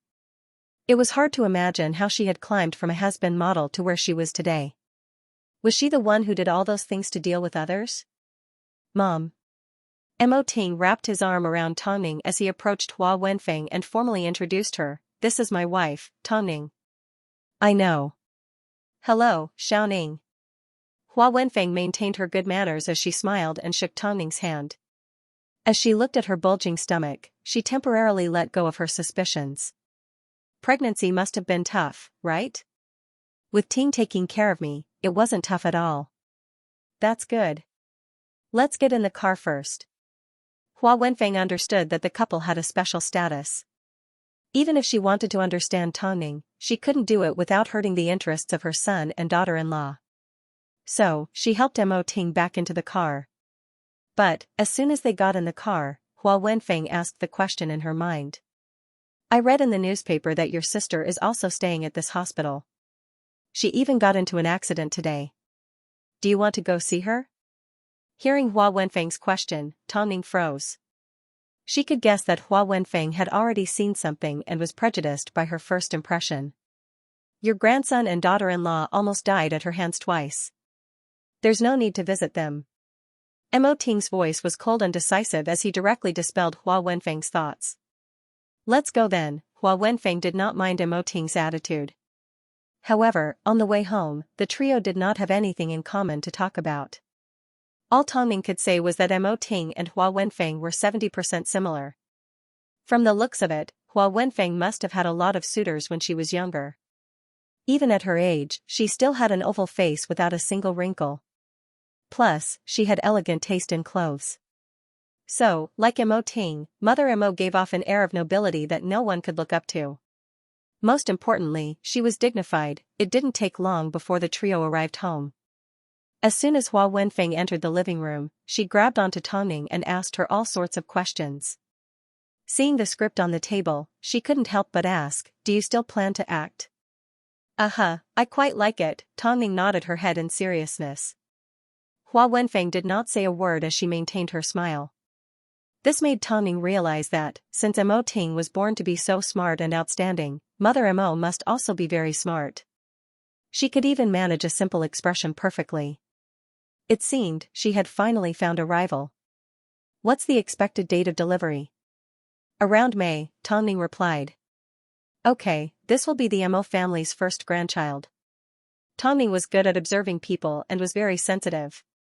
Although Hua Wenfeng did not show a trace of displeasure, Tongning could sense that Hua Wenfeng did not mean what she said. I won't go into too much detail about pregnant women. I'm sure you already know. But, in the later stages of pregnancy, some common illnesses may appear, so you need to be careful. Thank you, Mom. Just like this, the couple chatted harmoniously until night time. But, just as they lay in bed and were about to go to sleep, Tongning lifted her head and said to Mo Ting, who was hugging her, although Mom treats me very well and is very polite. I have a feeling that she has a lot of questions she wants to ask me. Okay, Mo Ting nodded. Mom is indeed difficult to deal with. Actually, if Tongning could tell, how could Mo Ting not feel it? But, Ning. I don't need you to be respectful to anyone. Although she is my mother, you are still you. You don't need to make any compromises for her sake. You can count on me. In that case, if I want to ask you about how Mom and wife fell into the water at the same time, I'll save you. Mo Ting replied without hesitation. Because she is my father's responsibility and you are my responsibility. My mission is to take care of you for the rest of your life. What if everyone calls you unfilial? But, I'd rather be called unfilial than lose you, Mo Ting's voice sounded from above Tongning's head. You are my life. That night, Tang Xian's suicidal act naturally attracted the attention of the media. The Tang family were indeed ruthless. Not only did they kidnap the child, they didn't even care if Tang Xian lived or died. In the eyes of the average person, rich families were filled with drama. On top of that, the Tang family had always stood out from the rest. So, Tang Xian's crash easily attracted the attention of the public and the last trace of sympathy they had left. Tang Xian is indeed at our hospital, but she has no way of paying for her pregnancy. Our hospital is also in a difficult position. Tang Xian did indeed have a difficult birth. But, I heard that after the child was born, the Tang family took it away and never let Tang Xian see it again. I think Tang Xian deserves it. This is where Tang Xian crashed into the car.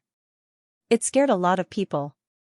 For now, her life is not in danger, but it's hard to say. At the time, she was covered in blood. It was a creepy sight. Although Tang Xian is unlucky to have a descendant like her, the Tang family are too ruthless. She is, after all, her blood runs in her veins. The Tang family is a big family, yet they didn't even leave her medical fees. How heartless. Faced with the well-informed internet, there was no need for the media to respond to Tongning's pregnancy. After all, this was her usual tactic. But no one knew what Hua Wenfeng would think after seeing the news. Tongning wanted to talk to Hua Wenfeng as soon as possible. So, the next morning, she woke up early. As she headed downstairs, she saw Hua Wenfeng preparing breakfast for the couple. Xiaoning, you're awake? Mom. Sit down. You shouldn't stand for too long when you're pregnant. Hua Wenfeng immediately pulled Tongning to sit down. Tongning originally thought that Hua Wenfeng wouldn't mind. After all, Mo Ting had been in the entertainment industry for so many years. But, as soon as the couple sat down, Hua Wenfeng sneaked a glance at Tongning. She then placed her hands on the table and asked, I've seen the news. How do you plan to resolve Tang Xian's incident? Grandfather is handling this matter. Mom, you shouldn't be asking Tongning. Mo Ting appeared from the study room and approached the couple. Mo Ting appeared from the study room and walked over to the couple. Plus, this is a Tang family matter. Since that's the case, I won't ask any further. Hua Wenfeng smiled at the couple before she continued to eat her breakfast. Tongning could tell that Hua Wenfeng was polite to her and did not show any dominance. But, Tongning was already mentally prepared. Perhaps, Hua Wenfeng had not started yet. Mom, I won't say much, but I have one thing to say. At the end of the day, you have to take the Tang family's reputation into consideration. I know, Mom. What Hua Wenfeng meant was for Tongning to show mercy and not kill Tang Xian. This could also show her magnanimity. But, in Tang Ning's heart, forgiving Tang Xian had always been a task for God. She couldn't do it. After all, she had never been a kind person. She had never led herself down that path. Hua Wenfeng thought Tang Ning had agreed to her request, so her expression softened once again. She continued to prepare dishes for Tang Ning and Mo Ting. The breakfast was harmonious and warm. However, after breakfast, Tang Ning gave Xia Yuling a phone call from her bedroom. "Mom, arrange for PR, don't let Tang Xian affect our lives again. This morning, a few paparazzi surrounded our front door. It wasn't easy for your grandfather and I to get away," Xia Yuling replied calmly. Mo Ting's mother has returned home and happened to bump into Tang Xian's matter. Xia Yuling remained silent for a few seconds before she replied, "In that case, it's best to deal with this matter as soon as possible in case it leaves a bad impression on the in-laws."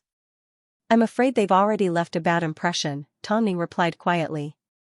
"But, Mom, you can discuss with grandfather how to deal with this matter. You don't need to compromise with Tang Xian. Did you think I don't hate her?" "Xiaoning, don't worry, the Tang family isn't a normal family. We know how to deal with our family matters properly. We don't need anyone's guidance.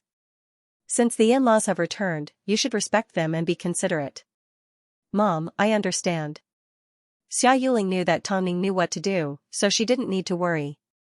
But, it was time she dealt with Tang Xian. So, Xia Yuling no longer avoided the paparazzi outside Tangkor. Instead, she directly accepted their interviews. As a famous perfume family, Tangkor has always been dedicated to serving society. But, Tang Xian's matter is a family matter. It has nothing to do with the onlookers. All you see is how pitiful Tang Xian is, but you don't see us crying tears of despair for her. So, please don't use your subjective opinions to judge my family's character and intentions. Regarding Tang Xian, I would like to make a few statements. Firstly, Tang Xian once colluded with the hospital to remove Tang Ning's uterus. Secondly, Tang Xian once hired someone to kidnap me and tried to kill me while I was overseas. Thirdly, Tang Xian knew Tang Ning was pregnant, so she sold this information to someone with ulterior motives. As a result, Tang Ning almost lost her life. Anyone who isn't a member of the Tang family would never be able to experience this pain. So, please don't judge us from a moral standpoint. We are already being very kind by not suing Tang Xian. As a family member, my father, the chairman of Tangkor, once had high hopes for his granddaughter. But, what could possibly hurt an old man's heart? Why do we need to think about it? Lastly, this is Tangkor's final explanation regarding Tang Xian. Tangkor and Tang Xian no longer have anything to do with each other. So, no matter what Miss Tang Xian does, it has nothing to do with Tangkor. I also hope that everyone can speak honestly. If you come across a family member like Tang Xian that has committed so many crimes, would you still have the magnanimity to accept her? If you can't do it, then please keep your mouth shut. Xia Yuling's words were neither servile nor overbearing. She was honest. After all, Tang Xian's crimes could be counted in detail.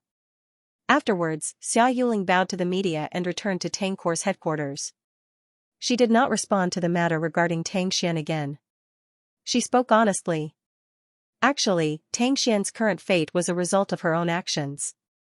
Previously, there were even rumors that she was using fake money to trick the elderly. How could she possibly want to return to the Tang family?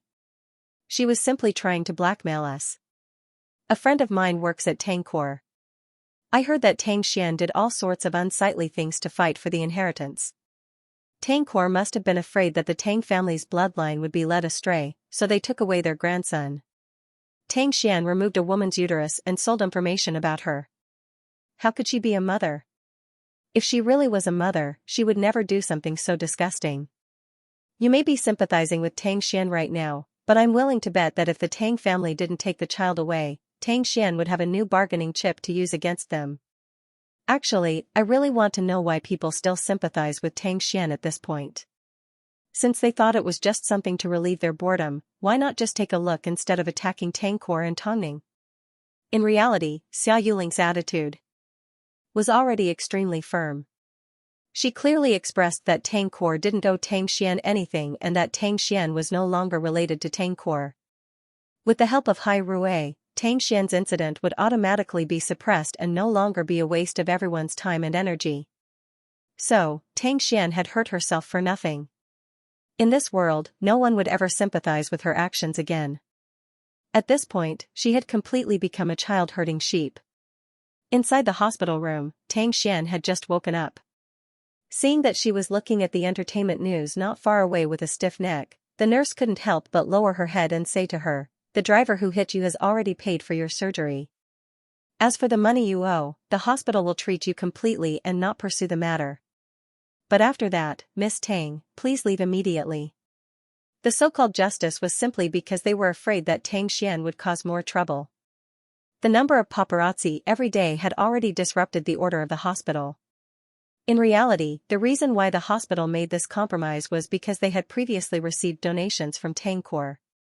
In order to keep Tang Xian safe, the hospital made this decision after some discussion. However, even when the decision was finally approved, the hospital was still a little unwilling.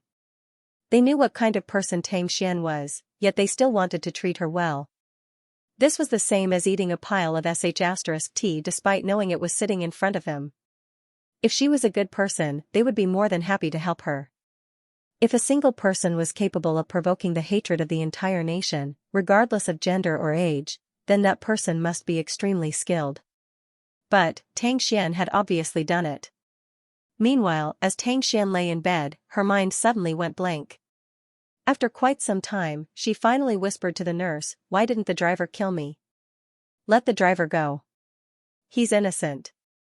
He's just a young man who just started his own business. You bumped into him like that, and he took out the only liquid capital in his pocket. Tang Xian, you are not the only person in this world. Don't think so highly of yourself. Everyone has to revolve around you. The difference between you and Tongning is not your looks or anything else, but your heart. One more thing, I forgot to tell you. Your left leg might be a little lame in the future." After speaking, the nurse looked at Tang Xian helplessly and turned to leave the room. He was lame. Tang Xian suddenly lay in bed, crying and laughing at the same time. It seemed, every time she thought of a way to deal with Tongning, she would end up helping Tongning become better, while she would end up becoming more pitiful. "I don't want to fight anymore. I can't fight anymore, but is there anyone who can help me?" The answer, of course, was no. With this background, Tangkor successfully escaped from Tang Xian's incident without being implicated by Tang Xian. This was because Xia Yuling was determined not to forgive anyone that hurt her family. Tongning did not ask a single question as she quietly stayed at home to rest. Of course, Tongning wasn't sure if Hua Wenfeng was satisfied with this outcome. At this moment, the two women were sitting in the living room watching the news. As soon as Hua Wenfeng saw Xia Yuling on the television, she turned to look at Tongning and asked, "Xiaoning, when can I meet with your mother?" "Mom. I'm sorry. I should have arranged it earlier." "It's my fault," Tongning replied humbly. When you couldn't guess what someone was thinking, the best thing to do was to retreat while the enemy advanced. By putting on an attitude that everything was her fault, she could reduce the other party's anger by half. "I'll make a phone call right now. There's no rush." Hua Wenfeng put down the remote control in her hands and approached Tongning. "Yes, I'm currently pregnant, so there are a lot of things that I can't do personally." "That's true. Let's talk about it after the baby is born," Hua Wenfeng smiled. "Yes, I'm currently pregnant, so there are a lot of things that I can't do personally." According to Hua Wenfeng's words, Tongning had a feeling that she wanted Tongning to return and take over Tangkor. This made Tongning feel a little uncomfortable. Although Hua Wenfeng didn't openly criticize her and Mo Ting's life, her words were full of hints. "By the way, I have a dinner appointment with an old professor from the Biology Research Institute tomorrow. He used to be Mo Ting's doctor and has taken care of him for many years. Do you have time to come with me tomorrow?" Hearing Hua Wenfeng's invitation, Tongning nodded her head without hesitation. "Of course, Mom." Okay. When the two flawless people exchanged blows, on the surface, it was impossible to tell who was winning or losing. After all, they didn't want to give each other anything to use against them. Tongning could confide in Mo Ting, but she couldn't say a single word to Hua Wenfeng. Since ancient times, the relationship between a mother-in-law and a daughter-in-law had always been a difficult one. It seemed she was no exception. It didn't take long before Emoting returned home. Seeing the expressions on Tongning and Hua Wenfeng's faces, he could roughly guess what was going on. So, he sat down beside Tongning and wrapped his arm around her shoulder as he said to Hua Wenfeng, "Mom, since you're back, there are a few things that I need to clarify with you. I don't want to put on a show. If you have something to say, then say it. There's no need to be secretive or give hints in front of Tongning. This has never happened in our family before. The woman that I, Emoting, married is not for the sake of being bullied or wronged. If you need a maid or something else, I can prepare thousands of them for you. But, I will not allow you to hurt Tongning. I'm not asking you to accept Tongning, but, I hope you don't interfere with our lifestyle. You once said that you would pretend that you never gave birth to me. So, please pretend that you never had a daughter-in-law." Tongning originally thought that Hua Wenfeng would be angry after hearing this. But, she simply smiled, "Son, I gave birth to you. Of course, I understand you. Mom, it's not what you think." Hua Wenfeng's gentleness made all the words Emoting wanted to say, but they were all stuck in his throat. "I was just saying it casually. If you don't like it, I won't mention it again." Hua Wenfeng retreated in order to advance. This made Tongning realize how smart her mother-in-law was. "After all, I'm already so old. I can't and shouldn't interfere in the lives of young people. I've overstepped my boundaries." Tongning did not say a word. She simply smiled at Hua Wenfeng. However, she hated the feeling of having to be so careful at home. Emoting glanced at Hua Wenfeng calmly. He did not say another word as he wrapped his arm around Tongning's waist. After quite some time, he finally said, "Mom, I bought another house in Hyatt. It's close to the sea. I know you and Dad like it, so I've already asked someone to prepare it. You can move in within 3 days. When that time comes, you won't have to stay in the guest room anymore." The meaning of this was already very clear. Emoting wanted Hua Wenfeng to stop interfering with his and Tongning's lives. Young people have their own way of life. "I understand. Fine. Since your father is coming home soon, I'll move in first and won't be going overseas for a while." However, Hua Wenfeng did not show any signs of anger. In fact, she acted like she was talking about something normal. This was an eye-opener for Tongning. Perhaps she should give up her position as the #1 ninja in the world to Hua Wenfeng. Tongning didn't really like Hua Wenfeng. As long as Hua Wenfeng didn't cross the line, she would definitely respect her. However, up until now, she had yet to see Hua Wenfeng open up her heart to her. Of course, she didn't expect a mother-in-law to treat her daughter-in-law with such sincerity after meeting her for only a few days. "Mom, I'm sure you won't be used to moving over on your own without any preparations. Why don't you wait for Dad to come home before moving in?" Tongning said gently. Her tone contained a hint of coquettishness. What had Tongning not been through? Why would she be afraid of establishing a mother-in-law and daughter-in-law relationship? Above all, up until now, she had yet to see any ill intentions from Hua Wenfeng. At least, she had shown concern for them, even if their relationship was a little over the line. But any relationship had to go through a process of getting used to. In this world, the only person who could understand her from the start was Emoting. "Xiaoning, take good care of yourself. Mom will take care of you." Hua Wenfeng maintained her gentleness as an elder the entire time. "So?" Tongning simply nodded her head. Late at night, the couple were already lying in bed. In the midst of her drowsiness, Tongning leaned her elbow against Emoting's chest. "Hubby, you're not asleep yet?" Emoting turned his body slightly and hugged her even tighter. "You want to ask me about Mom, right?" I can't really feel her heart. It was common knowledge that Tongning was good at observing people. As long as she set her eyes on someone or experienced something small, she would be able to see through them, even though she would never expose them. But, Hua Wenfeng. She couldn't even guess what she was thinking. "It's my fault. I only told her about our marriage and nothing else. It's not your style to hide things." At the time, she didn't ask too much, so I had no idea that her attitude towards you would be so vague and unpredictable, Emoting explained gently. "I know you don't like to be left in the dark, so I just want to make things clear. After Mom moves out, I will remove all the guest rooms, leaving only the master bedroom and the nursery. You can't blame her. After all, the first thing she saw was Tang Xian's suicide. It's no surprise that she would misunderstand me. So, give me some time and let me try to get closer to her, Tang Ning said as she leaned against Mo Ting's chest. How long has it been since you last saw your mother? The last time we met was around 4 years ago. In that case, not only does she not treat me well, she also treats you as her son. She has no idea that my Mo Ting has already become so powerful.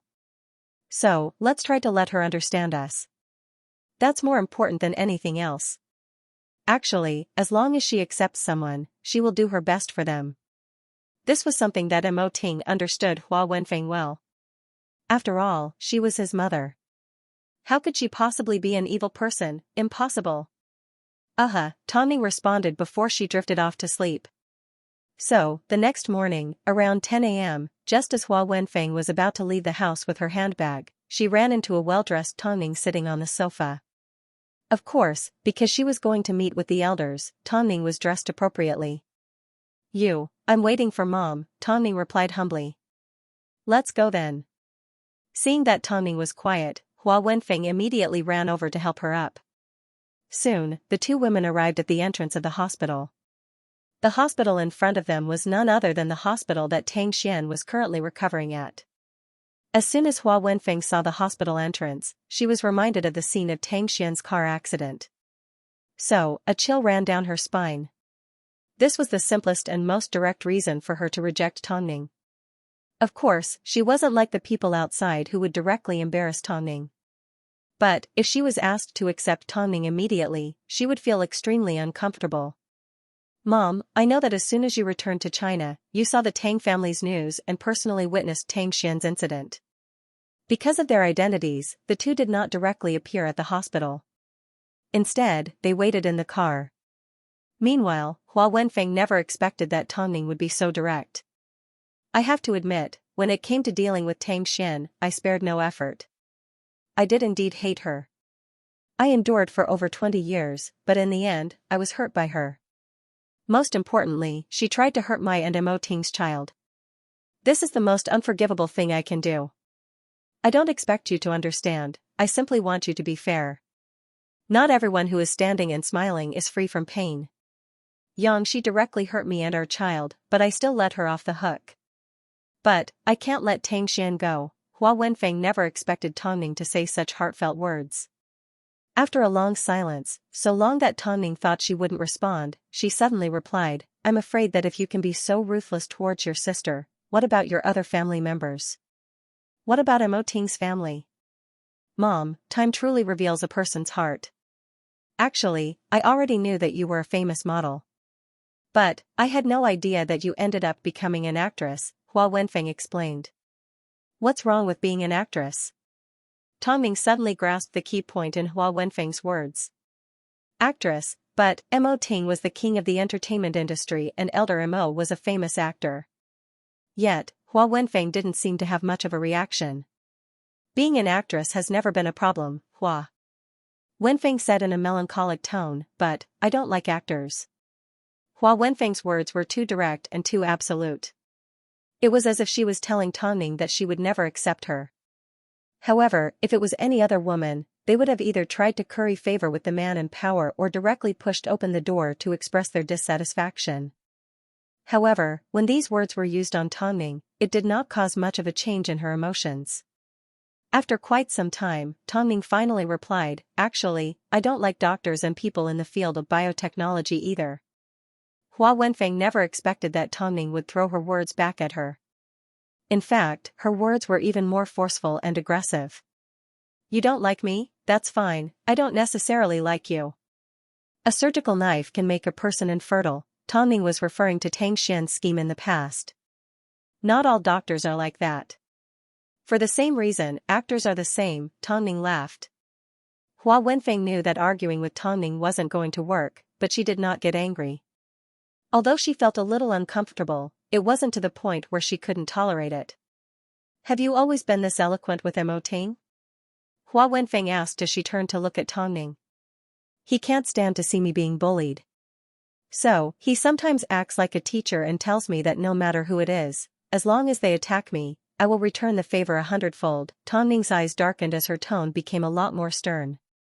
After all, she had approached Hua Wenfeng because she wanted to resolve the issue in her heart. But, from the looks of it, Hua Wenfeng had no intention of accepting her. Actually, this wasn't something to be upset about. After all, everyone had their own choices. Plus, if Hua Wenfeng was in Hua Wenfeng's shoes and her daughter-in-law did something that she didn't like, even if she didn't interfere, she would still find it hard to accept. So, she completely understood what Hua Wenfeng was thinking. Over the years, Xiao Ting has managed to expand the profession that I hate. Hua Wenfeng couldn't help but sigh. In reality, after so many years, she had already gotten used to Hai Rui's existence. But, her only son, Mo Ting, had a wife who was also an actress. Actually, Xiao Ning, I'm not picking on you. It's normal that you are outstanding. Otherwise, you wouldn't have caught Mo Ting's attention. But, I saw Tang Xian crash the car with my own eyes and her blood almost splashed on me. That's why I'm confused. A person has already used his life to pay for it. What else can't be forgiven? Everyone knows that you are ruthless. Those who offend you do not have a good ending. From this, it can be seen that you do not have a forgiving heart. Last night, I spent the entire night looking at your reports. Plus, I'm sure you benefited quite a bit from Mo Ting, right? In the beginning, it's not that I didn't have any hope for you, but, you're not the type of daughter-in-law I want in every aspect. So, we shouldn't make things difficult for each other. Although you and Mo Ting are married and your child is about to be born, I can't object to it. I can have my own opinions and actions. So, how we are now and how we will be in the future, as long as we can look after each other on the surface, that's about it. As for the baby, after you give birth, you will definitely return to filming. So, I can take care of the baby for you and you can focus on your career. This was equivalent to making things clear. Tang Ning looked at Hua Wenfeng from behind. Actually, liking someone or hating them was a simple matter. If you didn't like someone, you didn't need to force yourself to get along with them. Ting and I have no intention of letting someone else take care of the baby. In other words, from now on, when no one else was around, the couple no longer needed to pretend to be polite. Hua Wenfeng's lips curved slightly in mockery. This was probably the only expression that Tang Ning had ever seen her show any emotion. In a moment, when you see the professor, don't say anything. I'll listen to Mom. Tang Ning looked out the window. It would be best if the couple treated each other with respect. As long as it wasn't a big deal, it wouldn't affect her. But, if Hua Wenfeng had any thoughts. Soon, a short and skinny doctor wearing a white coat approached the couple's car. He knocked on the window and said to Hua Wenfeng, "Mrs. Mo, our professor would like to invite you in." "Let's go," Hua Wenfeng said as she glanced back at Tang Ning. Tang Ning remained calm the entire time. She wasn't surprised by the lack of a good relationship between her mother-in-law and daughter-in-law. That was because her principle of doing things would never change. How you treat me. How I treat you. Plus, Tang Ning had a feeling that Hua Wenfeng had a motive for inviting her to visit the professor. After entering the hospital through the staff passageway, Tang Ning and Hua Wenfeng entered an old office. Sitting inside was a white-haired old man. From the looks of it, he was in his early 70s and looked at Hua Wenfeng lovingly. "Wenfeng. Professor." Hua Wenfeng immediately stepped forward to shake the old man's hand. "I just returned from overseas and brought my daughter-in-law to visit you. As you can see, you've taken good care of Mo Ting in the past. But, ever since he got married, he hasn't made a special trip to see you. So, I'm here today to apologize." The old man looked past Hua Wenfeng and glanced at Tang Ning before nodding his head. "Only you would think of this. How thoughtful." The office was filled with a strong smell of medicine. As a result, Tang Ning felt a little nauseous. Hua Wenfeng immediately said to Tang Ning, "Let's go out and get some fresh air." Tang Ning nodded her head slightly at the professor before she turned and left the office. Afterwards, Tang Ning headed to the bathroom. But, before she could step out, she heard a conversation outside the cubicle. "Hey, let me tell you, I just overheard the professor talking to a rich woman outside his office. It seems someone has come to ask him about the gender of his child. But, I didn't see which pregnant woman it was. Our professor is amazing in this aspect. If he says he's going to give birth to a son, then there's no way he's going to give birth to a daughter. But, this doesn't seem too good. According to my experience, if it's the mother, then she should be accompanying the pregnant woman. If it's the husband, then it's fine. But, if it's the mother-in-law and the pregnant woman isn't with them, then something is definitely fishy. Shoo. I wonder which unlucky pregnant woman it is. The two women's voices weren't loud. In fact, they were accompanied by the sound of running water. But, every word was clearly heard by Tongning. What other pregnant woman could it be, apart from Tongning? Who else could it be? Of course, Tongning didn't know if it was a good or bad thing that Hua Wenfeng found out about the gender of her child. But her actions seemed to have crossed her bottom line. The person that attacked her in front of her, the person that dealt with her in front of her, and the person that secretly reached out to her. Naturally, she remained calm and collected. On the surface, they said they were here to see the professor, but in reality, they simply wanted to find out the gender of the baby in her stomach.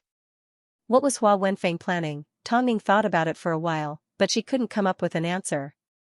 All she could do was endure it and return to the professor's office. As soon as they saw her return, the couple's expressions remained unchanged as they continued to chat. It seemed they were prepared to let Tongning wait on the sofa.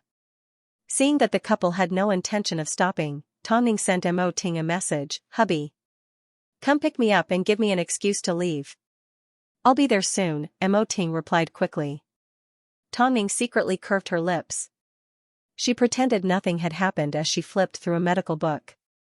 After about 10 minutes, the couple finally finished their conversation and turned their attention to Tongning. "Xiaoning, this child, is actually quite obedient. At the time, when I heard that Mo Ting had randomly found someone to marry, I was worried that the child would find someone greedy for benefits. Especially the one with the surname Qi." The old professor pushed up the bridge of his nose and said slowly, afterwards. "I haven't heard from Mo Ting for a long time. I thought he had reconsidered his decision, but I never expected that he had already been secretly married to you for so long. Seeing that the two of you have such a good relationship, grandfather is relieved." "Thank you for your concern, Professor," Tongning smiled sincerely. "But I never expected that you would become an actress. Over the past few days, I've been worried that it would affect Wenfeng. But, from what I've seen today, I can see that it's still the case." The old professor sounded a little disappointed. "So, Xiaoning, can grandfather Li make a request of you?" She wasn't related to him. What kind of request did this professor have for her? "Filial piety is the most important thing. I believe that you are a kind child. So, can you promise me that you will never act again?" the old professor asked in seriousness. That's right. He was serious. Hua Wenfeng couldn't say it out loud, so she allowed others to make things difficult for Tongning. If she didn't agree, she would be considered disloyal and unfilial. Can the professor tell Xiaoning the reason? Is it because of my mother's sad past? After all, this is my career, I can't just abandon it for no reason. I'm feeling quite conflicted. Tongning pointed out the problem with a few words. She was determined to find out the reason behind everything. In other words, it was the knot in Hua Wenfeng's heart. Otherwise, would he let her give up just like that? Was she a puppet that could be manipulated by others? "Can't you just agree?" the old professor asked helplessly. Tongning smiled and said to the two women, "Even if the professor didn't say anything, I would have already guessed it. But, Mo Ting and I are individuals. Everything about us should be respected by our elders. The metaphorical meaning is that I refuse." Sigh. "I'm trying to shorten the distance between you two." Xiaoning didn't know how to appreciate kindness. "I'm sorry," Tongning apologized. The old professor never expected Tongning to reject him so directly. So, his attitude towards Tongning became a lot more subtle. "You have to think this through. I think it's a little funny. I, Tongning, am an upright person. Why would I listen to the old professor's suggestion and give up on my career so easily? If my mother says that she's not feeling well tomorrow and that the child in my stomach bumped into her, would I have to get an abortion? Plus, Mom, although we don't agree with each other, at least I feel that you have always been well-mannered. I never expected that you would make things difficult for a junior like me. It's true that I'm an actress, but that's only me. Just because I'm married to Mo Ting, I don't have to listen to everything you say. Let me ask you, have you listened to grandfather? Plus, if it was a good suggestion, perhaps we could have discussed it. But, an unreasonable request like this, I'm sorry I can't comply. Hua Wenfeng's expression changed slightly. She never imagined that she would be taught a lesson by a junior in front of an elder at a place like this. The old professor noticed the change in Hua Wenfeng's expression, so, he tried to smooth things over. This has nothing to do with Wenfeng. It's just that I, an old man, was too nosy. Since you don't want to listen, then don't listen. As a descendant, you should consider your parents. How could you be so selfish? Plus, you are a model, not a proper actress. Why can't you change industries and do whatever you want? After hearing this, Tongning felt the professor's words were getting more and more ridiculous. Just as she was about to respond, a deep voice suddenly resounded from behind. Whether she wants to be an actress or not is up to me. Since when did it become your turn?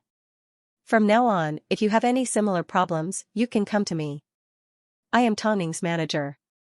Plus, not only do I want her to continue being an actress, I also want her to receive a Best Actress award. Grandfather Li, you have so much free time on your hands, you should be more concerned about your children and grandchildren. I heard that your son got into a fight a couple of days ago and is currently being detained. You don't need to worry about the Mo family's matters. The old professor's face turned red and white as a result of Mo Ting's words. He had lost face, but there was nothing he could do to refute Mo Ting's words. All he could do was look away in anger. Xiao Ting. Grandfather Li merely said a few words. Have you forgotten how the professor took care of you in the past? When I'm sick, he treats me. I give him money and I serve him. This is his job. I'm taking Ning with me. From now on, don't even think about taking her anywhere else. After speaking, the couple turned around decisively. At this time, Professor Li asked Mo Ting from behind, is your mother not as important as this actress? Based on what she did today, what do you think? Mo Ting did not turn around, but his voice contained a sense of danger. By the way, I forgot to tell you, Grandfather Li, I want your son to stay in the detention center for a few more days. Do you have any objections? Professor Li's expression suddenly changed. I love my wife dearly. How could I allow someone to mistreat her? Since you don't respect your age, then don't blame me for not showing mercy. Everyone knows that I, Mo Ting, dote on my wife. I'm not joking. Who gave you the guts to take advantage of your seniority in front of me? It was obvious that Mo Ting was suppressing the anger in his heart. Afterwards, Tongning tugged on his shirt. Let's go. What's the point of saying so much? I didn't agree to it.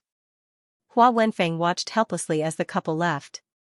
She never expected that Mo Ting would dote on Tongning to such an extent. Wenfeng, it seems your days from now on won't be easy, the old professor scoffed. However, he was used to being arrogant, so he did not take Mo Ting's words to heart. If you don't teach her well, this woman may destroy the Mo family in the future. Hua Wenfeng did not respond. However, a cold glint appeared in her eyes. On the way home, Mo Ting scanned Tongning from head to toe, afraid that she would get hurt again.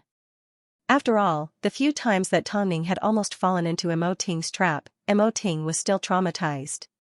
I'm fine, Tongning said as she held on to Mo Ting's hand. I'm completely fine. From now on, if she invites you to any event, no matter what it is, if you don't want to attend, just reject her. Mo Ting was obviously still bothered by the old professor's humiliation. Tongning nodded her head. However, she suddenly remembered that Hua Wenfeng was testing the gender of the baby in her stomach. So, she told Mo Ting everything that had happened. After hearing everything, Mo Ting did not say a word for quite some time. He simply ran his slender fingers across Tongning's bulging stomach and closed his eyes to feel the subtle connection between them. Okay, Mo Ting understood. Mo Ting understood what he meant. Tongning didn't need to get involved. He would arrange for some useful people to investigate the matter. No matter what she wants to do and no matter what she wants to do, you don't need to be afraid. Have I ever been afraid? Tongning leaned against Mo Ting's chest as the corners of her lips curved upwards. Mo Ting lowered his head. Just as he was about to place a kiss on Tongning's ink-black hair, Tongning's phone interrupted his actions. As soon as Tongning saw that it was a phone call from Long Jia, she immediately sat up and picked up the phone. It had been a long time since she had seen Long Jia, so she wondered how she was doing. Tongning. Long Jia's voice was still as cheerful as before. However, there was a hint of caution in her voice. Where are you right now? Is boss by your side? Of course, Tongning nodded. Okay, then I won't care anymore. It's like this, there's a famous French director that's currently looking for an Asian female lead in Beijing. It's a big opportunity for next year and a lot of famous actresses are fighting for it. I've asked the director's assistant and he doesn't mind if you go for an audition while pregnant. There are a lot of actresses overseas that are like this.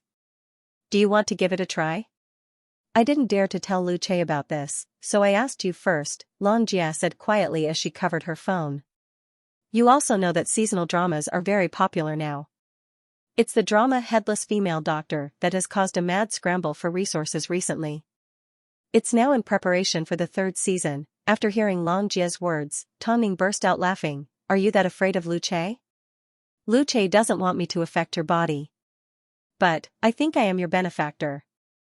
For example, when you went for a checkup with me, if not for that, you would not have known you were pregnant and exposed Tang Xian's scheme. From this perspective, Long Jia was indeed a person who brought good luck. Let me think about it. Then I'll send you the information and the script first. Okay, Tongning nodded with a smile. Seeing her expression, Mo Ting snatched the phone out of her hand and hugged her tightly. What trouble does Long Jia want to cause this time? She helped me fight for a big-name project. Do you remember the season drama called The Headless Female Doctor in France? The director is currently in preparation for the 3rd season, but he needs an Asian actress. So you want to give it a try? Mo Ting raised an eyebrow. It's not impossible, but it must not affect your health. If you need to use force, then there's no room for negotiation. I'll ask Long Jia to send you the information first. If you have permission, I'll go for an audition. An audition, because of her pregnancy, it had been a long time since Tongning had experienced her addiction to acting.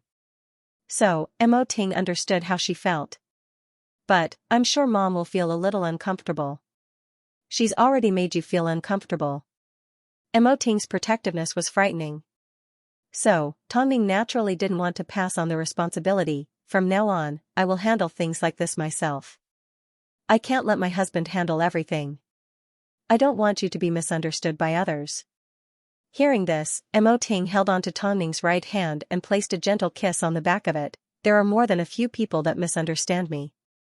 As long as I have a wife to dote on me, that's enough. Doting on each other, this was something that most couples couldn't do.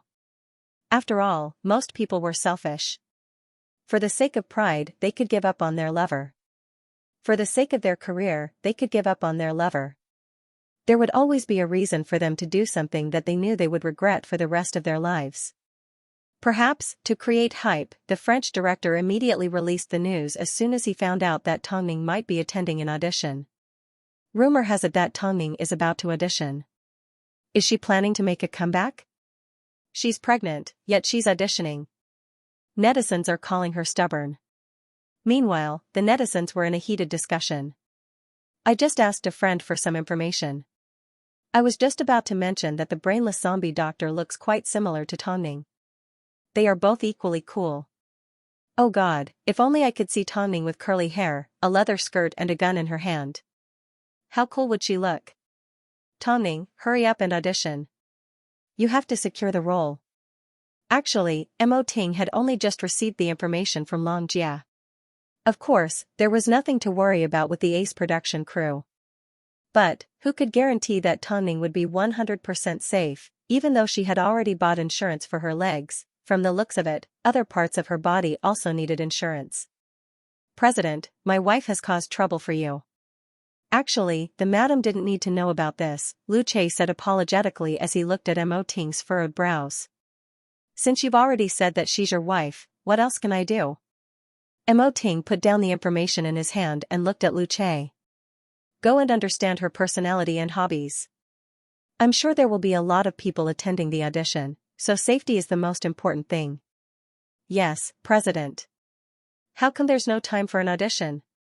Mo Ting flipped through the information in his hand, but he still hadn't found the most important one. Long Man is still asking about it. In a moment, I will send it to the madam, Lu Che replied.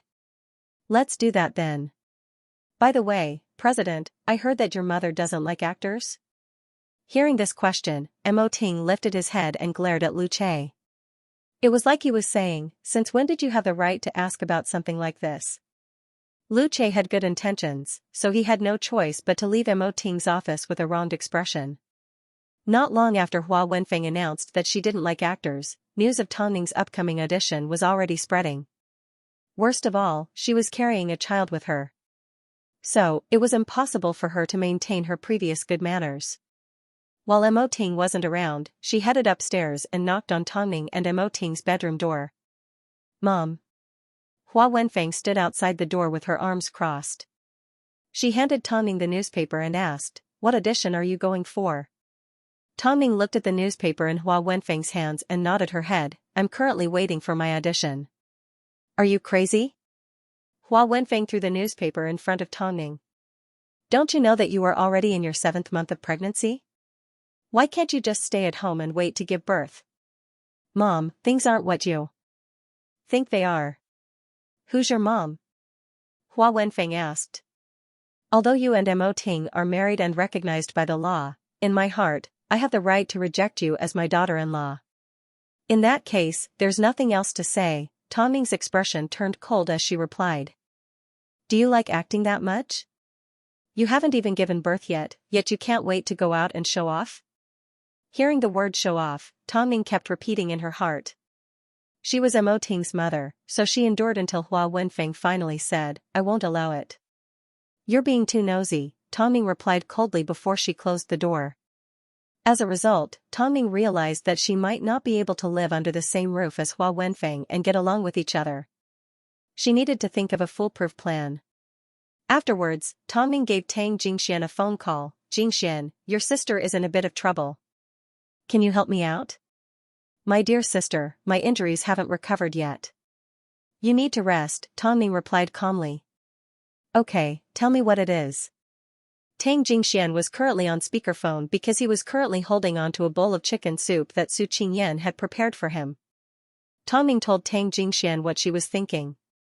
As soon as Su Qingyan heard it, she raised her hand and joined in. I'll move in too. You? Tang Jingxian looked at her questioningly. What identity? Your wife, Su Qingyan blurted out. After speaking, the two men were stunned. On the other end of the phone, Tong Ning smiled and said, since that's the case, both of you can come over. Afterwards, she gave Mo Ting a phone call. She did not tell him about her argument with Hua Wenfeng. Instead, she simply told him that Tang Jingxian wanted to come over to her home to recover from his injuries and spend some time with her. As soon as Mo Ting heard this, he knew what Tong Ning was planning, so his lips curved upwards into a smile, as long as you're happy. However, as soon as the two women put down their phones, Mo Ting's gaze turned deep and cold. If Hua Wenfeng hadn't done something outrageous, Tong Ning would not have come up with a plan to avoid her. However, Tong Ning did not say. To ensure that everything went smoothly, Mo Ting headed straight to the hospital after work and returned to Hyatt Regency with Tang Jingxian and Su Qingyan. At this moment, Hua Wenfeng was the only one standing in the living room. As soon as she saw them, she looked at them questioningly. However, Su Qingyan immediately approached them and said, You must be Auntie Hua. You look so elegant and have maintained yourself well. I heard that you specialize in biotechnology. I admire you so much. Do you accept apprentices? Faced with Su Qingyan's series of questions, Hua Wenfeng looked confused and uncomfortable. After quite some time, Su Qingyan finally introduced herself. My name is Su Qingyan, I am the chairman of Su Corps. I am Tang Jingxuan's wife and I call President Mo brother-in-law. Hua Wenfeng looked at Mo Ting suspiciously as Mo Ting nodded his head. Jingxian is injured and not feeling well, so he came over to stay for a few days. Hua Wenfeng wanted to say something, but Su Qingyan beat her to it. Don't worry, auntie, we won't stay here forever. We know our place well, otherwise, brother-in-law would definitely kick us out. Su Qingyan was actually mocking Hua Wenfeng by saying that she wouldn't leave. Of course, because Hua Wenfeng didn't like Tongning, she didn't like the Tang family either. Doesn't the Tang family have a house? The Su family home is also habitable, isn't it? We are all a family. Isn't it fun to be together? Auntie, President Mo even bought a house for you at Hyatt Regency, yet you haven't moved out yet. I'm sure you can't bear to part with President Mo and Ningjia, right? Plus, they are about to give birth to their baby. Hua Wenfeng was rendered speechless by Su Qingyan's words. She took a deep breath, uncrossed her arms and entered her own guest room. Seeing this, Tang Jingxian raised his thumb at Su Qingyan. You're amazing. Of course, I learned it from Yilan. It seemed, Yilan's many years at the Su household had not been a bad thing for Su Qingyan. At least, she had learned a few tricks. Tonight, the two of you can sleep in another guest room, Mo Ting said straightforwardly. President Mo, is there only one room left? Although Su Qingyan had already recognized her feelings for Tang Jingxian, she didn't think things should progress so quickly. Fine, one room. With my current state, are you afraid that I will turn into a wolf? Why don't we put a bowl of water in the middle of the bed? Tang Jingxian asked as he looked at Su Qingyan dotingly. Su Qingyan took a deep breath and waved her hand. Forget it. Who knows, I might be the one taking advantage of you. Anything is fine. As long as we don't make any noise upstairs and disturb Ning's rest. Don't worry, brother-in-law, Tang Jingxian promised in seriousness. I really can't tell that President Mo, who dotes on Ningjia so much, would have a mother like this. Luckily, Ningjia isn't the type to meekly accept adversity. Otherwise, her days would be very difficult, Su Qingyan said as she leaned against Tang Jingshuan's shoulder. So, in order to achieve our goal as soon as possible, we need to create a big commotion tonight. How do we do that? Show us a film like that. As Su Qingyan spoke, her face turned slightly red. As a woman, she was naturally embarrassed. Especially since she was in the same room as a man. Forget it, it's too awkward. I think it's a good idea, Tang Jingxian laughed. If we don't use some special methods, how are we going to win by surprise? What if you have feelings for me? Su Qingyan immediately wrapped her arms around her shoulders. I actually think you want me to have feelings for you. Su Qingyan couldn't win against Tang Jingxian verbally, so she could only turn her head away and hide her smile. On the second floor, as soon as Tongning saw Mo Ting enter the bedroom, she couldn't help but ask, are they here? I didn't let you down. I won a beautiful battle for you, Mo Ting replied as he put down his jacket and sat down on the edge of the bed. Do you think I went a little overboard? Has she said anything bad to you in the past? Mo Ting asked as he stared into Tongning's eyes. Tongning was suddenly stunned. She never expected Mo Ting to have such a direct insight. She said things that can't hurt me. Whether it hurts or not is not up to you to decide, it is up to me to decide, Mo Ting said firmly and domineeringly. You are already married to me, so I will naturally protect you. Even if she is my mother, it is not a reason for you to get hurt. Tell me, okay?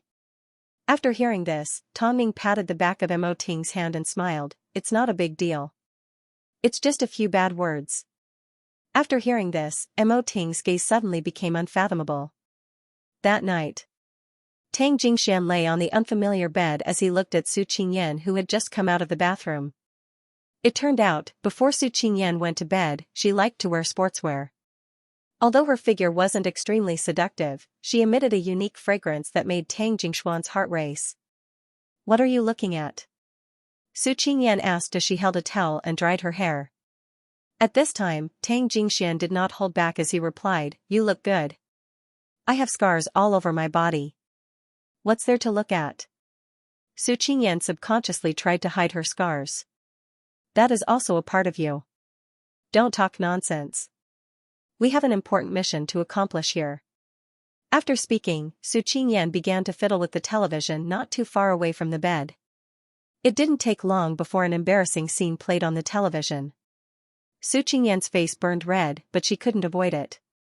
As a result, the two women felt a little awkward. Turn it up a little louder, Tang Jingxian reminded Su Qingyan.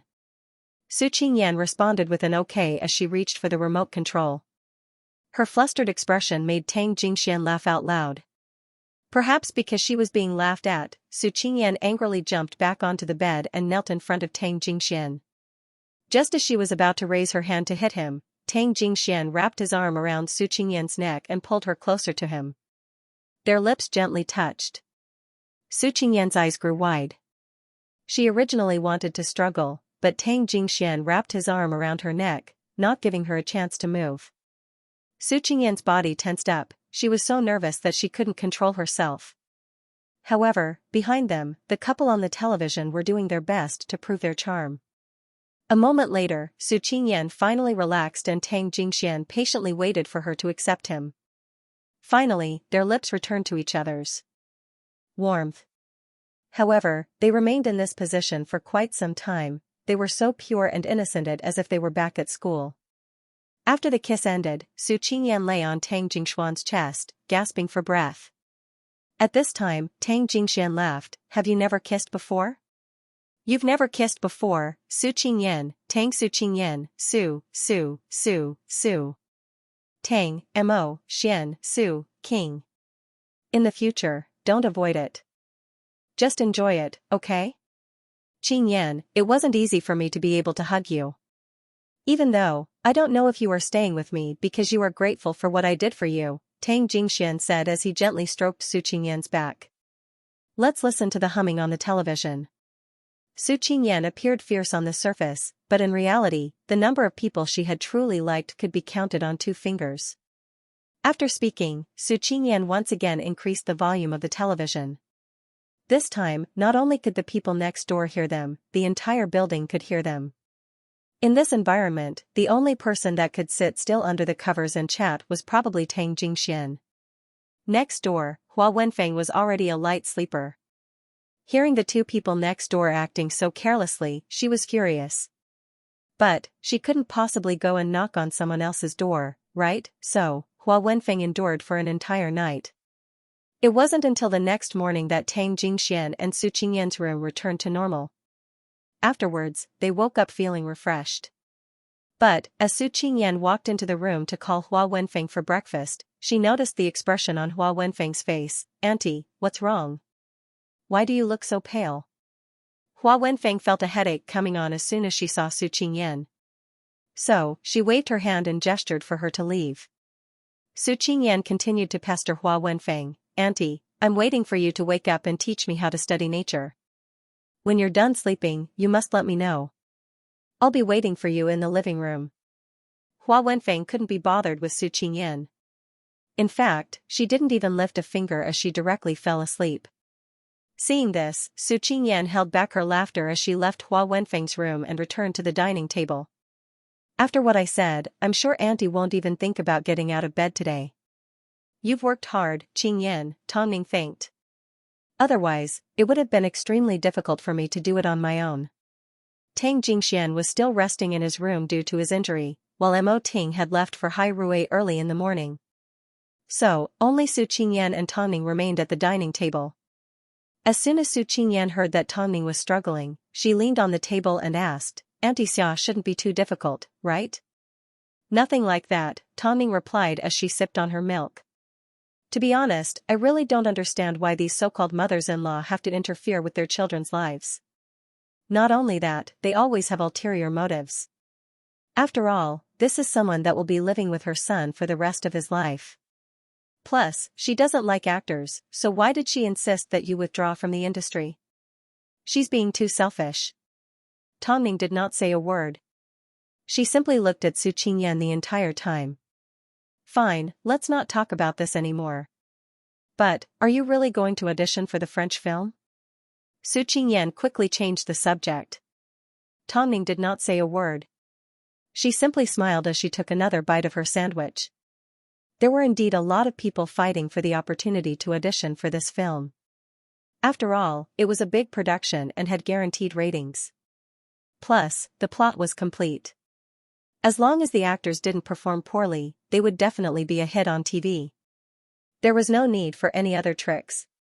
Tongming had already looked through the script, but she had already played a similar role in the past.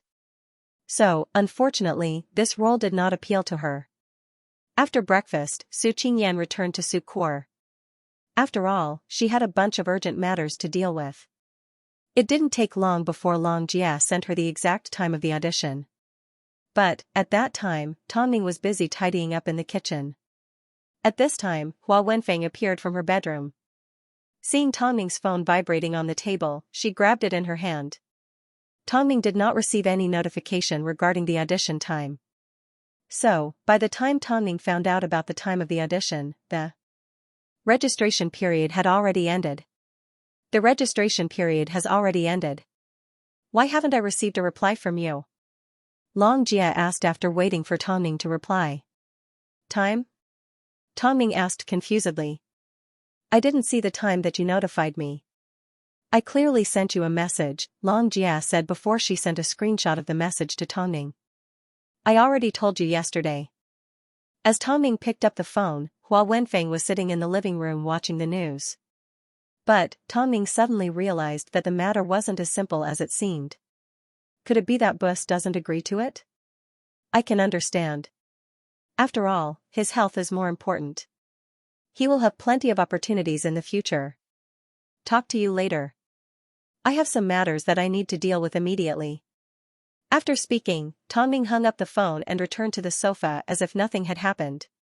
She then sat down and placed her phone on the coffee table. Mom, did you not sleep well last night? Why are you so pale? After listening to the sound of waves for 2 consecutive nights, it would be strange if Hua Wenfeng had slept well. So, she scoffed and did not respond. Tongming sneered and did not say a word. But, a moment later, she pulled out her phone and flipped to a news article. She then sighed, Mom, look at this news. A mother-in-law secretly deleted messages from her daughter-in-law's phone and slandered her for having an affair with an outsider. In the end, she was sued by her daughter-in-law. There's also this news. A mother-in-law secretly looked at her daughter-in-law's phone and stole her phone's password. She then stole millions of dollars in assets from her daughter-in-law and was detained. Hua Wenfeng's expression changed as she turned to look at Tongming and asked, What are you trying to say? Mom, what's wrong? I simply thought the news was ridiculous, so I wanted to share it with you. After all, I know that you are a righteous person, Tongming replied with a smile. As soon as Hua Wenfeng heard Tongming's words, she understood what she was trying to say. Don't worry, I wouldn't do something like this. Then, how did Mom delete my messages? Tongming asked straightforwardly. As soon as Hua Wenfeng heard this, she immediately stood up and yelled, How dare you? Do you think I'm someone that you can slander? We know in our hearts whether it is true or not. Tongming said coldly, If you want to treat me as a daughter-in-law who meekly accepts adversity, then you're wrong. I, Tongming, have always been a person of my word. Even if my family does something behind my back, I will still be ruthless. You are right. I am indeed ruthless. However, you know very well why I am ruthless. If you had even the slightest hint of an elder, I would have respected and loved you, but you just had to do the opposite. Don't try to use emoting to threaten me. You have no chance of winning. Are you that confident? Hua Wenfeng laughed in disdain. Other people's daughters-in-law are filial to their husbands. You, on the other hand, will destroy this family sooner or later. As long as I have a child, this family will not fall apart. As for you, Madam Hua, don't say that I didn't warn you. Don't regret losing your son. But, don't forget, he only has one mother, but he can have many wives. With Mo Ting's background, do you think he won't have any women? Tongming couldn't understand why Hua Wenfeng's mind was filled with so many old-fashioned thoughts. She had obviously lived overseas for many years. Just like that, the couple had a huge argument and parted on bad terms. However, Tongming forgot that Tang Jingxian was also in the house and had overheard the entire argument. Sis. Tang Jingxian stood in the doorway and looked at Tongming with a pained expression. In the past, Tongming had been tormented by Han Yufan. Would she have to face a mother-in-law like this for the rest of her life? I'm fine, Tongming replied calmly. Don't worry. Tell brother-in-law. In the end, Tongning decided not to tell Mo Ting. It wasn't because she sympathized with Hua Wenfeng, but because she didn't want Mo Ting to feel guilty and worry. Today, she had been too impatient and didn't have the patience she should have. But, just because she didn't say anything, didn't mean Tang Jingxian wouldn't mention it to Mo Ting. After Tongning returned to her room, Tang Jingxian immediately gave Mo Ting a phone call. Brother-in-law. Huh? I just heard Sister 3 and Auntie arguing. I never imagined that Auntie's words would be so undignified and her actions would be so similar to Tang Xian's. Speak clearly. Mo Ting's expression suddenly darkened. Tang Jingxian had already planned to complain, so he explained everything that had happened in the living room to Mo Ting, including the words that Hua Wenfeng had said. After hearing this, Mo Ting was silent for a few seconds before he asked in a deep voice, "How is your sister feeling? How good can she be?" Mo Ting did not say a word as he hung up the phone. But, at this moment, Lu Che could feel the unapproachable coldness emanating from Mo Ting's body. 7 p.m., Mo Ting returned home from work. Seeing Hua Wenfeng sitting in the living room drinking tea, he headed upstairs and said gently to Tongning, who was lying in bed, "Ning, get up and eat something before you go to sleep." Okay, Tongning got up in a daze. Under Mo Ting's care, they walked downstairs together. The couple sat down in front of Hua Wenfeng without a word. However, both Tongning and Hua Wenfeng had an unnatural expression on their faces. "It's hard for me to imagine that you gave birth to me." After quite some time, Mo Ting finally spoke. As soon as he spoke, Hua Wenfeng's body trembled. "It's also hard for me to imagine that you are an intellectual that specializes in biology." "Mom, you're wrong. For me, I only have one wife, but I can live without my mom." Mo Ting wrapped his arm around Tongning's shoulder. "If you insist on using your identity as my mother to bully her, then we can consider severing our mother-son relationship." Mo Ting wrapped his arm around Tongning's shoulder and spoke in a low and powerful voice, enunciating each word clearly. "If you insist on using your identity as my mother to bully her, then we can consider severing our mother-son relationship." "Mo Ting, how can you speak to your mom like that?" Hua Wenfeng glared at him. "What exactly did you learn abroad? Who taught you to treat your daughter-in-law like this? Or, all these years, I've actually not understood you at all?" Hua Wenfeng's expression darkened as she looked away. "Humiliating your daughter-in-law? I never thought something like this would happen to you. Mom, you have truly impressed me. Of course, you know deep down that you can't control Tongning, nor can you control me. From now on, it's best if you don't step foot into this household." "Mo Ting, is this how you treat your mother? Perhaps, you want me to treat you in a more dignified but smarter way?" This was how Mo Ting treated his enemies. Hua Wenfeng froze in place and did not continue to argue with Mo Ting. She knew, at a time like this, no matter what she said, it would only make Mo Ting and Tongning hate her even more. So, after glancing at Mo Ting, Hua Wenfeng admitted defeat. Holding back her anger, she turned around and returned to her room. "When it comes to Mom, I have a lot of questions." Tongning turned and looked at Mo Ting. "Logically speaking, Mom belongs to the Bei family. Why isn't her surname Bei? Also, why does she hate actors so much? If she hates actors, then how did she tolerate Bei Qindong, grandfather, and the entire Hai Rui?" Faced with Tongning's question, Mo Ting lowered his head and gently stroked the back of her hand. "I originally wanted to tell you about these questions, but there are some things that I still don't understand. Give me some time." Although Tongning didn't quite understand what Mo Ting meant, after being married for so long, she naturally understood him.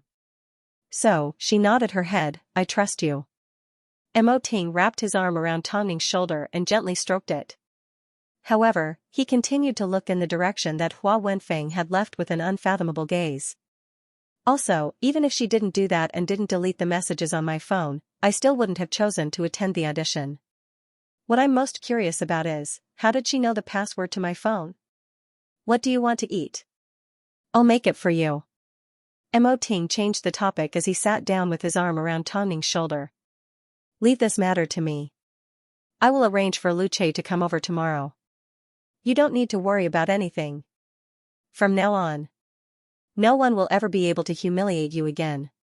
Plus, I finally feel like you didn't dote on Tang Jingxian for nothing. As for the French directors. Seasonal drama. After looking through the script, Tang Ning and Mo Ting agreed that there was no need to create a similar character for the sake of popularity. After all, she was a reserved fighter in The Lost Relative. This was no challenge for Tang Ning, so naturally, she wasn't attractive enough. Plus, the baby in her stomach was about to be 7 months old, so Tang Ning didn't feel the need to take the risk. However, just as the public were guessing whether Tang Ning would attend the audition, Zihao once again arrived at Hyatt Regency to look for Tang Ning. After seeing him, Tang Ning couldn't help but laugh. "You don't come to me for no reason. Tell me, why are you looking for me?" Zihao was dressed in a light gray suit, giving off the appearance of a business elite. In his hands was a thick stack of documents. After exchanging glances with Tang Ning, he placed the script in front of her. "See if you're interested." Tang Ning looked down and saw the name of the script, Concubine Ning. "You're going to be the female lead, and you're going to be the villain." Hearing the word villain, Tang Ning suddenly laughed. After all, she had once been a top manager, so she understood Tang Ning's likes and dislikes. She knew that Tang Ning didn't like conventional things and liked to challenge the impossible. "Are you interested?" This drama is produced by Xiwan Entertainment, and Chen Feng is the executive director. He said that as long as he has a good script, you will be the first person he will consider. He did not go back on his words. But, with my current situation, Tang Ning realized it was impossible for her to participate in any productions. Even though, her heart had already been moved by the word villain. "Don't worry, this drama takes a long time to prepare. As it is produced by a national film company, they are extremely meticulous in every aspect.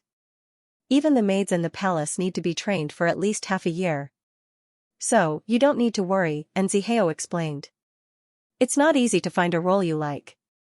Plus, it's such a big investment and such a big platform. I'm sure you won't reject me, right?" Tang Ning accepted the script and nodded her head. "How do you expect me to repay you for giving me such a big gift? Remember, there will always be a chance." Actually, this drama contained a lot of dangerous scenes, such as jumping into a deep pool or swimming in a glacier. Other actresses wouldn't necessarily put in as much effort. But, when it came to Tang Ning, Zihao did not doubt her at all. For the sake of acting, Tang Ning was willing to put in more effort than most people. This was one of her shining points that couldn't be replicated. "Okay, now that we're done with business, let's talk about something personal. Isn't it time to start dating? After all, the incident with Xianxia has been in the past for so many years. It's time you let go of it. You used to be a manager and now you're a director. Is there anything different about the women you meet?" "There's nothing different. Not everyone in this industry is like you," Zihao laughed. "But, a few days ago, I met a very interesting person." Speaking of this, Zihao fell into deep thought. That day, he went to Xiwan Film and Television and saw a group of extras at a certain filming location. Extras shouldn't be underestimated. If they died a simple death, they could easily receive a reward. For an unambitious actor, this was more than enough to fill their stomachs. But, that day, he saw a pretty and cool-looking woman amongst the extras. She was waiting in line for a job, but she was also responsible for fixing people's bones to earn some extra money. Of course, this wasn't anything strange. But, what made Zihao laugh was, this woman was quite skilled and was a stunt double. Yet, she refused to be a stunt double, she insisted on being an extra. Every time she hit someone, she would dislocate their joints and ask them to pay her to fix their bones. Her personality was quite interesting. Of course, this was the result of Zihao's repeated observations. Perhaps, he could get her to act in Concubine Ning. That was Zihao's plan. When he actually told Old Master Chen Feng about his plan, the old man simply told him to look for the woman. Unfortunately, the woman who had been around a few days ago had already disappeared. After asking around, he found out that she had returned to being a stunt double. In fact, she had taken on a major drama and was acting as a stunt double for an important character. Fine, he had indeed acted too late. At this time, Zihao had no idea that he would be entangled with this woman for the rest of his life. That afternoon, Lu Che received orders to arrive at Hyatt Regency. His mission was to help Hua Wenfeng leave the country. Although Hua Wenfeng was a little upset, since Mo Ting had already given his orders, if she didn't do as he said, there would be more conflicts in the family. At the moment, it wasn't appropriate for her to go head-to-head with Mo Ting. Tell Tongning that even though I've left, it doesn't mean that my eyes aren't on her. Lu Che didn't know whether to laugh or cry as he helped Hua Wenfeng close the car door. Not only did Tongning have no intention of attending the audition because she was pregnant, even if she did, no one would dare to say a word. As long as Mo Ting agreed, everything would be fine. But, the rare thing was, Tongning always knew her limits. Mo Ting had already found out from Nzihao that Tongning had been invited to concubine Ning. Of course, as soon as he saw the script, he knew that Tongning would definitely like the name of the film. Especially since the story was so well written and the production was so huge. Most importantly, the film was produced by the National Film and Television Corporation. For Tongning, this was a huge recognition. Even an actor like Lin Xing had never received such an opportunity. Concubine Ning. Interesting. Mo Ting flipped through Concubine Ning's script and saw a brief description of the character. She was a complete villain, so bad that it made people grind their teeth in anger. Of course, with such a powerful background, the production crew of Concubine Ning naturally invited a large number of actors. Just the concubines alone, there were at least 10. It was indeed a complicated harem. President, I've already made arrangements for Auntie, Lu Che reported to Mo Ting as soon as he returned to the agency. Have a look at this script. Mo Ting pushed the script of Concubine Ning towards Lu Che. This is such a good script. President, are you planning to? It's a big production with a lot of people. If Tongning enters a production like this, even if she has 3 assistants by her side, I won't be able to rest easy, Mo Ting replied calmly. Make some arrangements early so that we can adapt to the situation. After all, along the way, Tongning had already met with too many strong opponents and suffered from too many schemes. Now that she had landed a role like this after just a year of acting, it was hard to guarantee that no one would be jealous and try to do something to her. I understand, President. There's one more thing. I need you to visit an overseas research facility. Hearing the words research facility, Lu Che froze for a few seconds before he realized it was because of Hua Wenfeng. In that case, what do you want to know? Arrange for someone to investigate if my mother has experienced anything major over the past few years. Mo Ting did not explain things clearly, but Lu Che already understood his intentions. After hearing this, Mo Ting began to doubt Hua Wenfeng's character. I understand. I will take the earliest flight over. This was the reason why Mo Ting did not tell Tongning anything. He had a feeling that something wasn't right. That night, Mo Ting returned home to find Tongning sitting on the sofa reading a script. His lips curved upwards. What if I don't agree to let you act in this drama? Tongning put down her script and looked at Mo Ting with determination. Impossible. You have never stopped me from doing what I want to do. Mo Ting reached out and pulled Tongning into his embrace. He placed his chin on top of her head. As long as it's something you want to do, even if I have to give up my life, I am willing. I don't want your life. I just want you to be happy for the rest of your life. After speaking, Tongning hooked her arms around Mo Ting's neck and planted a kiss on his lips. At this time, Tang Jingxian and Su Qingyan walked out of the room and cleared their throats. Sis, brother-in-law, our mission has been completed. We will be leaving now. You guys continue, come again when you have time. Tongning smiled at the two without changing her posture. President Mo is normally such a scary person. Why is he like a lion when he's with Ning Jie? Isn't it a little cute? Let's talk outside. Tang Jingxian reminded Su Qingyan. In actual fact, Tongning had already heard Su Qingyan's words. After the two left, she turned to Mo Ting and smiled. Cute? Let me see, how am I cute?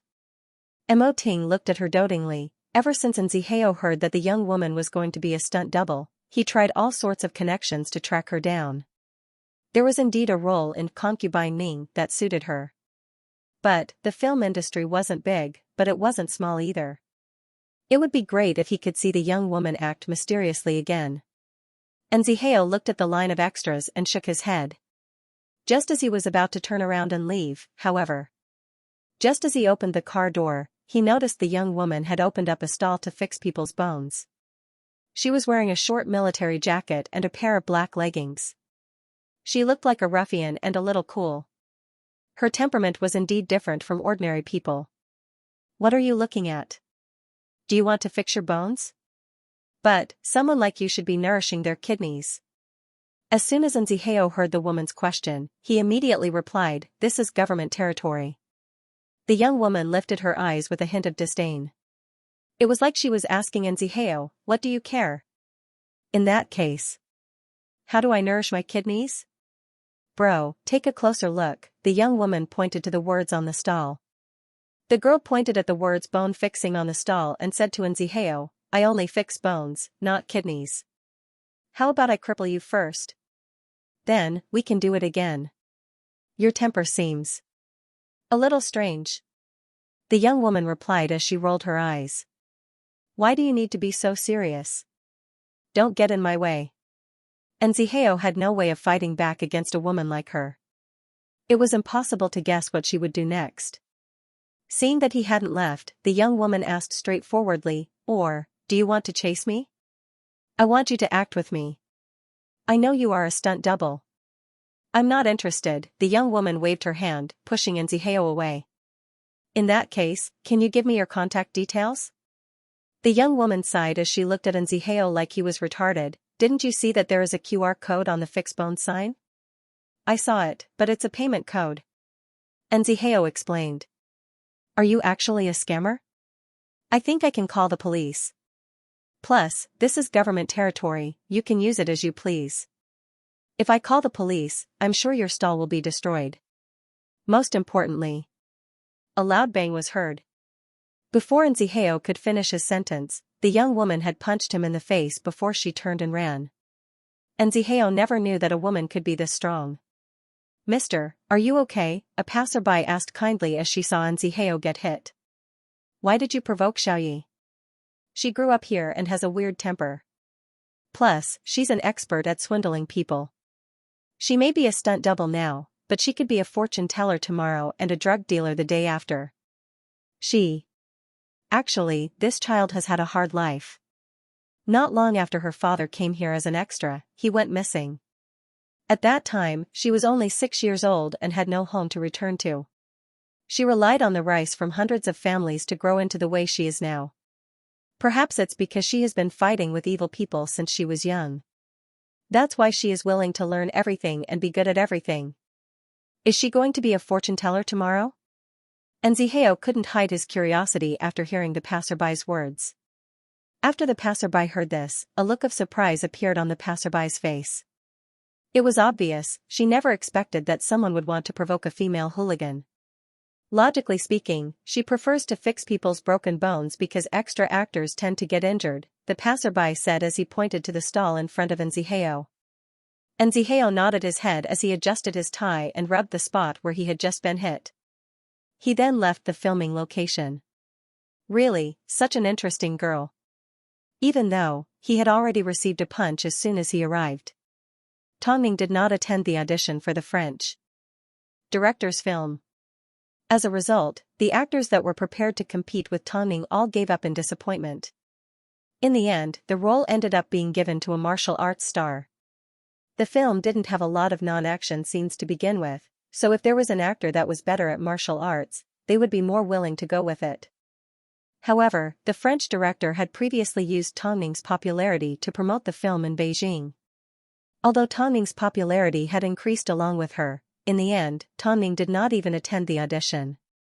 So, it was easy for the public to assume that they had slipped out of the cast. In the end, the production crew announced to the public that they had chosen Tongming because she wasn't as suitable as the young actor that had been chosen, so they only chose the most suitable one. Since they had already chosen the actress, they naturally wanted to increase their popularity. So, using Tongming to create hype was the best and fastest way to do so. There were all sorts of newcomers debuting in the entertainment industry every day and countless actors and actresses experienced ups and downs. Some actors' lives were more exciting than their scripts, while others worked hard but remained unknown. After Hua Wenfeng moved out of the house, Tongning temporarily found some peace. However, this peace did not last for long. Hua Wenfeng had been invited to attend a lecture on new biology research. She was to talk about the latest research results to the medical school students. However, during the lecture, someone suddenly walked up to the podium and handed a notebook and pen to Hua Wenfeng. "Professor Hua, we know you are Tongning's mother-in-law. Can you help us get an autograph?" Professor Hua is lucky to have a superstar as a daughter-in-law. Hua Wenfeng's expression did not look good as she ignored the two. "Professor Hua, please help us." The two slightly chubby female students handed over the pen and paper again. Hua Wenfeng glanced down at her autograph and pushed the pen and paper away. She then said to the two women, "Tongning doesn't have anything worth asking for an autograph from you. You should keep the money you earn from chasing celebrities and buy better medical books." "Professor Hua. She's just an actress. At most, she's just a sensationalist. So, I hope that all of you will have a bright future. Don't go and entertain the public and embarrass yourselves." Hua Wenfeng's words were said in front of everyone. It was equivalent to telling everyone that she did not think highly of Tongning. "Continue with your speech." Her words, whether to the public or to the media, reflected the truth. Tongning's relationship with her mother-in-law and daughter-in-law was terrible. As a result, the media immediately shifted their focus to the relationship between Tongning and Hua Wenfeng. As soon as Tongning heard the news, her expression was as cold as ice as the corners of her lips curved upwards. She had no idea that Hua Wenfeng would reveal such a private matter because of a small grudge. The mother-in-law doesn't like her daughter-in-law. Hua Wenfeng did not like Tongning. As a result, a serious problem arose. As soon as the two women stepped out of Hyatt Regency, they were surrounded by a large group of reporters. Hua Wenfeng didn't know how to disguise herself, so she was surrounded by a group of reporters. But, Tongning had plenty of ways to escape. As a result, Tongning watched as Hua Wenfeng was surrounded by reporters, but she had no intention of reaching out to help her. Hua Wenfeng watched as Tongning left, but there was nothing she could do. Her eyes were filled with anger. Tongning, on the other hand, wanted to teach Hua Wenfeng a lesson. As soon as she exposed the private matters of the family, she would be hurt. Seeing that Tongning had no intention of helping her, Hua Wenfeng decided to release a statement. "Actually, the rumors are not all rumors. I have indeed never acknowledged Tongning as my daughter-in-law. Previously, when Tang Xian was hospitalized and the Tang family treated her coldly, it was also true. After Elder Tang took Tang Xian's child away, he completely abandoned her at the hospital. The most outrageous thing was, he even told Tang Xian, who was having a difficult labor, that if an accident happened, the Tang family would choose to protect the child and abandon the mother. As for Tongning, she is arrogant, vicious, and condescending at home. If this is the celebrity that you guys like, then there's nothing I can do. Actually, I still have a lot of information that I haven't revealed." Hua Wenfeng had revealed information. In fact, it was explosive information. When it came to Tongning and Mo Ting, no one had more right to speak than she did. After all, she was their mother. "Also, I don't know what kind of shady business she has done in the past, but the child in her stomach is not growing well and may be born with a disability. I am a medical student, so I can prove it in many ways. If you don't believe me, just wait and see." As for her brother, he is currently living with the heiress of the Su family. He has been staying at Hyatt Regency for the past few days. Every day, there have been extremely lewd noises coming from his room. It's quite unpleasant to listen to. "President, what should we do? We try to suppress the news, but it keeps resurfacing. Right now, people are suspecting that Hai Rui has spent money to remove the search rankings." Lu Che looked at the information with a serious expression on his face. This time, Hua Wenfeng had crossed the line to the point where Lu Che had no idea how to deal with the situation. After all, she was Mo Ting's mother. Mo Ting looked at the information and threw it into the air. He had never seen a mother like this. He had never seen a mother like Hua Wenfeng. "Let me think about it." Mo Ting did not say a word.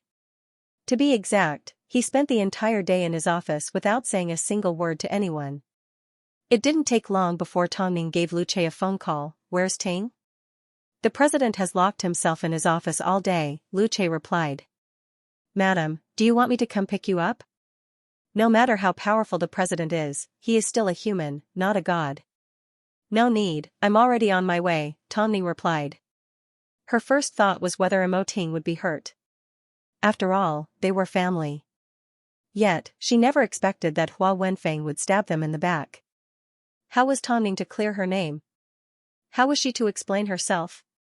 In fact, Hua Wenfeng's actions didn't seem like the way she treated her son. In fact, it seemed like she was treating her enemy.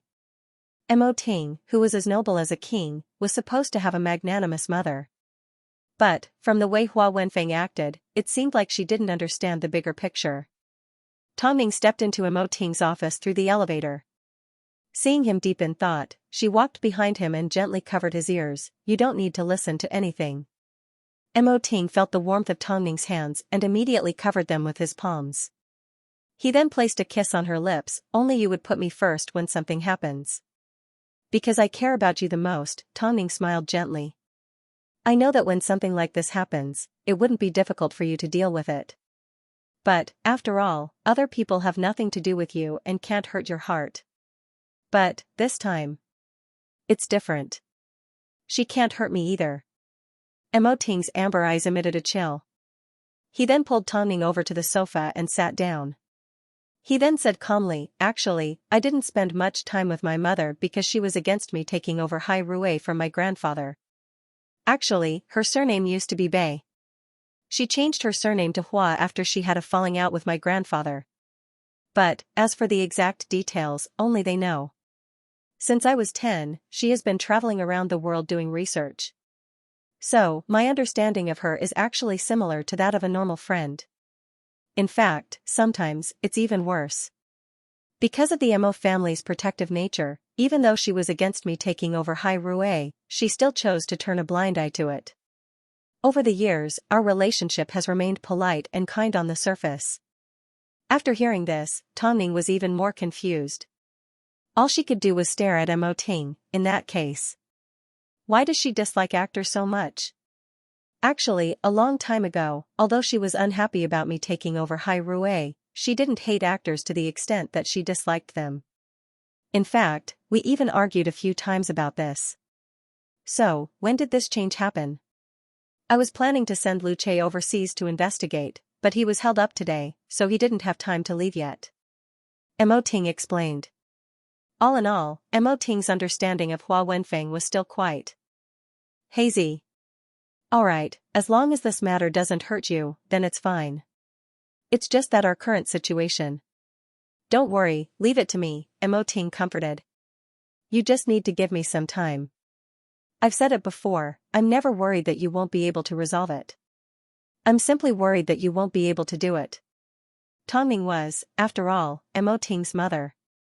At a time like this, she could empathize with Mo Ting's dilemma. After all, because of Xia Yuling, she had suffered a lot in the past. So, she understood the pain of being dragged down by a family member. Can't bear to do it, Mo Ting had never thought so.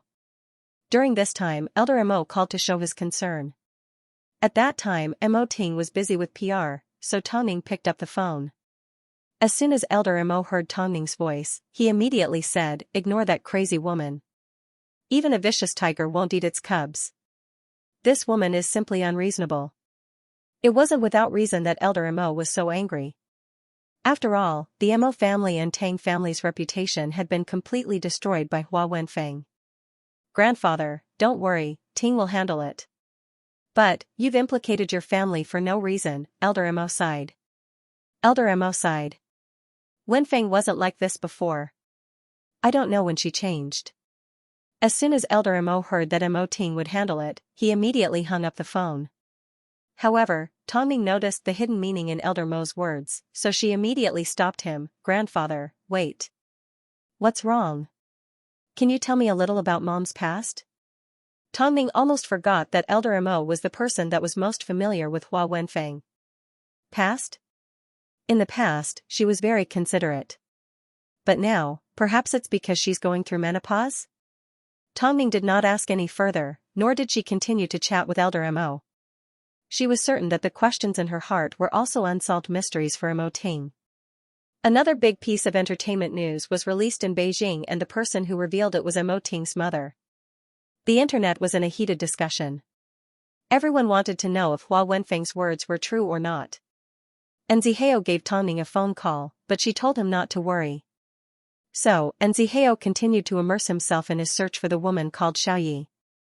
Perhaps it was because she felt guilty for hitting Nzihao. When Nzihao went to the stunt double's location, the stunt double did not show up. Afterwards, Nzihao went to the overhead bridge and asked around for more information. But, he still couldn't find the stunt double. Nzihao thought to himself, this little girl is so smart, she must be watching my every move from afar. So, he pretended to leave and sat in the car for an hour. By the time he returned to the stall, the stunt double had indeed arrived. However, as soon as she saw Nzihao, she acted like she had seen a ghost as she immediately ran away. Nzihao instinctively chased after her. But, the two ran for a few kilometers. Just as they were both exhausted, Nzihao suddenly yelled in front of him, "Why are you running? If I don't run after hitting you, do you think I'm going to get chased? Are you stupid?" The stunt double held on to her waist as she distanced herself from Nzihao. "How about this, I'll help you fix your bones and give you a massage where I hit you earlier." "Okay, as long as you don't run away again," Nzihao comforted as he held onto his chest. "In that case, let's find a place to sit down peacefully," the stunt double asked cautiously. "Okay." The two agreed to return to the stall. But, just as Nzihao sat down, the stunt double threw a slap at him. This time, it was not a slap to his face, but to his neck. As soon as Nzihao fell to the ground, the stunt double immediately pushed the stall away and ran away. A moment later, another passerby helped Nzihao up. "Young man, I told you not to provoke Xiaoyi. Why didn't you listen? Perhaps Auntie knows where she lives?" The auntie looked at Nzihao in shock as she stuttered, "What are you planning to do?"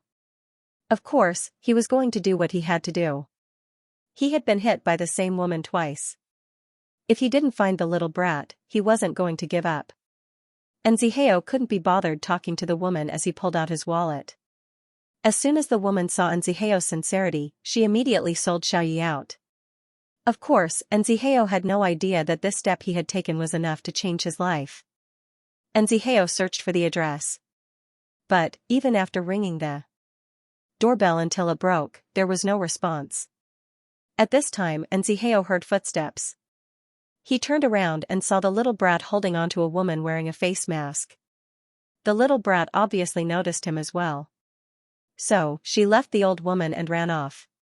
This time, Nzihao did not chase after her.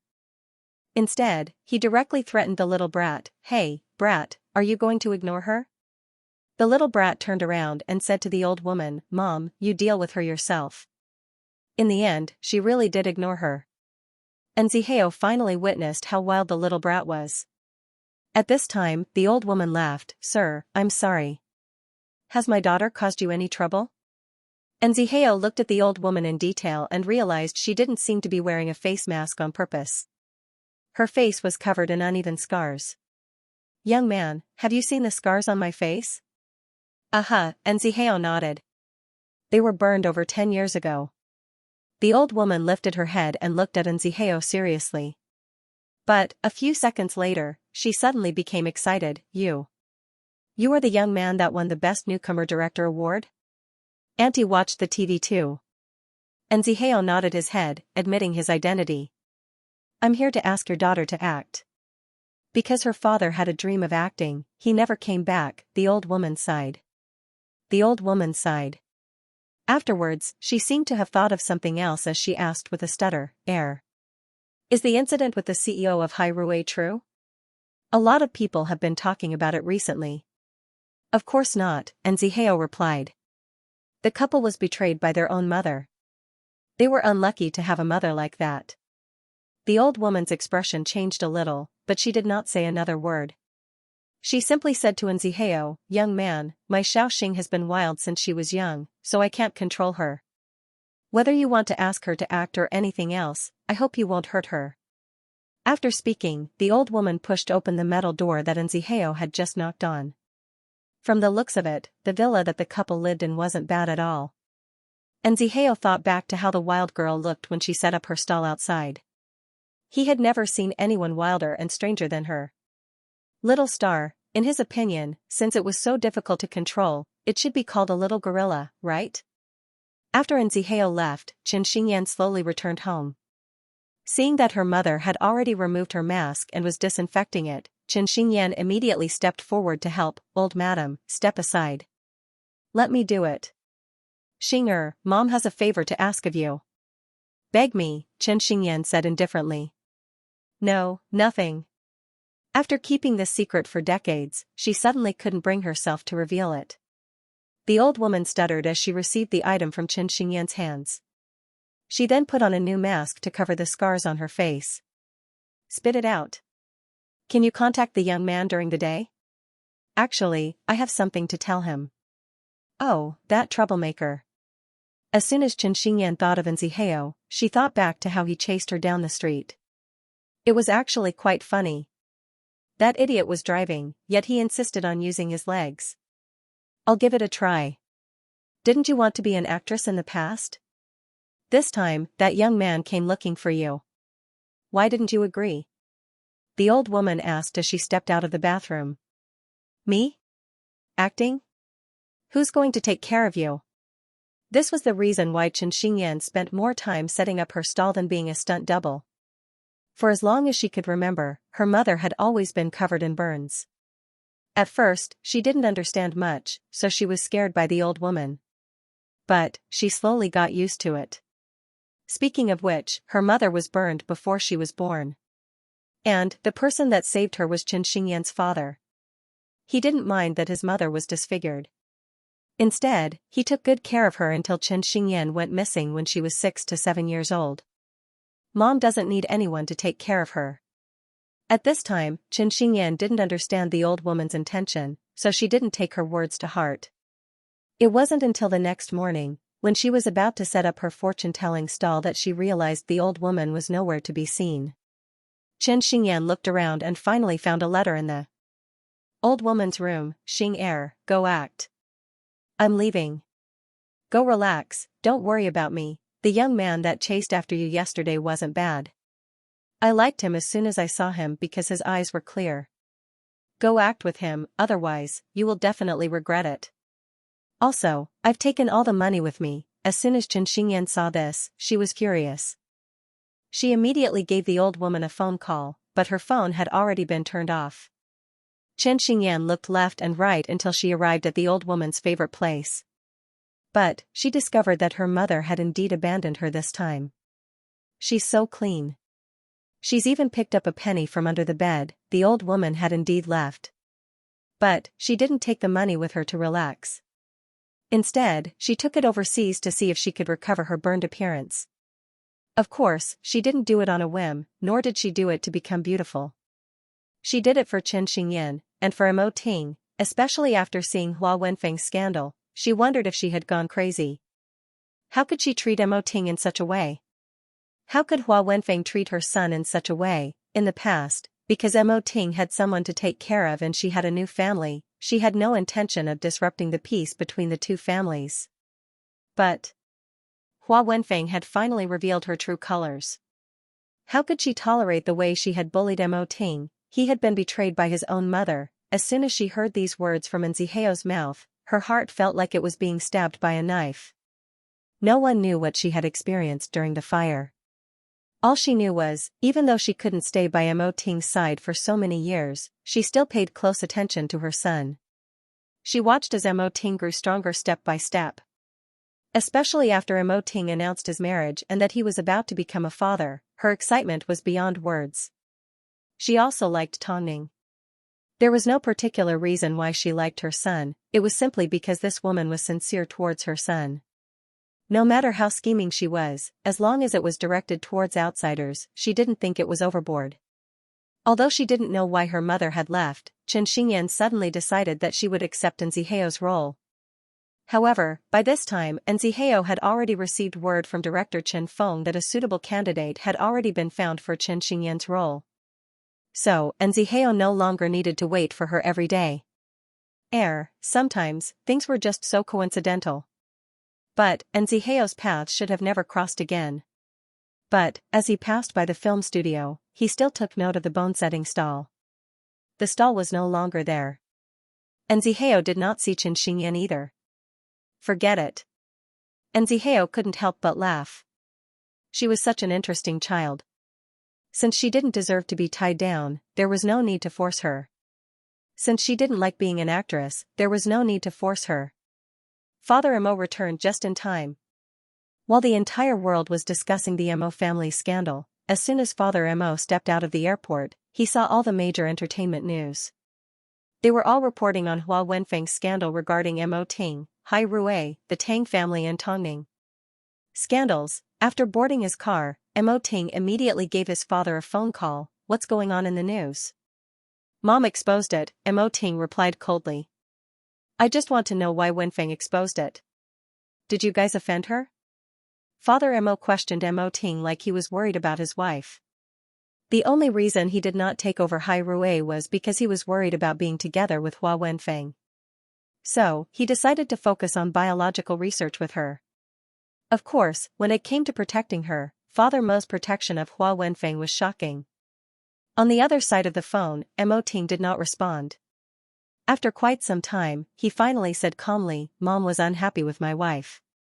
To vent her anger, she released fake information to the media. I don't believe you. I didn't ask you to believe me, but this is the truth. Mo Ting's voice once again turned cold. This made Father Mo realize that Mo Ting was no longer the Mo Ting that hid in fear. He was now the ruler of an area and the king of the entertainment industry. In terms of presence, he was no less imposing than his father. Fine, even if it's true, as a son, can't you be a little more forgiving? Forgiving what? Mo Ting asked. You take good care of your wife and I take good care of my wife. This is human nature. Mo Ting. If there's nothing else, father, I'm going to hang up, Mo Ting said straightforwardly. He no longer had any desire to continue the conversation with Father Mo as a husband. You've fulfilled your responsibilities. But, what about as a father? That. Mo Ting did not wait for Father Mo's response as he hung up the phone and placed it to the side. It was like he had just picked up a phone call from an insignificant person. What was once thought to be a harmonious family was actually just a balance of power and no conflicts had occurred. But now, Tongming had appeared out of nowhere and completely disobeyed the rules of the family. She had angered Hua Wenfeng. According to Ms. Hua, in private, Tongming is extremely arrogant and doesn't put anyone in her eyes. On multiple occasions, she has even used President Mo's position to gain benefits for herself. Most shockingly, it is said that Tongming used to have a rotten lifestyle, so the child in her stomach may be at risk of becoming disabled. This is perhaps the most serious incident that has happened since Tongming announced her comeback. This is because the person that exposed her was her mother-in-law, the mother of Hai Rui's President Mo. From this, it can be seen how bad their relationship is in private. *T. Long Jia was worried that Tongming would be in a bad mood, so she stayed at Hyatt Regency to keep her company. I never thought boss would have such a brainless mother. Long Jia. Is it wrong to tell the truth? Long Jia asked angrily. I really don't understand that woman's train of thought. Even if she can't accept you, she wouldn't go so far as to say something like this. Does she not care about her own dignity? Seeing Long Jia's righteous anger, Tongming couldn't help but laugh. Every family has its own problems. Honestly. Although I've seen people tear each other apart in the entertainment industry, I had never encountered it before. I even thought we were a family, so I thought there was no need to make things so ugly. But, now that I've actually encountered it, I've realized that some people can't be tolerated just because you want to. Compared to you, I am considered lucky. Although I haven't had a child in a long time, my mother-in-law has always been pleasant and has never said anything bad about me. How does President Mo plan to deal with this matter? He seems to be in a bit of a dilemma. After speaking, Tongming picked up her glass of milk and said to Long Jia with a deeper meaning, he has never been the type to suffer a loss. Especially since he is trying to make me suffer a loss.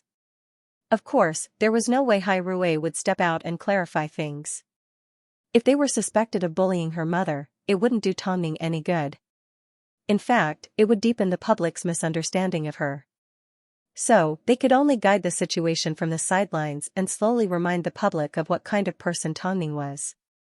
However, no one expected that the first person to step out and speak up for Tongning would be her. Arrogant? Perhaps a little. After all, she was willing to forgive an enemy like me that almost caused the death of me and her baby. Yet, someone said she was arrogant? That must be it. As long as you guys are happy. Xianxia, this person was Xianxia. The Xianxia that Tongning had rescued from the depths of hell. Tongning had once said that rather than taking revenge on her, she would rather do her a favor because she would remember it and know how to repay it. And now, it was time for her to repay it. Ah, Tongning, I've finally gotten my chance to hit you when you're down. Xianxia looked at the camera and smiled. I told you, you've been standing in the way of too many people. You deserve to admit defeat. Actually, I have a lot of things that I can accuse Tongning of. But, let's put my revelations aside for now. Let's talk about the problems that Ms. Hua has raised. The first option is to take advantage of Mo Ting's position. I'm sure everyone already knows whether or not Tongning has the ability and whether or not she needs someone to back her up. With Tongning's intelligence, if she needed to take advantage of others, she would not be in her current position. Over the past 2 years, she has gone from being an outdated model to where she is today. Even when she received an award, she still had to act to prove her abilities. Isn't this enough to explain everything? Let's talk about how Tongning's life is messed up. I'm quite confused by this. Others may not be brave enough to say this, but I'm no longer a part of the industry, so it doesn't matter anymore. Tongning has never participated in any social events, so how could she possibly be messed up? There's also the baby in her stomach. Honestly, Ms. Hua, as Tongning's former enemy, I would like to say something. It's none of your F***king business. Although you are a mother-in-law, even a mother-in-law has no right to criticize her son's life. The funniest thing is, her brother's boyfriend and girlfriend are having a private life at home. What does that have to do with you? You control everything, yet you're interfering with her sex life? She keeps her doors shut. Hayes, to be honest, most young people don't want to be controlled by their parents-in-law these days. What would you feel if your parents-in-law took out your private life and gossiped about it? Above all, they are creating something out of nothing. Tongning has a high EQ. To put it bluntly, she doesn't care about what you say. She can turn anything into motivation. So, there's no way she would step out to clarify things. Even though she has a mother-in-law like this, she is still an elder. If she were to step out and argue, what would happen to her? But, the funny thing is, from beginning to end, you guys are the ones that have been led around by the nose and have lost your ability to judge. Just wait and see. Time will always clarify everything. I am someone that has been taught a lesson by Tongning. I'm sure you guys have also been slapped in the face by her. I am Xianxia, a former enemy of Tongning. In order to return a favor, I would like to say a few words of truth. The video that Xianxia released was a 2-minute-long video. This was her current condition. She couldn't hold a press conference because she no longer had the ability or influence to do so. But, she could still say a few words for Tongning. This was the first person to step out and speak up for Tongning. Of course, she was also a former enemy. For the sake of the Fei Tian Newcomer Award, the two of them had even fought to the death.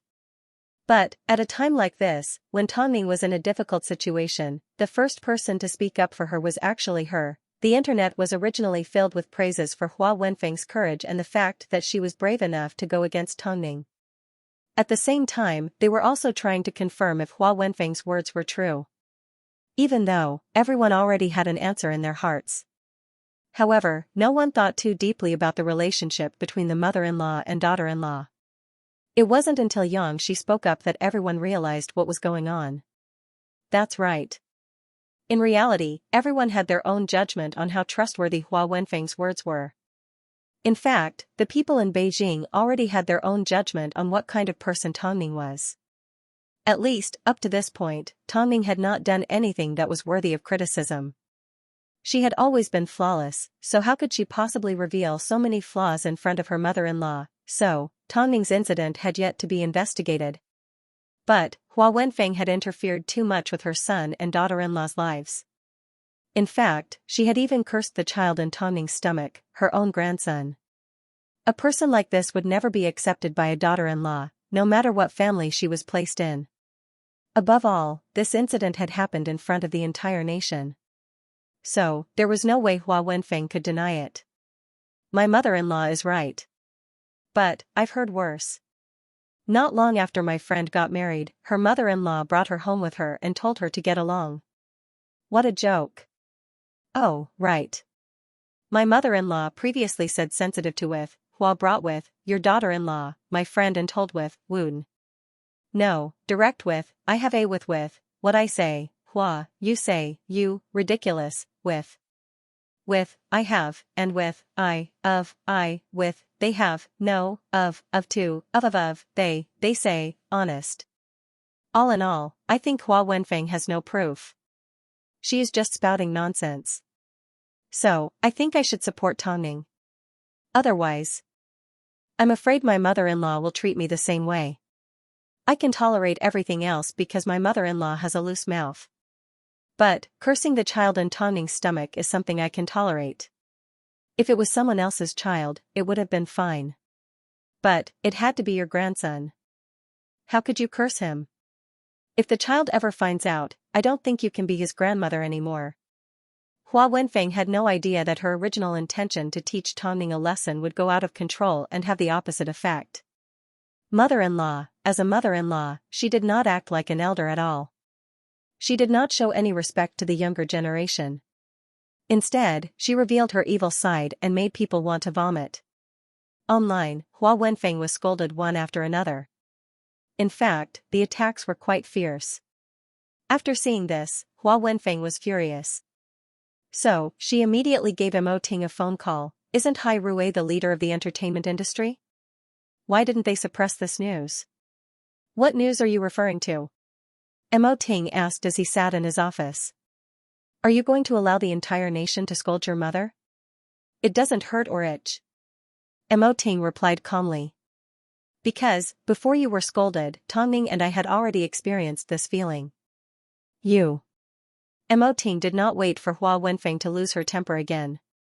Just as he was about to put down his phone, an anonymous phone number suddenly appeared on his phone. Mo Ting immediately picked it up. Hello? President Mo, the matter has been settled. I've already repaid the favor I owe Tongning. This was a phone call from Xianxia. Of course, this also indirectly told everyone that Xianxia's decision to step forward at this time was part of Mo Ting's plan. After all, the first person he thought of was Xianxia. Mo Ting's PR had always been impeccable and flawless. Even when faced with such a difficult problem, he was always able to find a breakthrough point and solve it in one move. It had already been 3 days since Xianxia last saw Chen Xingyan at the film studio. Could it be that this brat wasn't fixing her bones anymore and had changed her mind? Regarding this, Xianxia felt it was a pity, but there was nothing he could do. However, when he bumped into director Chen Feng, he noticed a tiny figure standing in front of him. He was so surprised that his eyes almost popped out of their sockets. Director, something interesting happened. This little girl volunteered to be a stunt double. Look at her small frame and her arms and legs. Do you think she has the ability? Xianxia couldn't help but laugh, but he did not respond. He simply walked over to Director Chen Feng and said, Director Chen, I previously recommended this woman to you, but she kept rejecting me. She said she didn't want to act. I'm sure we don't lack an actress. After hearing this, Chen Feng immediately laughed. So, it's her? Yes. Chen Xingyan, you heard it. We don't need an actress anymore, Xianxia said to Chen Xingyan after receiving Chen Feng's reply. You can go home now. Chen Xingyan glared at Xianxia. After quite some time, she finally said, you won't be able to find a better stunt double than me. If you don't believe me, you can give it a try. Huh? Xianxia raised an eyebrow in doubt. How are you going to prove it? Because I can fight and I'm not afraid of fighting. In the entertainment industry, being a stunt double had always been a difficult task. And stunt doubles were the most dangerous. Not only were they the most dangerous, they never had the chance to show their face and the chances of becoming famous were next to nothing. The industry often heard of stunt doubles getting injured. In the best cases, they were crippled, and in the worst cases, they lost their lives. But the pay they received was not even 1,000th of what they received as a celebrity. Hearing Chen Xingyan's words, Zihao couldn't help but walk over to her and ask in a condescending manner, "Have you bought insurance for your entire body?" "No." "Then, how dare you be so brave?" Chen Xingyan pushed Zihao away and scoffed, "When I was a stunt double, I didn't even know where you were." "Little brat, you sure are arrogant." "I've been a stunt double since I was 7, Chen Xingyan said coolly. "Plus, you are so strange. A few days ago, you kept pestering me to act. Now that I'm here, you're making things difficult for me. I only asked you to act and show your face. You should leave a stunt double to someone else. Look at you, you can't even lift anything with your shoulders or your hands, yet." Before Zihao could finish his sentence, Chen Xingyan grabbed onto his shoulder and threw him over her shoulder. Her movements were clean and smooth as she did it all in one go. Chen Feng was shocked by Chen Xingyan's actions. But he couldn't help but admire the explosive strength of such a small figure. "Are you going to take me in?" Chen Xingyan asked as she held on to Zihao. "Let me ask you, do you really want to be a stunt double?" Zihao asked as he slammed his hand on the floor. "I will be a stunt double." Because she could only be a stunt double. As soon as she showed her face, her body would immediately stiffen up and her hands and feet would move nervously. So, she would rather be an unknown stunt double. "Up to you," Zihao couldn't convince her. He wasn't familiar with her, so how could he influence her decision? "Since you want to be a stunt double, what's the point of beating me? If you can beat the martial arts expert we have prepared, we can consider you as the female lead stunt double." "No, the female lead doesn't need a stunt double." "Why?" Everyone knew that Tongning didn't need a stunt double. No matter how difficult a move was, she would always do it herself. "So, we can consider you as the stunt double for the second female lead." After hearing Zihao's words, Chen Xingyan finally loosened her grip and stood up. She then asked director Chen Feng, "Where are those people?" "Xiao Hachi, get the stunt doubles out here." Chen Xingyan originally thought that as long as she defeated these people, she would be able to land the role of a stunt double. But she never expected that Zihao would record everything on camera. "Isn't it just fighting?" Chen Xingyan looked at Zihao and asked. "You've been a stunt double for so many years and you don't even know how to move? No matter how well you play, if you're not in front of the camera, it's a waste of energy. Aren't you afraid of nothing? Come now." Chen Xingyan could vaguely sense Zihao's revenge, so she made a disdainful gesture towards him. Zihao gave a calm smile as he watched Chen Xingyan take on 2 people on set. "Let's start." The other 2 stunt doubles were trained in martial arts. They were both trained by famous martial artists. As for her, Chen Xingyan stood opposite the 2 and glanced at Zihao's camera. Her expression was obviously unnatural and a little nervous. But, a moment later, she closed her eyes. "The 2 of you can come at me together. I'll use only 1 pair of eyes." Zihao had already noticed Chen Xingyan's stiff expression in front of the camera. What did she mean by giving him a pair of eyes? She simply wanted to avoid the camera in order to display her skills. Did she really think she was righteous and generous? But, she was just trying to show off in front of an expert. "Open your eyes. If, and I say, if, the camera makes a mistake and we see that our stunt double is blind, wouldn't it be detrimental to the quality of the film?" Chen Feng sat to one side, not knowing whether to laugh or cry at Zihao's words. "If you can't face the camera, then leave. No wonder you haven't gained any experience after being a stunt double for so many years." Zihao's words were a little overboard, so Chen Xingyan obviously couldn't handle the provocation. However, Chen Xingyan did not fight with the 2 stunt doubles. Instead, she pounced on Zihao, pressed him to the ground and rode on top of him. "You are a pervert that loves to cause trouble." The scene suddenly became chaotic. Director Chen Feng decided to close his eyes.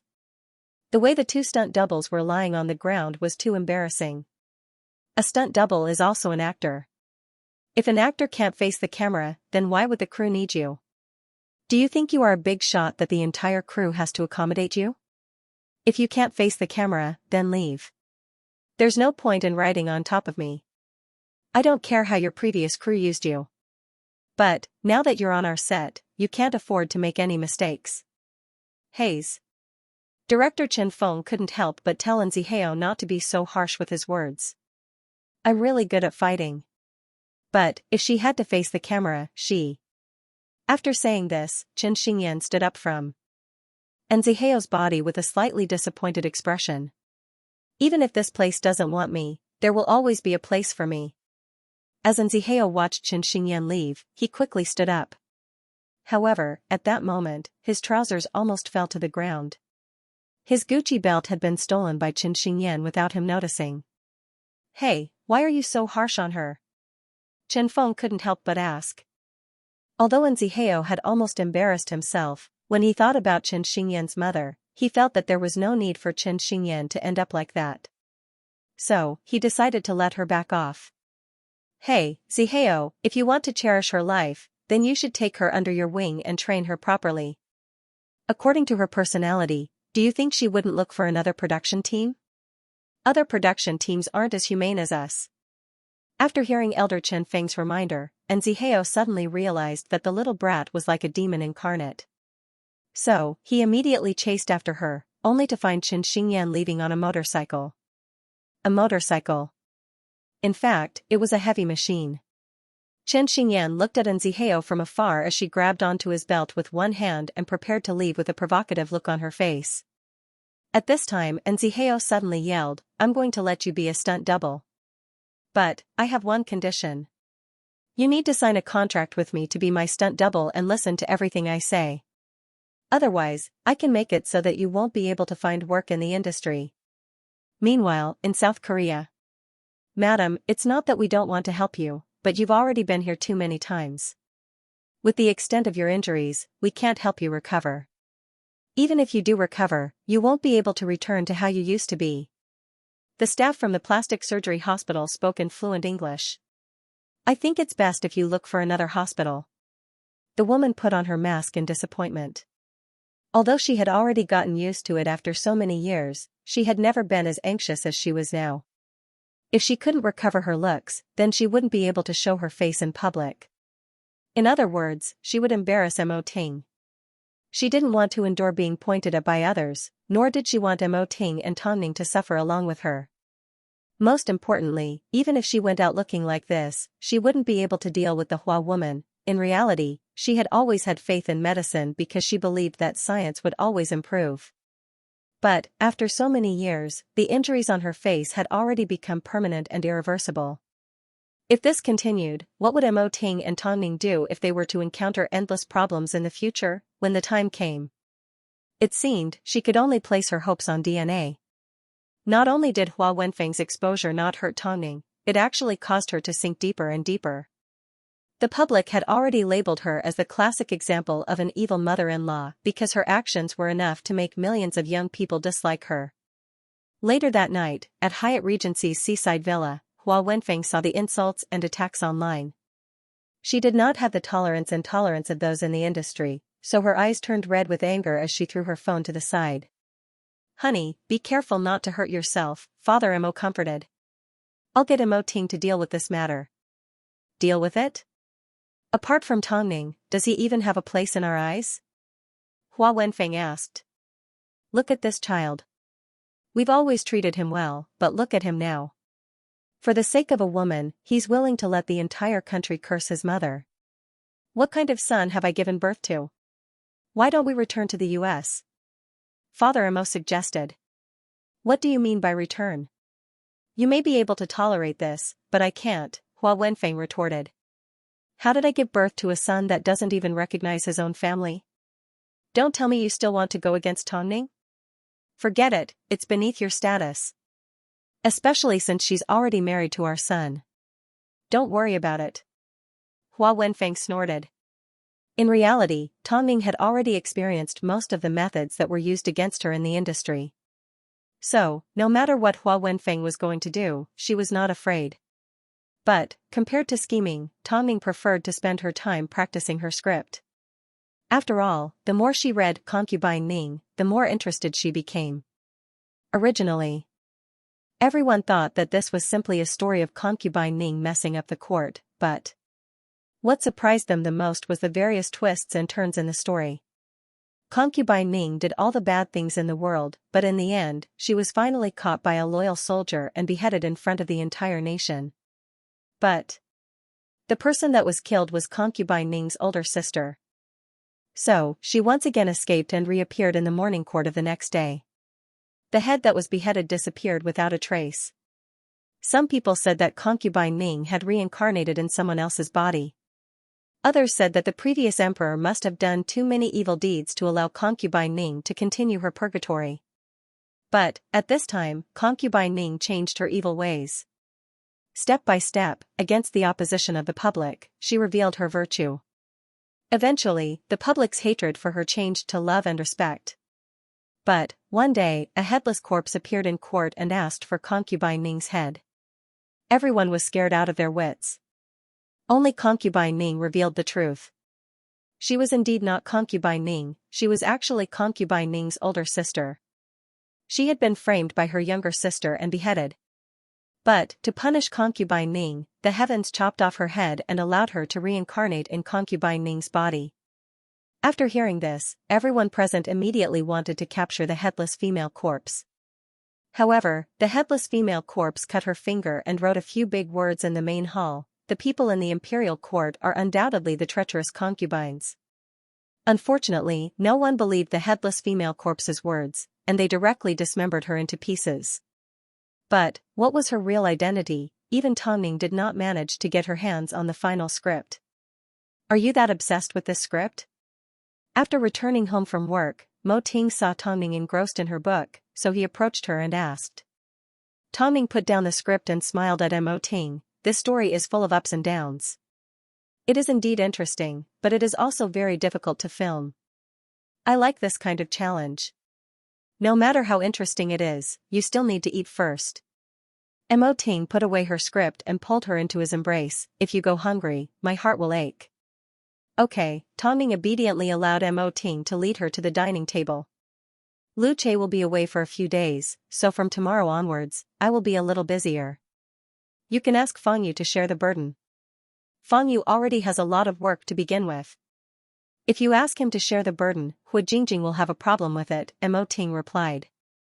In reality, this was simply a case of love the house, love its dog. If it was someone else that wasn't Tongning's friend, Mo Ting wouldn't have bothered. Okay. But, Zihao said he was going to deliver the script for the last episode today, but he's still nowhere to be seen. Tongning didn't know about the stunt double yet. She was simply surprised that the usually punctual Zihao didn't show up today. In reality, Tongning was looking forward to it because she really wanted to know the content of the last episode. She really wanted to know the answer. Of course, she had no idea how big of a change Chen Xingyan's appearance would bring to them. In the end, the stunt double couldn't resist Zihao's temptation as she obediently stepped off the motorcycle.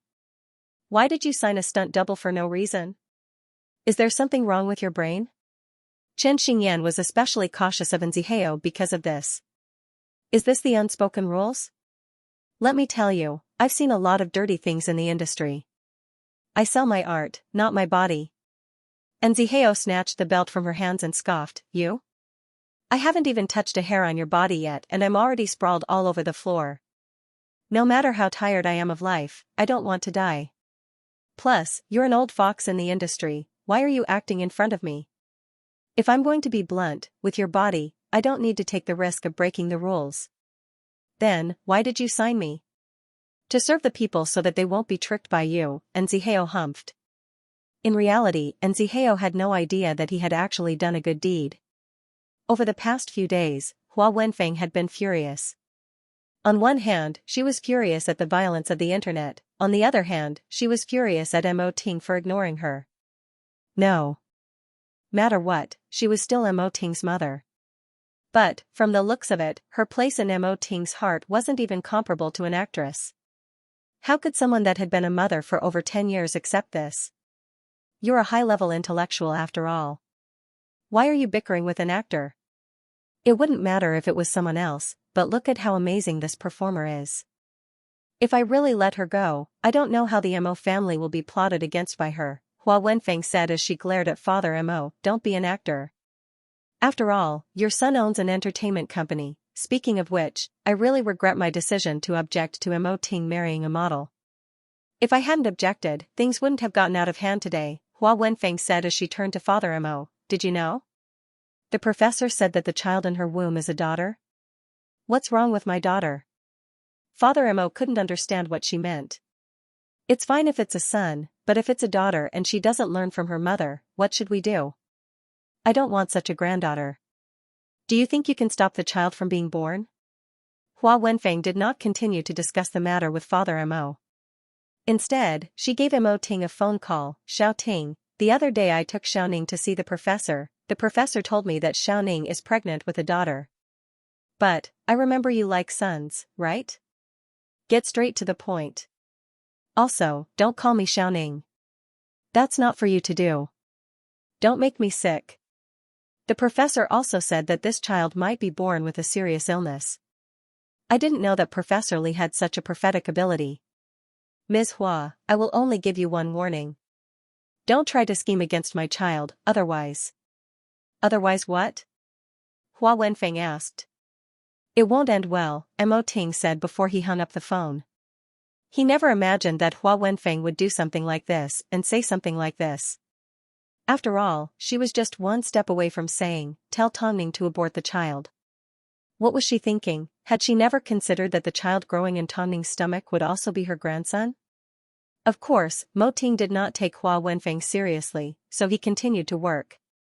At this time, he received a phone call from Lu Che, president. Are there any clues? Mo Ting immediately asked. I've gone to the research institute. Everything is normal. If something big really happened, there's no way Uncle wouldn't tell you. So, I think you're overthinking it. Moreover, this kind of thing sounds really unimaginable. Unimaginable? Mo Ting's lips curved upwards slightly. The absurdity of the real world was far greater than the creation of various works. Modern people had seen even more unimaginable things. So, he didn't think that his idea was wild. Perhaps, there was someone who could give him an answer to this matter. So, Mo Ting gave Bai Chendong a phone call.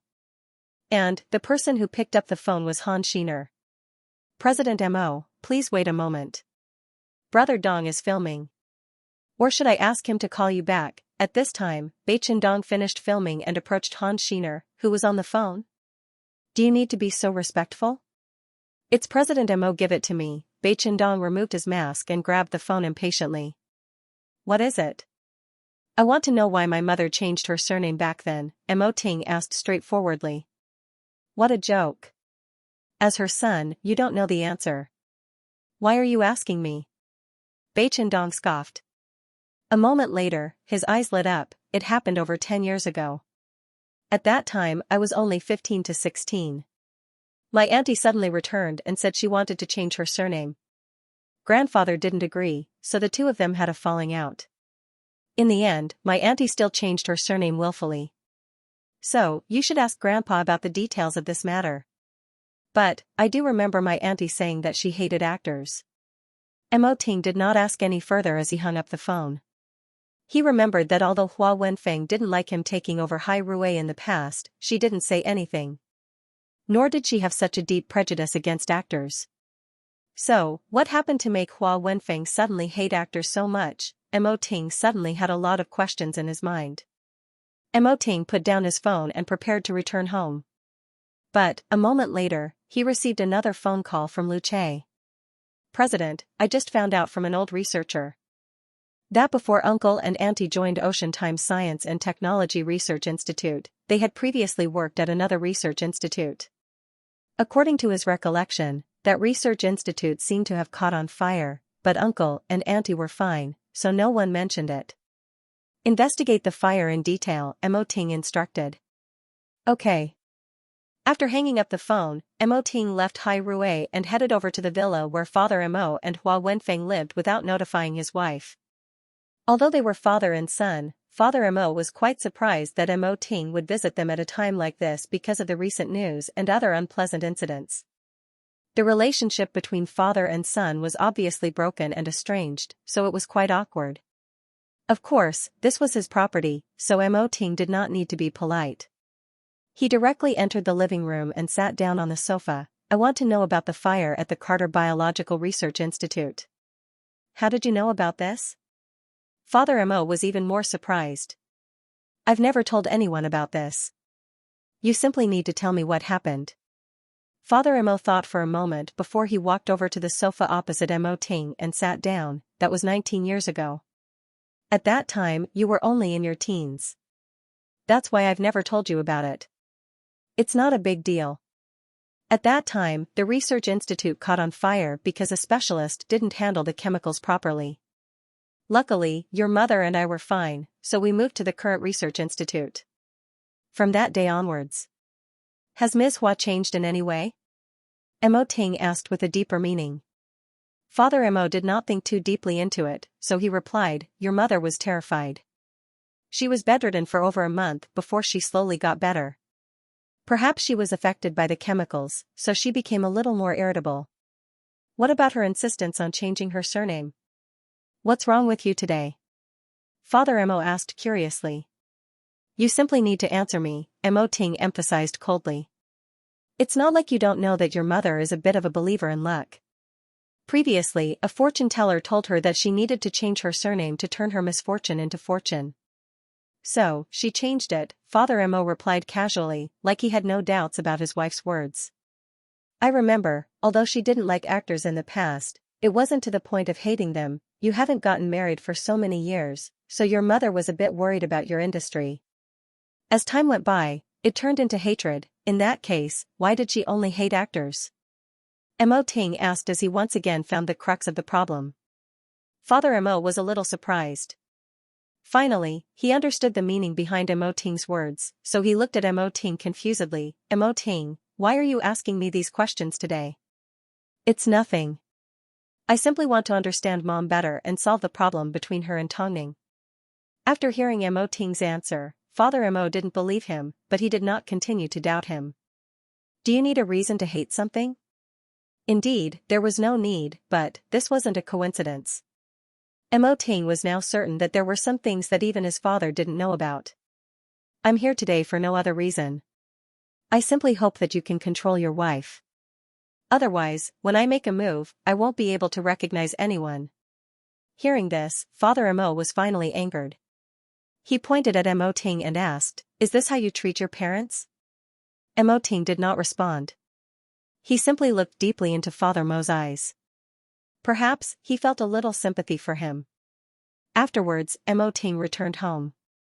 However, Tongming noticed the time he had arrived, so she sat down on the sofa and asked, Mr. Mo, you're 20 minutes late today. Mo Ting wrapped his arm around Tongming and hugged her tightly. Don't ask anything. Give me some time. I won't ask, Tongming replied firmly. Even if you didn't tell me to, I wouldn't have asked. The couple were of one mind. Tongming could vaguely guess what Mo Ting had been up to recently. By the way, Jingjing invited me to her birthday party. Do you want to go? Mo Ting let go of Tongming and helped her lie down on the sofa. He then tidied up the script on the sofa. Of course I have to go, Tongming said. Within the industry, she didn't have a lot of friends to begin with. Apart from those that were about to betray her, like Song Yanshu, how many people did she have left that she could confide in? I'll arrange it. How long is it? 7:00 at night the day after tomorrow. Late at night, in the black and white apartment. Chen Xingyan tossed and turned in bed, unable to fall asleep. She still hadn't given Nziheo an official answer, whether or not she wanted to become his stunt double. If she signed the contract, she would be able to get a lot of resources. She would not have to worry about not having a substitute in the future. However, at the same time, she would also lose her freedom and would no longer be able to be the devil incarnate that she used to be. Should I sign it or not? Just as Chen Xingyan was at her wit's end, she suddenly heard the sound of the door opening. She went downstairs and saw a woman carrying her luggage at the door. She immediately went up to her and asked, Mom, where have you been? The woman put down the luggage in her hands and suddenly looked at Chen Xingyan with a dark expression. Xiaoxing, Mom has something to tell you. Just say it. Why are you so serious? Qin Xingyan rolled her eyes as she took the luggage from the woman's hands and led her to the sofa. The woman was silent for a moment before she grabbed onto Qin Xingyan's arm and said, "Actually." "Huh?" The woman looked at Qin Xingyan in seriousness, but she couldn't say a word. The words were stuck in her throat, but she couldn't get them out. "Forget it. Mom is tired. I want to get some rest." As soon as Qin Xingyan heard this, her initial excitement disappeared. "Mom, we don't have secrets, do we?" "Mom is really tired," the woman insisted. "Fine, if you don't want to tell me, then I'll tell you. I can only be a stunt double, but I have one condition: I need to sign a contract with someone and follow their arrangements." "What do you think?" "Is it the young man that you hit last time?" The woman thought for a moment before replying, "You can sign it. I think he's a good guy." Actually, another reason was because she knew that Xianxia and Tongning had a good relationship. With this relationship, it would be easier for her to find out about Tongning and Mo Ting. "What's good about him?" Qin Xingyan couldn't help but complain. "But, since you're confident, I don't mind. Let's just sign it. Do you think I'm afraid that he'll eat me up? If he dares, I can cripple his brother." After hearing Qin Xingyan's words, the woman wasn't sure if she had done the right thing by persuading Qin Xingyan. She had almost said it out loud, but if Qin Xingyan found out, according to her temper, she would definitely storm over to Hai Rui and cause trouble for Hua Wenfeng. This wasn't what she wanted. She needed to slowly plan and take her time. So, if she allowed Qin Xingyan to sign with Xianxia, she would have the opportunity to get close to Mo Ting and Tongning. This would also give the siblings a chance to get to know each other better. Would Xiaoting like Qin Xingyan's naughty sister? "But, Mom, I have a question. Xianxia has asked me to give him an answer at Hu Jingjing's birthday party in 2 days. But, I don't have a proper dress." "Silly, Mr. N must have confirmed that you've agreed to sign with him. He's trying to introduce you to some contacts." The woman immediately saw through Xianxia's plan.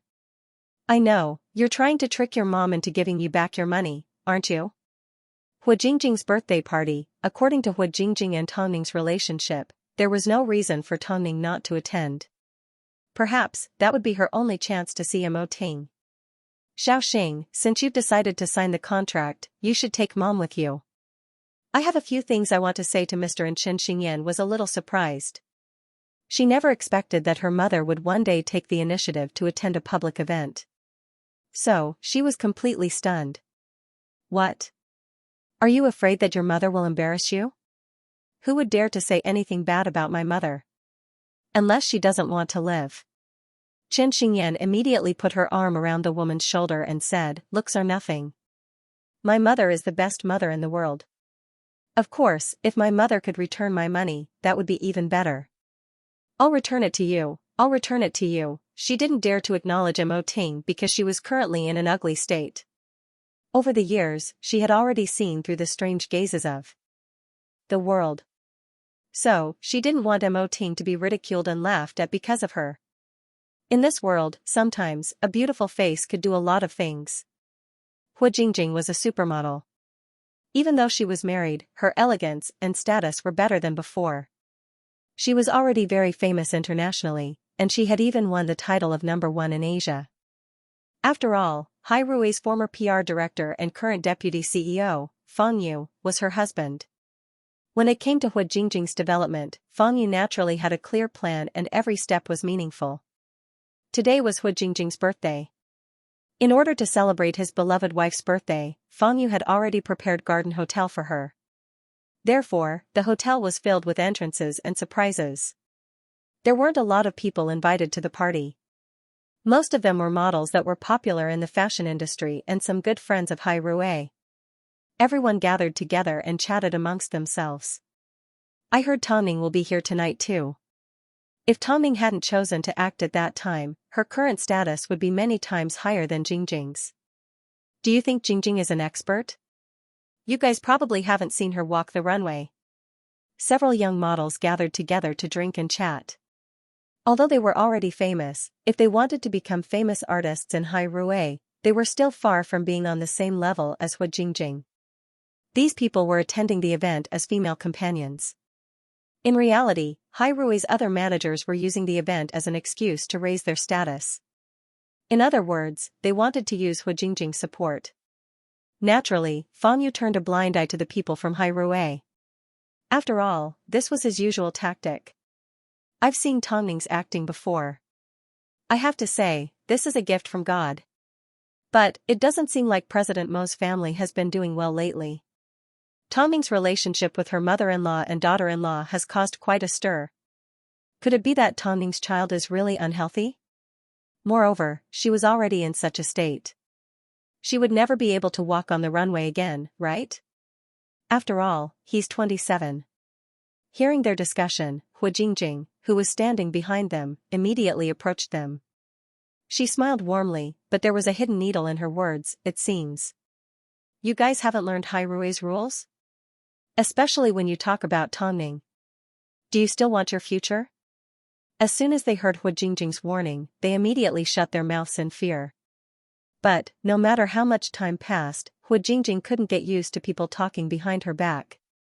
If I didn't see it, wouldn't you have protected me for nothing? Tongning's joking voice suddenly rang out from behind her. As Hu Jingjing turned around, she noticed the pregnant woman still looked as energetic and beautiful as ever. They're just a few inexperienced models. Tongning glanced at Hu Jingjing and circled around her to look at the others. She then said, if you think you have reached the level where you can casually talk about me, then you can say it in front of me. The few of them turned pale and looked at each other. Remember, in this industry, a loose tongue causes trouble. Even if you can't stop yourself from gossiping, don't open your mouth easily, otherwise. Tongning's words were spoken in a gentle manner. It sounded like she was giving them a kind warning. But, from her words, they could detect a hint of danger. So, before Tongning could say anything else, they could only run away in fear. You're still not willing to take a loss, Hu Jingjing couldn't help but laugh. Why? Where's President Mo? Hu Jingjing looked around for Mo Ting when she saw Mo Ting was alone. He'll be here later. He's held up by something. The two hadn't seen each other for a long time, so naturally, they had a lot to talk about. At this time, Nziheo entered the hotel with a birthday present in his hands. He approached the two women and said, I'm sure you don't mind that I came uninvited. Nziheo and Hu Jingjing had crossed paths because of Tongning's social circle. Plus, Fang Yu and Nziheo had a close relationship recently. So, it was understandable that Nziheo would attend Hu Jingjing's birthday party.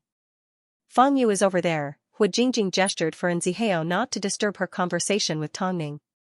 After Nziheo put down his present, he simply shrugged his shoulders and turned around to join in the conversation with the people from Hairui. He was waiting.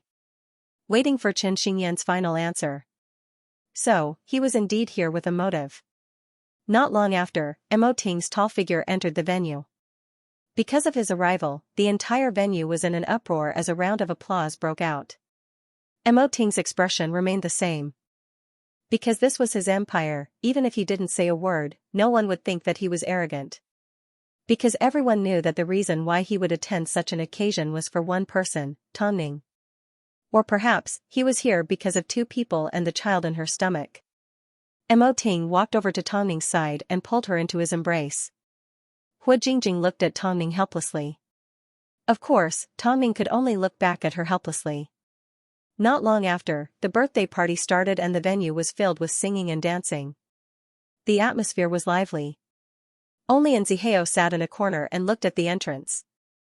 Every now and then, he would glance down at his watch.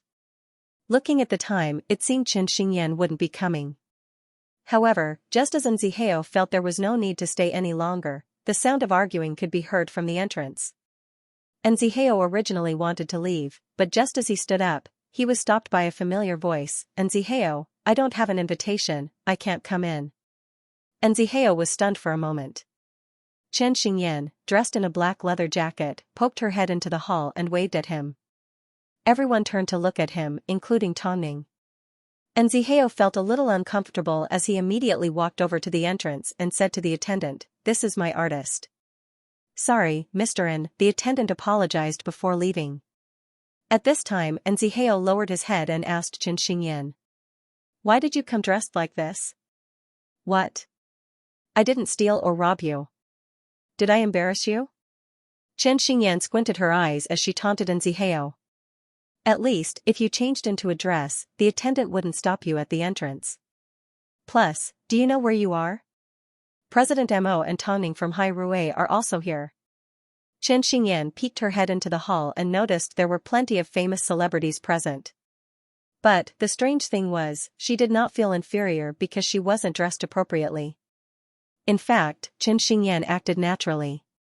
It seemed, from the bottom of her heart, she had never looked down on herself. So, Nzihao was very satisfied with this. Does that mean you've agreed to sign a contract? Wait a moment, my mother wants to ask you a few questions, Chen Xingyan replied. After speaking, Chen Xingyan turned around and looked at the old woman's hiding spot. She discovered she was looking at Mo Ting through the screen. Even the old lady knows how to look at a handsome man, however, perhaps because the old woman was too excited, she used too much force as a loud bang was heard, the screen actually fell to the ground, and she was exposed in front of everyone's eyes. What's happening? Where did this person come from? Did a fan sneak in? Everyone looked at the old woman in surprise. Even Mo Ting glanced over subtly. She was filled with anticipation and fear, so the old woman quickly covered her face mask and turned around to apologize. I'm so sorry. Hu Jingjing wasn't someone that liked to cause trouble, so she did not pursue the matter. She simply instructed the hotel staff to deal with it. However, as soon as the hotel staff approached, they discovered that the intricately crafted folding screen had already been smashed. The hotel staff had no way of dealing with it. After all, compensation was involved, so they called the hotel manager over. As soon as the hotel manager had a look at the screen, his expression changed. Madam, do you know how much this folding screen costs? The old woman was afraid of causing a commotion, so she subconsciously took a few steps back. But, seeing that she was about to run away, the hotel manager quickly held her back. Don't try to avoid responsibility. Seeing this, Chen Xingyan immediately ran over and pushed the hotel manager away. What are you doing? Don't touch my mom.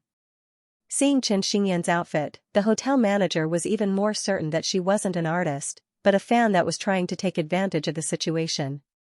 So, his attitude turned colder. I don't know how you got into the hotel, but since you damaged something, you need to compensate for it.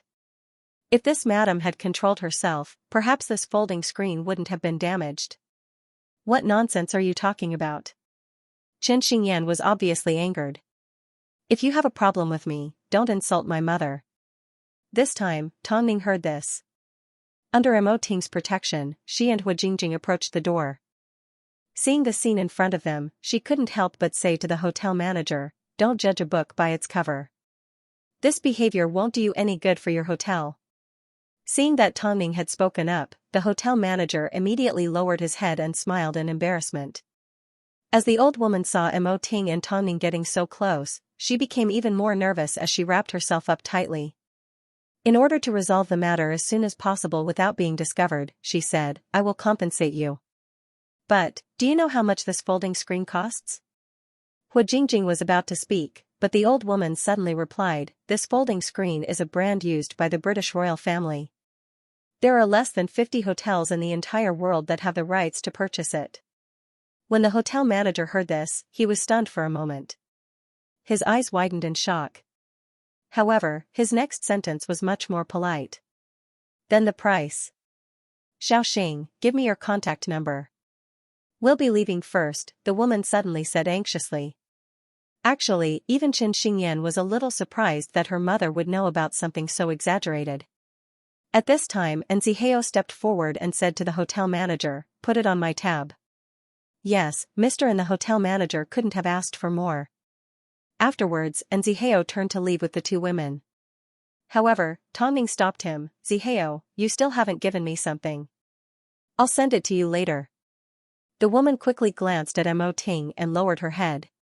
But, how could her every move escape Mo Ting's eyes? Soon, Nzihao escorted the couple out of the venue.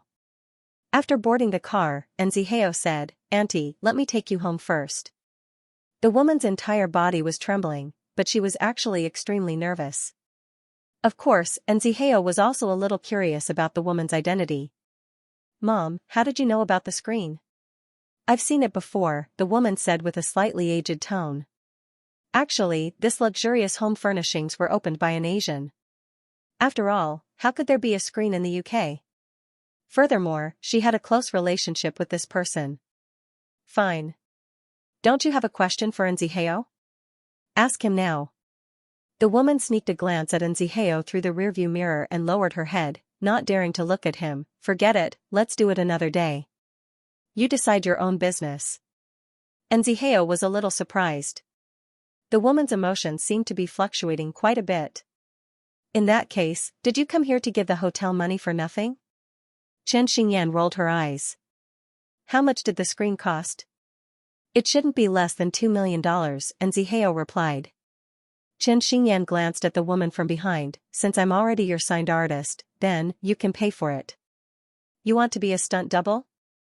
How many scenes do you think you need to film before I can recoup my losses? Or, how many times do you need to swindle others before you can pay back your debt? Hearing the word swindle, the woman felt a little uncomfortable, so she retorted, Xiaoxing may be naughty, but she wouldn't do something like swindle others.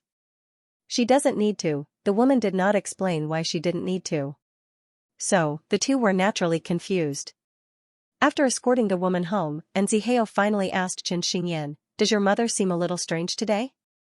She seems like someone else. But, what does that have to do with you? Chen Xingyan scanned Nziheo from head to toe. Since you said you wanted to sign with me, then you are my artist. Now that you are my artist, you have to listen to everything I say. Nziheo, don't be too happy. If I am the heiress of a rich family, I will definitely cook you for revenge, Chen Xingyan humphed. But, of course, she had no idea that this humph would eventually become reality. The two were too casual, so they naturally didn't notice anything else. But, Mo Ting and Tong Ning were both observant people. So, after seeing the woman, they immediately felt that something wasn't quite right. At least, a woman dressed in ordinary clothes that could explain the origins of a luxurious screen would definitely leave a deep impression. However, their curiosity wasn't enough for them to investigate the woman. Ting, everything that happened tonight was quite interesting. Did you see the expression on Ziheo's face? That woman. It's getting late. Get some rest, Mo Ting said as he wrapped his arm around Tongning and placed a kiss on her forehead. Tongning did not say anything else, but she had a smile on her face. Meanwhile, not long after Hua Wenfeng got into bed, Father Mo suddenly thought of something. A couple of days ago, Mo Ting came over and asked me a lot of strange questions. He also asked me about the fire that broke out at the research institute. After hearing this, Hua Wenfeng froze. Why would he ask all these questions out of the blue? How would I know? He even asked you why you changed your surname. Hua Wenfeng panicked as her body tensed up. So, you told him everything? It's not a secret. Why can't I tell him? Father Mo put down the glasses in his hands and lay down on the bed with Hua Wenfeng. I wonder what the two of you are doing. Hua Wenfeng turned her back to Father Mo. At this moment, she couldn't say a word. There was only one feeling in her heart and mind, panic. There was no way Mo Ting would find out. She had hidden it well and had been safe for so many years. There was no way Mo Ting would find out about it. She shouldn't scare herself.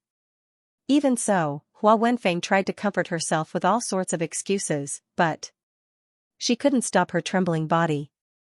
The sense of danger that she was about to be exposed caused her to fall into a deep state of fear. As a result, nightmares haunted her for the entire night. The next day, Nziheo arrived at the black and white apartment early in the morning. Originally, he wanted to ask Chen Xingyan if she had a habit of sleeping in. But, to his surprise, he discovered that this 19-year-old child would be practicing martial arts in the garden before dawn, regardless of whether it was windy or rainy. The old woman poured some tea for Nziheo as he watched from the garden. She said apologetically, I'm really sorry about yesterday. Auntie, you're being too serious. But, I'm curious, why did you fall for Xiaoxing? She's very interesting, Nziheo replied straightforwardly. She lives a very independent life and isn't restricted by the outside world. The old woman smiled and did not say another word. After quite some time, she finally asked Nziheo, you seem to be very close to the superstar Tongning. I saw her last night. She's really beautiful. And that President Mo auntie also seems to have a lot of secrets, and Zihao said with a deeper meaning. From now on, I'll leave my Xiaoxing in your care, the old woman said as she looked at Chen Xingyan. This child can actually endure hardships, but he can't be bullied. From what auntie has said, are you planning to go somewhere far away? The old woman did not respond. But, after returning from Hua Jingjing's dinner, she had thought about a lot. Especially after seeing Mo Ting and Tongning, as well as Tongning's big belly, she realized that there were some things that she needed to face on her own. And Zihao looked at the old woman. It was easy to tell the story behind her eyes. However, he never expected that the old woman's story would be so closely related to his life. Soon, Chen Xingyan finished her training and approached Zihao covered in sweat. What did my mother say to you? Pack up and go to your new residence. However, Zihao did not respond to Chen Xingyan's question. Instead, he gave her an order, since you are assigned stunt double, you should act like one. I will arrange a new apartment for you. Are you going to train me as your intern? I'm telling you, I'm only a stunt double.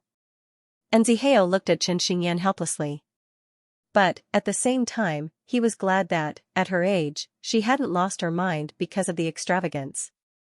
He should be able to bring out a very interesting artist. Hua Wenfeng was a little nervous. She wanted to know if Mo Ting's question was intentional or just a coincidence. So, early the next morning, she used the excuse of making soup to visit the couple's love nest. Did she forget that 2 days ago, she caused a huge uproar in Beijing because of her mother-in-law and daughter-in-law relationship? Was she going to rely on this bowl of chicken soup to pretend that nothing had happened? But, even though Tongning didn't have a good relationship with Hua Wenfeng, she was still a mother-in-law. So, Tongning couldn't possibly reject her at the door. So, all she could do was invite her in and carefully deal with her. After entering the living room, Hua Wenfeng placed the chicken soup on the table and looked at the script beside Tongning. Are you researching a new role again? Tongning smiled and put away the script. She then asked Hua Wenfeng, Mom, if you have something to say, why don't you get straight to the point? Has Mo Ting gone to Hairue? Hua Wenfeng looked around for Mo Ting. Yes, he is going to discuss a very important film collaboration today. Tongning nodded her head. She had a calm expression on her face as if she was waiting to see what trick he was going to play. Hua Wenfeng did not panic. Like a normal mother-in-law, she scooped out a bowl of chicken soup and handed it to Tongning. However, Tongning did not reach out her hand to receive it. What? Are you afraid that I poisoned it? Mom, I just had breakfast. I can't drink much, Tongning replied straightforwardly. Hua Wenfeng did not force her. After thinking for a while, she finally got straight to the point. Has Xiao Ting told you anything about me recently? If he wants to understand me, he can simply ask me. Why would he investigate me? Investigate? Tongning was a little confused. After all, she really had no idea about this, so she did not try to hide anything. Mom, what are you talking about? I don't quite understand. Has Xiao Ting ever mentioned my name to you? Oh, because I have a good relationship with Bei Chendong, I once asked him why your surname isn't Bei. At that time, he did not answer me. He said he would only know if he asked Dad. Hearing Tongning's reply, Hua Wenfeng suddenly calmed down. So, it was because Tongning had asked. But, since Tongning had asked, Mo Ting would definitely do his best to investigate. If he found out that she had deliberately fallen out with Elder Bei because she was afraid he would recognize her, who knew how much trouble he would cause? So, Hua Wenfeng's expression turned a little ugly. You don't need to know everything about me. You just need to take care of yourself. I know, Tongning replied with a deeper meaning. For some reason, Hua Wenfeng couldn't look into Tongning's eyes. She had a feeling that Tongning had already sensed something. In order to bury this matter forever, Hua Wenfeng felt that she needed to get rid of this troublesome daughter-in-law. After all, the child in Tongning's stomach wasn't her real grandson. From now on, don't ask Mo Ting about me. After speaking, Hua Wenfeng left Tongning and Mo Ting's love nest. However, this made Tongning even more certain that there was something wrong with Hua Wenfeng. Hua Wenfeng, of course, sensed danger. So, as soon as she arrived at Tongning's home, she purposely cut her arm and returned home. As soon as Father Mo saw her injured, he immediately ran over and asked, "What happened?" "Your daughter-in-law did it. She's probably still angry about what happened a few days ago, so she smashed the bowl of chicken soup on the floor and cut me," Hua Wenfeng said in a choked-up voice. "Hubby, we really can't let this woman live. She used to be with another man, but because she wanted to get revenge, she ended up with Xiao Ting. She never had any good intentions from the beginning." Father Mo looked at the fresh blood on Hua Wenfeng's arm and his eyes burned with anger. That be asterisk starred. "She's completely out of control. Hubby, how can I tolerate a daughter-in-law like this?" After hearing this, Father Mo put down Hua Wenfeng and headed over to Tongning and Mo Ting's home. Of course, this time, Tongning wasn't alone. And Zihao was there to deliver the final script for Concubine Ning. Seeing a man and woman alone in the same room, Father Mo couldn't help but let his imagination run wild. "Is this how you take care of your pregnancy when Xiao Ting isn't home?" Tongning stood at the doorway in confusion. Meanwhile, Zihao smiled and waved the script in his hand. "I think Uncle has misunderstood. I am here on official business. Tongning and I don't have the relationship you think we do." Father Mo looked at Tongning awkwardly. "What did you do to your mother-in-law just now?" Hearing this question, Tongning was even more confused. "Father, I don't understand what you are talking about." "You don't understand?" After speaking, Father Mo threw a slap across Tongning's face. Although Tongning reacted quickly and did not actually hit her cheek, her chin was still hit. Mo Ting once said that he should control his own wife.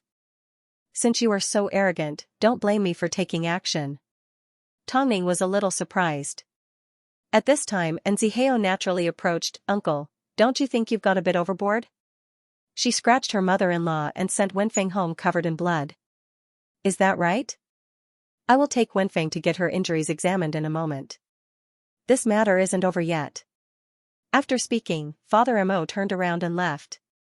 Meanwhile, Tongning looked at Zihao with a dark expression. "Did you hit that evil mother-in-law?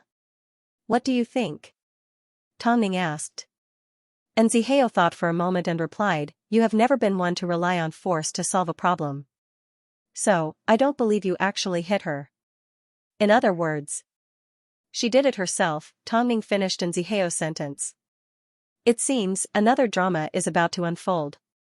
Since she has found a husband to back her up, shouldn't you also?"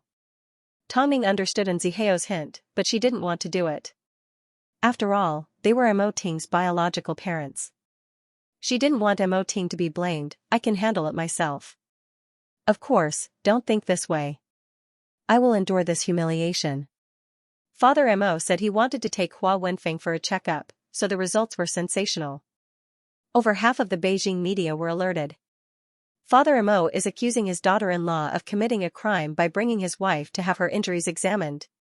Tongning injured her mother-in-law, so Father Mo decided to take legal action in the name of justice. The mother-in-law and daughter-in-law matter has been stirred up again. What is Tongning's motive in hurting someone? As such, even if Tongning didn't mention it, Mo Ting would still be able to see the exciting scene that happened at Hyatt Regency. So, as soon as he arrived home, the first thing he did was to check on Tongning. "I'm not injured," Tongning smiled. Seeing the man so nervous, she couldn't bear to see him like this. "Ting. Don't say anything, I know." One sentence from Mo Ting made Tongning swallow back the words she was about to say. "I know everything. Let's just deal with this matter coldly. There's no need to pay attention to it. After all, I didn't do anything." After all, Father Mo's actions were a public challenge to Mo Ting's authority. He had been in the entertainment industry for so many years. If he suddenly had parents like this, how would the public view him? What would they think? How was he going to manage the entertainment industry from now on? But Hua Wenfeng was injured this time. If she hadn't gone crazy, everyone would have believed that Tongning was responsible for the gash on her arm. Mo Ting did not say a word. In this aspect, he was very similar to Tongning. When he didn't say a word, his mind was filled with thoughts. In fact, it was as if he had already made a decision. Was there anything in this world that Mo Ting couldn't resolve? The answer was no. However, before Mo Ting could step in and resolve the matter, someone had already spoken up for Tongning online. Hua Wenfeng is a madwoman. I saw it with my own eyes. She cut her own arm and tried to frame Tongning. Did everyone forget that she'd previously stabbed Tongning? As soon as this comment appeared, people immediately followed suit. You said you saw it. Show us the evidence. Hua Wenfeng accused Tongning, but she didn't present any evidence either. But, no matter how crazy Hua Wenfeng is, she wouldn't cut herself, right? Who can say for sure? After all, she's already done things that are worse than an animal. Below the stage, a lot of people tried to find out what she meant. But, the person that revealed the truth soon disappeared without a trace and never appeared again. They also did not explain what Hua Wenfeng meant when she said she was worse than an animal. Others may not have understood the meaning behind this comment, but it was impossible for Hua Wenfeng not to understand. Especially when she heard Father Mo read it to her. Her eyebrows suddenly furrowed as a sense of fear emerged in her heart. There are all kinds of people in this world.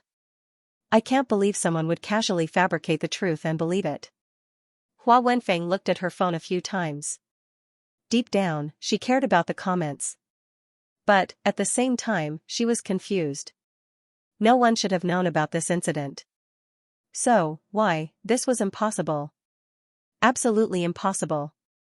Below the post, a lot of people followed suit and asked the person that revealed the truth. They wanted to know what else they were hiding. However, the person that revealed the truth never appeared again. It wasn't until a few hours later that they reappeared again. However, they left a message that made everyone even more confused. I will take back what belongs to me. Seeing this message, Hua Wenfeng was so shocked that she immediately threw her phone away. What's wrong? Father Mo asked. Don't get angry over a small thing like this. Hua Wenfeng turned around and lay on the hospital bed. At this moment, this was the only thing that appeared in her mind. I will take back what belongs to me. Could it be that the person was still alive and was still alive? That was impossible. Hua Wenfeng was determined to find out who was behind all this. Of course, the words of the person that revealed the truth made Tongning's situation a lot better. On the other hand, Hua Wenfeng's reputation became a source of jealousy and disgust for the people in Beijing. From now on, don't look for reporters for no good reason. Your son is the big boss of the entertainment industry. Did you think he would let you do as you please? Stop dreaming. Doing this will only hurt ourselves. Hua Wenfeng was well aware of this. Originally, the annoying Tongning was her biggest target. But, now that the person behind this had appeared. In that case, Tongning would no longer be worth mentioning. Of course, she had never seen how ruthless Tongning could be. But, this PR incident had nothing to do with Hai Rui at all. Hai Rui did not do anything, but the internet had already cleared Tongning's name. Although it appeared to be the work of a fan, Fang Yu still paid attention to the entire incident. Father Mo obviously did not expect that the commotion he caused would be resolved with a simple sentence. The couple must have thought that Mo Ting had arranged everything. However, Mo Ting was well aware that this incident had nothing to do with Hai Rui. Fang Yu found the account that posted the post. He did not believe in groundless rumors. Since this wasn't a PR move by Hai Rui, there was no reason for anyone else to help Tongning. President Mo, this is the post posted by the person that cleared Tongning's name. Have a look. Fang Yu handed the phone to Mo Ting. Mo Ting lifted his head but did not take the phone. He simply replied, I've already seen it. What do you think? I think the person that posted this must be an old friend of Auntie's. Perhaps there is an unimaginable secret hidden behind this post. It's obvious that the old friend is targeting Auntie. On the surface, it seems like they are trying to clear Tongning's name. But, look at the last sentence. What do they mean by, I will take back what belongs to me? This is obviously a declaration of war. I've already asked someone to investigate the person that posted this, Mo Ting replied calmly. So, you've been suspecting this all along. Fang Yu chuckled and placed his phone back in his pocket. That's right, if he was able to discover something so obvious, there's no way Mo Ting would remain indifferent. What if we find out the truth and it doesn't turn out to be a good thing? In that case, they will pay the price for their actions. It was such a simple logic. What was so hard to understand? I hope it's just a prank, Fang Yu sighed. Otherwise, this matter will be very troublesome. After all, it involved Hua Wenfeng, Mo Ting's mother. Meanwhile, Tongning also saw the post and her heart was filled with questions. If there was nothing wrong with Hua Wenfeng, then there was no point in looking into the post. There was a high chance that it was a prank or a method by her fans to divert the public's attention. But Hua Wenfeng wasn't innocent. So, thinking about the content of the post, Tongning and Mo Ting both wanted to investigate the matter further. Even if it turned out to be a prank in the end. The reason Chen Xingyan moved into the apartment and Zihao arranged for her was to temper her wild and unruly personality. However, on the first day, Chen Xingyan suffered from insomnia. This was because she had a serious problem, she couldn't recognize her bed. And Zihao didn't allow her to leave, so she gave the old woman a phone call. The woman tried to persuade her, but it was useless. She could only send the pillows and bedding she used daily to the apartment building. Seeing this, and Zihao had no choice but to personally head downstairs to welcome them. However, on the way, the middle-aged woman couldn't help but ask, why is Tongning always on the news? The neighbors have been talking about her recently. It's fine, it's all settled. This time, it's all thanks to a kind-hearted person. And Zihao replied casually. He had no idea that the kind-hearted man was right in front of him. However, this incident is quite strange, so President Mo is also investigating it. In that case, has he found anything? The middle-aged woman asked. Hearing this urgent question, and Zihao was a little surprised. He then laughed, it's not that easy. We haven't found anything yet. But, the two elders from the Mo family are quite angry. This time, the middle-aged woman did not say a word. As she looked into Nzihao's eyes, her expression became a little mysterious. Although Nzihao did not think too much about it, he did not completely ignore it. Because of this, I'm sure the two elders from the Mo family will not let the matter rest. I wonder how they will make things difficult for Tongning. I think Tongning is a quiet child. She's quite nice. She even helped me out the other night. You're right. That's how Tongning is like. She never has any bad intentions towards others. It's just that the public has too many misunderstandings about her. After speaking, Nzihao placed Chen Xingyan's luggage in front of her room door and turned to the middle-aged woman. Auntie, please go home first. Don't let Chen Xingyan see you. Otherwise, this apartment may not be able to hold her for long. In that case, I'll leave Xiaoxing in your care. Afterwards, Nzihao watched as the middle-aged woman left. However, he did not think of her as a kind-hearted person. He simply felt that she cared a lot about Tongning and Mo Ting. However, as the middle-aged woman walked downstairs, she turned around and took one last glance at the apartment. Her eyes were filled with reluctance. But, from now on, she was going to cling on to Hua Wenfeng. At the very least, she was going to return all the pain she had suffered over the years. Hua Wenfeng was also looking for the person behind the post. However, even Mo Ting couldn't find anything, so she couldn't find anything. This further proved that the person behind the post wasn't an ordinary fan, but a professional. As a result, Hua Wenfeng's fear deepened.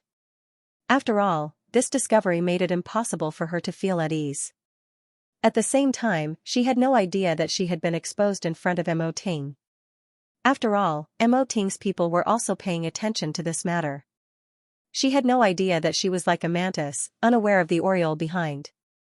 However, just as everyone thought the incident would develop to the next step, the person behind the post suddenly disappeared without a trace.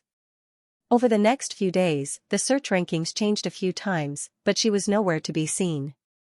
Was she simply playing a prank? Even Hua Wenfeng began to relax as she returned to her work at the research institute. After all, whether it was finding the culprit or dealing with Tongning, neither was an easy task.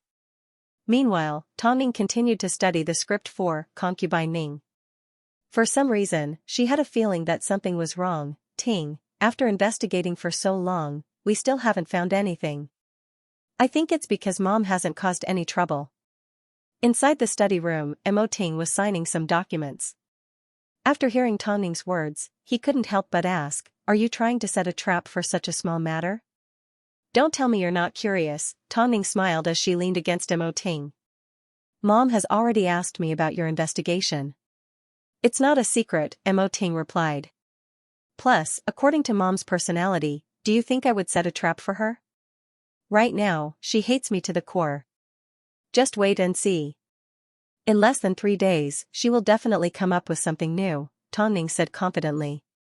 I don't care what trick she has up her sleeves. All I know is, you are my limit, Mo Ting's voice was deep and firm. However, Tong Ning had never doubted this. From the moment she married Mo Ting had never given her a chance to go back on her word. Hyatt Regency. Seaside Villa. Late at night. A noisy day finally came to an end. As for Hua Wenfeng, she cut her arm and put on a show. The only thing she gained from this was Father Mo's unwavering trust and endless hatred towards Tong Ning.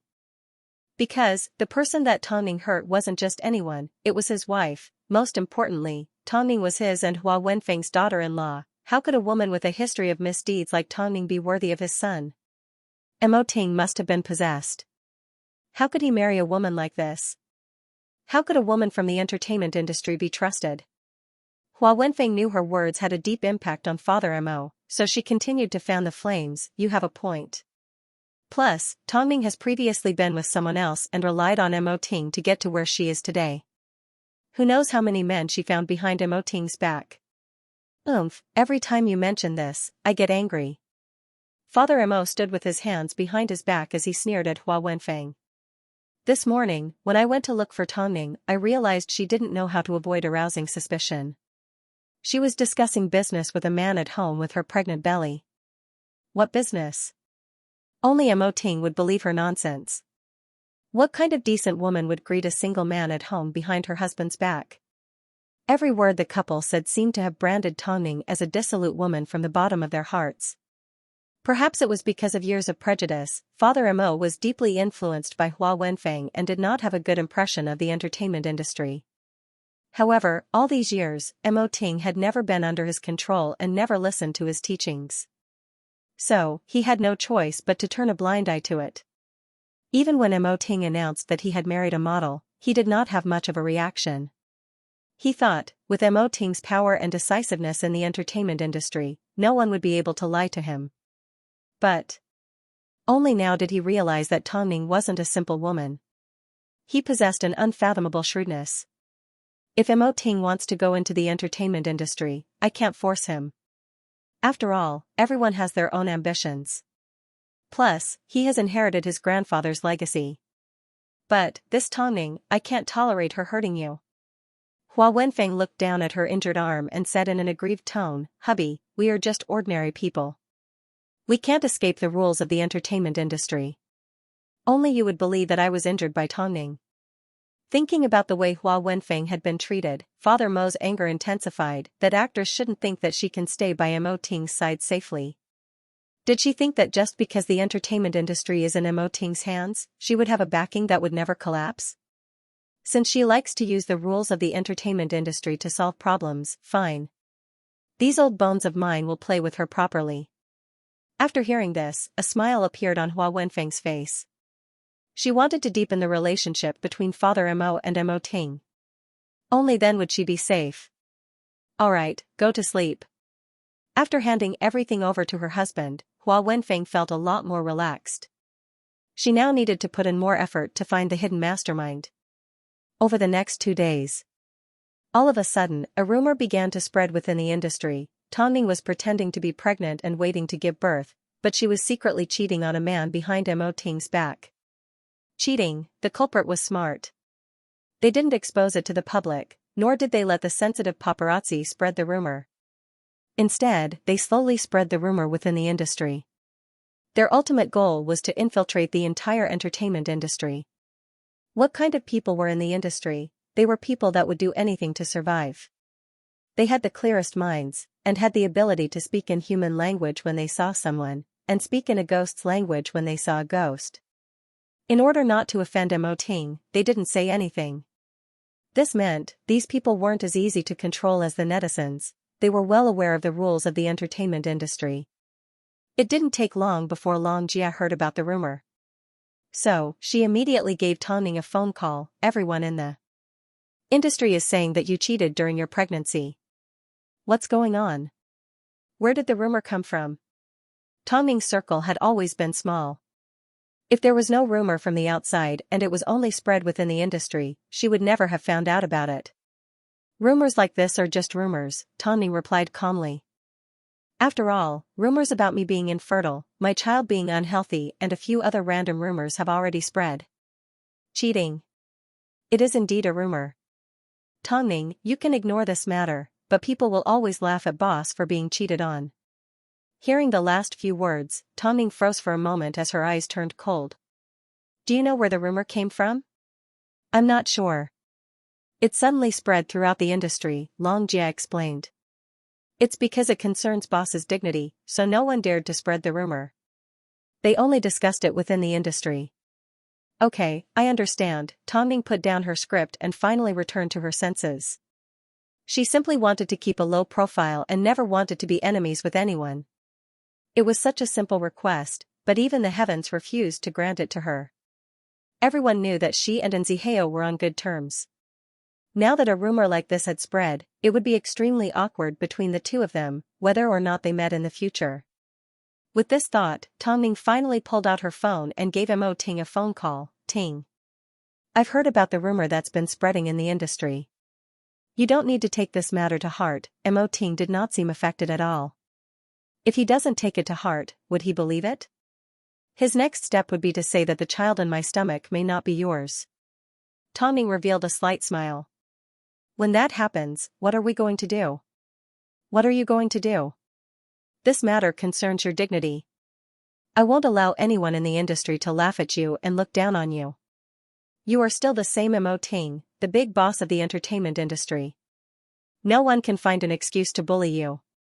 After hearing Tong Ning's words, Mo Ting understood that she was protective of him. So, he smiled, so? What do you plan to do? You need to know that no matter what you do, no one will believe you. They simply believe that rumors aren't baseless. You tolerated me because I was pregnant. But, it was all for the sake of our child's birth. In reality, the couple were well aware of who spread the news. But, Mo Ting was about to become a father, so he didn't want to go too far and cause the child to hear bad things. Otherwise, he had never known what it meant to tolerate.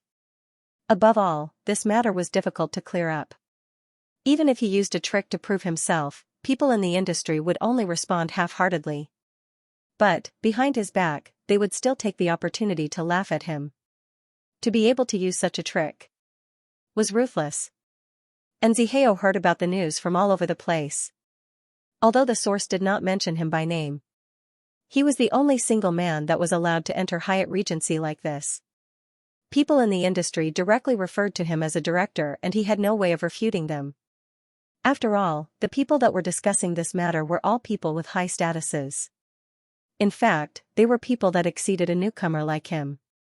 Because of this, the first thing Xianxia did was give Mo Ting a phone call. Tong Ning and I are innocent. I know, Mo Ting replied calmly. I trust my wife and I trust her feelings for me. Plus, only the blind people in the industry would believe that she would give up on me and choose you. Xianxia.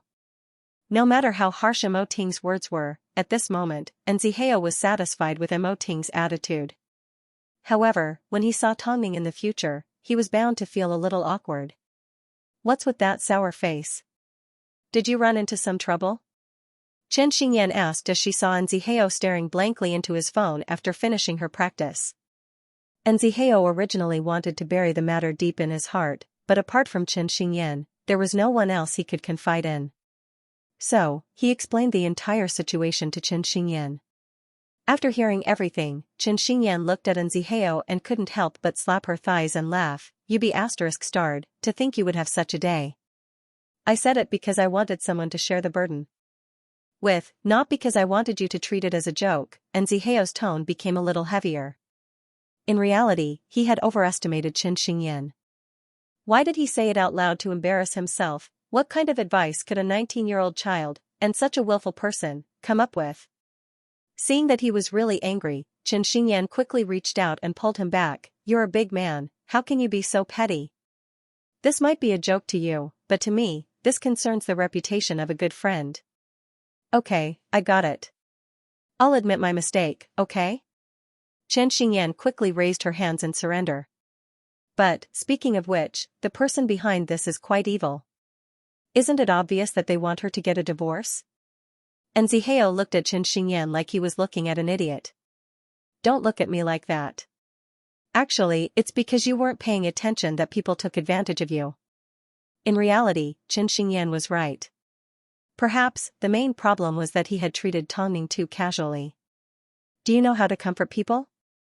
What kind of comfort do you need? I say, you're worrying too much.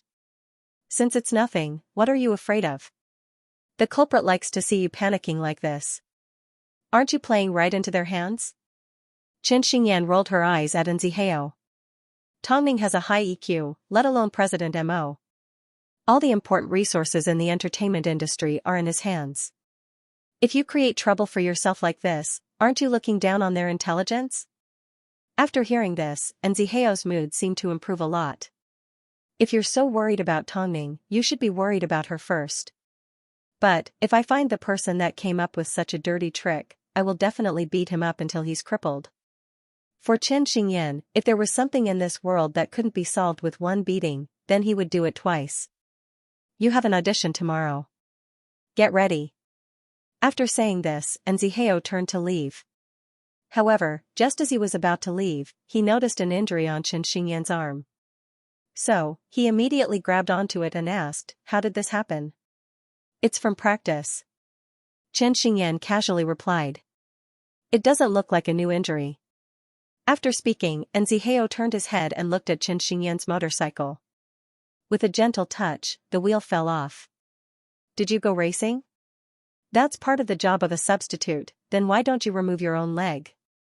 What's the problem with the wheel? Zihao pushed Chen Xingyan away. With your unorthodox methods, you will eventually drag me down with you. Then, why don't you sign someone else? I've always been a part of the underworld. Zihao, as soon as Zihao left, Chen Xingyan received a phone call from the old woman. Perhaps even Chen Xingyan hadn't noticed that her mother had been calling her more and more often lately. Apart from asking if she was getting used to the lifestyle, she would also ask about the entertainment industry.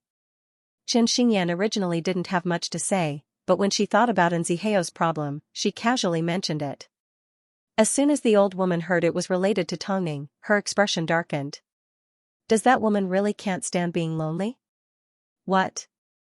Chen Xingyan didn't understand what the old woman meant. It's fine.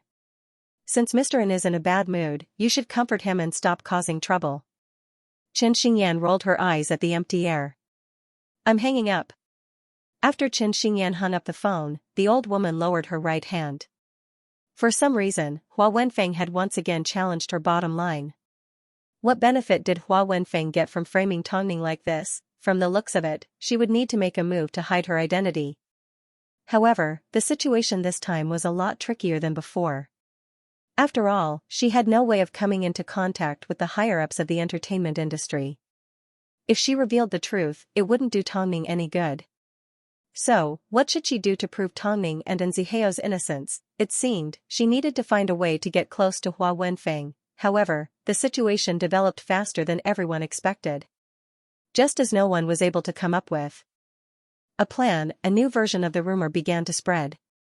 Just as Tongning expected, rumors began to spread that the child in Tongning's stomach wasn't Mo Ting's, and the first person to react was actually Father Mo.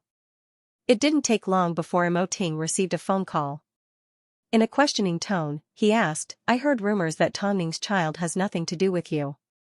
What's going on? Mo Ting's eyes were cold as he looked at his handsome face. Where did the rumors come from? You don't need to know. I just want to know if this rumor is true. Father, don't tell me this rumor originated from you? Mo Ting asked. End of chapter 624. Don't forget to subscribe, like, and share the video to support the channel.